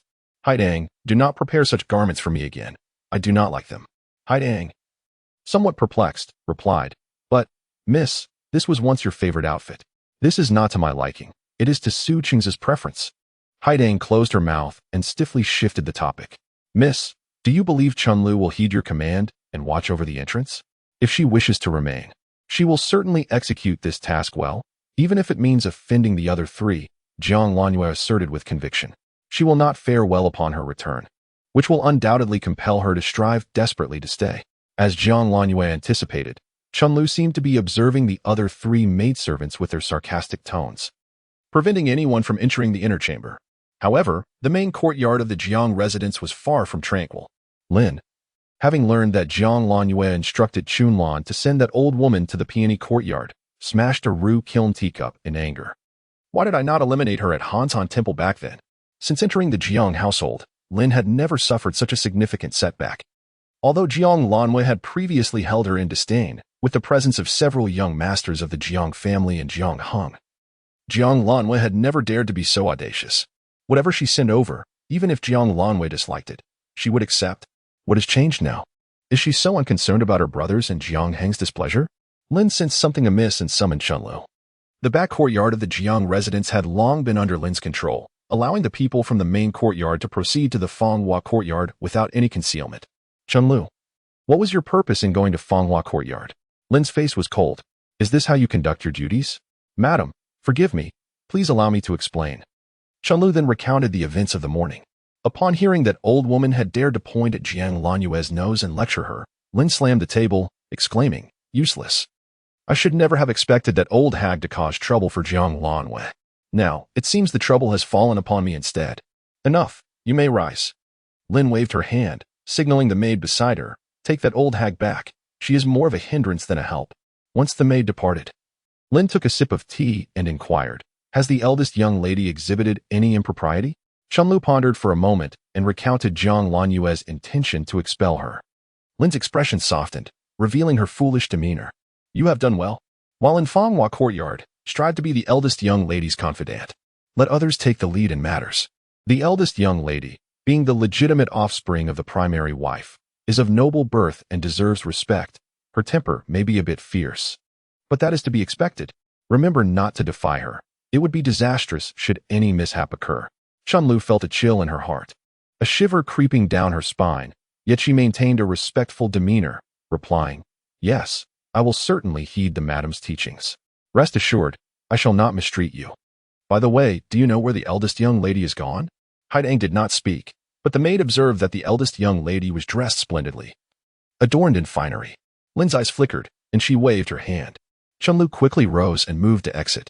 At that moment, she noticed the maid who had just gone to the peony courtyard returning. Moments later, a voice resonated within the room, Madam. The second miss has mentioned that since the maid once served grandmother, her manners and etiquette must be impeccable. If the eldest young lady does not wish to keep her, then she shall remain, so as not to disappoint the master's earnest intentions. Chapter 63. Is Sister Lanyu important? At this time, Jiang Lanyue was unaware that her decision to keep the maid had been made. She was instead halting the carriage at the entrance of Shawizi. Before seeking out Yunyang, she intended to visit her maternal grandmother. Grandmother adores the yam cake from Shawizi. Haidang, go buy some, and then we shall first pay our respects to her. Haidang acknowledged her request and dismounted the carriage. Shawizi is a renowned century-old establishment in the capital, famed for its exquisite pastries that are reasonably priced, allowing even ordinary families with a bit of spare change to indulge occasionally. Thus, it was common to see queues at its entrance. After waiting for a while inside the carriage and noticing Haidang had yet to return, Jiang Lanwei lifted the curtain, intending to ask the driver to inquire. Just then, she spotted a familiar figure approaching in the distance. With a swift motion, she lowered the curtain. How unfortunate. Why did she have to encounter Su Qing's the moment she stepped out? She truly wished he would not be coming for her. Yet, the very thing she feared was precisely what unfolded. A voice called from outside, Sister Lanyu, are you in the carriage? Sister Lanyu. Upon hearing this address, Jiang Lanyu was abruptly reminded of how Su Qingze called Jiang Qingcheng, and a wave of nausea washed over her. She flung open the curtain, meeting Su Qingze's gaze, which was laced with a hint of a smile. Sister Lanyu, I was right. It is truly you. What a coincidence. Indeed, quite the coincidence. Young Master Su seeks me. What is your purpose? Jiang Lanwei remained in the carriage, looking down at Su Qingze with palpable impatience. Su Qingze, observing her demeanor, felt a surge of discomfort within. Furrowing his brow as he inquired, "Even if there is nothing pressing, may I not greet my sister? The Jiang and Su families are long-standing friends, and our mothers share a close bond. Even if our engagement has been annulled, we could remain friends. Why do you evade me as if I were a plague? Why?" This question echoed in her mind, rooted in the memory of her demise on the very day he wed Jiang Qiqing. The ambiguity in Su Qingze's affections, his desire to possess yet simultaneously entangle, repulsed her. Furthermore, he had never stood by her side. All these reasons rendered any semblance of friendship between them utterly impossible. Jiang Lanue lowered her gaze, concealing the derision in her eyes, and replied coolly, "Young Master Su, I merely believe it prudent to maintain some distance in our relationship. Friendship is unnecessary. If you have something to say, please do so plainly." Su Qingze glanced around, stepped closer to the carriage, and said, "I have something to discuss with you, but this is not the place. I've reserved a spot at Chuanxi residence nearby. You adore their sweet soups, do you not? Let us converse while we indulge. No need for that. I have matters to attend to. If you have something to say, then speak. If not, I shall take my leave," Jiang Lanue declared, attempting to lower the carriage curtain, only to be hindered by Su Qingze. "It concerns Yun Yinan." During the morning court, he was reprimanded by the emperor, who commanded him to reflect in isolation. "Do you not wish to know the details?" Jiang Lanue paused in her actions. "Will you truly share this with me? Can he be so benevolent? Though I would rather you not concern yourself with him. The information is such that, whether I tell you or not, you would inevitably hear it from others. It is better that I disclose it to you myself." Su Qingze added, "And I shall have the opportunity to converse with you more. Then please, go on. Are you certain you wish for me to speak here?" Jiang Lanue glanced around. They stood at the entrance of Shuizi, and many passers-by were already casting curious glances in their direction. Noticing her realization, Su Qingze gestured towards a nearby establishment. "Let us proceed to Chunsiju." Ignoring him, Jiang Lanue signaled the coachman, "Take us to the alley nearby." Seeing this, Su Qingze did not press further and followed her into the adjacent alley. The carriage halted at the mouth of the alley, and Jiang Lanue disembarked, waiting at the entrance. As Su Qingze approached, she inquired, "Now, please tell me, what has happened to General Yun?" Upon hearing her question concerning another man, Su Qingze's eyes flickered with a hint of hurt.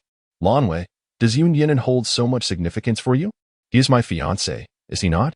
But I am clearly your." "Su Qingze, if you choose not to speak, let us not waste each other's time." Jiang Lanue feigned to turn to depart. "I shall speak." Su Qingze grasped her arm.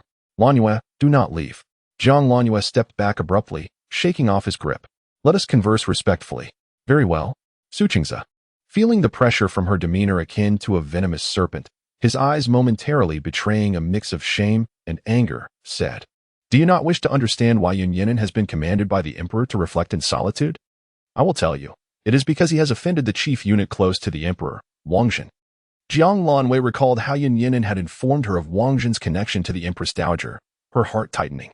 "How do you know this?" During the morning court, Yun Yinan presented evidence of Wang Zhen's corruption, but it was suppressed by the emperor. Immediately after, Yun Yinan was ordered back to his residence for contemplation. "Tell me, aside from Wang Zhen, what else could it be?" Observing Jiang Lanue's pale visage, Su Qingze felt a pang of sympathy. He stepped closer and spoke softly. "Wang Zhen is a confidant of the Empress Dowager and held in high esteem by the emperor. It is precisely because of his presence that the emperor and the dowager have not completely severed ties over these years. His significance cannot be overstated. Even though the emperor trusts Yun Yinan, facing Wang Zhen this time, it is likely he will find it difficult to escape unscathed. Moreover, his health is frail, and we cannot ascertain how long he may endure. Lanue, the date of your marriage is not yet set. Do not rush into marrying him." Su Qingze's words fell on deaf ears for Jiang Lanwei. She only absorbed the fact that Yun Yinan had presented evidence of Wang Zhen's corruption. The account book. Yun Yinan had submitted the ledger. How could he act so impulsively, armed only with that document? After he obtained the account book that day, she had refrained from inquiring about his subsequent intentions. In their earlier conversation, he had revealed Wang Zhen's background and the political climate within the court, leading her to abandon her plan of entering the palace with Wu Zhen and the ledger. With her little uncle still missing and no favorable news from Xie regarding the Xie family, it was unwise for her to act rashly. Thus, she took a step back, leaving Wu Zhen behind and relinquishing the account book. Once she located her little uncle and uncovered the truth behind the military defeat in the northern frontier, Wu Jin would become her most potent weapon against her adversaries. She had assumed Yun Yinan would heed her warning, but she was taken aback by his direct submission of the ledger, implicating Wang Jun. What was his true motivation? Su Qingze, not receiving a response from Jiang Lanyue, noticed her lost in thought. He waved his hand in front of her. Lanyue, what are you pondering? I am contemplating why General Yun would confront Wang Jun, she replied. Because of the northern frontier situation, Su Qingze's words jolted Jiang Lanyue back to reality. She gazed at him, a perplexed expression flickering in her eyes. What do you know? Su Qingze hesitated, avoiding her gaze. Lanwei, you must grieve. Although the court has not yet made an announcement, the news of the esteemed Xie Old Duke and General Xie's reckless ambition, leading to their demise and the fall of Mo City to the tatters, has circulated among the noble families in the capital. While the battle reports have yet to be formally dispatched, the emperor possesses confidential reports, though it remains unclear why he has not yet acted against the Xie family. Regardless of the reason, the emperor's silence during Yun Yinan's presentation of evidence against Wang Jun, coupled with his decision to seclude Yun for reflection, speaks volumes. Su Qingze, when did you become aware of the northern frontier situation? I have only recently learned of the specifics. Su Qingze sighed. Lanwei, Yun Yinan is overstepping his bounds. Slandering the head of the inner court, a confidant of the emperor. The emperor is merely tolerating him due to his past contributions and his limited time left. You must distance yourself from him to avoid being entangled in his plight. Slander? Jiang Lanyue laughed, her gaze unfamiliar, as if she were observing a stranger. Wang Jun was the military supervisor of the Xie family. Before his arrival in the northern frontier, the Xie army had never tasted defeat, even if he lacked capability. Both my grandfather and my uncle are seasoned generals. How could they meet such a tragic end? Su Qingze opened his mouth to speak. They claimed the Duke was reckless in his ambitions. Nonsense. My grandfather and uncle have always prioritized the welfare of the people and harbored no desire for fame or profit. The title of Duke in the Xie family is hereditary. They would never jeopardize the safety of the populace for the sake of trivial military achievements. Jiang Lanyue's voice pierced the heart like a sharp needle. Su Qingze, despite our years of betrothal, you remain utterly unaware of my family and dare to echo other slanders against my grandfather and uncle. You have truly disappointed me. I find solace in the dissolution of our engagement. How could you think this way? Su Qingze, confronted with her accusations, felt a surge of anger. The battlefield is a realm of constant change. How could you grasp the truth without being present? The Duke of Xie and General Xie have perished, and young General Xie faces dire circumstances. What do you propose? Do you wish to recklessly challenge Wang Jun? What I choose to do is none of your concern. Jiang Lanwei believed Su Qingze to be indecisive, easily swayed in matters of the heart, but she never anticipated such callousness from him. Her chest rose and fell with indignation. She resolved never to see this man again. Lanwei, he called, noticing her eyes redden. As she turned to leave, panic seized him. He grasped her arm, exclaiming, I misspoke. Please do not be angry. I act for your own good. The living must ultimately think of themselves. If my words offend you, I shall keep silent henceforth. Rest assured. I will ensure the Xie family does not implicate you. In his flustered attempts to placate her, he produced a peony pendant, saying, This is the charm I selected for you yesterday. Do you like it? Slap. Jiang Lanyue could no longer contain herself and struck him across the face. Su Qingze, you truly disgust me. At that moment, she realized that her once favorable feelings could transform into a visceral aversion. Haiding returned from purchasing pastries, startled to see her mistress with a dark expression radiating fury. Cautiously, she set the pastry box aside and asked, Miss, what troubles you? I encountered Su Qingze. Jiang Lanwei was reluctant to elaborate. Upon reaching the Xie residence, she instructed Haitang to converse with the maids and servants. The steward of the Xie household accompanied Jiang Lanwei, respectfully stating, Miss, since your betrothal was announced, several families have come to offer their congratulations, but I have turned them away. Additionally, the old lady of the Yun family has visited twice to discuss your marriage, refraining from any superfluous conversation. Jiang Lanwei nodded. Thank you for your diligence. You have done well. Continue in this manner. Until my uncle is found, those with ill intentions must not be permitted to approach my grandmother. Understood, the steward bowed deeply, then raised his head, tears glistening in his eyes. Miss, the late Duke and your uncle would never betray the nation. The Xie family suffers unjustly. I am aware. Jiang Lanwei halted, suppressing her tears, and resolutely declared, Rest assured, I will find my uncle and ensure that my grandfather and uncle do not suffer in vain. I believe in you. Mississippi, seeing you is akin to seeing my late mistress. I am not worthy of my mother. Jiang Lanwei closed her eyes briefly and then opened them again, a clarity shining in her gaze. She concealed her sorrow and instructed the steward firmly to ensure that her grandmother remained oblivious to the situation in Beijiang. Her grandmother's health was frail, and she had already worried enough about Jiang Lanyue's marriage. The thought of her grandfather and elder uncle's sacrifices was too painful to contemplate. She dismissed the steward and ventured alone into the main courtyard. The duke's residence of the Xie family was a reward from the late emperor, one of the finest estates in the capital. The courtyard boasted exquisite landscapes, complete with lakes and flowing waters, and its neighbors were either princes or dukes. However, the true masters of the Xie family were few. The only one who resided there for long periods was the venerable matriarch, old Madame Xie. After marrying, the eldest son of the Xie family took his wife to guard Beijiang, and they never returned even to see their child. Yet, when old Madame Xie learned that her daughter-in-law had resumed her duties shortly after childbirth and followed her son to the battlefield, any lingering resentment in her heart dissipated. She ultimately arranged for 2 large carts filled with nourishing supplies to be sent to Beijiang. Alas, she wondered how Huai and the others were faring. This war seemed interminable. As Jiang Lanwei approached the door, she heard old Madame Xie's voice of lamentation from within, compelling her to pause. When has the Xie army ever faced defeat? The matriarch mused. I'm not worried about them. I only think of Hanger Hong, the son of the Xie family's eldest son. Jiang Lanyue's eyes brimmed with unshed tears. She bit her lip, suppressing her emotions before pushing the door open. Grandmother, do you think that rascal Hung would miss me?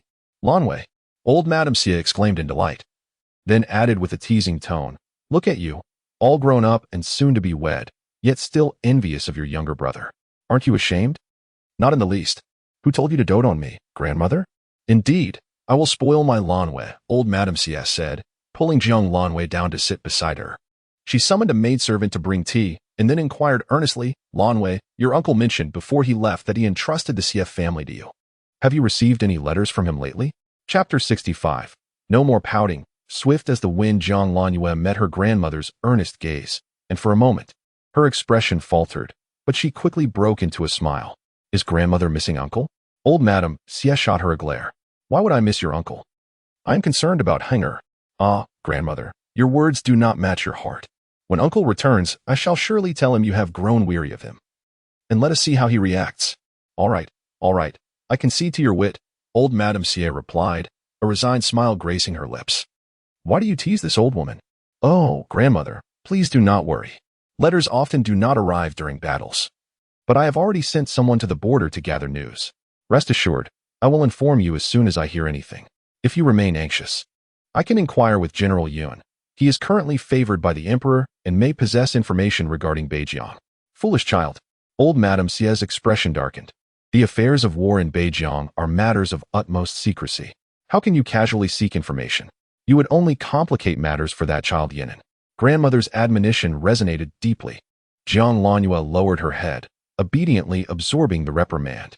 Lady Xie, observing her demeanor, let out a sigh and gently pulled her back, saying, If any of our family returns and brings news, do let me know. It is not that I must know, but in recent days, I have felt an unsettling anxiety, as if something significant is about to occur. Lacking any clarity, I have been inquiring more frequently. Jiang Lanyue felt a warmth welling in her eyes and quickly bowed her head to conceal her emotions from her grandmother. It was evident that grandmother was missing grandfather. Yet she reassured her, Do not worry, I will surely inform you at the first opportunity if I receive any news. Embracing Lady Xie, she deftly shifted the topic. I heard from the steward that Lady Yun has recently come to discuss marriage matters with you. What did you say? Such matters should be your father's concern. But he remains silent, which is just as well, Lady Xie retorted with a cold snort. Does he truly believe there is no one left in the Xie family? Grandmother, please do not be angry. I am not upset at all, Jiang Lanyue replied. What do you mean you are not upset? Lady Xie reproached, tapping Jiang Lanyue's forehead in frustration. You dare to keep something as significant as the Su family's son marrying a commoner from me? If I do not intervene, do you truly believe you could marry into the Cine Marquise? Grandmother, I will not marry into the Su family. Did General Yun not receive the imperial decree for marriage? Lady Xie shot her a glare. Do not jest. Although the Yun family may appear simple, the Yun clan is upheld by Yun Yinan. The matriarch of the Yun family is no easy woman to deal with. Marrying into their family means becoming a matriarch yourself. What will you do when Yun Yenin is no longer around? With your lazy disposition, how could you possibly support the Yun family? If you wish to choose, why select the Yun family? Jiang Lanwei thought to herself that given the current state of the Xie family, only the Yun family would dare to form an alliance. However, such sentiments were best unspoken to her grandmother. I chose the Yun family primarily because General Yun is exceptionally handsome. Lady Xia was taken aback, while Jiang Lanwei, oblivious to her surprise, continued unabashedly. In the realm of noble sons in the capital, aside from my uncle, who else compares to Yun Yenin in looks? His countenance is strikingly beautiful, infused with a valor that is seldom seen among the young men of the capital. He is truly a sight to behold. Grandmother, do you not think that just gazing upon his visage could inspire one to consume 2 more bowls of rice? Lady Xie, recalling Yun Yenin's exquisite features, instinctively nodded. You see, you two agree. What reason does my granddaughter have not to choose him? Such nonsense. Just wait until your grandfather returns. He will surely put an end to your folly. They had never entertained the thought of marrying their granddaughter to a military general, not for any other reason, but because it would be far too arduous. Little did they expect that this child would directly seek a military general, particularly one with frail health. What would she say upon his return? With this thought, Lady Xie shot her a fierce glare. When your grandfather punishes you, do not expect me to intervene. Grandfather. Jiang Lanwei felt a pang of bitterness in her heart.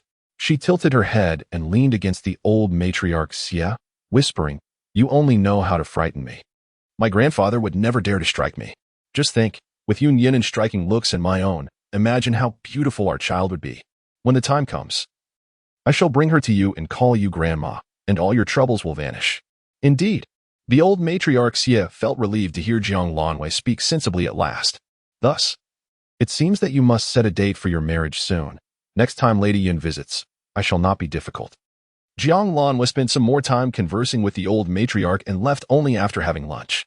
Upon exiting the gates of the Xie residence, Jiang Lanwei's expression darkened. She gazed at the plaque outside the Xie household, her nails digging deeply into her palm. Haidang, tell me, what is truly fair in this world? And what constitutes a good conscience? The Xie family stature has been built upon generations of bloodshed. Even my mother fought on the battlefield in her youth, making significant contributions to the Grand Yin. Yet, merely due to the jealousy of those in power, the trepidation of the higher-ups, and the envy of those who sit idly by, must my entire family be condemned? Haidang, this is utterly unjust. Blood trickled from her palm, falling onto the dark ground without leaving a trace. Jiang Lanwei shut her eyes and spoke in a muffled tone to the Yun family. She needed to ascertain the truth of the court's affairs, especially regarding when Wang Zhen would return to the capital and what arrangements the court had for the northern frontier. The court was still suppressing matters concerning the Xie family. Did they intend to abandon the northern frontier? Gritting her teeth, Jiang Lanwei spat out, Those wretched beings. Haidang dared not offer counsel, but instructed the driver to quicken their pace. The general's residence was not far from the Xie family, and they arrived in a mere quarter of an hour. Yin Song personally came to the gate to greet Jiang Lanwei. Miss Jiang, my lord is unwell, so he could not come to welcome you himself. Please do not hold it against him. General Yun is ill? Jiang Lanwei was taken aback. Is it serious? Yun Song shook his head. Not at all. It is merely that he exerted himself outside the city a few days ago, and as you can see, I have not learned my lesson. He patted his mouth sheepishly and continued, The general did not wish for his subordinate to trouble you with this. It is I who have been overly talkative. Thank you for informing me, guardian. Jiang Lanwei quickly interrupted, If the general falls ill again, I must trouble you to notify me at once. As the general's fiancé, I naturally have the right to be informed about his health. Miss Jiang is quite right. But do not blame the general. Yun Song sighed. The general has endured much these past years, bearing every burden alone. He refrains from telling you because he does not wish to cause you concern. Yun Song led Jiang Lanwei directly to Yun Yenin's door and said, Miss Jiang, I shall inform the old matriarch. The general is inside. Please, go ahead. With that, he dashed away. Jiang Lanwei was somewhat astonished and exchanged glances with Haidang. Why did Guard Yun leave so swiftly? Because he fears my reprimand. Chapter 66. Entering the room, anguish and fury, a voice, tinged with a husky tone, emanated from within the chamber as Jiang Lanwei turned to behold Yun Yenin, clad in a white nightgown, emerging hurriedly, perhaps due to the haste of his departure. The black outer garment hung loosely upon him, revealing a considerable expanse of skin across his chest. The contrast of his fair complexion accentuated the defined contours that extended from his chest beneath the fabric, inciting an urge to tear away the obstructive material. Jiang Lanyu averted her gaze uncomfortably, her attention drawn to the pallor of Yun Yinin's lips, prompting her to voice her concern. I heard from Guard Yun that your old ailment has recurred. Have you summoned the imperial physician? It is merely an old affliction. Nothing serious. I am already feeling much improved. As he spoke, Yun Yinin adjusted his clothing and gestured for Jiang Lanwei to take a seat, apologizing for the oversight of her visit. I was unaware that Miss Jiang would be coming. I beg your pardon for any discourtesy. The general is being overly modest. Noticing Yun Yinin settle into a chair, Jiang Lanwei recognized his discomfort and felt a pang of guilt. I did not mean to intrude upon your rest. Unaware that you were still unwell. Not at all.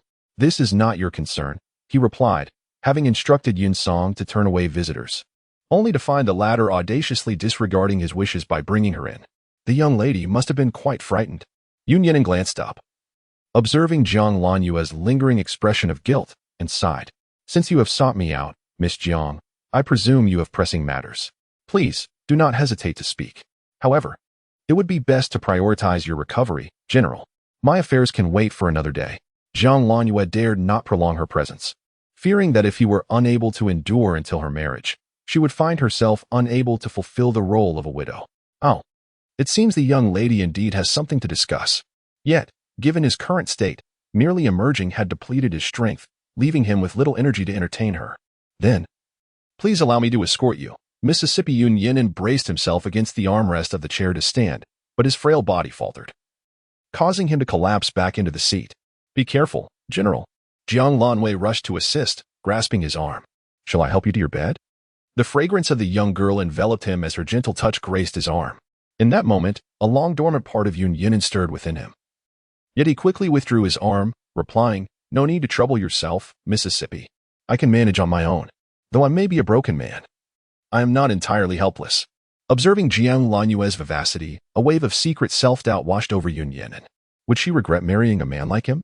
Yet, if her desire was to wed him, fulfilling that wish was paramount. Everything else he could not provide, he would not impose upon her.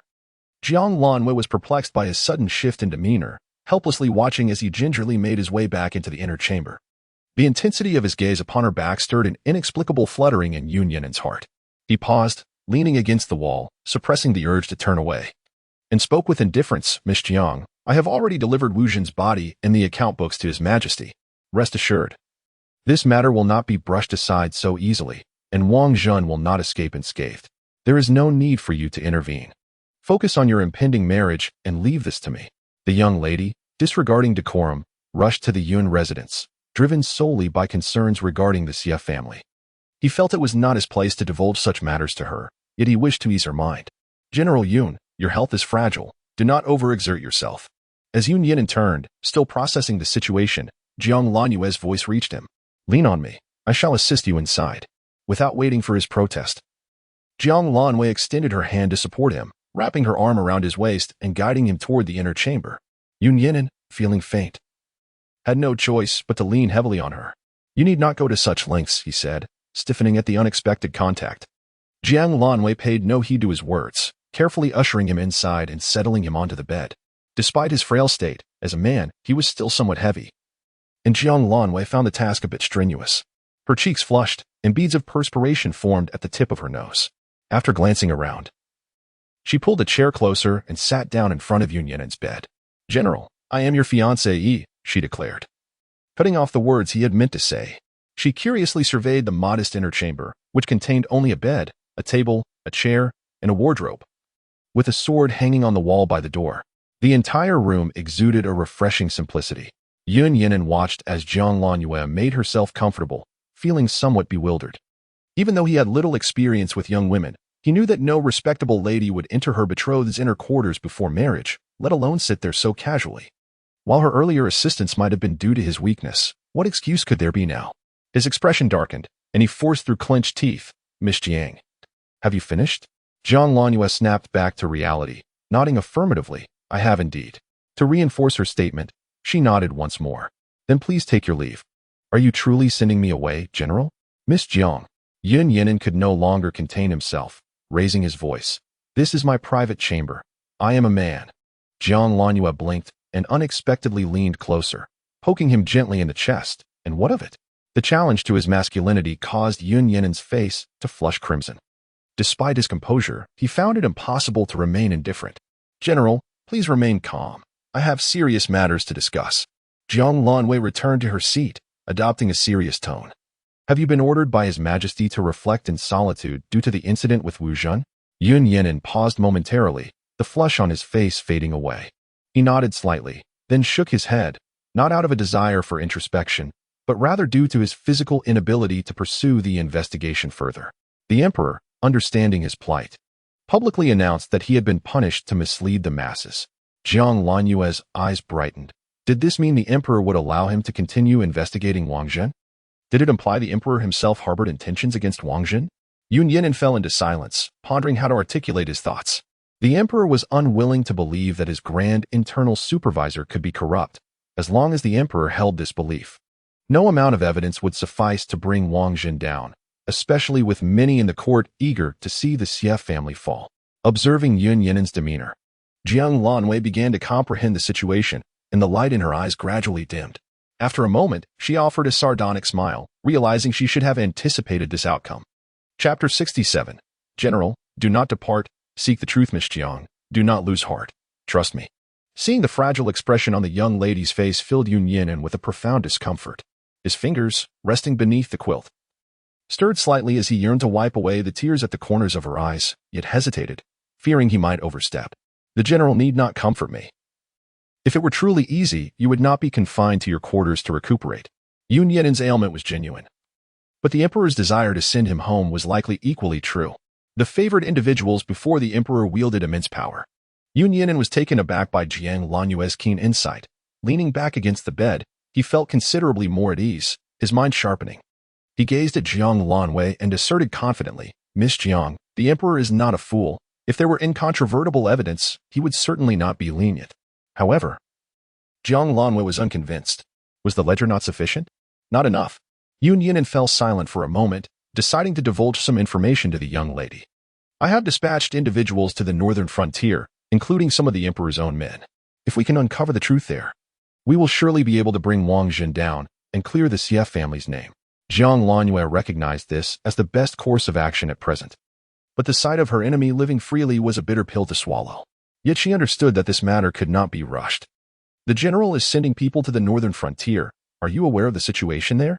Jiang Lanwei had grown up in the northern frontier under her grandfather's care and held deep feelings for the place, which her grandfather had fought valiantly to protect. She did not wish to see it descend into a hellish nightmare. The situation is dire. Emo City has fallen, and there is no one in court capable of managing the overall situation. Remembering Yun Yinin's fate in her previous life, Jiang Lanyue could not help but caution. If the emperor orders you to the northern frontier, can you refuse? Yun Yinin found her words amusing, stating, I am currently in a fragile state.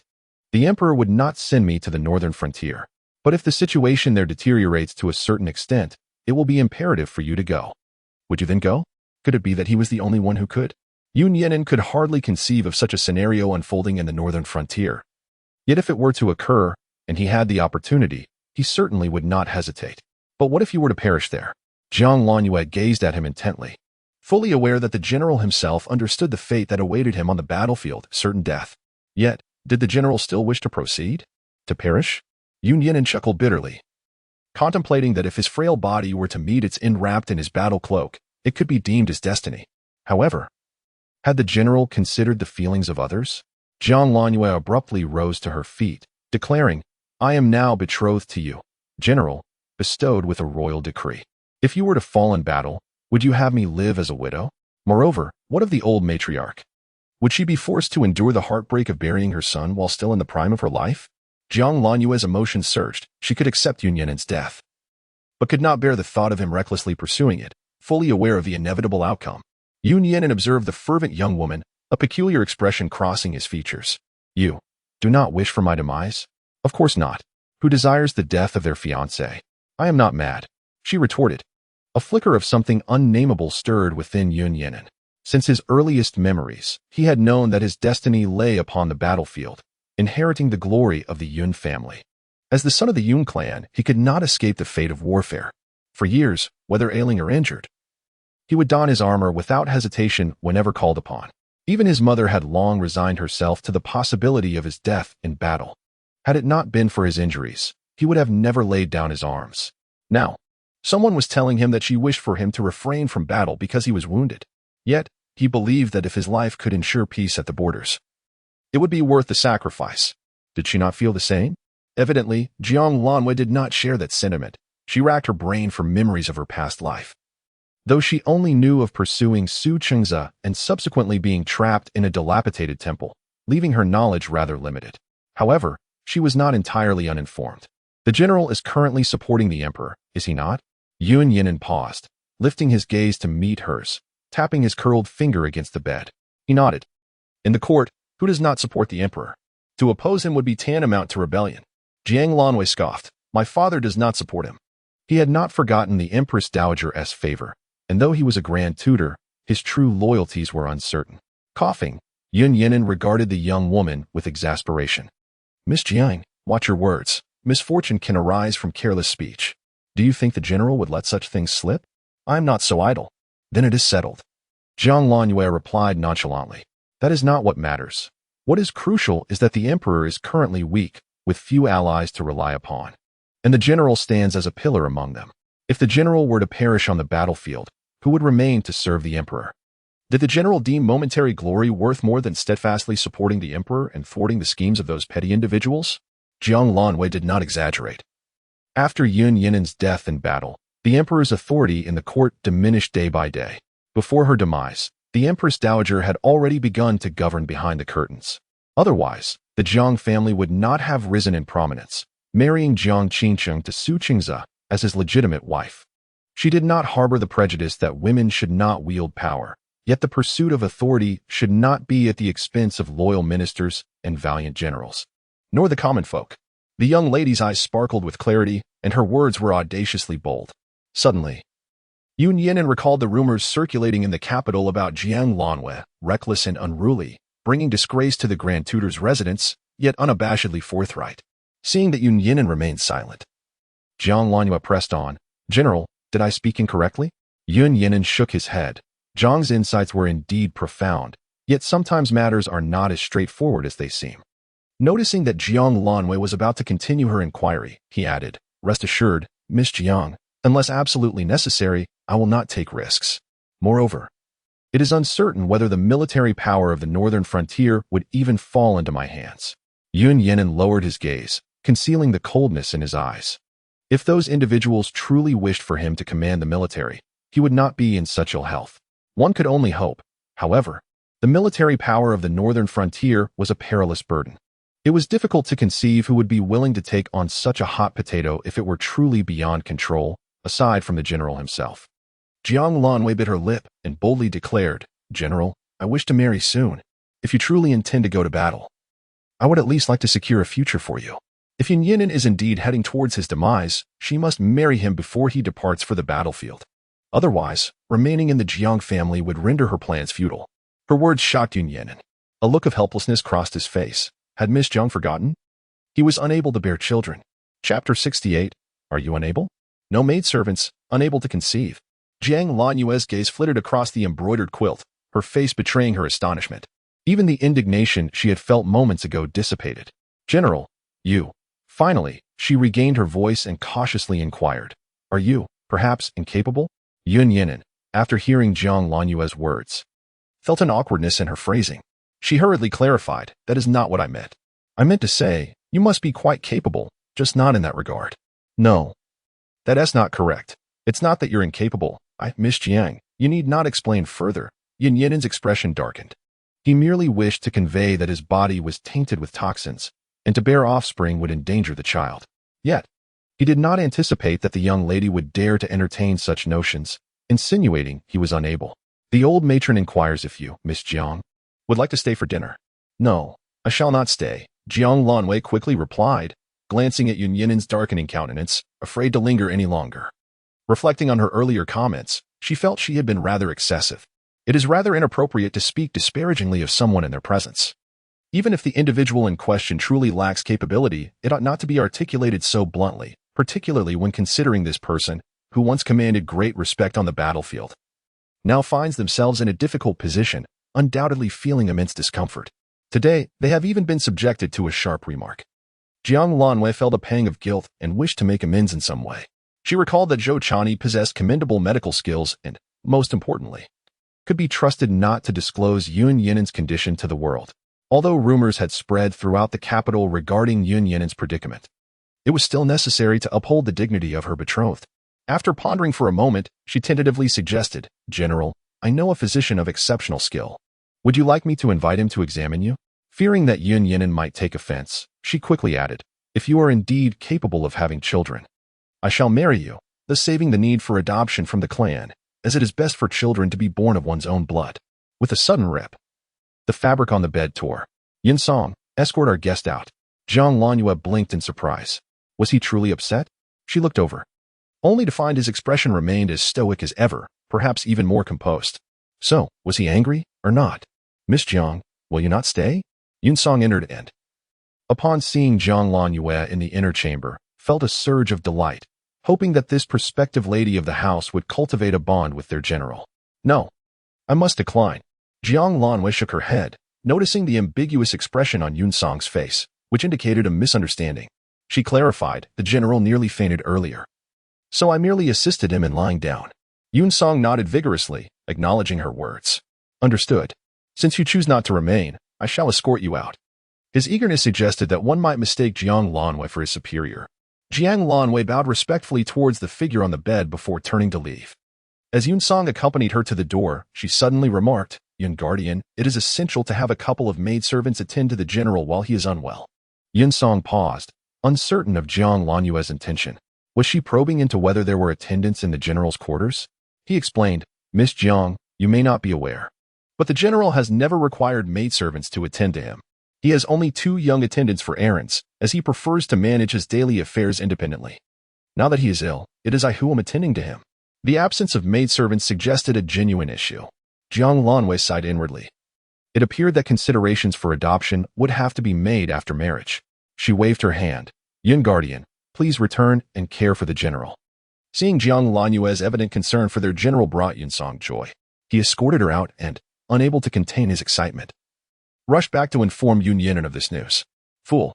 Yun Yinin's gaze was as sharp as a blade, cutting into Yun Song for disobeying his orders.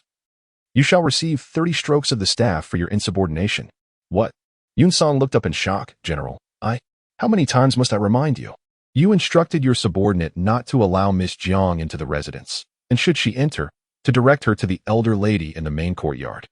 As Yun Song spoke, his head drooped, acknowledging his fault and willingly accepting punishment.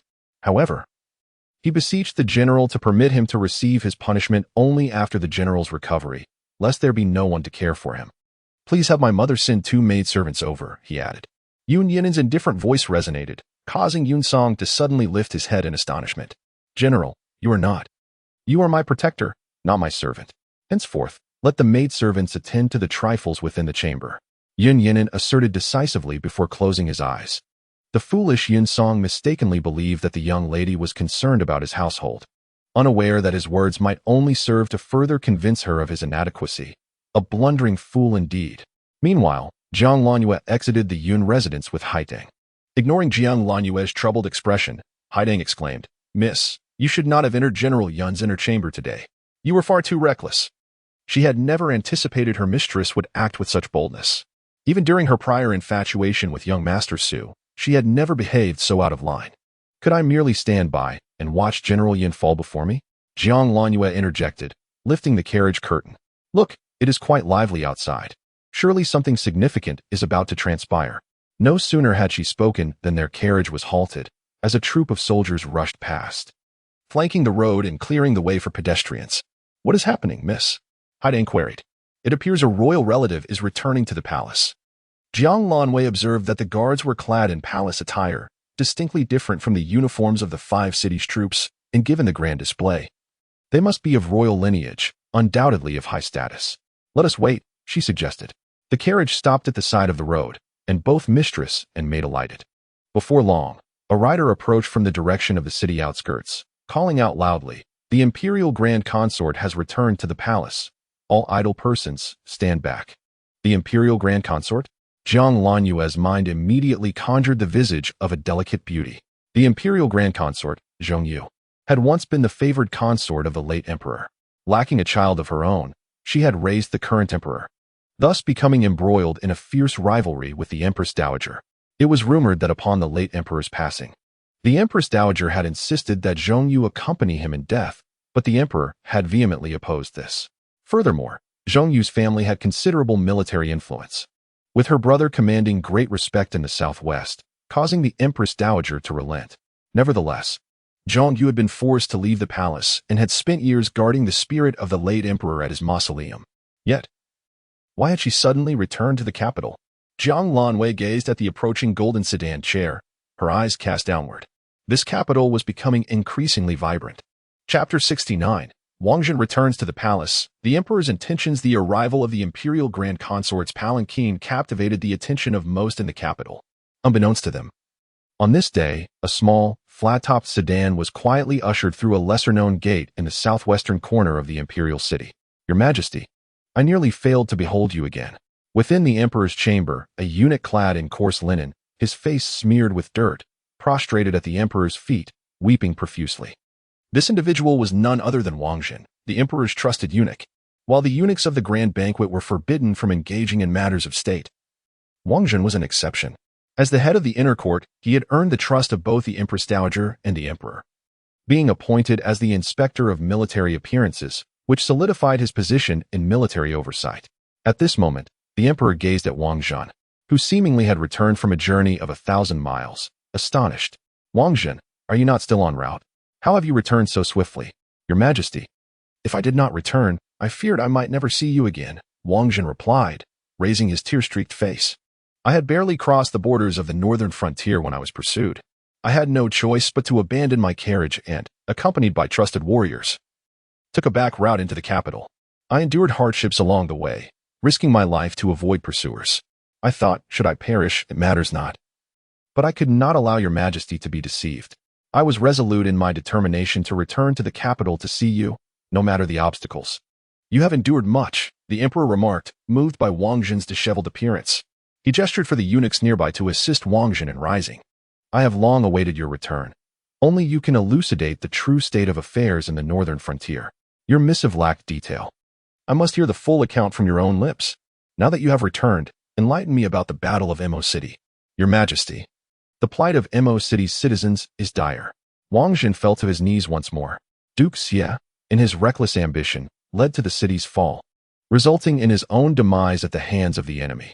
General Xie and his subordinate fled in the face of danger, with the former meeting a gruesome end and the latter going missing. Subsequently, the invaders breached the city and Mo City was ravaged. I suspect that the one pursuing me was none other than Xie's subordinate, seeking to silence me and prevent the truth of the northern frontier from reaching your Majesty. I implore you to grant justice for the innocent souls lost in Mo City." Wang Zhen bowed his head deeply, prostrating himself on the ground. The emperor's gaze lingered on Wang Zhen, his fingers idly playing with a ring. Silence enveloped the chamber, broken only by the emperor's measured breaths. Wang Zhen felt the weight of the emperor's scrutiny and dared not lift his eyes, beads of cold sweat trickling down his back. Just as he felt he could endure no longer, the emperor's voice rang out, "Wang Zhen, why do I hear a different version of events?" Wang Zhen abruptly raised his head, astonished. "Your Majesty, my words are the absolute truth. Should I utter falsehoods, let the heavens strike me down." "Wang Zhen, do not be so hasty in your oaths. I have yet to pass judgment." The emperor lifted a ledger from the table beside him and tossed it before Wang Zhen. "Look here, do you have anything to say about this?" Wang Zhen picked up the ledger and began to peruse its contents. The deeper he delved, the heavier his heart grew, until it plummeted into despair. The emperor gazed at Wang Zhen's expression, raising an eyebrow. "Is this ledger authentic?" "Your Majesty, I..." Wang Zhen hesitated. The emperor raised his hand. "Just tell me, is it true?" "Indeed." Wang Zhen gritted his teeth. "It is true. I, a mere servant, was foolish. Please punish me, your Majesty." The emperor despised deceit from those close to him. Wang Zhen had been allowed to remain by the emperor's side for many years precisely because he had never lied to him. "Your Majesty, I am a man without roots, drawn only to mundane matters, which led me to commit this grave error. Please punish me." "You fool. The emperor pointed at Wang Jin, sighing. What can I say to you? Now they accuse you of embezzling the military funds from the northern frontier, which resulted in the defeat of the Xie family's army and the tragic deaths of the father and son. Had I not suppressed the news regarding the northern frontier, you would not have been able to return to the capital. The people would have devoured you alive. The Xie family's reputation among the populace is not to be trifled with. I was foolish, but I truly did not lie. The defeat of the Xie family has nothing to do with me. I believe you. This time, the emperor extended his hand to help Wang Jun to his feet. But the court officials remained unconvinced. What can I do when the Xie family's reputation is so formidable? Do you know who submitted this ledger? Wang Jun shook his head in haste. I do not know. It was Huai Jin. The emperor sighed deeply. You know Huai Jin's nature. He cannot tolerate any injustice. Once he presented this, I could not disregard it. If you were innocent, I could act on your words and punish the entire Xie family without anyone questioning it. But now, you have been caught in a compromising position. How can I silence the people and the entire court? Wang Jun's face flushed with shame. It is my fault. I have failed your majesty and jeopardized your grand plans. Now that it has come to this, I can only ensure your safety. I thank your majesty for your life-saving grace. Wang Jun wept profusely, overwhelmed with gratitude. The emperor too felt a stir of emotion. Wang Jun. The bond between us requires no elaboration. However, I have entrusted the affairs of the northern frontier to Huai Jin. Now that you have returned, I need not suppress the news any longer. Tomorrow, I shall announce Huai Jin's appointment as the Grand Commander of the northern frontier, overseeing the Xie family's army in the expedition. Wang Jun was taken aback by this news, his fingers clenched tightly within his sleeves. Yet his face bore a look of admiration. Your Majesty, your strategic brilliance is unparalleled. General Yun is unwaveringly loyal to you. There is no one more reassuring than him to lead the northern frontier. I only worry about his health. I shall decree that he choose a wedding date soon, at least to ensure the Yun family has a future. General Yun is engaged? Wang Jun expressed surprise, uncertain about which lady had captured the general's heart. As fate would have it, Huai Jin is betrothed to the legitimate daughter of the Grand Tutor, the granddaughter of the Duke of Xie. The young lady has long admired Huai Jin. It is indeed a match made in heaven. The Grand Tutor, Jiang Heng, the legitimate daughter of their household, is betrothed to the heir of the Cine Marquis. How could this be? Wang Jun suppressed the surging doubts within his heart and respectfully remarked, the marriage bestowed by His Majesty must surely be flawless.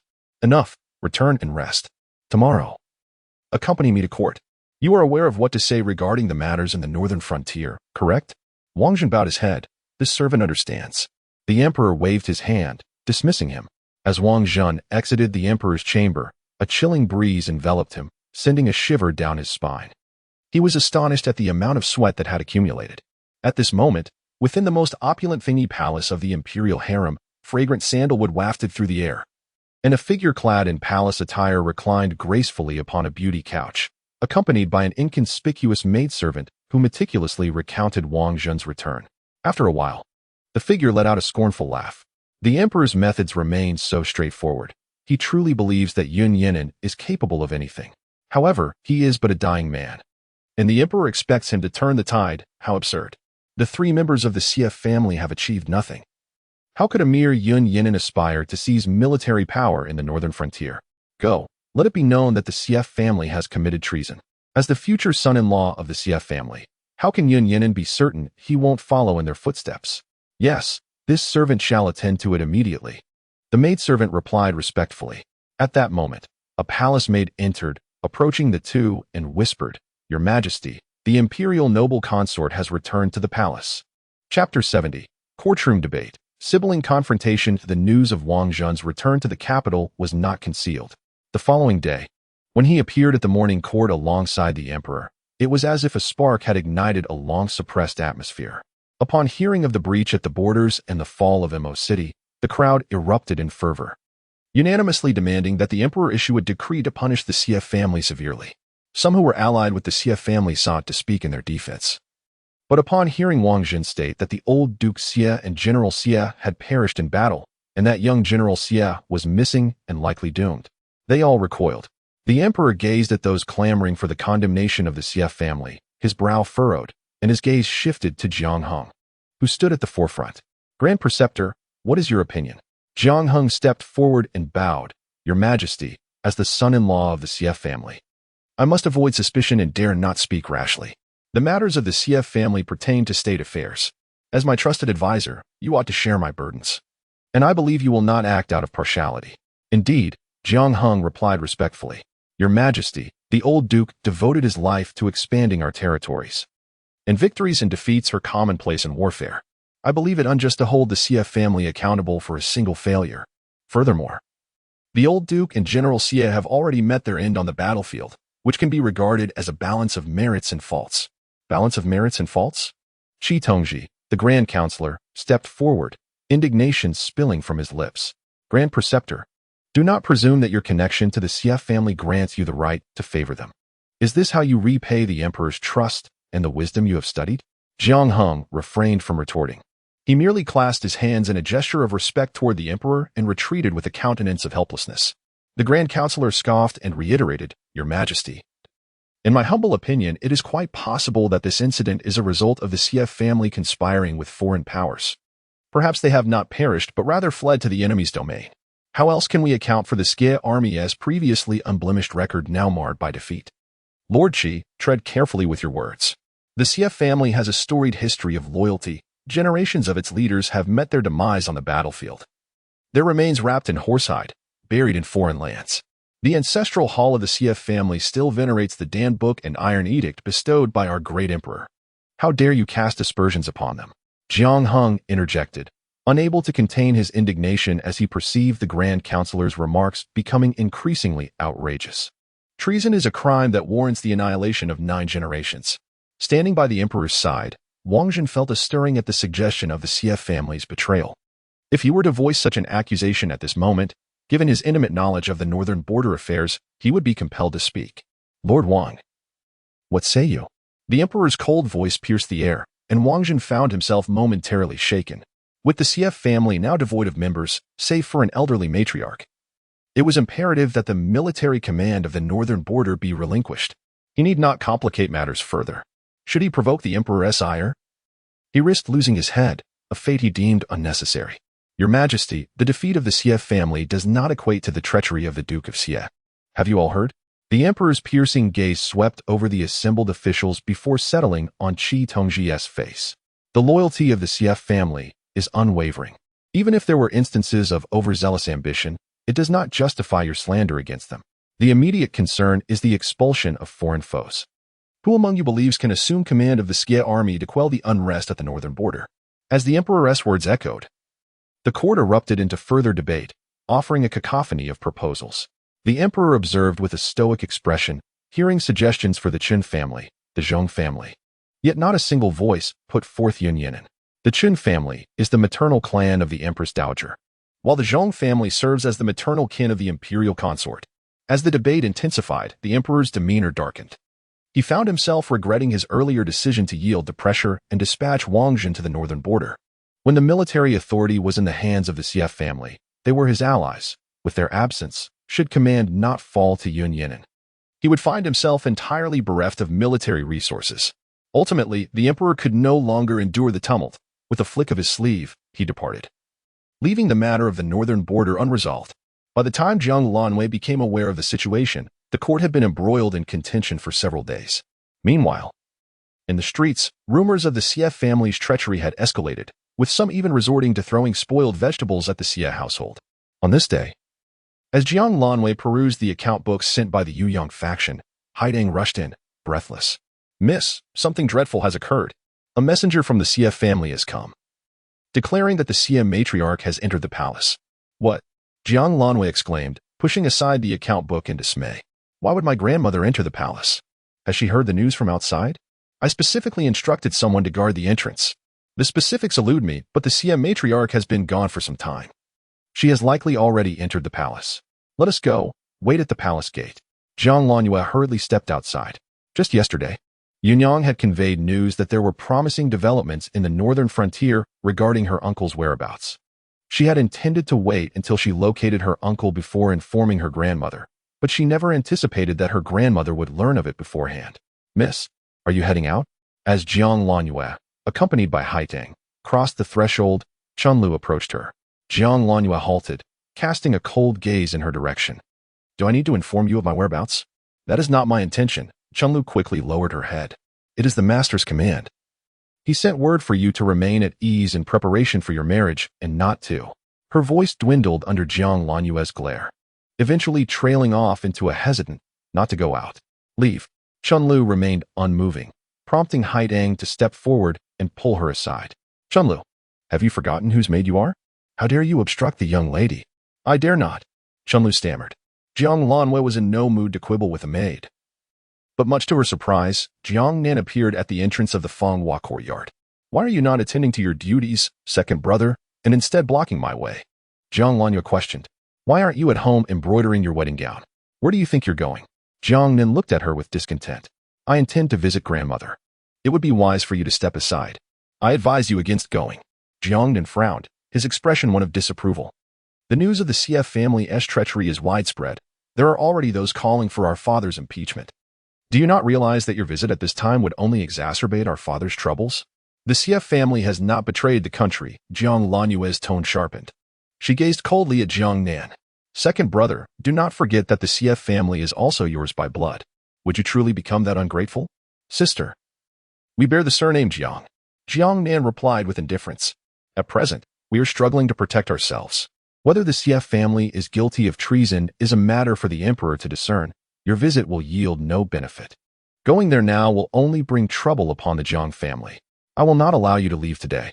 Jiang Lanyue endured the provocation until she could bear it no longer.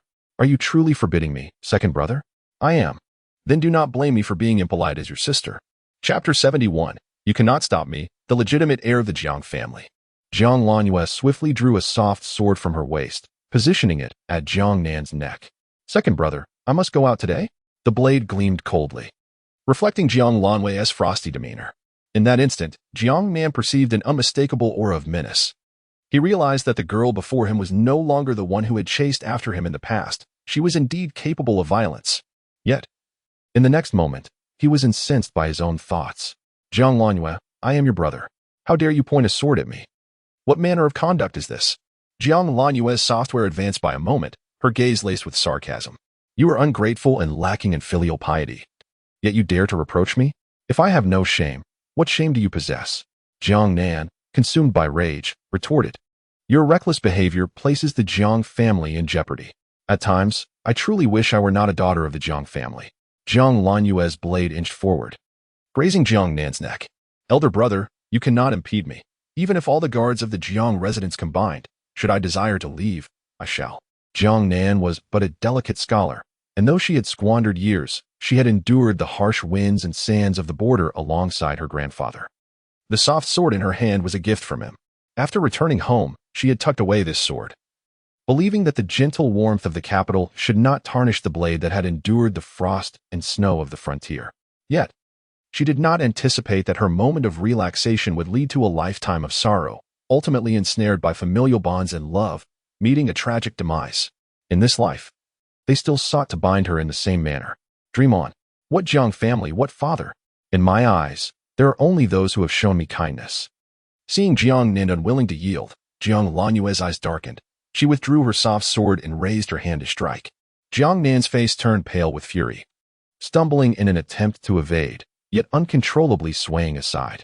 Jiang Lanyue could not pierce him with a single stroke. Upon seeing him dodge, she seized Haidang and made her way out. Elder brother, I refrain from engaging with you today, but should you obstruct me again in the future, do not blame me for disregarding our sibling bond. Her words resonated with conviction, her silhouette resolute. Jiang Nan coldly observed his sister's retreating figure. Do you truly believe you can escape? If father wishes for you to remain within the Jiang family, even in death, you shall not leave. Jiang Lanyue believed these words, having felt the depths of her father's cruelty in her past life. Yet, she declared, even if it costs me my life, I shall break free. Having experienced 2 lifetimes, she had come to realize that after her mother's departure, only her maternal relatives were her true family. The Jiang family no longer counted.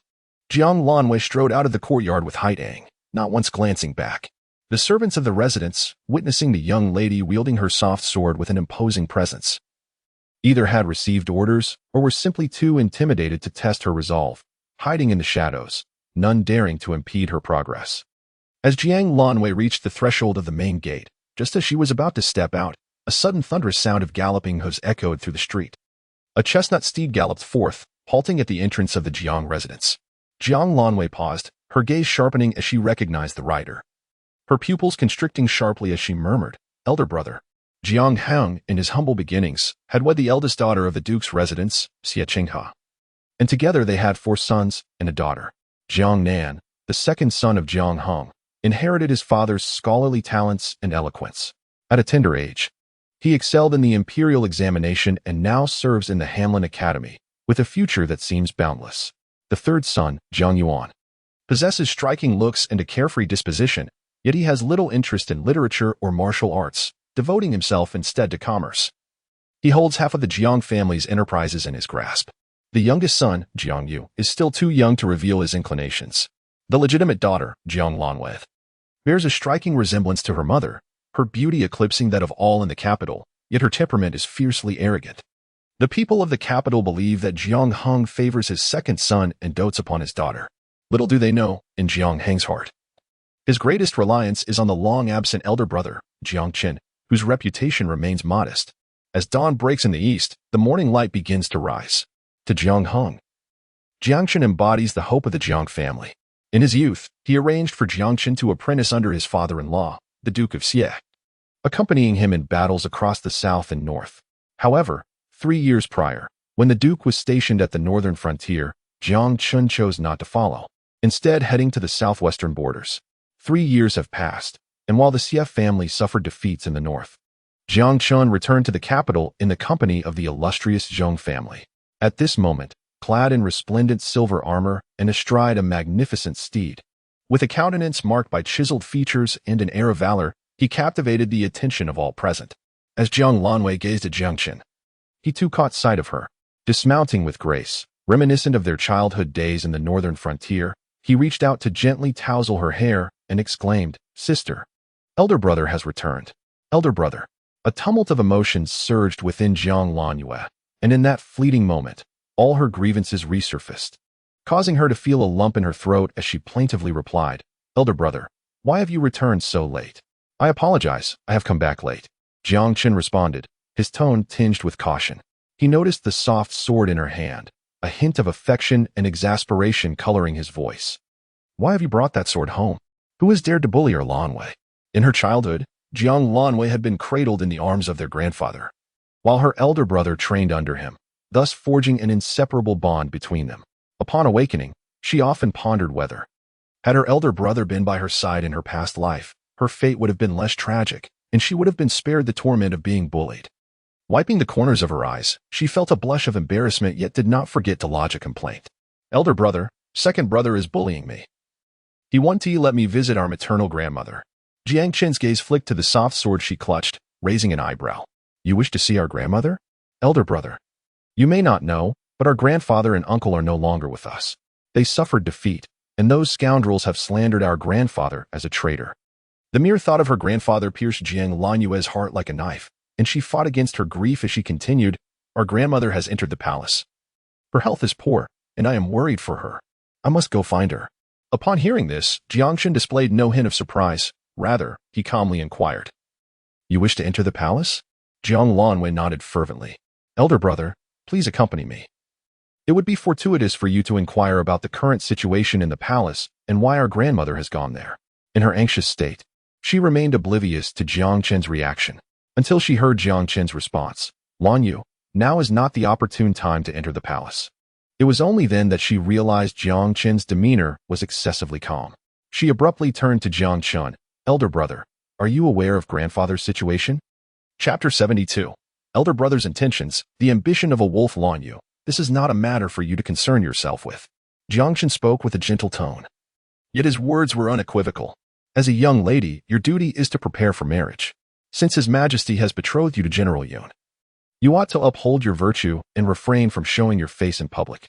Everything will be taken care of by father and your brothers. What elder brother says is true. Jiang Lan Yu forced a stiff smile. Elder brother desires me to remain obedient and confined within these walls. Yet he must also inform me, given the present circumstances, what course do you propose to take? Jiang Qin regarded Jiang Lan Yu's obstinate expression, her brows furrowing, and a hint of displeasure flickered across his face.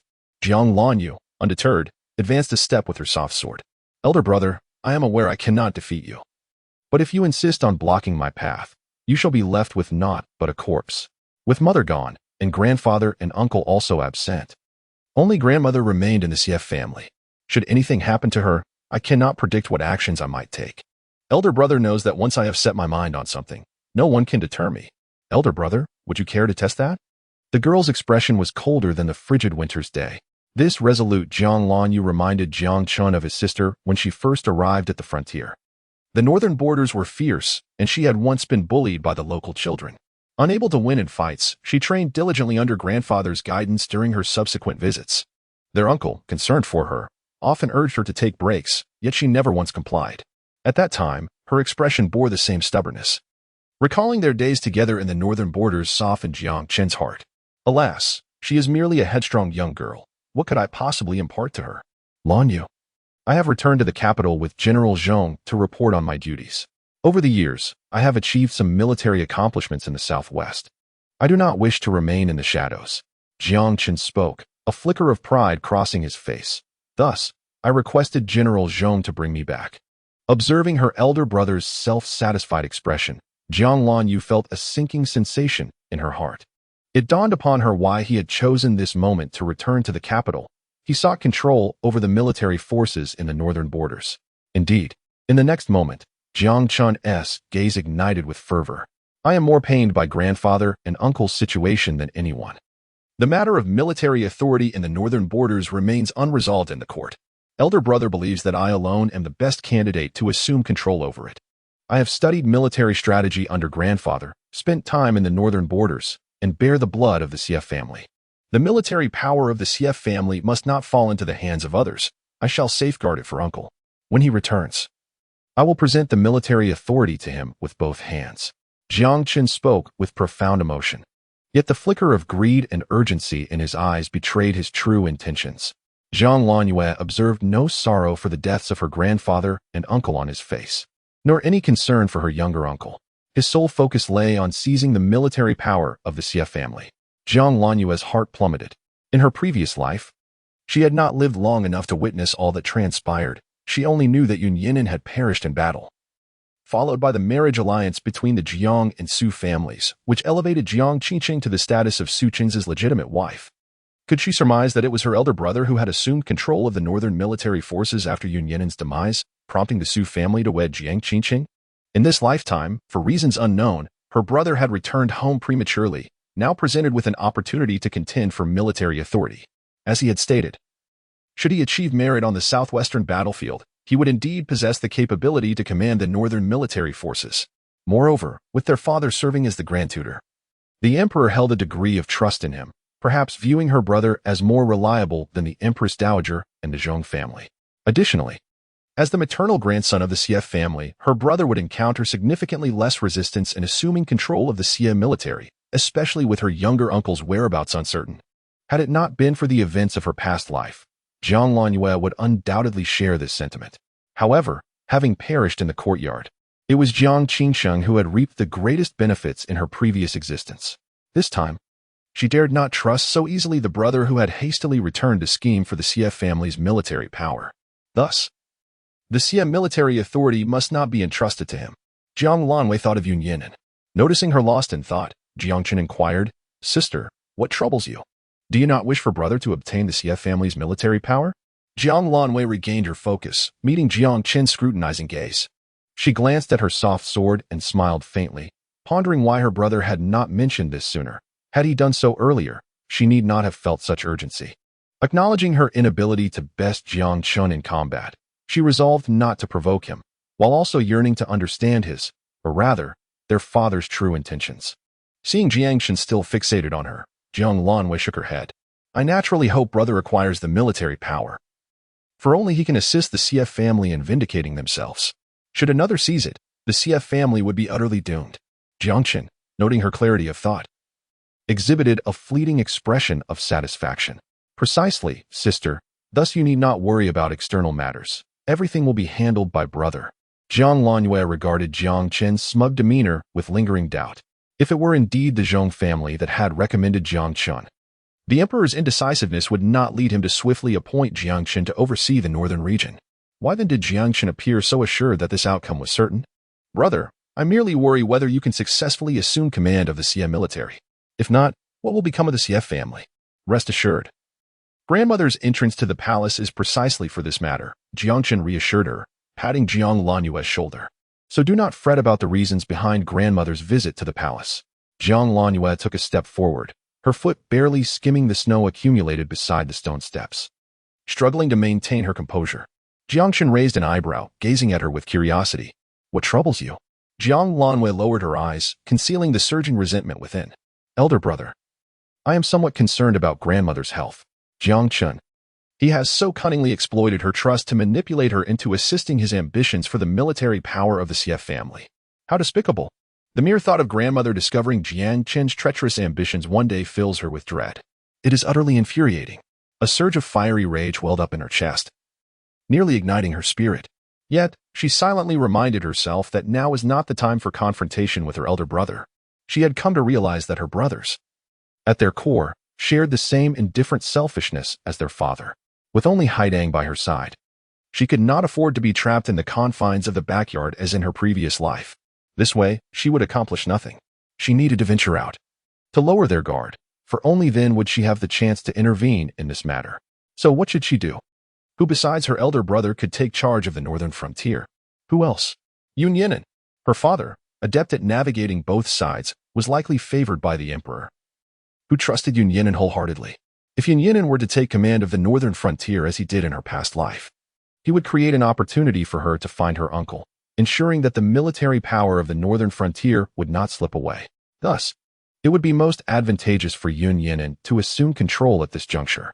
Jiang Lanyue's hand, concealed within her sleeve, suddenly clenched the soft sword tightly. She lifted her gaze abruptly, the emotions in her eyes receding like a tide, leaving only admiration and concern for Jiangchen. Elder brother, grandmother's involvement in this matter is for the best, but I fear the emperor may have another candidate in mind. Jiangchen looked taken aback. Who? Yun Yinan. Chapter 73. How to trust you. Resolutely, what do you mean by that? Jiangchen frowned. General Yun has been poisoned on the battlefield. How could he possibly return to combat now? Jiang Lanyue shook her head. I do not wish for him to return to battle either. But the emperor seems inclined to have him take command of the northern frontier. Jiangchen's brow furrowed, his gaze sharpening as he fixated on her. How do you know this? Who informed you? I heard it from General Yun, she replied, though the truth was that this was knowledge from her past life. I've heard that the court is in disarray due to the turmoil in the northern frontier, and the emperor has yet to voice his thoughts. With this assertion, Jiangchen found himself at a loss. He could neither approach the emperor nor inquire of Yun Yinan, uncertain of the veracity of her claims. Yet her words seemed to resonate with him. Indeed, Jiangchen's expression shifted, his mind racing through the implications. If the emperor truly intended for Yun Yinan to take control of the northern frontier, his chances of success would not be promising. After all, grandmother was not involved in court matters and was merely leveraging the prestige of the Xie family and her own reputation to aid him in seizing military power. If Yun Yinan were to rise and contend for it, the outcome of who would ultimately wield that power remained uncertain. Upon observing Jiangchen's expression, Jiang Lanyue discerned that he was somewhat convinced. Seizing the moment, she spoke, Elder brother, I must confess that I harbor a selfish desire for Yun Yinan not to venture to the northern frontier. After all, his health is frail, and I dread the thought of marrying him only to be widowed, without even a child to comfort me. Thus, I shall endeavor to persuade Yun Yinan to decline the emperor's decree and instead recommend you for the assignment to the northern frontier. Jiangchen appeared skeptical. You believe you can sway Yun Yinan? After a moment's pause, he added, it would be more fitting for Qing Cheng to undertake this task. Certainly. The matriarch of the Yun family had intended for Qing Cheng to wed Yun Yinan, and rumors in the capital suggested that he held affections for her. Jiang Lanyue chuckled in exasperation. However, she chose not to dispute this with Jiangchen. Let him believe that Yun Yinan was enamored with Jiang Qingcheng. The more pitiful she appeared, the more her brothers would lower their guard. Nonetheless, she needed to convince Jiangchen that she could prevent Yun Yinan from going to war. Contemplating for a moment, she raised her hand to reveal the exquisite bracelet gifted to her by the matriarch of the Yun family. Elder brother, although Yun Yinan may not hold me in high regard, the matriarch is quite fond of me. This bracelet is a token of her goodwill. She is eager for me to marry into the family and bear an heir, and under such circumstances, she would certainly not wish for Yun Yin to go to war. Rest assured, if I cannot persuade him, the matriarch will surely intervene. Upon seeing the remarkable bracelet on Jiang Lanyu's wrist, Jiang Chun was persuaded. If that is the case, you cannot arrive empty-handed. I shall instruct the housekeeper to prepare a gift for you to take to the Yun residence. At the Yun residence, in the study, a voice announced, General. Miss Jiang seeks an audience. The sound of a cup shattering on the floor interrupted Yun Yin, who paused mid-sip, lifting his gaze to the figure before him. He noticed the individual hastily donning a mask from the table, obscuring their features. Shall we not meet? The masked figure shook their head, and a distorted, husky voice emerged. Not today. Respecting their wishes, Yun Yin gestured toward a concealed door behind him. As the figure slipped through the dark passage, he instructed Yun Song to admit the visitor. Soon, a melodious voice resonated from outside. Housekeeper, please wait here. I will return with you shortly. Following this, a young lady draped in a luxurious white fox fur cloak entered the room. Yun Yin straightened his posture, halting Jiang Lanyu's attempt at courtesy. He pointed to the chair across from him. Miss Jiang, there is no need for formalities. Please, take a seat. Noticing the spilled tea on the table, Jiang Lanyu hesitated. Am I interrupting your meeting with a guest? Not at all. Merely an old acquaintance, Yun Yin replied curtly. He then cut to the chase. Miss Jiang, your unexpected visit must be for a reason. I require your assistance with a matter, Jiang Lanyu began, struggling to articulate her request. Just days ago, she had vowed to prevent Yun Yin from going to war, yet now she was compelled to persuade him to march into battle, potentially to his demise. But she had no other choice. Taking a deep breath, she rose and declared, I wish to implore you, General, to assume command of the military forces in the northern frontier. The inkstone fell to the ground, producing a dull thud that mirrored the tumultuous emotions within Jiang Lanwei. She gritted her teeth and knelt down, acutely aware that the emperor regarded the general as the most suitable candidate to take command of the northern frontier. Even if the general did not seek the position, the emperor would undoubtedly send him to the battlefield. It would be wiser for the general to volunteer, for the emperor would surely feel a sense of guilt towards him, allowing the general to secure greater advantages for the Yun family. Yun Yin, with half-lowered eyes, fixed his gaze upon Jiang Lanwei. The young girl, with her resolute demeanor, maintained an upright posture even while kneeling. Miss Jiang, if I recall correctly, you were once adamantly opposed to my going to war. Yun Yin grasped the teacup tightly, his knuckles turning white, a bitter pang rising within him. As he spoke words tinged with an indescribable melancholy. Why was he uttering such sentiments now? My elder brother has returned. Jiang Lanyu's seemingly nonsensical statement struck Yun Yin with sudden clarity. The legitimate heir of the Jiang family was currently under General Zhang's command. Stationed in the southwest, had he quietly returned to the capital? This had escaped Yun Yin's attention. Furrowing his brow, he looked at the girl on the ground. And, my brother intends to seize control of the northern military power. He has already persuaded our grandmother to enter the palace, but I do not trust him. Jiang Lanwei met Yun Yin's profound gaze and declared emphatically, I do not trust him. I trust the general. She believed that Yun Yin was a commendable general who would protect the frontier and treat the former members of the CF family with kindness. She had faith that Yun Yin would advocate for the CF family, ensuring her grandfather's grievances were addressed and unveiling the truth behind the defeat in the north. Yun Yin observed Jiang Lanwei's unwavering conviction, his heart a tumult of emotions. Suppressing the myriad feelings, he replied coolly, Miss Jiang, are you perhaps being overly sensitive? Your father and your other brothers may treat you poorly, but that does not imply your elder brother will do the same. Moreover, having previously served in the north and bearing the bloodline of the CF family, he is undoubtedly more suited for the role than I am. Jiang Lanwei offered a bitter smile. If even Yun Yin held such a belief, what of others? Were it not for the harrowing memories of her past life, so painfully vivid, she might almost convince herself it was merely a fleeting dream. Yet, she knew it was not. General, do you not find it rather coincidental that my brother has returned at this juncture? Jiang Lanyu's tone grew grave. And then there is the Zhong family. Everything aligns perfectly. They're all eyeing the military power of the north. My father is astute in weighing advantages and disadvantages. He would never allow my brother to overturn the verdict against the CF family or engage in actions that do not benefit himself. Then what makes you think I would do so? Yun Yin gently curved his lips into a sardonic smile. Miss Jiang, just days ago, you insisted you did not want me to meet my demise, yet today you wish to use my life to vindicate the CF family.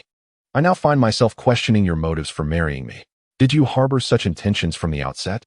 A flicker of anger danced in Yun Yinin's eyes, his tone sharp as he pressed forward. Jiang Lanyu felt a tightening in her chest, forcing herself to remain steady, meeting his gaze without flinching.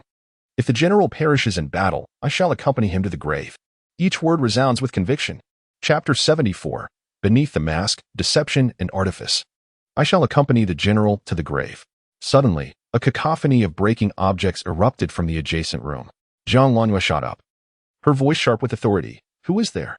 Yun Yinin, feeling the tumult of emotions within him dissipate, cast a glance at Jiang Lanyu, assuring her that those from the Yun household were trustworthy, and thus, there was no need for her to be so apprehensive. He then steadied himself against the table. Rising to approach her, extending his hand, Miss Jiang, there is no need for such grand gestures. I am not worthy of it. General, Jiang Lanyu quickly interjected. I am aware of your frail condition, but I shall find the finest physician to attend to you and ensure your safety. Should you consent, I would be willing to consummate our union before you embark on your campaign. Even if you are unable, I would gladly adopt a child from the Yun family to raise as my own. Enough. Seeing her words spiral into absurdity, Yun Yinin's expression darkened, and he could no longer contain himself. He bent down and pulled her up. I agree. General. What? Jiang Lanyu finally registered his words. You truly agree? Yun Yinin maintained a serious demeanor, stating that should he refuse any longer, Miss Jiang would likely arrange his entire future for him. I beg your pardon, General. Please trust me. I shall honor my promise and stand by you through life and death. Yun Yinin released her hand and turned away, saying, Let us reserve the notion of life and death together for another time. I, whose life is fleeting, shall not burden you further. Jiang Lanyue's expression shifted dramatically. General, do you not agree?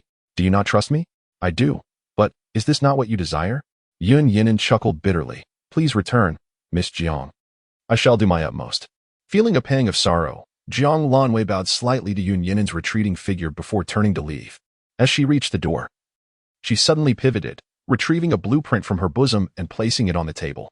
General, this is a modified blueprint for a crossbow left by my uncle. It will surely serve you well in the northern frontier. Please keep it. With that, she departed. The sound of the closing door echoed, and Yun Yinin released his tightly clenched fists, collapsing back into his seat, a flicker of melancholy crossing his gaze. The concealed door behind him opened, and a masked figure stepped forth, silently observing Yun Yinin. Neither spoke for a long while. Finally, a muffled voice emerged from beneath the mask. Had I known you would treat her poorly, I would not have let you off so easily. You underestimate her. She has already cast me aside to face death, and you fear I might bully you? Yun Yinin smirked slightly, tasting bitterness in his mouth. The masked figure scrutinized him for a moment before suddenly chuckling softly. Yun Yinin, you have developed feelings for her. Is it so? Yun Yinin replied. We should make our way to the palace. No rush, Yun Yinin. You have always held affection for Lanyu, have you not? Although it was an inquiry. The tone grew increasingly resolute. Yun Yinin's gaze finally settled upon the masked man's face. Instead of pondering this matter, it would be wiser to contemplate the identities of those pursuing you. I am well aware of the situation, yet I must caution you. Should you develop feelings for Lanyu, ensure you remain alive. If you were to marry her and subsequently perish, I would undoubtedly ensure your remains are scattered to the winds. The manner in which you two threaten others is indeed remarkably similar. Yun Yinin remarked sarcastically, rising and leaving behind a phrase. Rest assured, this life is tied to her. She is paramount. The masked man cast a glance at the blueprints on the table, unfolded them, nodded, tucked them into his bosom, and followed closely behind Yun Yinin. Meanwhile, as Jiang Lanyu exited the gates of the Yun residence, the steward of the Jiang family impatiently inquired, Miss, regarding the matters entrusted to you by the eldest young master. Jiang Lanyu shot him a sidelong glance and coldly replied, Did my brother instruct me to inform you? No. But, are you attempting to take charge of my affairs? I harbor no such intention. Jiang Lanyu maintained a stern expression as she boarded the carriage. Upon her return to the Jiang residence, Jiang Qin was somewhat surprised and suspicious at her swift return. Sister, did you not stay for a meal at the Yun residence? This matter pertains to my brother's future. Meals can be taken at any time. There is no urgency. Jiang Lanyu sat opposite Jiang Qin, confidently stating, Brother, do not worry. General Yun has already entered the palace. As her words fell, a man clad in military armor entered and whispered a few words into Jiang Qin's ear.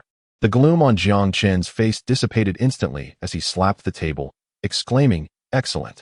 His gaze burned intensely upon Jiang Lanyue. Lanyue, should this succeed, my brother shall bestow upon you an additional 20% of your dowry. 20%? How generous you have become, especially for the sake of Jiang Qiqing's maternal dowry. She retorted, feeling a wave of disgust. Jiang Lanyue lowered her eyes, concealing the sarcasm within, and offered a calm smile, saying, "Thank you, brother. If you wish to express gratitude, direct it towards General Yun. I have merely made a brief visit." Seizing the opportunity, she added, "Brother, I wish to fetch our grandmother. I hope you will grant me permission." Pausing, she further suggested, "Brother, please speak to father and our second brother. They have been overly protective, preventing me from leaving the house. When I used to follow Su Qingse, they never restricted me. Now that my fiancé is General Yun, they suddenly wish to control my movements. If word gets out, those who relish gossip might think we look down upon General Yun." Jiang Chun's eyes flickered. They indeed held disdain for Yun Yinan, yet if Yun Yinan could sway the emperor's thoughts, he might hold some value. Contemplating this, Jiang Chun nodded, "Very well, go ahead. I shall speak to father and your second brother." After a moment, he added, "You and Qingcheng are sisters. A family of sisters should not utter words that sow discord. However, remember this, your brother will always stand by your side." As she spoke, she gently patted Jiang Lanyue's head, as if to show her elder brother some courtesy. Jiang Lanwei gazed at Jiang Qin, who still regarded her with the same indulgent eyes he had in their childhood, and found it utterly ironic. He did not mention Jiang Qiqing at all, but instead accused her of being disloyal. How could she possibly be united with Jiang Qiqing when they were never on the same page? Who would want to consider her as a sister? Jiang Lanyue silently scoffed, yet maintained a compliant demeanor. "I understand, elder brother. I shall go to fetch our grandmother now, and it will be a good opportunity to glean her thoughts for you." Jiang Chun felt increasingly satisfied, believing that their father and second brother's criticism of their sister as increasingly unruly was rather one-sided. Wasn't this rather commendable?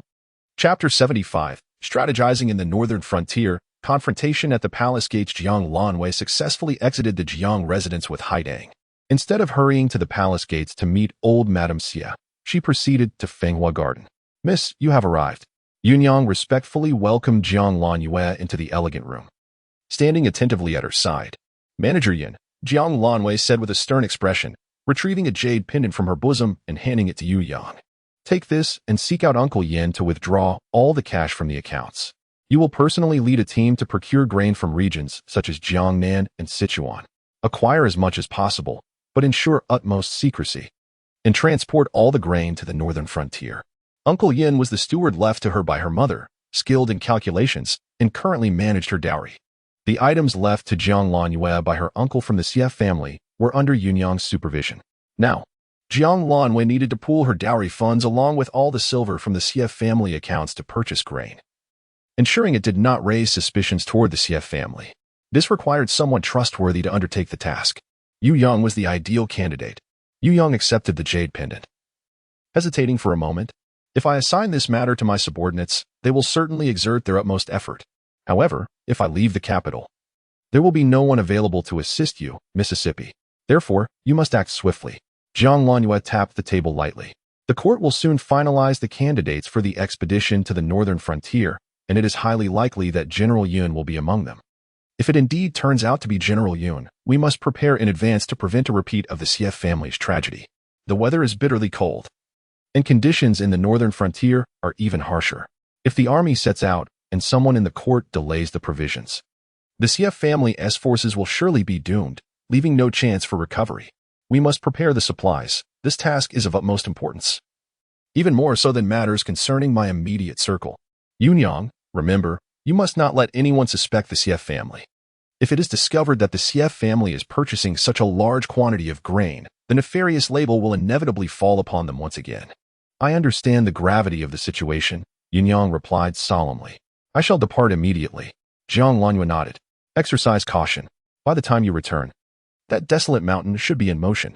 Should conflict arise, this sum of silver will prove insufficient. We will also need to rely on the resources from the mountain. With the court's factions in disarray, should conflict truly erupt, I cannot place my hopes in these individuals." She persuaded Yun Yinan to go to the battlefield, ensuring that all preparations were in place to safeguard his well-being. The schematics for the crossbow were one aspect, while the provisions were another. Her subordinates assured her they would fulfill their tasks and return promptly. Once everything was arranged, Jiang Lanwei hurriedly made her way to the palace gates with Haidang. The imperial city stood majestically. From a distance, Jiang Lanwei spotted a row of carriages waiting at the palace entrance, but her family's carriage was hardly noticeable. After waiting for approximately an hour, the palace gates creaked open, and the chief eunuch beside the emperor, Wang Zhen, bowed and led the way for those behind him.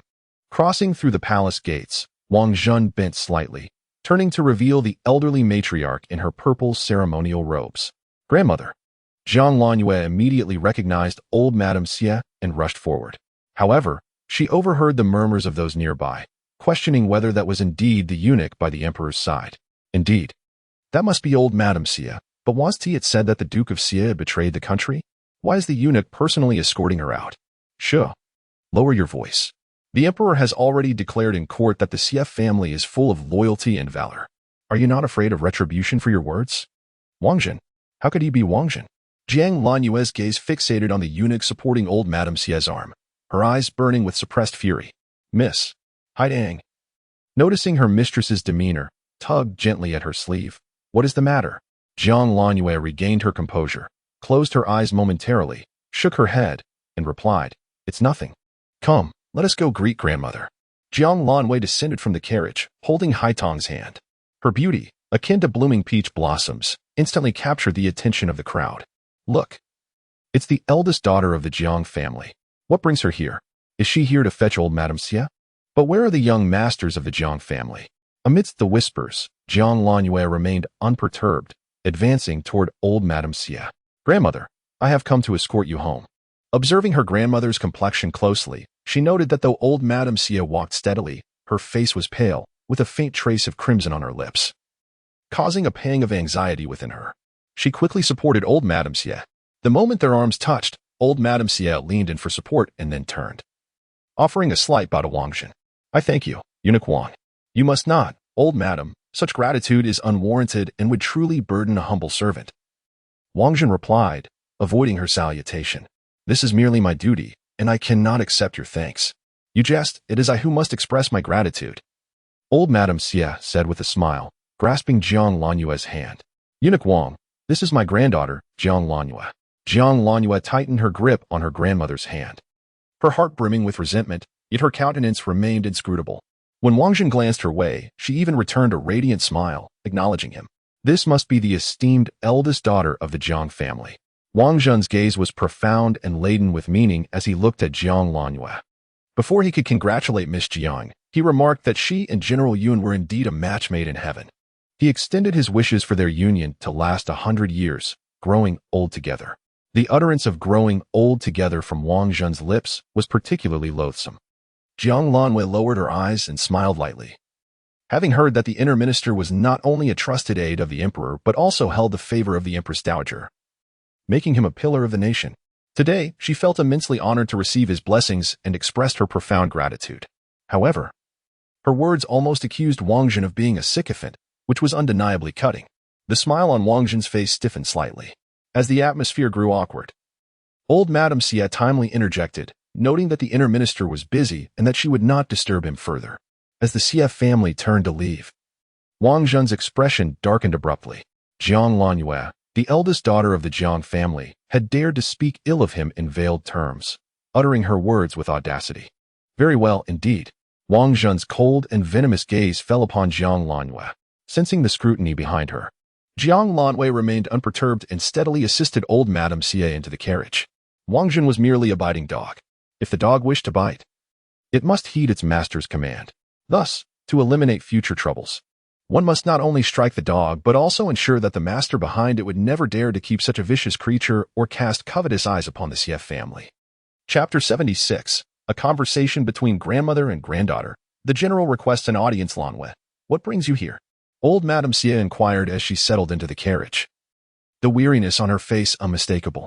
Jiang Lanwei gazed at her beloved grandmother with concern, but the words she wished to speak remained lodged in her throat. How could she tell her grandmother that her grandson, her brother, had deceived her, that he had coveted the military power of the Xie family and would discard them once he attained it? Such words were too painful to utter. Jiang Lanwei instinctively shook her head. I heard you had entered the palace and was worried, so I came to see you. You dear child, I am fine. Old Madame Xie sighed. her expression revealing no joy or anger. The emperor still remembers your grandfather's contributions and treasures the Xie family's reputation. As long as he holds onto this old sentiment, your grandfather and your uncles will not have died in vain. They will not have died in vain. Old Madame Xie's pallor deepened, her hands trembling uncontrollably beneath her sleeves. Grandmother. Jiang Lanwei could no longer contain herself and fell into old Madame Xie's embrace, weeping bitterly. Foolish girl, from the moment your grandfather and your two uncles went to war, I had already prepared myself for the possibility that they might not return. Old Madame Xie consoled, patting Jiang Lanwei's back, her voice somewhat hoarse. Grandmother can endure. Grandmother, I shall not allow grandfather to suffer injustice. Nor will I permit those individuals to maliciously tarnish the reputation of the Xie family. Jiang Lanwei's eyes glowed with determination as she implored Madame Xie, you must believe me. I have faith in you, my dear, Madame Xie replied affectionately, her gaze softening as she regarded Jiang Lanwei. Before your uncle departed, he entrusted everything to you. I have always believed in your capabilities. Moreover, do not oppose your father. Jiang Lanwei was taken aback by her grandmother's words. Grandmother, your father is selfish and indifferent. Your brothers have inherited these traits in full measure, Madame Xie remarked, her eyes betraying a hint of scorn. When your mother was alive, he could at least feign concern. But now he cannot even muster the effort to pretend. My only worry is for you, she added. Grandmother, I am fine, Jiang Lanwei reassured her, astonished by Madame Xie's perceptiveness. She hesitated momentarily, recalling Jiangchen, and then said, Grandmother, my elder brother does not genuinely wish to clear the Xie family's name. I am aware, Madame Xie interjected, gently patting Jiang Lanwei's hand. Do not fret, I understand. However, granting military power to others is less favorable than bestowing it upon your elder brother. In a court devoid of allies, while he possesses some skill, if he can repel external threats, what harm is there in granting him the command of the Xie family's forces? But he will not seek the truth for grandfather. Jiang Lanwei countered. If he truly desires to win over the Xie army, he must restore grandfather's honor. Madame Xie smiled proudly, yet her expression was tinged with profound sorrow. Otherwise, the Xie army shall never serve him.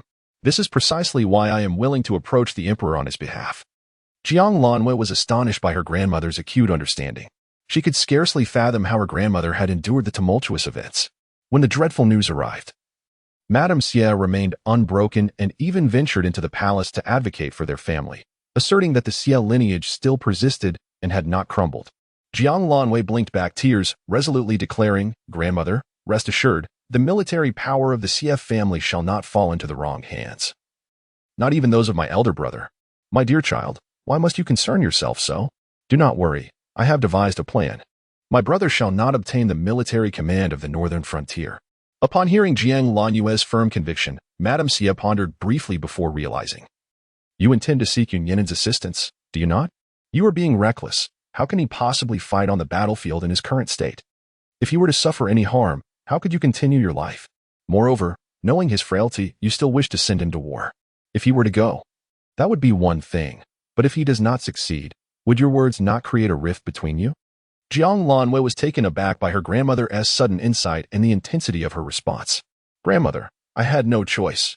If military power is given to my brother, the Xie family will have no chance of revival. I cannot allow grandfather and my uncle to endure unjust suffering. The troubles in the northern frontier are not my uncle's fault. Wang Zhen, emboldened by the absence of support for the Xie family, dares to flaunt his power before you. As long as I can avenge my grandfather and uncle, I am willing to do anything. A fierce hatred swells in Jiang Lanwei's eyes. She despises her inability to take the battlefield herself. If only she could, she would require no assistance from others. At this moment, she would willingly sacrifice her life without a moment's hesitation. How could you say such a thing? Lady Xie exclaimed in genuine anger. If your grandfather and uncle were to learn of your reckless behavior, they would surely blame me for not properly guiding you. You must go to General Yun immediately and inform him that this is a matter for the Xie family. He need not meddle in our affairs. Jiang Lanwei pressed her lips together, remaining silent. Lady Xie felt tears prickle at her eyes. Lanwei, your grandfather is already gone. I may offer my old bones in penance, but I cannot allow you to gamble your future happiness away. Grandmother, General Yun seeks the eldest young lady, a voice from outside interrupted. Lady Xie's spirit lifted at the sound, urging Jiang Lanwei, quickly, go and clarify matters with him. Tell General Yun that I will escort my grandmother home before meeting him. Jiang Lanwei would not abandon her grandmother at such a crucial time for the CF family. My child, I am fine. You must go and speak with him.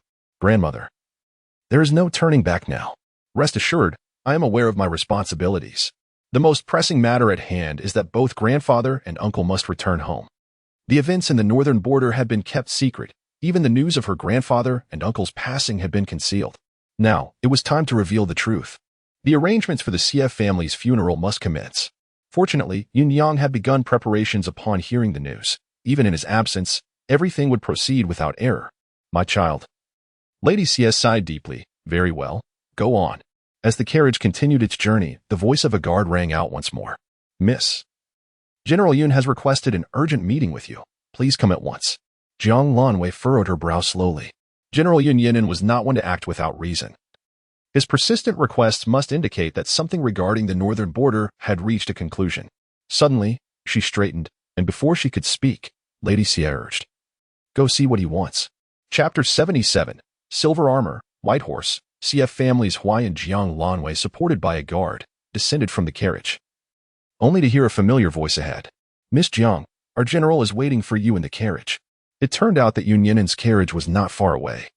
Jiang Lanwei released the guard's hand and approached the carriage. As she neared, she noticed a masked guard standing beside it. She found it peculiar that Yun Yinan had brought an additional guard today. Typically, he would only bring Yun Song. Her curiosity was fleeting, and she cast a brief glance at the masked man before boarding the carriage. Unbeknownst to her, the man in the mask had been tense since her arrival. His gaze fixed intently upon her. Only when she was out of sight did he leave the Yun family's carriage and head towards the Xie family's carriage. Standing outside, Haiding witnessed the peculiar man boarding the carriage of the Xie family, ready to call out. Yet, Yun Song swiftly covered her mouth, whispering, My lady, be silent. That individual is an acquaintance of our general, here to discuss matters with old Madame Xie. He means no harm. Our general will also inform Miss Jiang. Haiding protested, but Yun Song insisted, Promise me you won't make a sound, and I shall release you. Otherwise, I will keep my hand over your mouth. After a moment, Haiding reluctantly blinked her eyes in agreement. Once freed, she spat at him rogue. Meanwhile, within the carriage of the Xie family, a mother's sorrowful words caused old Madame Xie to weep uncontrollably. However, all of this remained unknown to Jiang Lanwei. The general summoned me. For what purpose? Yun Yinan observed the fleeting anxiety on the young girl's face and, not wishing to keep her in suspense, gravely replied, There are developments regarding the northern border. Indeed. The young girl could hardly contain her eagerness, asking, Did the general succeed? Recalling the emperor's poignant demeanor, Yun Yinan nodded. It can be considered a success. Jiang Lanwei exhaled a long breath of relief, only to feel apprehensive again. How is the general's health now? I have sent Yun Yang to seek an antidote and a skilled physician who will accompany the general on his expedition. There is no need for such trouble. The provisions you prepared, I shall require none of them, Yun Yinan remarked. His expression indifferent as he poured a cup of tea and slid it across the table to Jiang Lanwei. You have spoken so much. You must be parched. Have a cup of tea to soothe your throat. Are you truly upset? Or do you find me tiresome?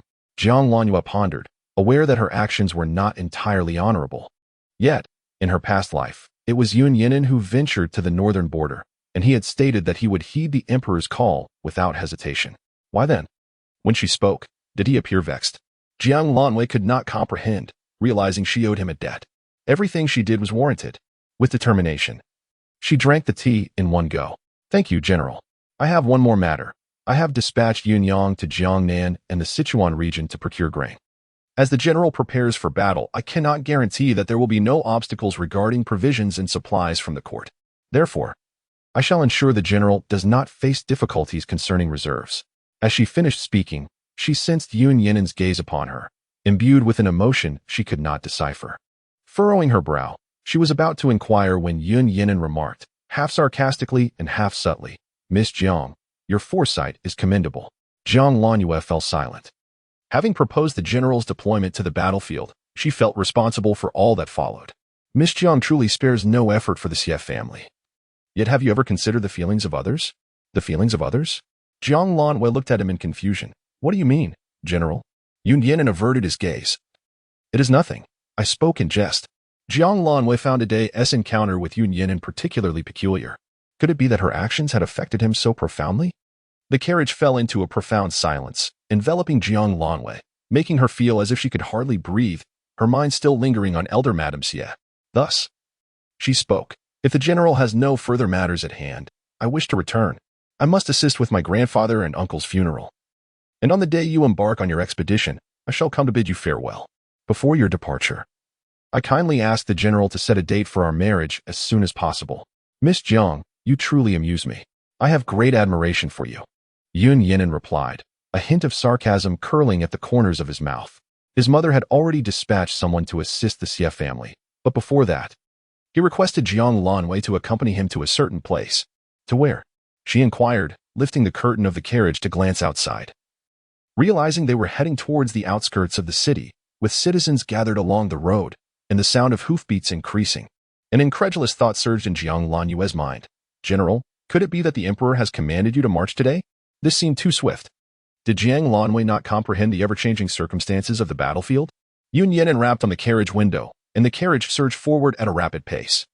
Jiang Lanwei opened her mouth to speak, but upon seeing the unapproachable demeanor of Yun Yinan, she silently swallowed her words. Very well. Before long, the swiftly moving carriage came to a halt. Without waiting for Yun Yinan to speak, Jiang Lanwei lifted the curtain and stepped outside. They had arrived at the city's outskirts, where a throng of citizens blocked the entrance, and in the distance loomed the military camp, banners obscuring the sun. Jiang Lanwei turned abruptly, noticing Yun Yinan had approached her side. Just as she was about to speak, a thunderous sound of hooves echoed from within the city. Halting in front of the crowd, the foremost figure, clad in silver armor and a mask, astride a magnificent white steed, stood tall. The sight of the silver-clad warrior caused Jiang Lanwei's heart to race uncontrollably, as the figure grew increasingly familiar. General, that person, is he not? Is Jiang Lanwei satisfied with this outcome? Chapter 78. The Xie family's young uncle. Beneath the mask, Jiang Lanwei gazed intently at the figure on the white horse, her eyes unblinking, as if attempting to pierce through the mask to discern the person's identity. The masked individual seemed to sense her gaze, turning his head toward her. In full view of the crowd, he suddenly raised his hand and waved his fist. At that moment, Jiang Lanwei could no longer restrain herself, tears streaming down her cheeks. Uncle, uncle. She could not be mistaken. That was the gesture only her uncle understood.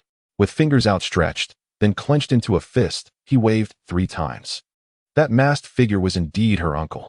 Jiang Lanwei watched the familiar silhouette as he bowed to the crowd, then rode away with the others. The murmurs of the citizens filled her ears. Who is this silver-armored general? Why does he still wear a mask? Do we have a general adorned in such a guise? Perhaps he is merely a scapegoat hastily put forth by the court. I have heard that the people from the north have been mercilessly slaughtered by the invaders.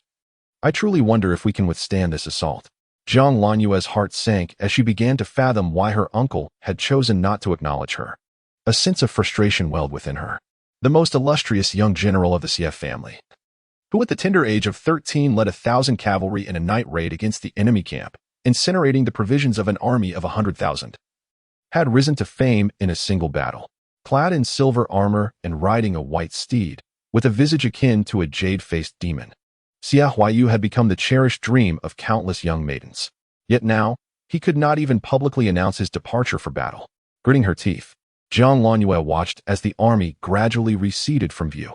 It was only when their figures vanished from sight that she reluctantly withdrew her gaze. But why had her uncle sought out Yun Yinan? Jiang Lanwei abruptly turned her head to regard the person beside her. She had not forgotten that her uncle had been alongside Yun Yinan's carriage, which meant that Yun Yinan had been aware of her uncle's return all along. I merely learned of it a day before you. It seemed Yun Yinan could read her thoughts. Without waiting for her to speak, he stated directly, he is being pursued and has sustained injuries to his face. He wishes for no one to know of his return. He has entrusted me to escort him to the palace to meet the emperor. I am unaware of what he discussed with the emperor, but the military authority over the northern frontiers has been bestowed upon him. His identity, however, remains undisclosed. He has just met with our grandmother. Yun Yinan clarified the situation, observing the tears welling in the young lady's eyes, and felt a pang in his heart. Silently, he produced a handkerchief and offered it to her, adding, his desire to avoid seeing you is his own intention, not mine to conceal from you. Therefore, I shall not bear the blame for this. I understand. My uncle does not want me to worry. His actions are surely justified, and I do not hold it against him. Yun Yinan called out, General. May I borrow a horse? What?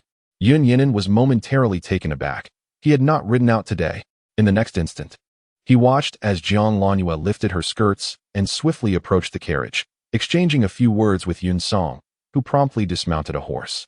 Then he beheld this young lady skillfully mount the bareback steed and gallop after the departing army.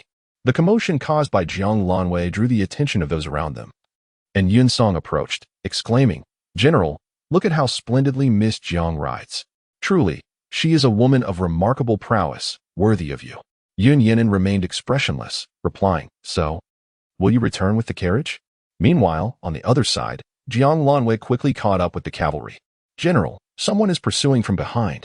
Xia Huayu halted his horse and signaled to his personal soldiers to proceed ahead. He waited by the roadside until the main force had passed, and indeed, he soon spotted Jiang Lanwei galloping towards him. Observing his niece, who appeared even more radiant than before, he noted her demeanor was less carefree than in the past, and his heart flooded with a bittersweet ache, recalling the words he had overheard in the Yun family study. On the battlefield, when his life hung by a thread, this man did not weep. When pursued and facing imminent death, he did not falter. Yet, upon witnessing his niece's loss of innocence, his heart ached, and tears welled in his eyes. Beneath his mask, sorrow and self-reproach intertwined with a subtle hint of pride. Had he not been so powerless, his niece would not have had to toil for the Xie family. At that moment, Jiang Lanwei spotted a familiar figure waiting by the roadside. Her heart raced. She hesitated to approach, fearing that this might all be a dream, and that upon awakening, her uncle would vanish once more. Suddenly, she saw the figure dismount and stride towards her horse. "Lanwei." The familiar voice rang out, and she could no longer contain herself. She leapt from her steed and threw herself into Xia Huayu's open arms. "Uncle, it really is you. Where have you been?" Jiang Lanwei cried out in anguish, clinging to Xia Huayu. "Xian said you were missing. He said grandfather and uncle were dead, that the Xie family is no more. But I refuse to believe it. You are so capable. How could you die? You will not perish." Xia Huayu, only 7 years her senior, had always shared a close bond with her, being the one who cherished her the most in the Xie family.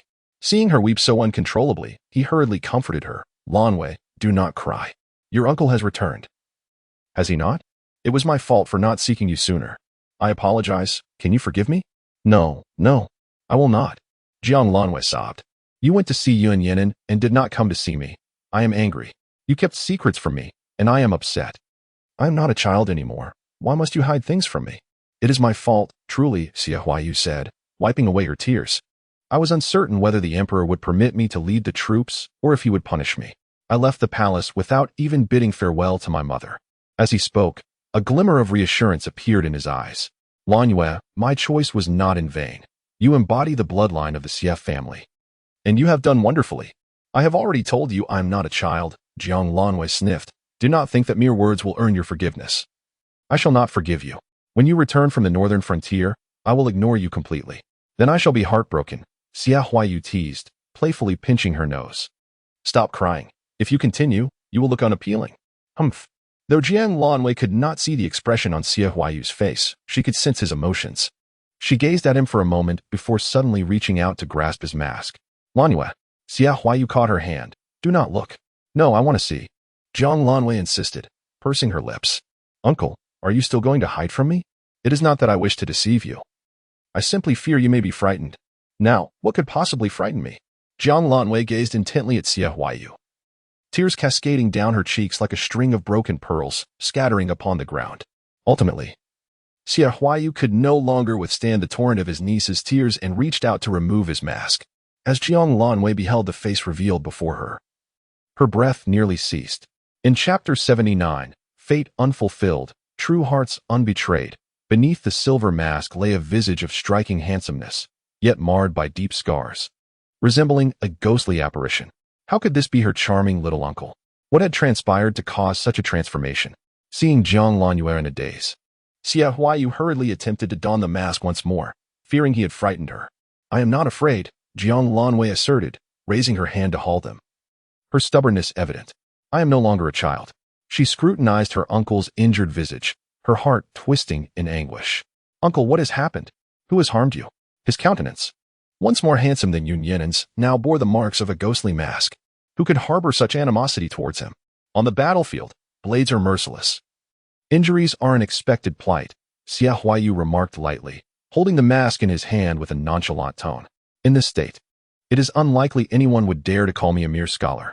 Remain in the capital and await your uncle's triumphant return, he instructed. Jiang Lanwei had a multitude of questions swirling in her mind, yet upon observing Xie Huayu's demeanor, she could merely nod solemnly. The road ahead is fraught with peril. Please take care, uncle.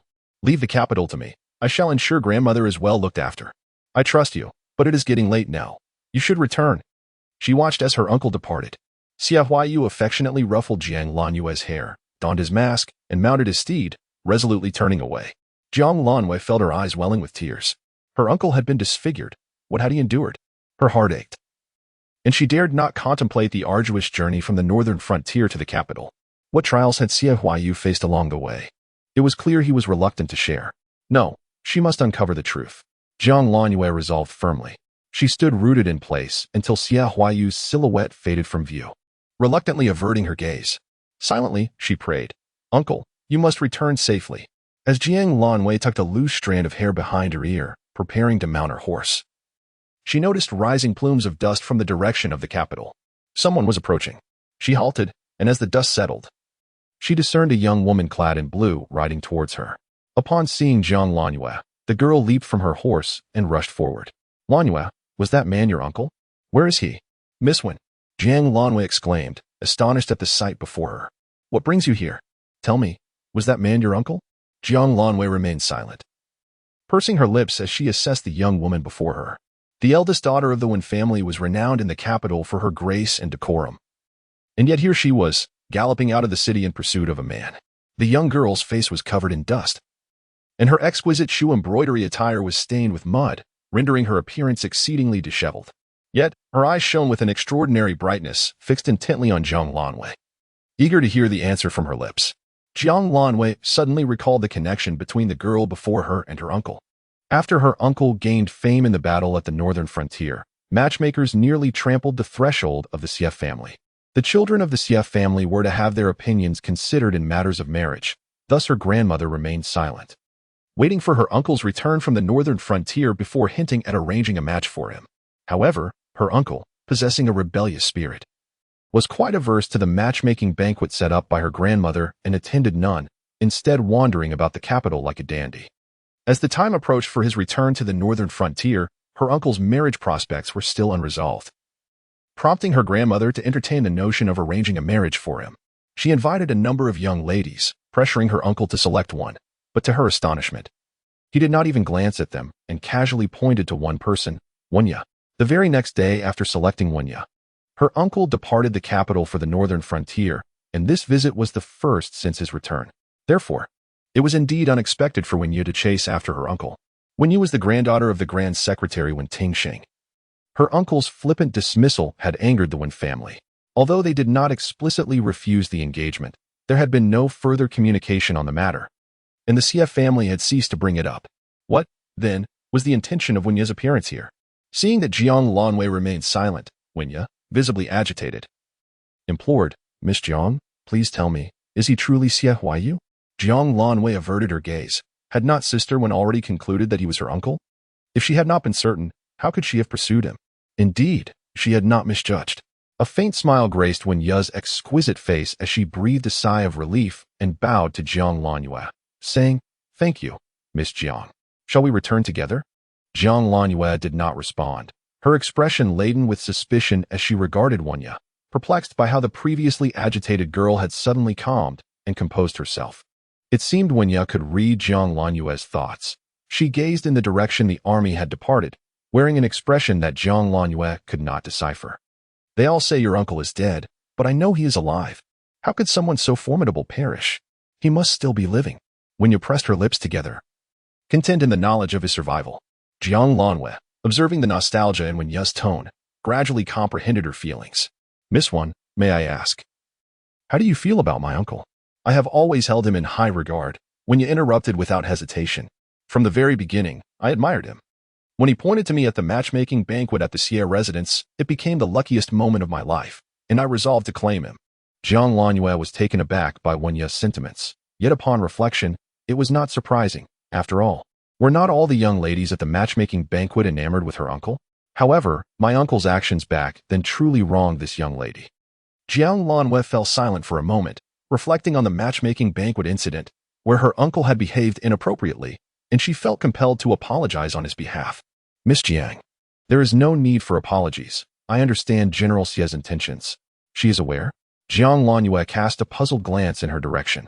When you nodded, recounting how General Xie had come to the Wen family to apologize afterward. He had expressed that his mother pressured him into marriage merely to ensure he left behind a lineage, yet he did not wish to burden the young lady. He intended to devote himself to the battlefield and requested the Wen family to refuse him, thereby preserving her dignity.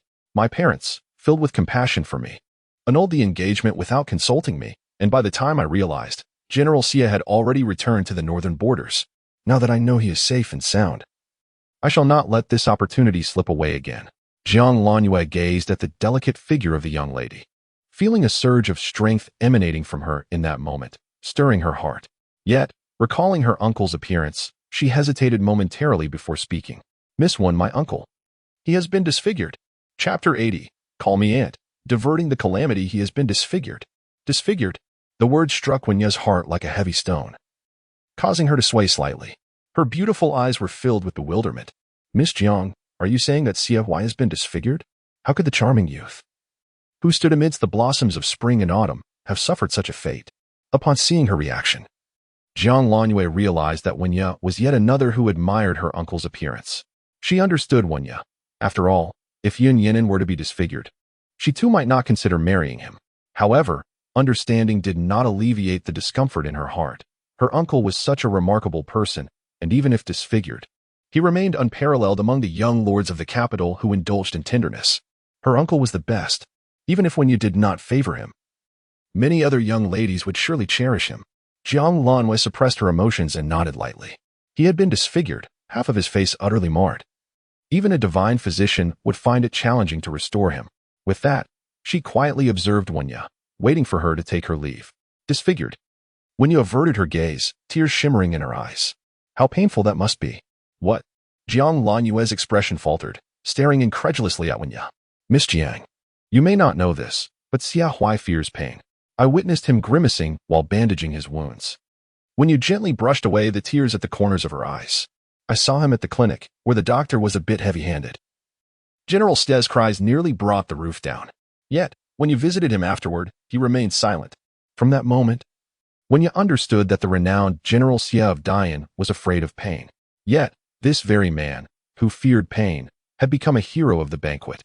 Wenya could hardly fathom how he managed to endure injuries on the battlefield. Some might argue that a man, strong and valiant, could brave the battlefield without fear of pain. Yet, Wenya understood that some individuals are inherently sensitive to pain. While others might perceive a mere hint of discomfort from an injury, for these individuals, the sensation of pain could be magnified tenfold.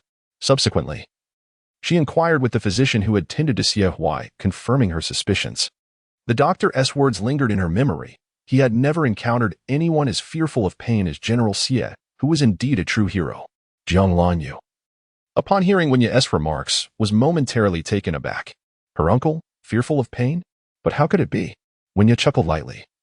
General Xie would never wish for you to worry. He cherishes you dearly. Suddenly, Jiang Lanyu recalled that every time her uncle was injured, even when the wounds were minor, he would turn pale and break into a cold sweat. She had even teased him about it. Little did she know it was General Xie who wished to shield you from such knowledge. Wenya took the reins and mounted her horse. Miss Jiang, allow me to bid farewell to my parents, and then I shall seek your uncle. I hope that at our next encounter, you will address me as auntie. As Jiang Lanyu watched the girl ride away alone, a sense of embarrassment washed over her. She had nearly misjudged this young woman. Yet, was she truly going to find her uncle? Jiang Lanyu's expression shifted, and she hastily mounted her horse to pursue Wenya. This pursuit led her to the city gates. She watched helplessly as Wenya's figure sped ahead, eluding her grasp until it vanished entirely beyond the gates. Is she truly that remarkable? Jiang Lanyu murmured, halting at the entrance. It seemed her riding skills had become woefully inadequate over the past 2 years, to the point where she could not even keep pace with her. What a shame. Miss Jiang, there is no need for such self-deprecation. Your riding is quite commendable. Jiang Lanyu turned to see Yun Yin and, accompanied by Yun Song, approaching her side. Noticing her gaze, Yun Yin and S tone shifted to a colder demeanor. So, can I have my horse back now? Jiang Lanyu glanced down at the horse beneath her and then at the carriage that was now reduced to a single horse. In a flurry, she dismounted, exclaiming, "Yes, yes, I apologize. I shall dismount immediately. Welcome back, Miss Jiang. How do you find the General's horse?" Yun Song flattered as he stepped forward to take the reins for Jiang Lanyu. However, this statement carried a different connotation in the ears of the two. Yun Yin's expression darkened considerably. "Yun Song, get to work." Once the carriage was prepared, Jiang Lanyu, under the indifferent gaze of Yun Yin, pulled on Haidang and shamelessly made her way to the Xie residence. By this time, the Xie family had already set up a morning hall, and those close to the Xie household had gathered to assist the steward. Jiang Lanyu caught sight of her three brothers, but did not see her father. It was surprising that only a few sons were present for the funeral of her father-in-law. Grinding her teeth in frustration, Jiang Lanyu felt an urge to return immediately and drag her father there. Master Jiang is still in the palace. Yun Yin seemed to sense her thoughts and cautioned her. He wouldn't allow anyone to seize this opportunity to criticize him. Now, you should consider how to deal with your elder brother. Jiang Lanwei turned her head and indeed saw Jiang Chen striding toward her, his expression brimming with anger, as if he were ready to accuse her of wrongdoing. Her gaze darkened. She had anticipated that Jiang Chen would wait until they returned home to confront her. Yet he could not contain his impatience for even a moment. Clearly, not going to the northern frontier had struck him deeply. Accompanying General Xie to the northern frontier was the second son of the Zhang family. Suddenly, Jiang Lanwei turned around and caught sight of Yun Yin in silhouette. Was he subtly reminding her that, in this contest, the Zhang family would ultimately prevail? Did that imply that the Zhang family was not aligned with her elder brother? In that fleeting moment, myriad thoughts raced through Jiang Lanyue's mind. As Jiang Chen approached, she did not wait for him to speak, but instead, with a tone of feigned grievance, exclaimed, "Brother, you've finally arrived. I was just about to seek you out." Jiang Chen, brimming with fury, momentarily halted upon hearing her words, his gaze darkening as he scrutinized her. "What do you want with me?" he queried. Jiang Lanyue glanced around before pulling Jiang Chen to a secluded spot. "Didn't you say you returned with General Zhong? You've served under him and even achieved merit. Is that not the case? Yet why would General Zhong contest the military authority in the northern frontier with you? What do you mean?" Jiang Chen's eyes sharpened. Jiang Lanyue remained undaunted, meeting his gaze directly. "I had Yun Yin recommend you. Why then did General Zhong nominate his own son? Has my brother managed to communicate with General Zhong?" Jiang Lanwei was oblivious to the intricacies of the palace's power struggles. Yet it was evident that the Zhong family gained the upper hand. During the division of military power in the northern frontier, the Zhong family had been unwilling to grant Jiang Chen even a morsel. Otherwise, how could one explain that the Zhong family's son went to the northern frontier while Jiang Chen received nothing? Thus, she felt compelled to incite discord. Indeed. Upon hearing her words, Jiang Chen's expression shifted. Chapter 81. If you don't acknowledge me, please leave. Jiang Lanyue, having discerned Jiang Chen's expression, knew her assumptions were correct. She provocatively asked, "Brother, did you storm toward me in fury because you think I am deceiving you? Didn't you solemnly pledge to me that you could ensure Yun Yin would recommend me?" Until he could verify the truth himself. Jiang Chen did not fully trust Jiang Lanyue's words. He scrutinized her with suspicion. "Surely, General Yun holds more weight in the emperor's eyes than General Zhong? Has my brother forgotten that General Zhong possesses military authority in the northwest, while the Empress Dowager is currently in the capital?" Jiang Lanyue gently reminded him. "What I say is the truth. If my brother does not believe me, he may seek verification. I must also convey this to my brother. If the stigma surrounding our grandfather and uncle is not cleared, your prospects in the military may well be at an end. My brother is familiar with the Zhong family. I implore you to consider the bigger picture and not act impulsively, sacrificing a promising future for selfish desires." Once she had spoken, Jiang Lanwei elegantly turned and walked toward the morning hall. Wasn't it merely under the guise of goodwill that she urged him to undertake something he detested? She too could play that game. The words she spoke to Jiang Chen were merely a reflection of what they had said to her. She was merely returning their sentiments. What did elder brother Jiang Lanyu say? Jiang Nan hurried after him, observing Jiang Chen's solemn demeanor, and assumed he was upset by Jiang Lanyue's words. Frowning, he remarked, "Lanyu is still as obstinate as ever. I told her to consider the greater good rather than her own desires. Yet she seems completely impervious to reason. With such a disposition, she is bound to encounter misfortune one day." These familiar words, spoken by Jiang Nan, deepened the shadows on Jiang Chen's face. He remained silent and turned to leave the residence. Jiang Nan was taken aback. Why was he suddenly angered without cause? Jiang Lanyu watched Jiang Qin storm out, a cold smirk gracing her lips. At that moment, the steward hurried over. Miss. Young Master Su from the Siniho residence has arrived with the second young lady of the Jiang family, claiming they wish to pay respects at the memorial hall for the late grandfather and elder brother. Expel them. Jiang Lanyu's expression darkened. She questioned who permitted their presence. I did, Jiang Nan interjected, having been observing Jiang Lanyu closely. My second sister wishes to pay tribute to our maternal grandfather, and I consented. By what right do you grant permission? Jiang Lanyu snapped, not even referring to him as second brother anymore, her eyes igniting with anger that seemed ready to engulf Jiang Nan. This is the Xie family, not the Jiang family. If you wish to act with arrogance, return to the Jiang residence. With that, Jiang Lanyu strode toward the entrance. Steward, summon Uncle's Wu for me. Today, no one is permitted to enter the memorial hall, especially Jiang Qingqing. If anyone objects, have Uncle's Wu throw them out. Understood. Jiang Lanyu, you cannot prevent Qingqing from entering. Do not overstep your bounds. Do you believe, second young master, the eldest young lady is quite aware of her position? By the way, second young master, could you assist me in determining what should be done here? The steward promptly blocked Jiang Nan, pulling him away to prevent him from following Jiang Lanyu. He then sent someone to summon assistance, and shortly thereafter, the head of the Xie family's guards, Xiezhua, appeared before the memorial hall. The robust Xiezhua stood beside Jiang Lanyu, his voice deep and resonant. Miss, who shall I remove? Uncle's Wu. You are to stand guard at this memorial hall today. Should anyone dare to malign the Xie family, cast them out. And as for her, she is forbidden to enter. Jiang Lanyu pointed, and the crowd turned in unison to reveal Jiang Qiqing's face. Clad in white, Jiang Qiqing walked alongside Su Qingzi. A delicate white flower nestled in her hair, her pale face free of makeup, exuding an air of youthful charm. At that moment, she was engaged in conversation with the person beside her, her smile still lingering, unaware of the scrutiny she was under. Is this the second young lady of the Jiang family? The illegitimate daughter of Lord Jiang? What brings her here? Was it not said that this second young lady was registered under Madame Jiang's name? It would seem reasonable for her to come to pay respects to Duke Xie. Yet it appeared that Jiang Lanyu was not inclined to allow her entry into the memorial hall. Ah, Miss Jiang Heir has usurped the esteemed fiancé of the eldest Miss Jiang, leaving her with no choice but to wed the unfortunate scion of the Yun family. It is only natural for the eldest Miss Jiang to harbor disdain for her younger counterpart. Yet, one wonders if this reflects the sentiments of the Xie family. Were I in the position of the Xie family, I would vehemently oppose such a union. What reasoning is there for one to pay homage while jesting with her betrothed? The fact that she has not been cast out already speaks to the leniency afforded by the esteemed Jiang Taifu. The whispers of these two have successfully drawn the ire of the main characters present. Su Qingzi, in a fit of indignation, glared at Jiang Lanyu, exclaiming, Miss Qingqing came with good intentions to pay her respects. How can you be so ungrateful? Good intentions? Huh? Does Su Shizi imply that the Xie family should feel indebted to her? Jiang Lanyu pressed her lips tightly together, her tone frosty as she retorted.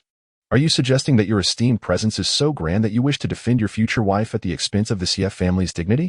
Su Qingzi, caught off guard by her accusation, felt his face flush with embarrassment. Do not misconstrue my words. I merely believe it is excessive to deny Qingqing the opportunity to pay her respects to Xie grandfather. To deny Jiang Qingqing that opportunity is, in fact, an act of consideration for our grandfather. Were you not the heir of the Xie family, you would not even be permitted entry into this morning hall. Jiang Lanyu's gaze fell upon Jiang Qingqing's tear-streaked face.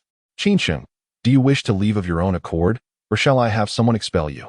Eldest sister, if you do not allow me to enter and pay my respects, then permit me to bow outside the morning hall. Jiang Qingqing feigned to kneel, asserting, Since my name is recorded under my mother, the Xie family is also my maternal kin. A figure darted forward, seizing Jiang Qingqing by the arm, preventing her from kneeling. Your name being under your mother is the intention of the Jiang family, not that of the Xie family. With a frosty demeanor, Jiang Lanwei commanded, Therefore, leave.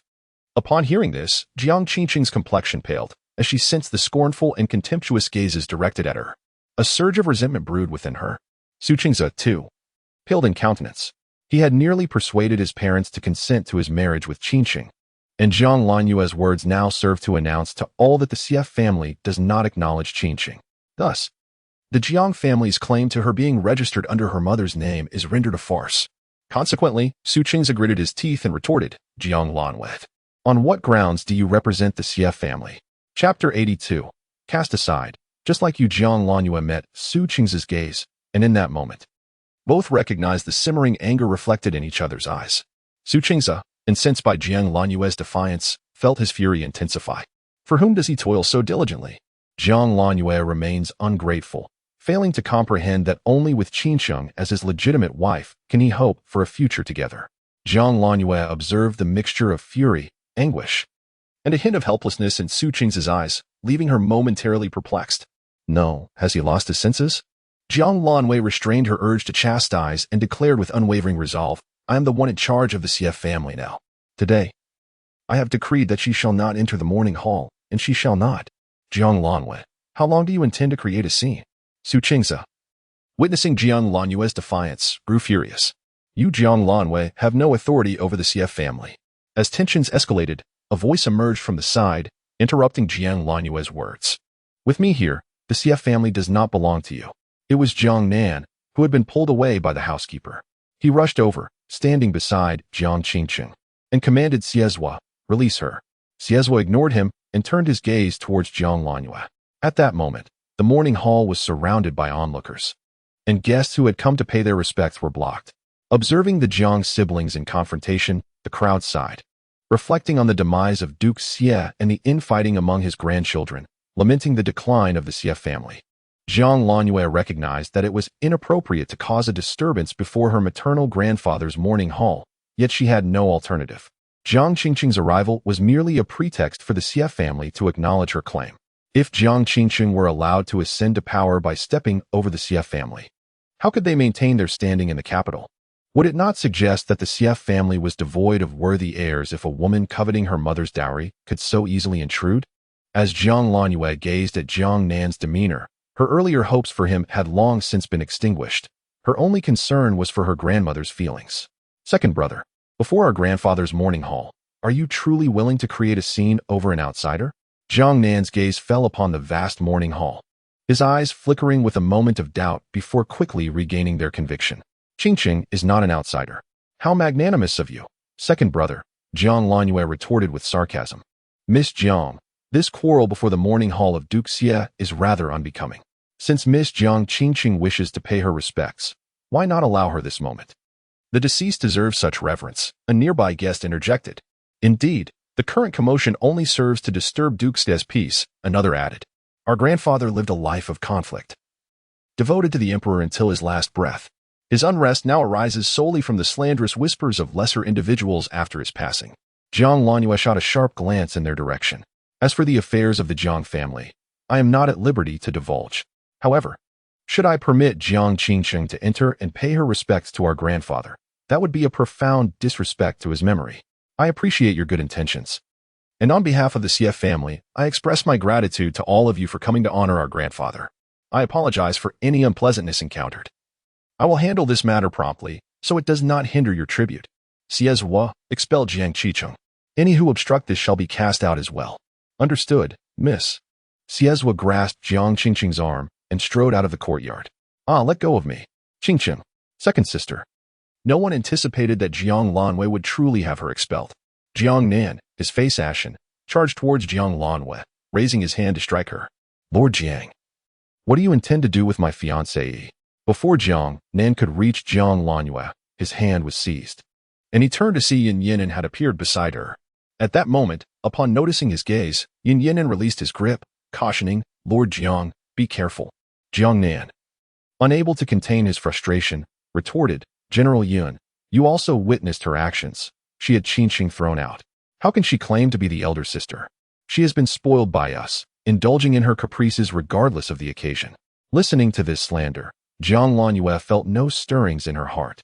Since Jiang Qingqing arrived at the Jiang family, she had heard such words countless times.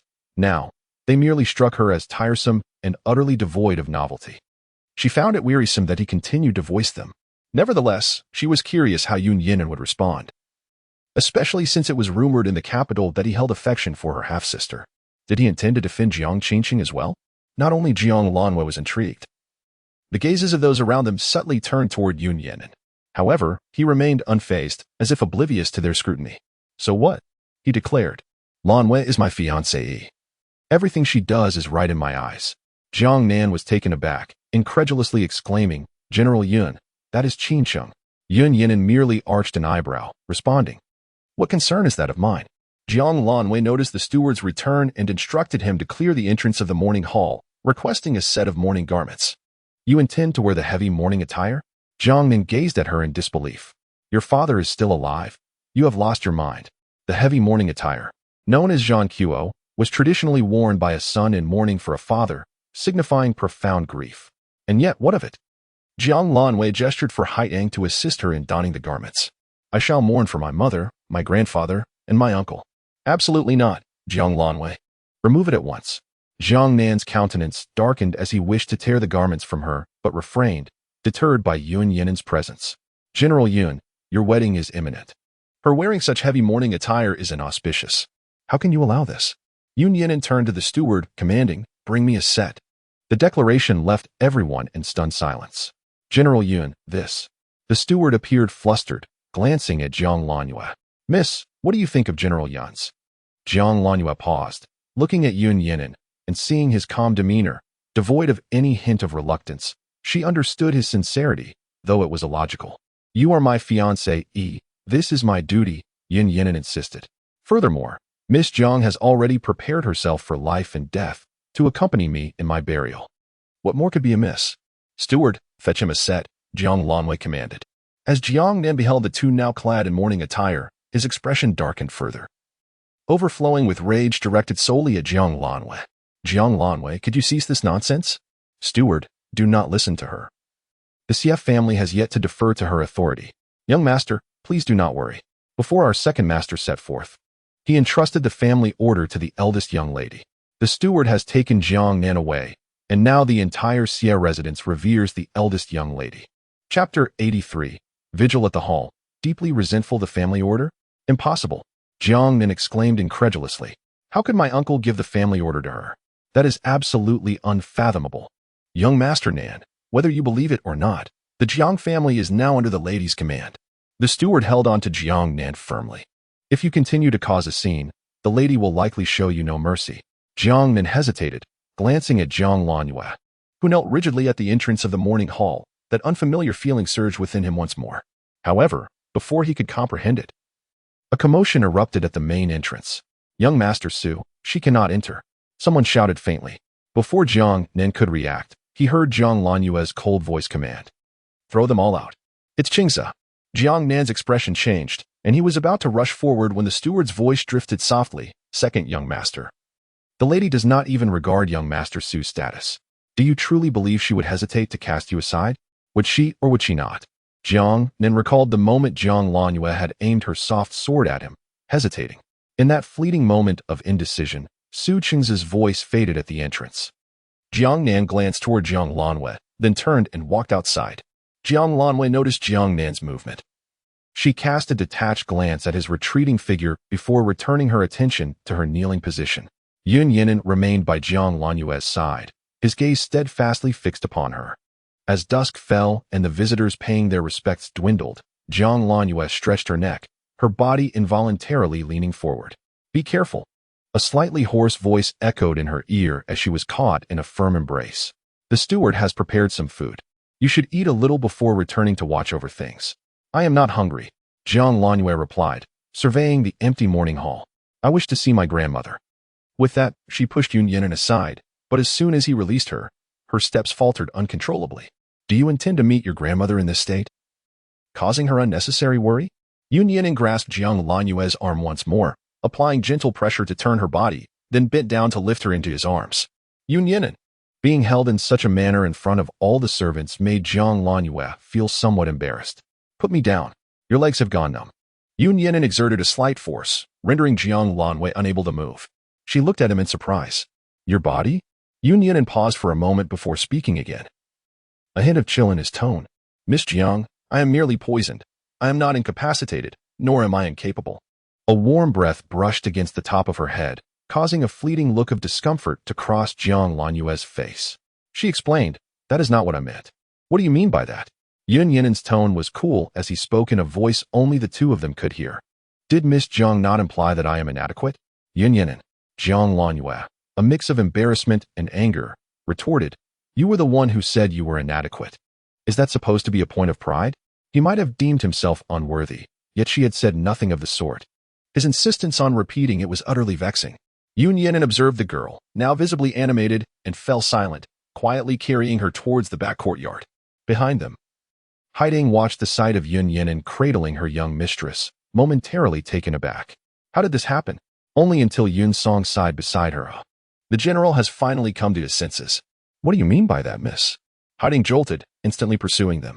How could General Yun think of taking advantage of her mistress before the grand ceremony was even completed? Haidang, Yun Song, quick-witted, grasped her arm. Where are you going? I am going to find the mistress. Miss Jiang is under the general's care. She does not require yours. Besides, I believe you are hungry as well. Let us go eat. I heard the maidservants have prepared our meals. No, I am the mistress's maid. I must attend to her. Haidang shook her arm free but could not escape Yun Song's grip. Haidang, I am hungry. Will you accompany me to eat? Yun Song refused to release her, pulling her in the opposite direction. I have knelt with the general for you all day. Do you mean to deny me a meal? Who is denying you a meal? You can have the steward accompany you. Haidang fumed, bewildered by his scrutiny of her every action. The steward has many responsibilities. Regardless of Haitong's protests, Yun Song remained steadfast.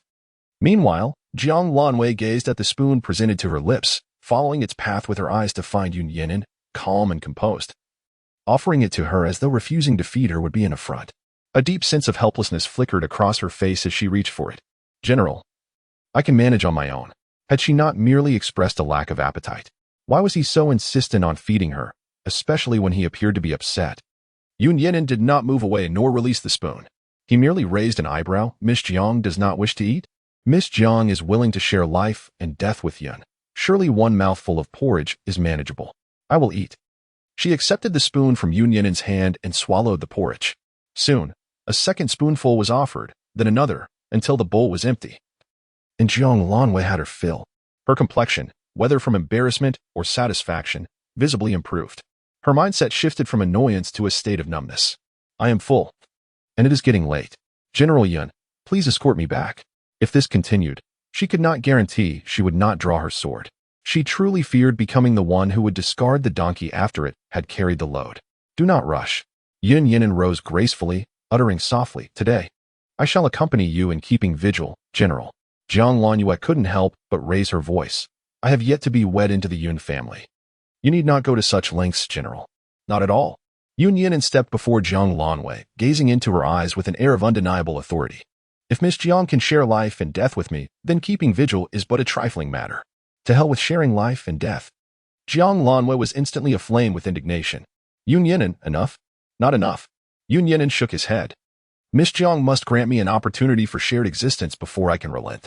For now, it is merely a matter of interest. Jiang Lanwei was taken aback, staring blankly at Yun Yinan. So, until I share life and death with you, you will persist in this manner? Is this man truly so vengeful? Chapter 84. Future Relations. A flawed foundation. Yun Yinan watched the young lady depart in a flurry, then calmly withdrew his gaze. Turning, he encountered the obsequious smile of Yun Song. General, rest assured. Haidang is gone to look after Miss Jiang. Yun Yinan cast him a sidelong glance, remaining silent as he proceeded toward the morning hall. Yun Song continued, General, would you like me to send 2 maidens skilled in combat to Miss Jiang? I observe she has too few companions. Yun Yinan paused briefly, nodding slightly. Prepare them. Yes. I shall send someone to select 2 clever ones. Observing his general's demeanor, Yun Song tentatively ventured, General, should I issue a warning to the heir of the Cine Marquis? How dare they treat Miss Jiang in such a manner? Are you quite idle? Yun Song fell silent, shaking his head. Not idle at all. I am quite busy. But concerning Miss Jiang, I see you are quite idle, Yun Yinan warned, shooting him a sharp glance. What news from the Zhang family? The Zhang family has reported that the Empress Dowager wishes to meet Miss Jiang. A flicker of coldness crossed Yun Yinan's eyes. Inform the Zhang family that this matter does not concern her. I am not dependent on them. Should they harbor ill intentions towards her, they must not blame me for my lack of courtesy. Understood.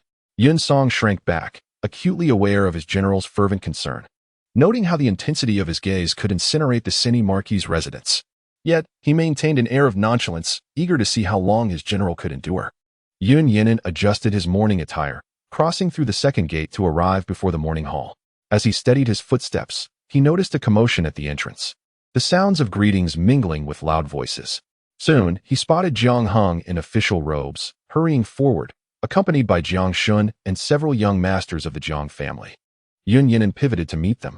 "Master Jiang," he greeted, performing a gesture of respect typical of a junior. Jiang Heng was momentarily taken aback by Yun Yinan's mourning attire. Upon recognizing the gesture of respect, his eyes flickered, and he accepted it with a sense of rightful entitlement. "Thank you for your efforts, General Yun," he replied. Though he added, "As Lan Yue's betrothed, it is only fitting for me to do so." Yun Yinan gently inclined her body, saying, "If Lord Jiang does not mind, simply call me by my name." "Very well, I shall not stand on ceremony with Huai Jin then." Jiang Heng's gaze settled upon the mourning hall as he gestured for the steward to bring forth the mourning attire. The brothers of the Jiang family, standing behind Jiang Heng, paid their respects to Yun Yinan. Her eyes briefly skimmed over Jiang Chen before she slightly nodded in acknowledgement to the brothers. Before long, the steward arrived, accompanied by others bearing the mourning garments, specifically made of fine hemp. Jiang Heng accepted them, followed closely by Jiang Chen. However, when Jiang Chen reached for them, he was halted by Jiang Heng. "Steward, please bring the heavier mourning attire." The steward, taken aback, replied, "My lord, that would be inappropriate." With a solemn expression, Jiang Heng's gaze swept over Yun Yinan's mourning attire, asserting that Jiang Chen, raised under the care of his parents-in-law, should wear the heavier mourning garb. Jiang Chen immediately withdrew his hand, acknowledging his father's words. "Please have the heavier attire brought over. We brothers are of the same mind." The steward hesitated briefly. "Steward, do as instructed. I will speak with Lan Yue." "Understood." The steward then retreated. The Jiang father and son found their words to be less impactful than those of Yun Yinan and the Xie family, their expressions darkening slightly. Yet, their displeasure was merely a fleeting shadow, as even the youngest, Jiang Yu, remained silent. Soon, the steward returned with the heavier mourning garments, and the Jiang brothers donned them. Kneeling in the mourning hall, "Eldest brother, your sister has kept vigil all day. Tonight, you brothers should take turns to keep watch, so she may rest," Jiang Heng said, bowing his head several times towards the coffin, the first order of business being to ensure that the Jiang brothers took their turn at the vigil. "Do not worry, father. We shall see grandfather off on his final journey properly. I trust you to handle matters well." Jiang Heng's face brightened with satisfaction as he turned to Yun Yinan. "Huai Jin, shall we go and see your grandmother?" "Certainly." Yun Yinan followed Jiang Heng discreetly. The Jiang father and son approached together, presenting themselves as dutiful sons and grandsons. Taking charge of the mourning hall, were they perhaps concerned about the lingering warmth of the Xie family? Yun Yinan had never underestimated the Xie family. She firmly believed that her future father-in-law would not make such a grave miscalculation. After years as a son-in-law, her father-in-law must surely be aware of the Xie family's profound heritage. The connections of the Xie family extended beyond civil officials to military generals. In every army stationed in the southeast, southwest, north, and east, there were members of the Xie family. Even the Zhang family in the southwest had benefited from the Xie family's goodwill. If such connections were to fully align with the Jiang family, Jiang Chen would have no reason to fear for his standing. Jiang Heng had initially sent his eldest son to the Xie family, perhaps with such considerations in mind. Yet the reasons for Jiang Chen's subsequent relocation to the southwest remained unclear. Now, the steward had informed the second young master Jiang that the head of the Xie family had entrusted the family command to Jiang Lan Yue, prompting the Jiang father and son to hastily arrive. It seemed they could no longer remain at ease. Yun Yinan withdrew her thoughts and quickened her pace to follow Jiang Heng. "Huai Jin, Lan Yue has been mischievous. I apologize for the trouble she has caused you." Jiang Heng's gaze once again fell upon Yun Yinan, expressing disbelief at her being made to wear the heavier mourning attire, deeming it quite unreasonable. "She indulges in her own mischief, and yet insists on dragging you along." The weight of the adult's words was heavy. Yun Yinan's tone turned somewhat stern. "As the fiancé of Lan Yu, it was indeed my duty to address these matters. That said, one must not be overly lenient with her." Jiang Heng spoke earnestly. "While I am her father, I have not shown sufficient care for her, and I acknowledge my negligence. Alas, this is my fault. She has grown up in the northern borders, her nature wild and untamed, and I have always felt a sense of debt toward her, which has led me to indulge her excessively. Her brothers have also spoiled her. Thus, she has developed a reckless and headstrong disposition, and by the time I realized this, it was too late." Yun Yinan disapproved of Jiang Heng's tone when discussing Jiang Lan Yu, frowning slightly, and interjected, "Miss Jiang is forthright and courageous, qualities I deeply admire." He was not accustomed to expressing his feelings openly. Merely stating admiration was his utmost limit. However, Jiang Heng interpreted Yun Yinin's awkward delivery as an attempt to save face and continued, "Huai Jin, since you and Lan Yu have received the imperial decree of marriage, we are now family. I will be candid about Lan Yu's temperament. Sai, in the past, she chased after the young man from the Su family, and I did not intervene. The Jiang and Su families are old friends, and given the close ties between my wife and the house of the faithful Marquis, I felt assured in entrusting Lan Yu to their family. I am also aware of your feelings for my second daughter, yet who could have anticipated such twists of fate? Nevertheless, Huai Jin, rest assured, should Lan Yu err, you must speak up." Jiang Heng's heartfelt words seemed to be for the benefit of Jiang Lan Yu. Yet they effectively diminished his own daughter's worth, all while he donned a facade of a loving father. At this moment, Yun Yinin comprehended fully why the Jiang brothers held such an attitude toward Jiang Lan Yu. As the upper beams are crooked, so too are the lower ones. Chapter 85.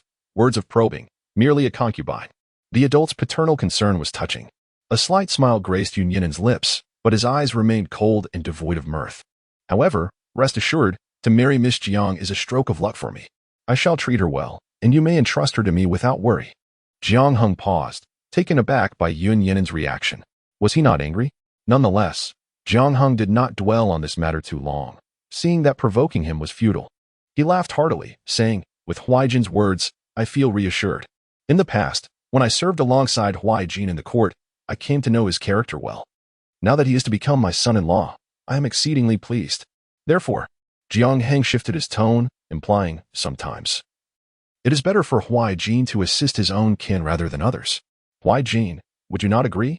With that, he fixed his gaze on Yun Yinin's face, awaiting his response. The adult's words were indeed astute. Yun Yinin gazed calmly ahead, his tone devoid of any turbulence. "We are about to become family.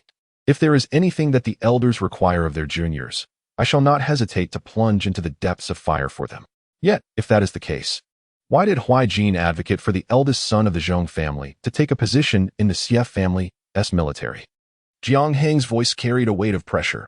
He had intended to force Yun Yinin into disarray, but to his surprise, Yun Yinin remained unfazed, adeptly navigating the murky waters, compelling him to articulate his thoughts directly. This inquiry was unavoidable for Jiang Heng, as Yun Yinin's stance directly influenced his decisions. He had meticulously planned the marriages of his two daughters, and now unforeseen complications had disrupted his strategy. With the Xie family's assets within easy reach, the emergence of Jiang Lanwei had thrown a wrench into his plans, especially with Yun Yinin standing by her side. Having served in government for decades, he had never underestimated anyone, particularly not Yun Yinin, who had emerged from a sea of blood and corpses. Even though many proclaimed that Yun Yinin's days were numbered, he remained an unpredictable variable. If he could not be utilized to Jiang Heng's advantage, then Jiang Heng's gaze deepened as he scrutinized Yun Yinin, awaiting his response. At this point, Yun Yinin comprehended Jiang Heng's insinuation. Jiang Heng suspected him of recommending the eldest son of the Zhang family to the emperor. However, the elder was overestimating the junior. He had not garnered such favor in the emperor's eyes. Huai Jin was being modest, who was unaware that the emperor held the utmost trust in him. The commander of the northern border was also appointed by Huai Jin in conjunction with his majesty, bypassing the cabinet. The emperor's word was law, and it took considerable fortitude to earn such confidence. Aside from Huai Jin, who else could it be? Jiang Heng raised an eyebrow, relentlessly pursuing the matter. The commander of the northern border was certainly the emperor's favored choice, yet it was not Yun Yinin who had put forth the eldest son of the Zhong family. Yun Yinin met his gaze unwaveringly, reminding him, "Do not forget, when this matter was settled, General Zhang was also present in the imperial study." "You mean?" Jiang Heng furrowed his brow, incredulous. If General Zhang were to recommend his own son, with the emperor's suspicious nature, it was inconceivable that he would allow the Zhang family's eldest son to serve in the northern border. The command of the northern border was an indication that the emperor sought to maintain control over military power, and the Zhong family dared not overtly contest him for it. Yun Yinin remained silent, as it was not his recommendation. "Alas, though that may be the case, I have faith in Huai Jin's character." Jiang Heng, realizing he could extract no further information, decisively shifted the topic. "However, may I inquire who the emperor has designated as the commander of the northern border?" Yun Yinin shook his head. Jiang Heng frowned. "Has Huai Jin grown distant from me?" It was not that he could not speak, but rather that he was unaware. Yun Yinan, meeting Jiang Heng's skeptical gaze, replied without flinching, "This colleague has donned a mask from the beginning and is not someone I am familiar with. I truly cannot identify this person." Jiang Heng recalled what his eldest son had said, which coincided with Yun Yinan's words. Yet he remained unconvinced that Yun Yinan was entirely oblivious, but this person was elusive, and despite his extensive probing, he had uncovered nothing. At that moment, they arrived at the main courtyard. Jiang Heng concealed the emotions in his eyes and stepped inside. Upon learning that Jiang Heng had brought Yun Yinan along, Zhang Langyue assisted the elderly matriarch, Madame Xie, to the reception room. "My dear mother-in-law, please accept my condolences. Your son-in-law has arrived late." Jiang Heng performed a deep bow. Sorrow etched upon his face. "You must take care of your health. Though my father-in-law has passed, you still have me. Jiang Heng, you are a father now. There is no need to be so formal before me." Madame Xie gestured towards a nearby chair. "Please sit. I understand you are busy. With Langyue here, that is sufficient. My dear mother-in-law, Langyue is but a child, inexperienced and unaware of proper etiquette. I have instructed my brother Jiangchen to manage things here, so you need not worry." Jiang Heng stated firmly, "I have already arranged for the mourning rites to be observed at the shrine. I have sent someone to the northern border regarding Huai, and I have also dispatched someone to fetch my sister-in-law. Regardless of the circumstances, I will not neglect the affairs of the Xie family." Madame Xie observed Jiang Heng's earnestness with a hint of irony in her eyes, though her words conveyed a different sentiment. It seems Qinghe did not marry the wrong man. And for that, I am relieved. I had thought that with a new woman in your life, you would favor your younger daughter, forgetting about this old woman. To my surprise, you still hold on to the past. You truly are a sentimental man. Madame Xie's words were rather blunt. Jiang Heng's expression shifted slightly, but he quickly realized that his mother-in-law had misunderstood him. "You know that my heart belongs solely to Qinghe. That Lin woman is merely a concubine. The Jiang household requires someone to manage it. Rest assured, she will never surpass Qinghe in my heart. Indeed, a mere trinket cannot overshadow the legitimate wife." Madame Xie's demeanor grew stern as she shifted her tone. "However, in the future, you will inevitably take a new wife. Qinghe has been gone for several years. The management of your household cannot rest solely in the hands of a concubine, for appearances must be maintained. Such disorder is unbecoming, especially when it comes to the future marriages of your children." Jiang Heng was taken aback by Madame Xie's unexpected remarks. He hastily replied, "My dear mother-in-law, you speak wisely. But my heart belongs only to Qinghe. I have no intention of taking another wife." "Oh, so you mean to say that you will not take a legitimate wife again?" Chapter 86. How dare he, the family master as token indeed. Jiang Heng had considered the prospect of remarrying. Yet he knew that until he had fully secured his position within the Xie family, he could not entertain such thoughts. Jiang Heng, the departed are gone. The living must look forward. Though Madame Xie harbored disdain within, she portrayed a visage of profound sorrow. Qinghe's early departure was a matter of her own fate. But with several children still present, your years of fidelity to her could be seen as a tribute. Even if you were to remarry, the Xie family would not raise any objections concerning the children. Jiang Heng was puzzled as to why his mother-in-law suddenly broached the subject of remarriage. Over the years since Qinghe's passing, his two brothers-in-law had frequently threatened him against remarrying too soon, lest he mistreat the children. Why then had she chosen this moment to speak of it? Is it that the entire Xie family has perished, and his mother-in-law is eager to curry favor with him, signaling her stance? Or is she merely testing him? Jiang Heng's thoughts swirled, yet he maintained an impassive facade, repeatedly declining her advances. "Mother-in-law, my only wife is Qinghe. If I were to take another, how could I face Qinghe a century hence? He could not take another wife. Doing so would sever all ties with the Xie family. To think your resolve is so unwavering," sighed the old matriarch of the Xie family. "You have attained the esteemed position of Grand Preceptor and are in the prime of your life. The emptiness of your household is indeed a detriment to your career." While her words held truth, the old lady raised her hand to silence him. "Have you heard of the royal concubine's younger sister, a widow residing at home? In her blooming years, quite close with the royal concubine, and under the protection of General Zhong and his wife, when I entered the palace, the royal concubine mentioned her sister, and I thought of you. I hold some influence in the royal concubine's eyes. Should you have intentions of remarrying, I could convey a message on your behalf." The royal concubine's sister, from the Zhong family. Jiang Heng's heart raced fiercely. He opened his mouth, but had yet to speak when he heard the old matriarch continue, "You need not rush to respond. Take your time to contemplate. Jiang Heng. Your affection for Qinghe is genuine, yet it is also true that shortly after her departure, you brought your concubine into your home. Time has passed, and what was once is now meaningless, yet I will not allow my grandchildren to call a concubine mother. I believe you, Grand Preceptor Jiang. Would not wish to face the day of being criticized for taking a concubine as your wife, would you? The old matriarch's voice turned icy at her final words. Jiang Heng's face displayed apprehension. Mother-in-law, you speak rightly. I assure you, such a day shall never come. Whether or not she believed him, the old matriarch, seeing his humility, chose not to press further. The match I propose, in terms of status and lineage, is indeed suitable for you. Please consider it carefully. Your intentions are well placed, dear mother-in-law. I shall give it due thought. He bowed slightly, his gaze falling upon Jiang Lanwei beside him. However, mother-in-law, Lan Yue's ruckus today at the CF family morning hall is rather inappropriate. I apologize on her behalf. Oh, there was such an incident? The old matriarch raised an eyebrow, turning her attention to Jiang Lanwei. Lanwei, is this true? Grandmother, today I had the heir of the CF family, along with his fiancée and concubine, thrown out. The old matriarch paused, her eyes sweeping over Jiang Heng and Yun Yan'an. Jiang Heng furrowed his brow and spoke, Mother-in-law, given that the CF family is currently under scrutiny, Lan Yue's bold actions concern me.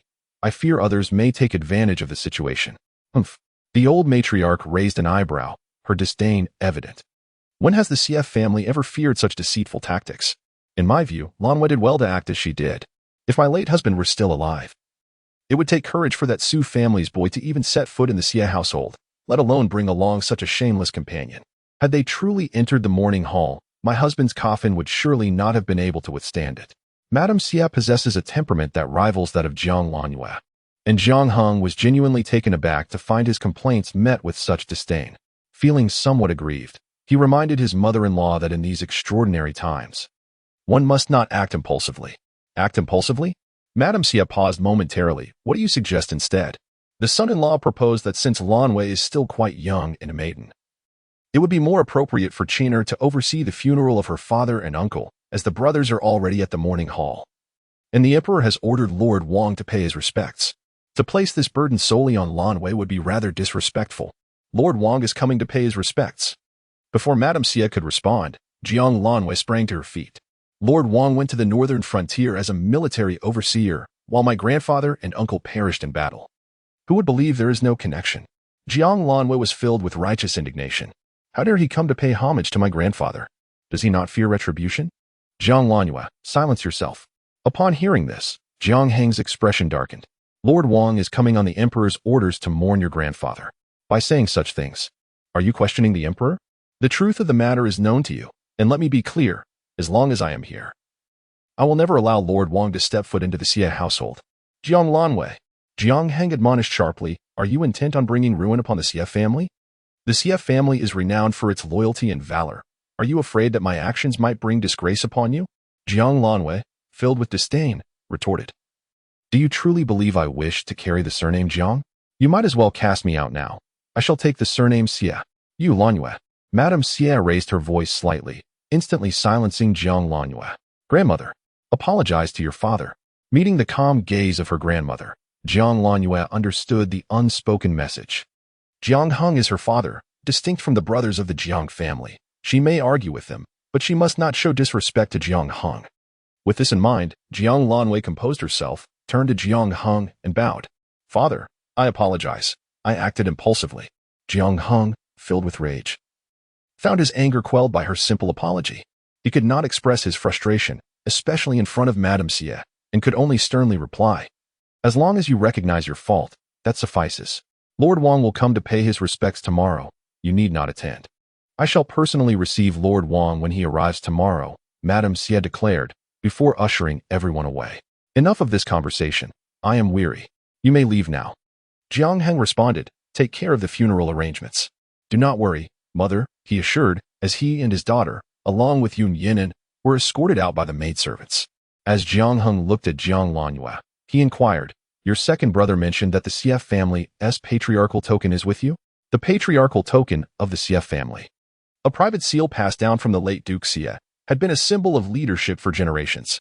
When the head of the Xie family changes, the members of the Xie clan recognize only the token, not the individual. Chapter 87. Such brothers, the princess has arrived. Additional update, indeed. My uncle entrusted me with its safekeeping. Jiang Heng paused. If that is the case, you must guard it diligently. The command of the head of the CF family is not to be misused lightly. My father's admonition holds true. Jiang Lanhua lowered her gaze, adopting a demeanor of obedience. Jiang Heng was taken aback by Jiang Lanhua's unexpected compliance, faltering and swallowing the admonishments he had prepared. With a flick of his sleeve, he departed under her earnest gaze. Once Jiang Heng had completely vanished, Jiang Lanhua's expression darkened. Yun Yinan, I have matters to discuss with my grandmother. You may return. Without awaiting a response from Yun Yinan, Jiang Lanhua dashed back. Behind her, Yun Yinan lingered for a moment until Yun Song emerged. General. After Jiang Duran left this place, Jiang Xiaoyu departed from the morning hall. The father and son exchanged some words, after which Jiang Duran exited the Xie residence, and Jiang Xiaoyu returned to the morning hall. Yun Yinan's brow furrowed as he gazed towards the morning hall. Tomorrow, His Majesty has summoned Wang Zhen to pay his respects at the Xie residence. Wang Zhen? Yun Song exclaimed in surprise, hastily inquiring, what do you mean by that? Yun Yinan caressed the jade pendant at his waist, falling into silence. Yun Song reined in his excessive emotions, bracing himself for his general's command. After a lengthy pause, Yun Yinan's deep voice resonated, do not act rashly. The CF family is currently under intense scrutiny. Regardless of the intentions behind Wang Zhen's visit, it is imperative for the CF family to endure. He cannot act, nor should he. However, a gentleman's vengeance is a matter not to be rushed. The wisdom of this principle is understood by both him and the old matriarch of the CF family. Thus, when Jiang Lanhua reappeared the following day, her countenance bore a marked tranquility. Unfazed by the hostile glares of Jiang Nan and Jiang Yu, she maintained her composure. Upon seeing her, Jiang Qin displayed a benevolent expression. Sister, you worked hard yesterday. If there is nothing pressing today, you should rest. We will handle things here. You are nothing but a nuisance here. Jiang Yu's indignant voice interrupted before Jiang Lanhua could respond. That wretched Jiang Lanhua actually drove Sister Qingqing away. Were it not for my brother's counsel to avoid conflict, I would have expelled her from the Xie residence long ago. If you find me bothersome, you may leave. No one has invited you to remain here. Jiang Lanhua's visage darkened as she shot back without hesitation. Enough, Jiang Yu. Jiang Qin interjected, glaring fiercely at Jiang Yu. Apologize to your sister. I will not. Jiang Yu retorted defiantly, I did nothing wrong. Why should I apologize to her? She drove Sister Qingqing away and prevented her from paying her respects without offering an apology. Jiang Yu, your familiarity with Sister Qingqing is quite misplaced. One might think you emerged from Lin Yingyang's womb. Jiang Lanhua countered, laced with sarcasm. This remark caused Jiang Qin's brow to twitch violently as he sternly commanded, enough of this quarrel. Jiang Qin cast a glance at Jiang Lanhua and admonished. As a young lady, how can you be so uncouth? Jiang Yu, she is your elder sister. If you dare speak again in such a manner, return to the residence for self-reflection. The sternness of his voice silenced both Jiang Lanhua and Jiang Yu, compelling them to stand quietly. Once the younger siblings settled down, Jiang Qin decided to explore the surroundings. After Jiang Qin's departure, Jiang Yuan glanced at his sister beside him, shifted slightly, and murmured, Sister, what a remarkable tactic you possess. You have managed to confound both our elder brother and father. Jiang Lanhua shot him a sidelong glance and replied coolly, What do you mean by that, third brother? I hold them in high regard. How could I ever mock them? You may deceive others, but not me. Jiang Yuan's gaze drifted to the entrance, where figures began to appear for the purpose of mourning. His voice lowered further, you struck a bargain with elder brother. Yet the one heading to the northern frontier is not him. From the outset, you never intended for him to go, did you? Third brother, such words. When have matters of state been within my grasp as a mere woman? Jiang Lanhua turned her head, scrutinizing her third brother as though she were meeting him for the first time. In her recollection, he had always been indifferent towards her, showing little interest in the imperial examinations or martial arts, instead immersing himself in commerce.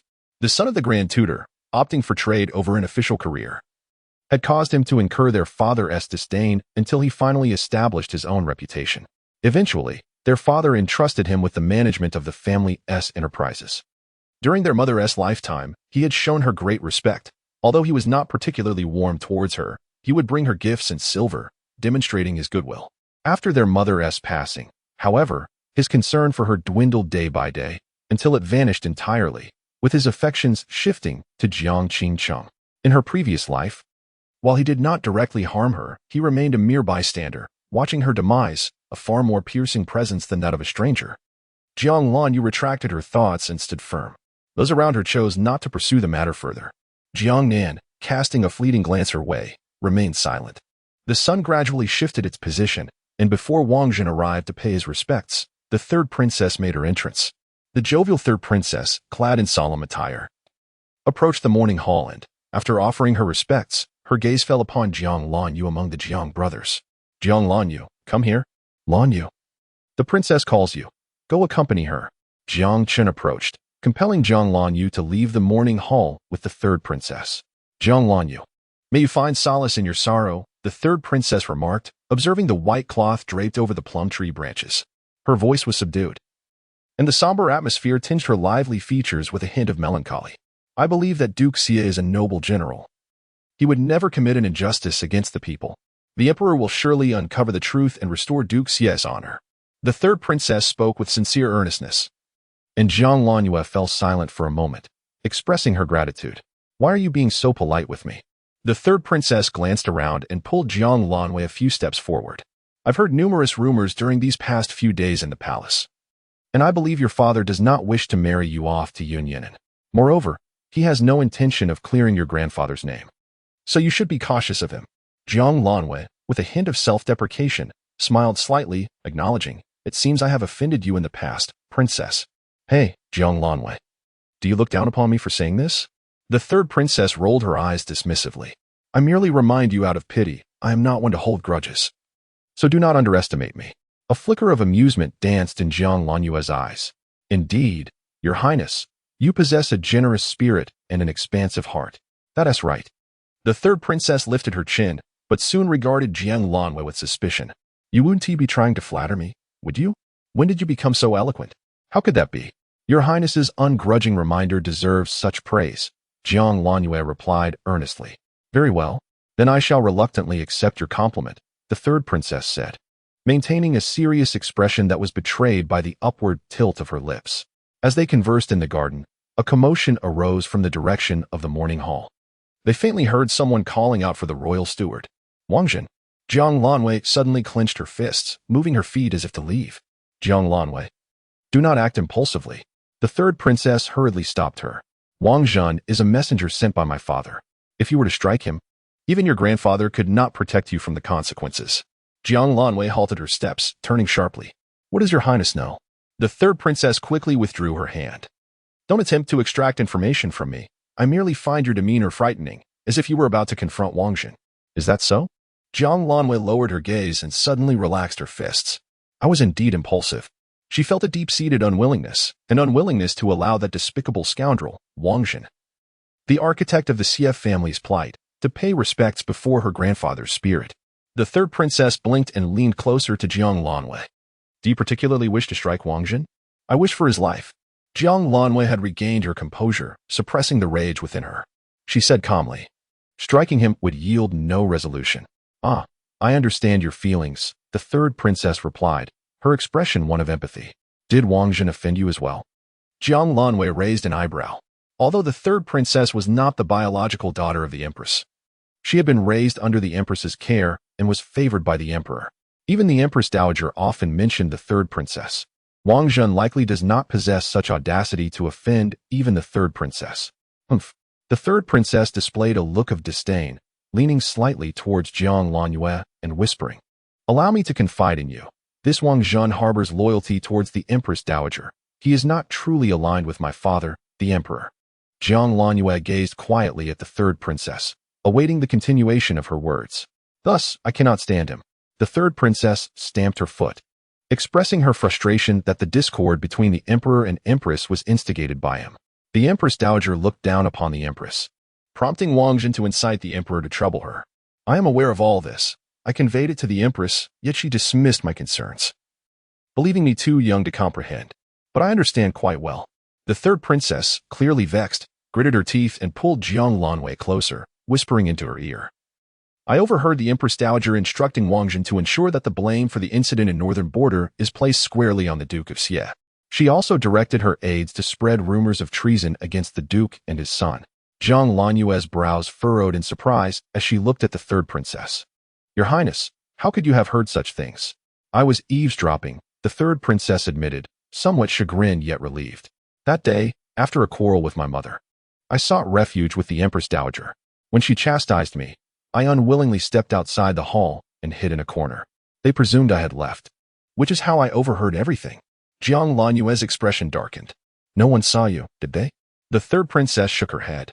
Although we often argue, and I have often wished your background were less formidable, I had never imagined the Xie family would fall to such a state. Ever since childhood, I have heard my mother speak highly of the Xie family. The Duke of Xie is a figure of great respect. My mother has always said that it is because of honorable individuals like him that we, the pampered princesses, are spared the fate of being wed off to scholars or forced into exile. That is why I am sharing this with you. The Empress Dowager's actions are unacceptable. And this time, I stand with you. Jiang Lanyue scrutinized the third princess, raising an eyebrow. Are these your sentiments? Or did the Empress instruct you to convey this to me? The surprise flickered across the third princess's face, quickly replaced by indignation. What do you mean by that? Do you doubt my intentions? Jiang Lanwei regarded her keenly before shaking her head. I owe you my gratitude, princess. Humph, as long as you understand, the third princess muttered. But soon leaned in again. What do you think about giving Wang Jun a good beating? Jiang Lanwei replied, Did you not just urge me to remain calm? But do you not wish to vent your frustrations on him? The current conflict with him would only place the Xie family in a precarious position. Jiang Lanyue lowered her gaze, pondering that if she had a choice, she would never allow Wang Jun to enter the ancestral hall. Yet, as he was representing the emperor and offering sacrifices, what could she possibly do? I have an idea. The third princess cast a provocative glance at Jiang Lanyue, as if challenging her to respond. Within the morning hall, Wang Jun, on behalf of the emperor, had just paid his respects and turned to Jiang Hong, saying, Your Excellency, we have already honored His Majesty, but we also wish to pay tribute to the Duke. I wonder if Her Highness the Princess would be so kind as to refrain from being overly aggressive. Wang Jun's words were abruptly interrupted by a sharp voice from outside the hall. Upon hearing it, Jiang Heng's brows furrowed deeply, and he hastily commanded Jiang Chen beside him, Go and see what is troubling your sister. Turning back, he offered Wang Jun an apologetic smile. My little sister has been rather unruly. I apologize for the disturbance. Lord Wang Jun smirked knowingly and remarked, I have long heard tales of the esteemed daughter of the Grand Tutor. Today's encounter certainly confirms her reputation. Her Highness the Third Princess is indeed the apple of the Emperor and Empress's eye, Your Excellency. With the Xie family now in decline, it was truly astonishing that Jiang Lanyue dared to challenge the Third Princess in such a manner. A flicker of resentment passed through Wang Jun's eyes. Those who obstruct our path, be they young maidens or generals, shall all be made to yield. Chapter 89. Who's getting beaten for shoe shining? Jiang Lanyue, I shall indeed bully you. What of it? Crack. The third princess's arrogant voice echoed, causing Wang Jun to stumble slightly. Was this young lady not here to pay respects to the Duke? How could she dare to bully someone before her maternal grandfather's coffin? There was no sense of decorum whatsoever. Wang Jun turned to Jiang Hong, Your Excellency. Let us step outside for a moment. Without waiting for a response, he stepped out of the morning hall. Once outside, they beheld Jiang Lanyue glaring furiously at the third princess, who stood elegantly on the east side of the hall, her words capable of inciting wrath.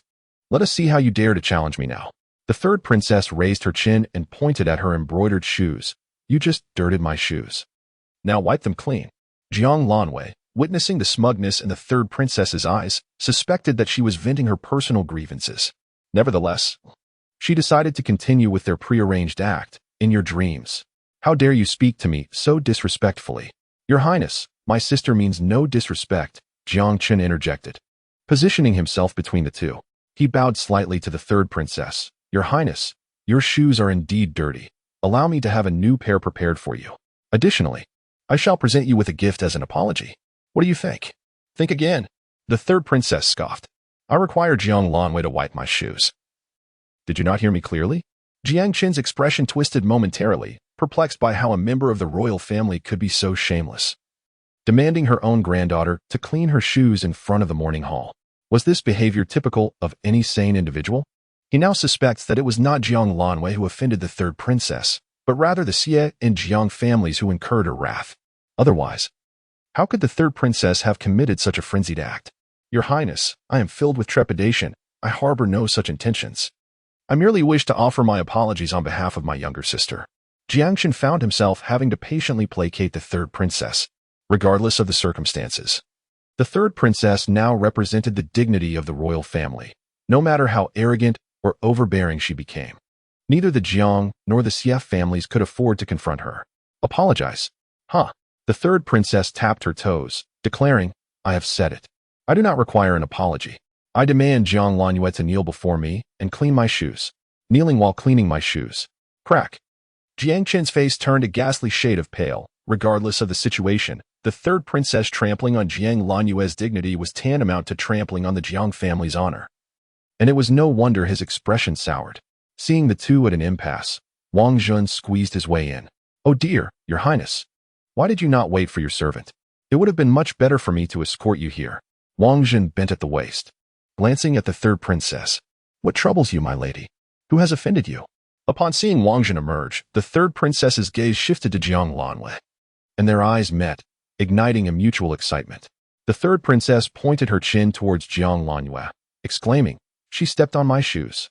I demand she kneels and cleans them. What do you think, Lord Wang? Wang Jun thought it rather preposterous. To have the esteemed daughter of the Grand Tutor kneel to clean your shoes? Even the Empress Dowager could not conceive of such a notion. Recalling the words he had just spoken to Jiang Hong, he wished he could retract them. Despite the Empress and the Emperor's fondness for the third princess, her raucous behavior at the Xie residence today would certainly not go unpunished. The princess, born of noble lineage, was always deemed correct, but Jiang Lanyue's status was ill-suited for such a task. It would be better for a servant to attend to your shoes. As he spoke, he prepared to kneel. When have I asked you to clean my shoes? The third princess lifted her foot, shoving Wang Jun aside. He stumbled back 2 steps until he was caught by someone, regaining his balance only to find it was Jiang Lanyue who had steadied him. Now caught between Jiang Lanwei and the third princess, he sensed their proximity closing in. This cannot happen. Alarm bells rang in Wang Jun's mind as he attempted to thwart their escalating confrontation. Your Highness, it is I who insisted on cleaning your shoes. He was well aware of the combative nature of both the eldest daughter of the Jiang family and the third princess, whenever their disputes escalated to physicality. It was invariably the third princess who emerged injured. If she were to be harmed this time while he was present, he would be in grave trouble. Thus, Wang Jun stood resolutely between them, strenuously attempting to prevent their fierce clash. The onlookers were taken aback, unable to fathom such an occurrence. On the periphery, Yun Song anxiously watched his master. General, the third princess is being overly oppressive. Why do you not assist Miss Jiang? What is the rush?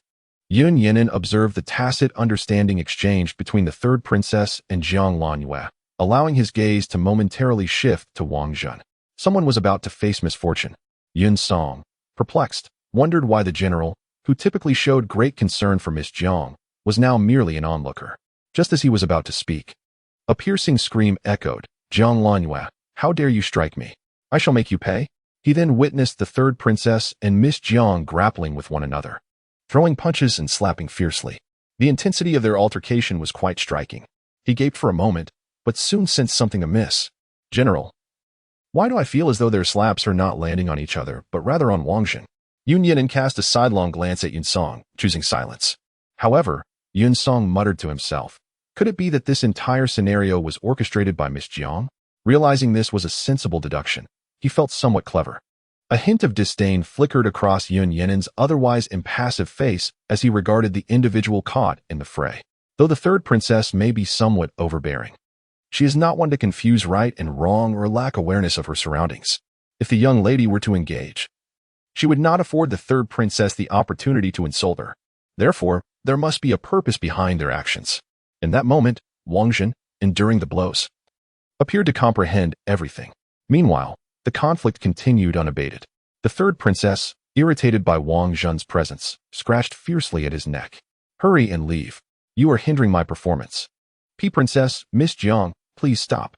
Wang Jun lamented, on the verge of tears, just as another punch landed on his face. He clutched his eye, attempting to extricate himself from between the two, but it was not a moment he could simply walk away from. One arm was seized by Jiang Lanwei, while his hair was gripped by the third princess. The two were determined to strike each other, yet all the damage was inflicted upon him. At this moment, Wang Jun could not even defend himself, let alone intervene. He deeply regretted having volunteered to pay respects at the CF family memorial when the emperor mentioned it. Yet, it was too late for regrets. Escape was no longer an option. Stop. Please stop.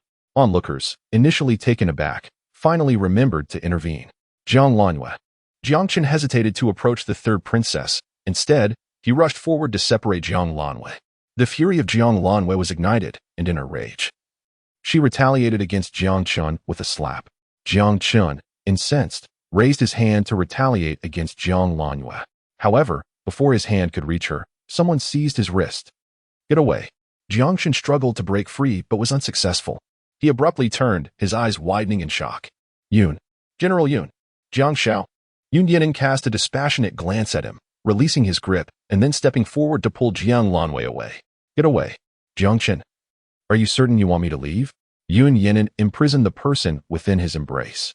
A familiar voice resonated, causing Jiang Lanyue to stiffen, her gaze incredulously rising to meet Yun Yinan's stern countenance. Startled, she hastily adorned her face with a pleasing smile, saying, General, I did not recognize you. Yun Yinan lowered his head, noticing the young girl quietly nestled in his arms. He leaned slightly, whispering in her ear, Have you considered how to conclude this?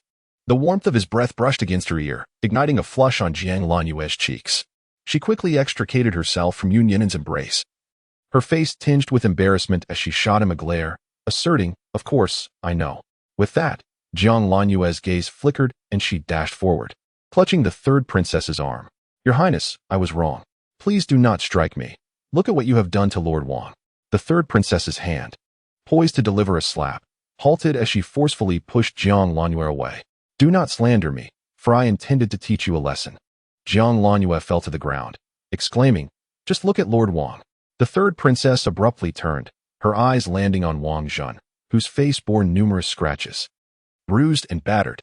Oh dear, Lord Wang, what has happened to you? She exclaimed dramatically. Your Highness, it was you who struck me, Jiang Lanwei protested from the ground, pleading her case. If you wished to hit me, I would have no complaints, but you should not have struck Lord Wang. The collective gaze of the onlookers turned towards Jiang Lanwei. Did you not just strike him? Wang Zhen, incensed by her words, lowered his hands from his face. Jiang, your face is utterly tragic. The third princess exclaimed. Your Highness, I understand you may harbor discontent towards me, yet I have not committed any egregious offense. Why wield such harshness? Had it not been for Lord Wang's timely intervention today, I would have faced disfigurement. As she spoke, Jiang Lanwei rose and bowed respectfully to Wang Zhen. I am truly grateful to you, Lord Wang. No, Wang Zhen started, but Jiang Lanwei continued. I cannot express enough gratitude. Had it not been for you, I would have been humiliated by the third princess. Her flattery rained upon Wang Zhen like confetti, turning his face a deep shade of crimson. Lanwei, what nonsense are you speaking? Do you not see Lord Wang's injuries? As the farce drew to a close, Jiang Heng emerged, glaring at Jiang Lanwei. Lord Wang sustained these injuries for your sake. Hurry and summon a physician for him. Father is right. I shall go at once. Jiang Lanwei replied obediently. She was not surprised that Jiang Heng took her side. They were currently within the Xie family, and since the incident had transpired, with the third princess willingly stepping forward to assume responsibility, her father's cunning nature would undoubtedly relish shifting the blame onto the third princess. After all, as long as appearances were preserved, that was what mattered. With that, Jiang Heng instructed a servant to assist Wang Zhen, only to be rebuffed as Wang Zhen forcefully shoved him away. Greetings, esteemed Inner Minister Wang. How grand your demeanor is. Before Wang Zhen could utter a word, the third princess's voice, laced with a hint of chill, echoed. Wang Zhen felt a tremor within. Your Highness, I would not dare. Oh, what else would you not dare? The third princess raised her brow. Today, you obstructed me from reprimanding Jiang Lanwei. I shall remember this, and you shall await your reckoning. Just watch as I implore Father to deal with you. With that, she stormed out, supported by the palace attendants. Wang Zhen, too preoccupied to quarrel with Jiang Lanwei, hastily departed alongside the young eunuch. Jiang Chen hurried to accompany them, but Wang Zhen had no inclination to engage and soon forgot the memorial rites. As the crowd within the palace dispersed, onlookers cast peculiar glances at Jiang Lanwei, gradually distancing themselves from the scene. Soon, several departed without paying their respects. Jiang Heng, observing this, wore a countenance darker than ink, glaring at Jiang Lanwei. Look at the trouble you have caused. Wang Zhen, being narrow-minded, had been offended by her What future could the Xie and Jiang families anticipate now? Huh? Jiang Lanhua scoffed. Father, why indulge in such self-deception? You are most aware of Wang Zhen's significance to the Xie family. I acted today for a reason you understand. You may confront Wang Zhen with equanimity, but I cannot. Should he truly have honored my grandfather in his own name today, I would not hesitate to bring him down with me. Rest assured, I shall drag the entire Jiang family down with me before I meet my end. With that, Jiang Lanhua grasped Yuan Yinen's hand and turned to exit the courtyard.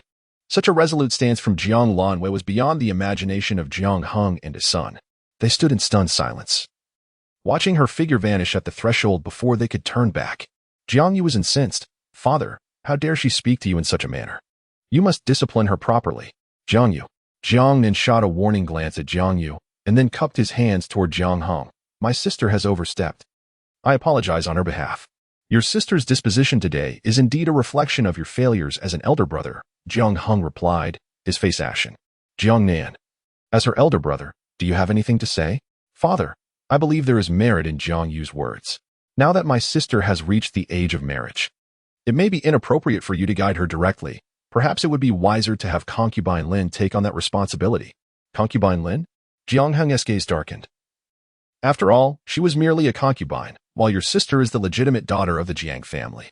How could she teach her? Father, concubine Lin has been with us for quite some time. Have you not considered elevating her status? Jiang Nan cautiously suggested, gauging Jiang Heng's reaction. I believe concubine Lin deserves the position of the rightful wife of the Jiang household. Jiang Heng paused. To elevate a concubine to the status of wife, Jiang Nan. Do not tell me you are unaware of the repercussions this could entail. Jiang Nan's expression soured. Concubine Lin has accompanied you for many years. Do you not plan to elevate her? Such trivial matters, who would even notice? Chapter 91. Father and Son Dispute. Setting a trap, Jiang Yu glanced at his expressionless father and then at his second brother, whose countenance was grim, and resolutely stated, I believe my second brother is correct. What are you discussing? Jiang Qin had just seen off Wang Zhen and turned back to find the atmosphere among the family members rather tense. Jiang Heng's gaze swept over his sons before finally settling on his eldest, Jiang Qin, who calmly remarked, Eldest, your second brother suggested that I elevate Aunt Lin to a legitimate status. Do you share this sentiment? Elevate Aunt Lin. Jiang Qin's heart raced violently, as if something deep within him had suddenly emerged, stirring an uncontainable excitement. He abruptly turned to his father. But upon witnessing the cold indifference and irritation in Jiang Heng's eyes, that impulse instantly dissipated. The words he had nearly spoken transformed into a deferential statement. This matter is a private affair of my father. It is entirely at your discretion. Is that so? Jiang Heng's sharp gaze bore down on his most promising legitimate son. You are the heir of the Jiang family, and in the future, it will be you who leads this household. The matter of my remarriage is of great significance, and I wish to hear your thoughts. Jiang Chun felt a cold sweat break out under the intensity of his father's gaze, as if those penetrating eyes could see right through to his innermost thoughts. He was compelled to lower his head and said, Father, I believe my second brother is mistaken. You are still in your prime. And your recent elevation to Grand Tutor has already drawn envy. Those who oppose the Jiang family are waiting for an opportunity to exploit your vulnerabilities. Should you choose to legitimize Aunt Lin at this juncture, it would provide them with ample ammunition to attack you. Jiang Nan discerned the implications in Jiang Qin's words and nodded in agreement. Eldest brother makes a valid point. The bond between father and Aunt Lin has spanned many years. The decision to elevate her should not be hastened. I trust that Aunt Lin will understand. Jiang Heng, however, was not oblivious to the subtle thoughts of his eldest son. Observing his three sons, with the exception of the indifferent third brother, the other two appeared to align with Aunt Lin. His eyes narrowed slightly. He had always thought that Aunt Lin managed the household admirably, but he had not anticipated her ability to win over the hearts of his sons so completely. Nevertheless, it must be noted that your maternal grandmother has made it clear, the Xie family will never accept my legitimization of Aunt Lin. Jiang Heng turned away, directing his gaze towards the direction of the morning hall. Eldest, the Xie family's connections within the military are fundamental to your future standing. We have planned for many years, and we cannot allow our efforts to come to naught. Jiang Qin's heart sank as he solemnly gazed at the white linen fluttering in the wind above the morning hall, the sound of Buddhist chants echoing in his ears. He understood that the monks from the royal temple had come to recite scriptures for his grandfather. An edict personally issued by the emperor. Aline, deceased camel is still larger than a horse. The essence of the Xie family lies in its resilience. Even in the event of the head of the family's demise, the remaining members would not falter. Instead, they would harbor their grief and indignation, biding their time until the opportune moment arises to forge the next legend. Hence, my father's foresight is commendable. Jiangchen exhaled deeply, recognizing that Aunt Lin, with her humble origins, would only serve to bring ridicule upon my father if she were to be his legitimate wife. Jiang Heng felt a sense of satisfaction in his heart as he turned to pat Jiang Chen's shoulder, affirming that he had indeed chosen wisely. This was the demeanor befitting the legitimate son of the Jiang family. Rest assured, you are my firstborn. How could I not strategize for your future? Regardless of whom I may wed in the future, it shall never surpass your position. Jiang Chun bowed his head, acknowledging his father's teachings. Jiang Heng then turned to the seemingly invisible Jiang Yuan, instructing him to inquire about the younger sister of the Empress Dowager, who now resides as a widow in the Zhang family. Remember, it is imperative to ascertain her relationship with the Empress Dowager and General Zhang. Yes. Jiang Yuan raised an eyebrow, clearly taken aback, yet refrained from questioning further.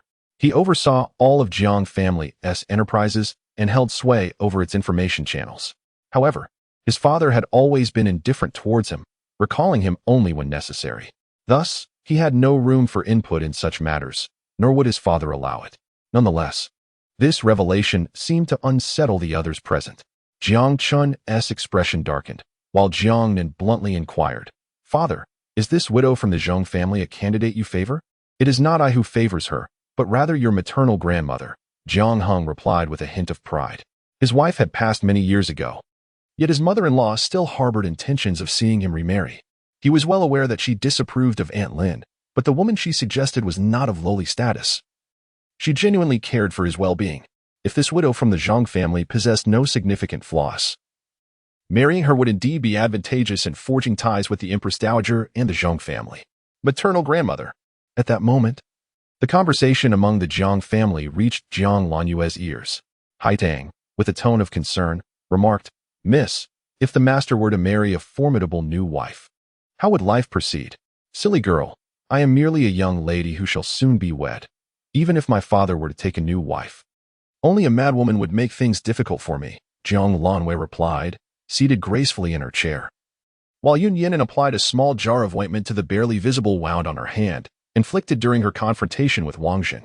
She remained unfazed by the discussion of the family's secrets between the maid and herself. Continuing, Jiang Lanyue said, "Do you think if this new wife were to enter the household, her first act would be against whom?" Haidang pondered for a moment, and her eyes brightened as she exclaimed, "Aunt Lin.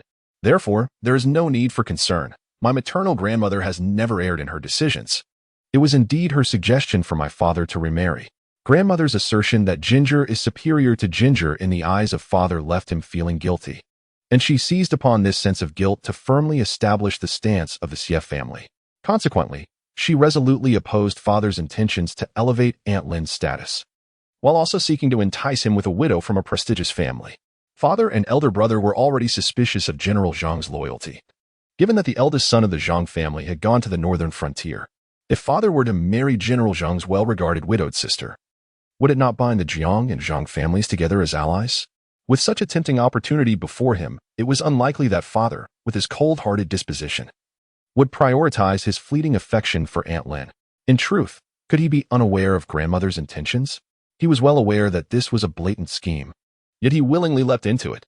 Grandmother had precisely calculated this fact, thus proposing the matter of the Zhang family's lady. Father's eagerness to bring his mistress and illegitimate daughter into the household after mother's death deeply wounded the hearts of both grandfather and grandmother, who cherished their daughter. They had witnessed father's callousness and relinquished any hope for him. The maidservant spoke of the Zhang family's lady, who was merely in her bloom and possessed remarkable beauty, cherished within the Zhang household. Haidang seethed with indignation, feeling that this was an unjust advantage for the master. Rest assured, it would not go unchallenged. Jiang Lanyue curled her lips in a smile, for she had heard from grandmother that elder brother seemed to have developed feelings for the legitimate daughter of the Zhang family. Thus, Jiang Lanwei smiled.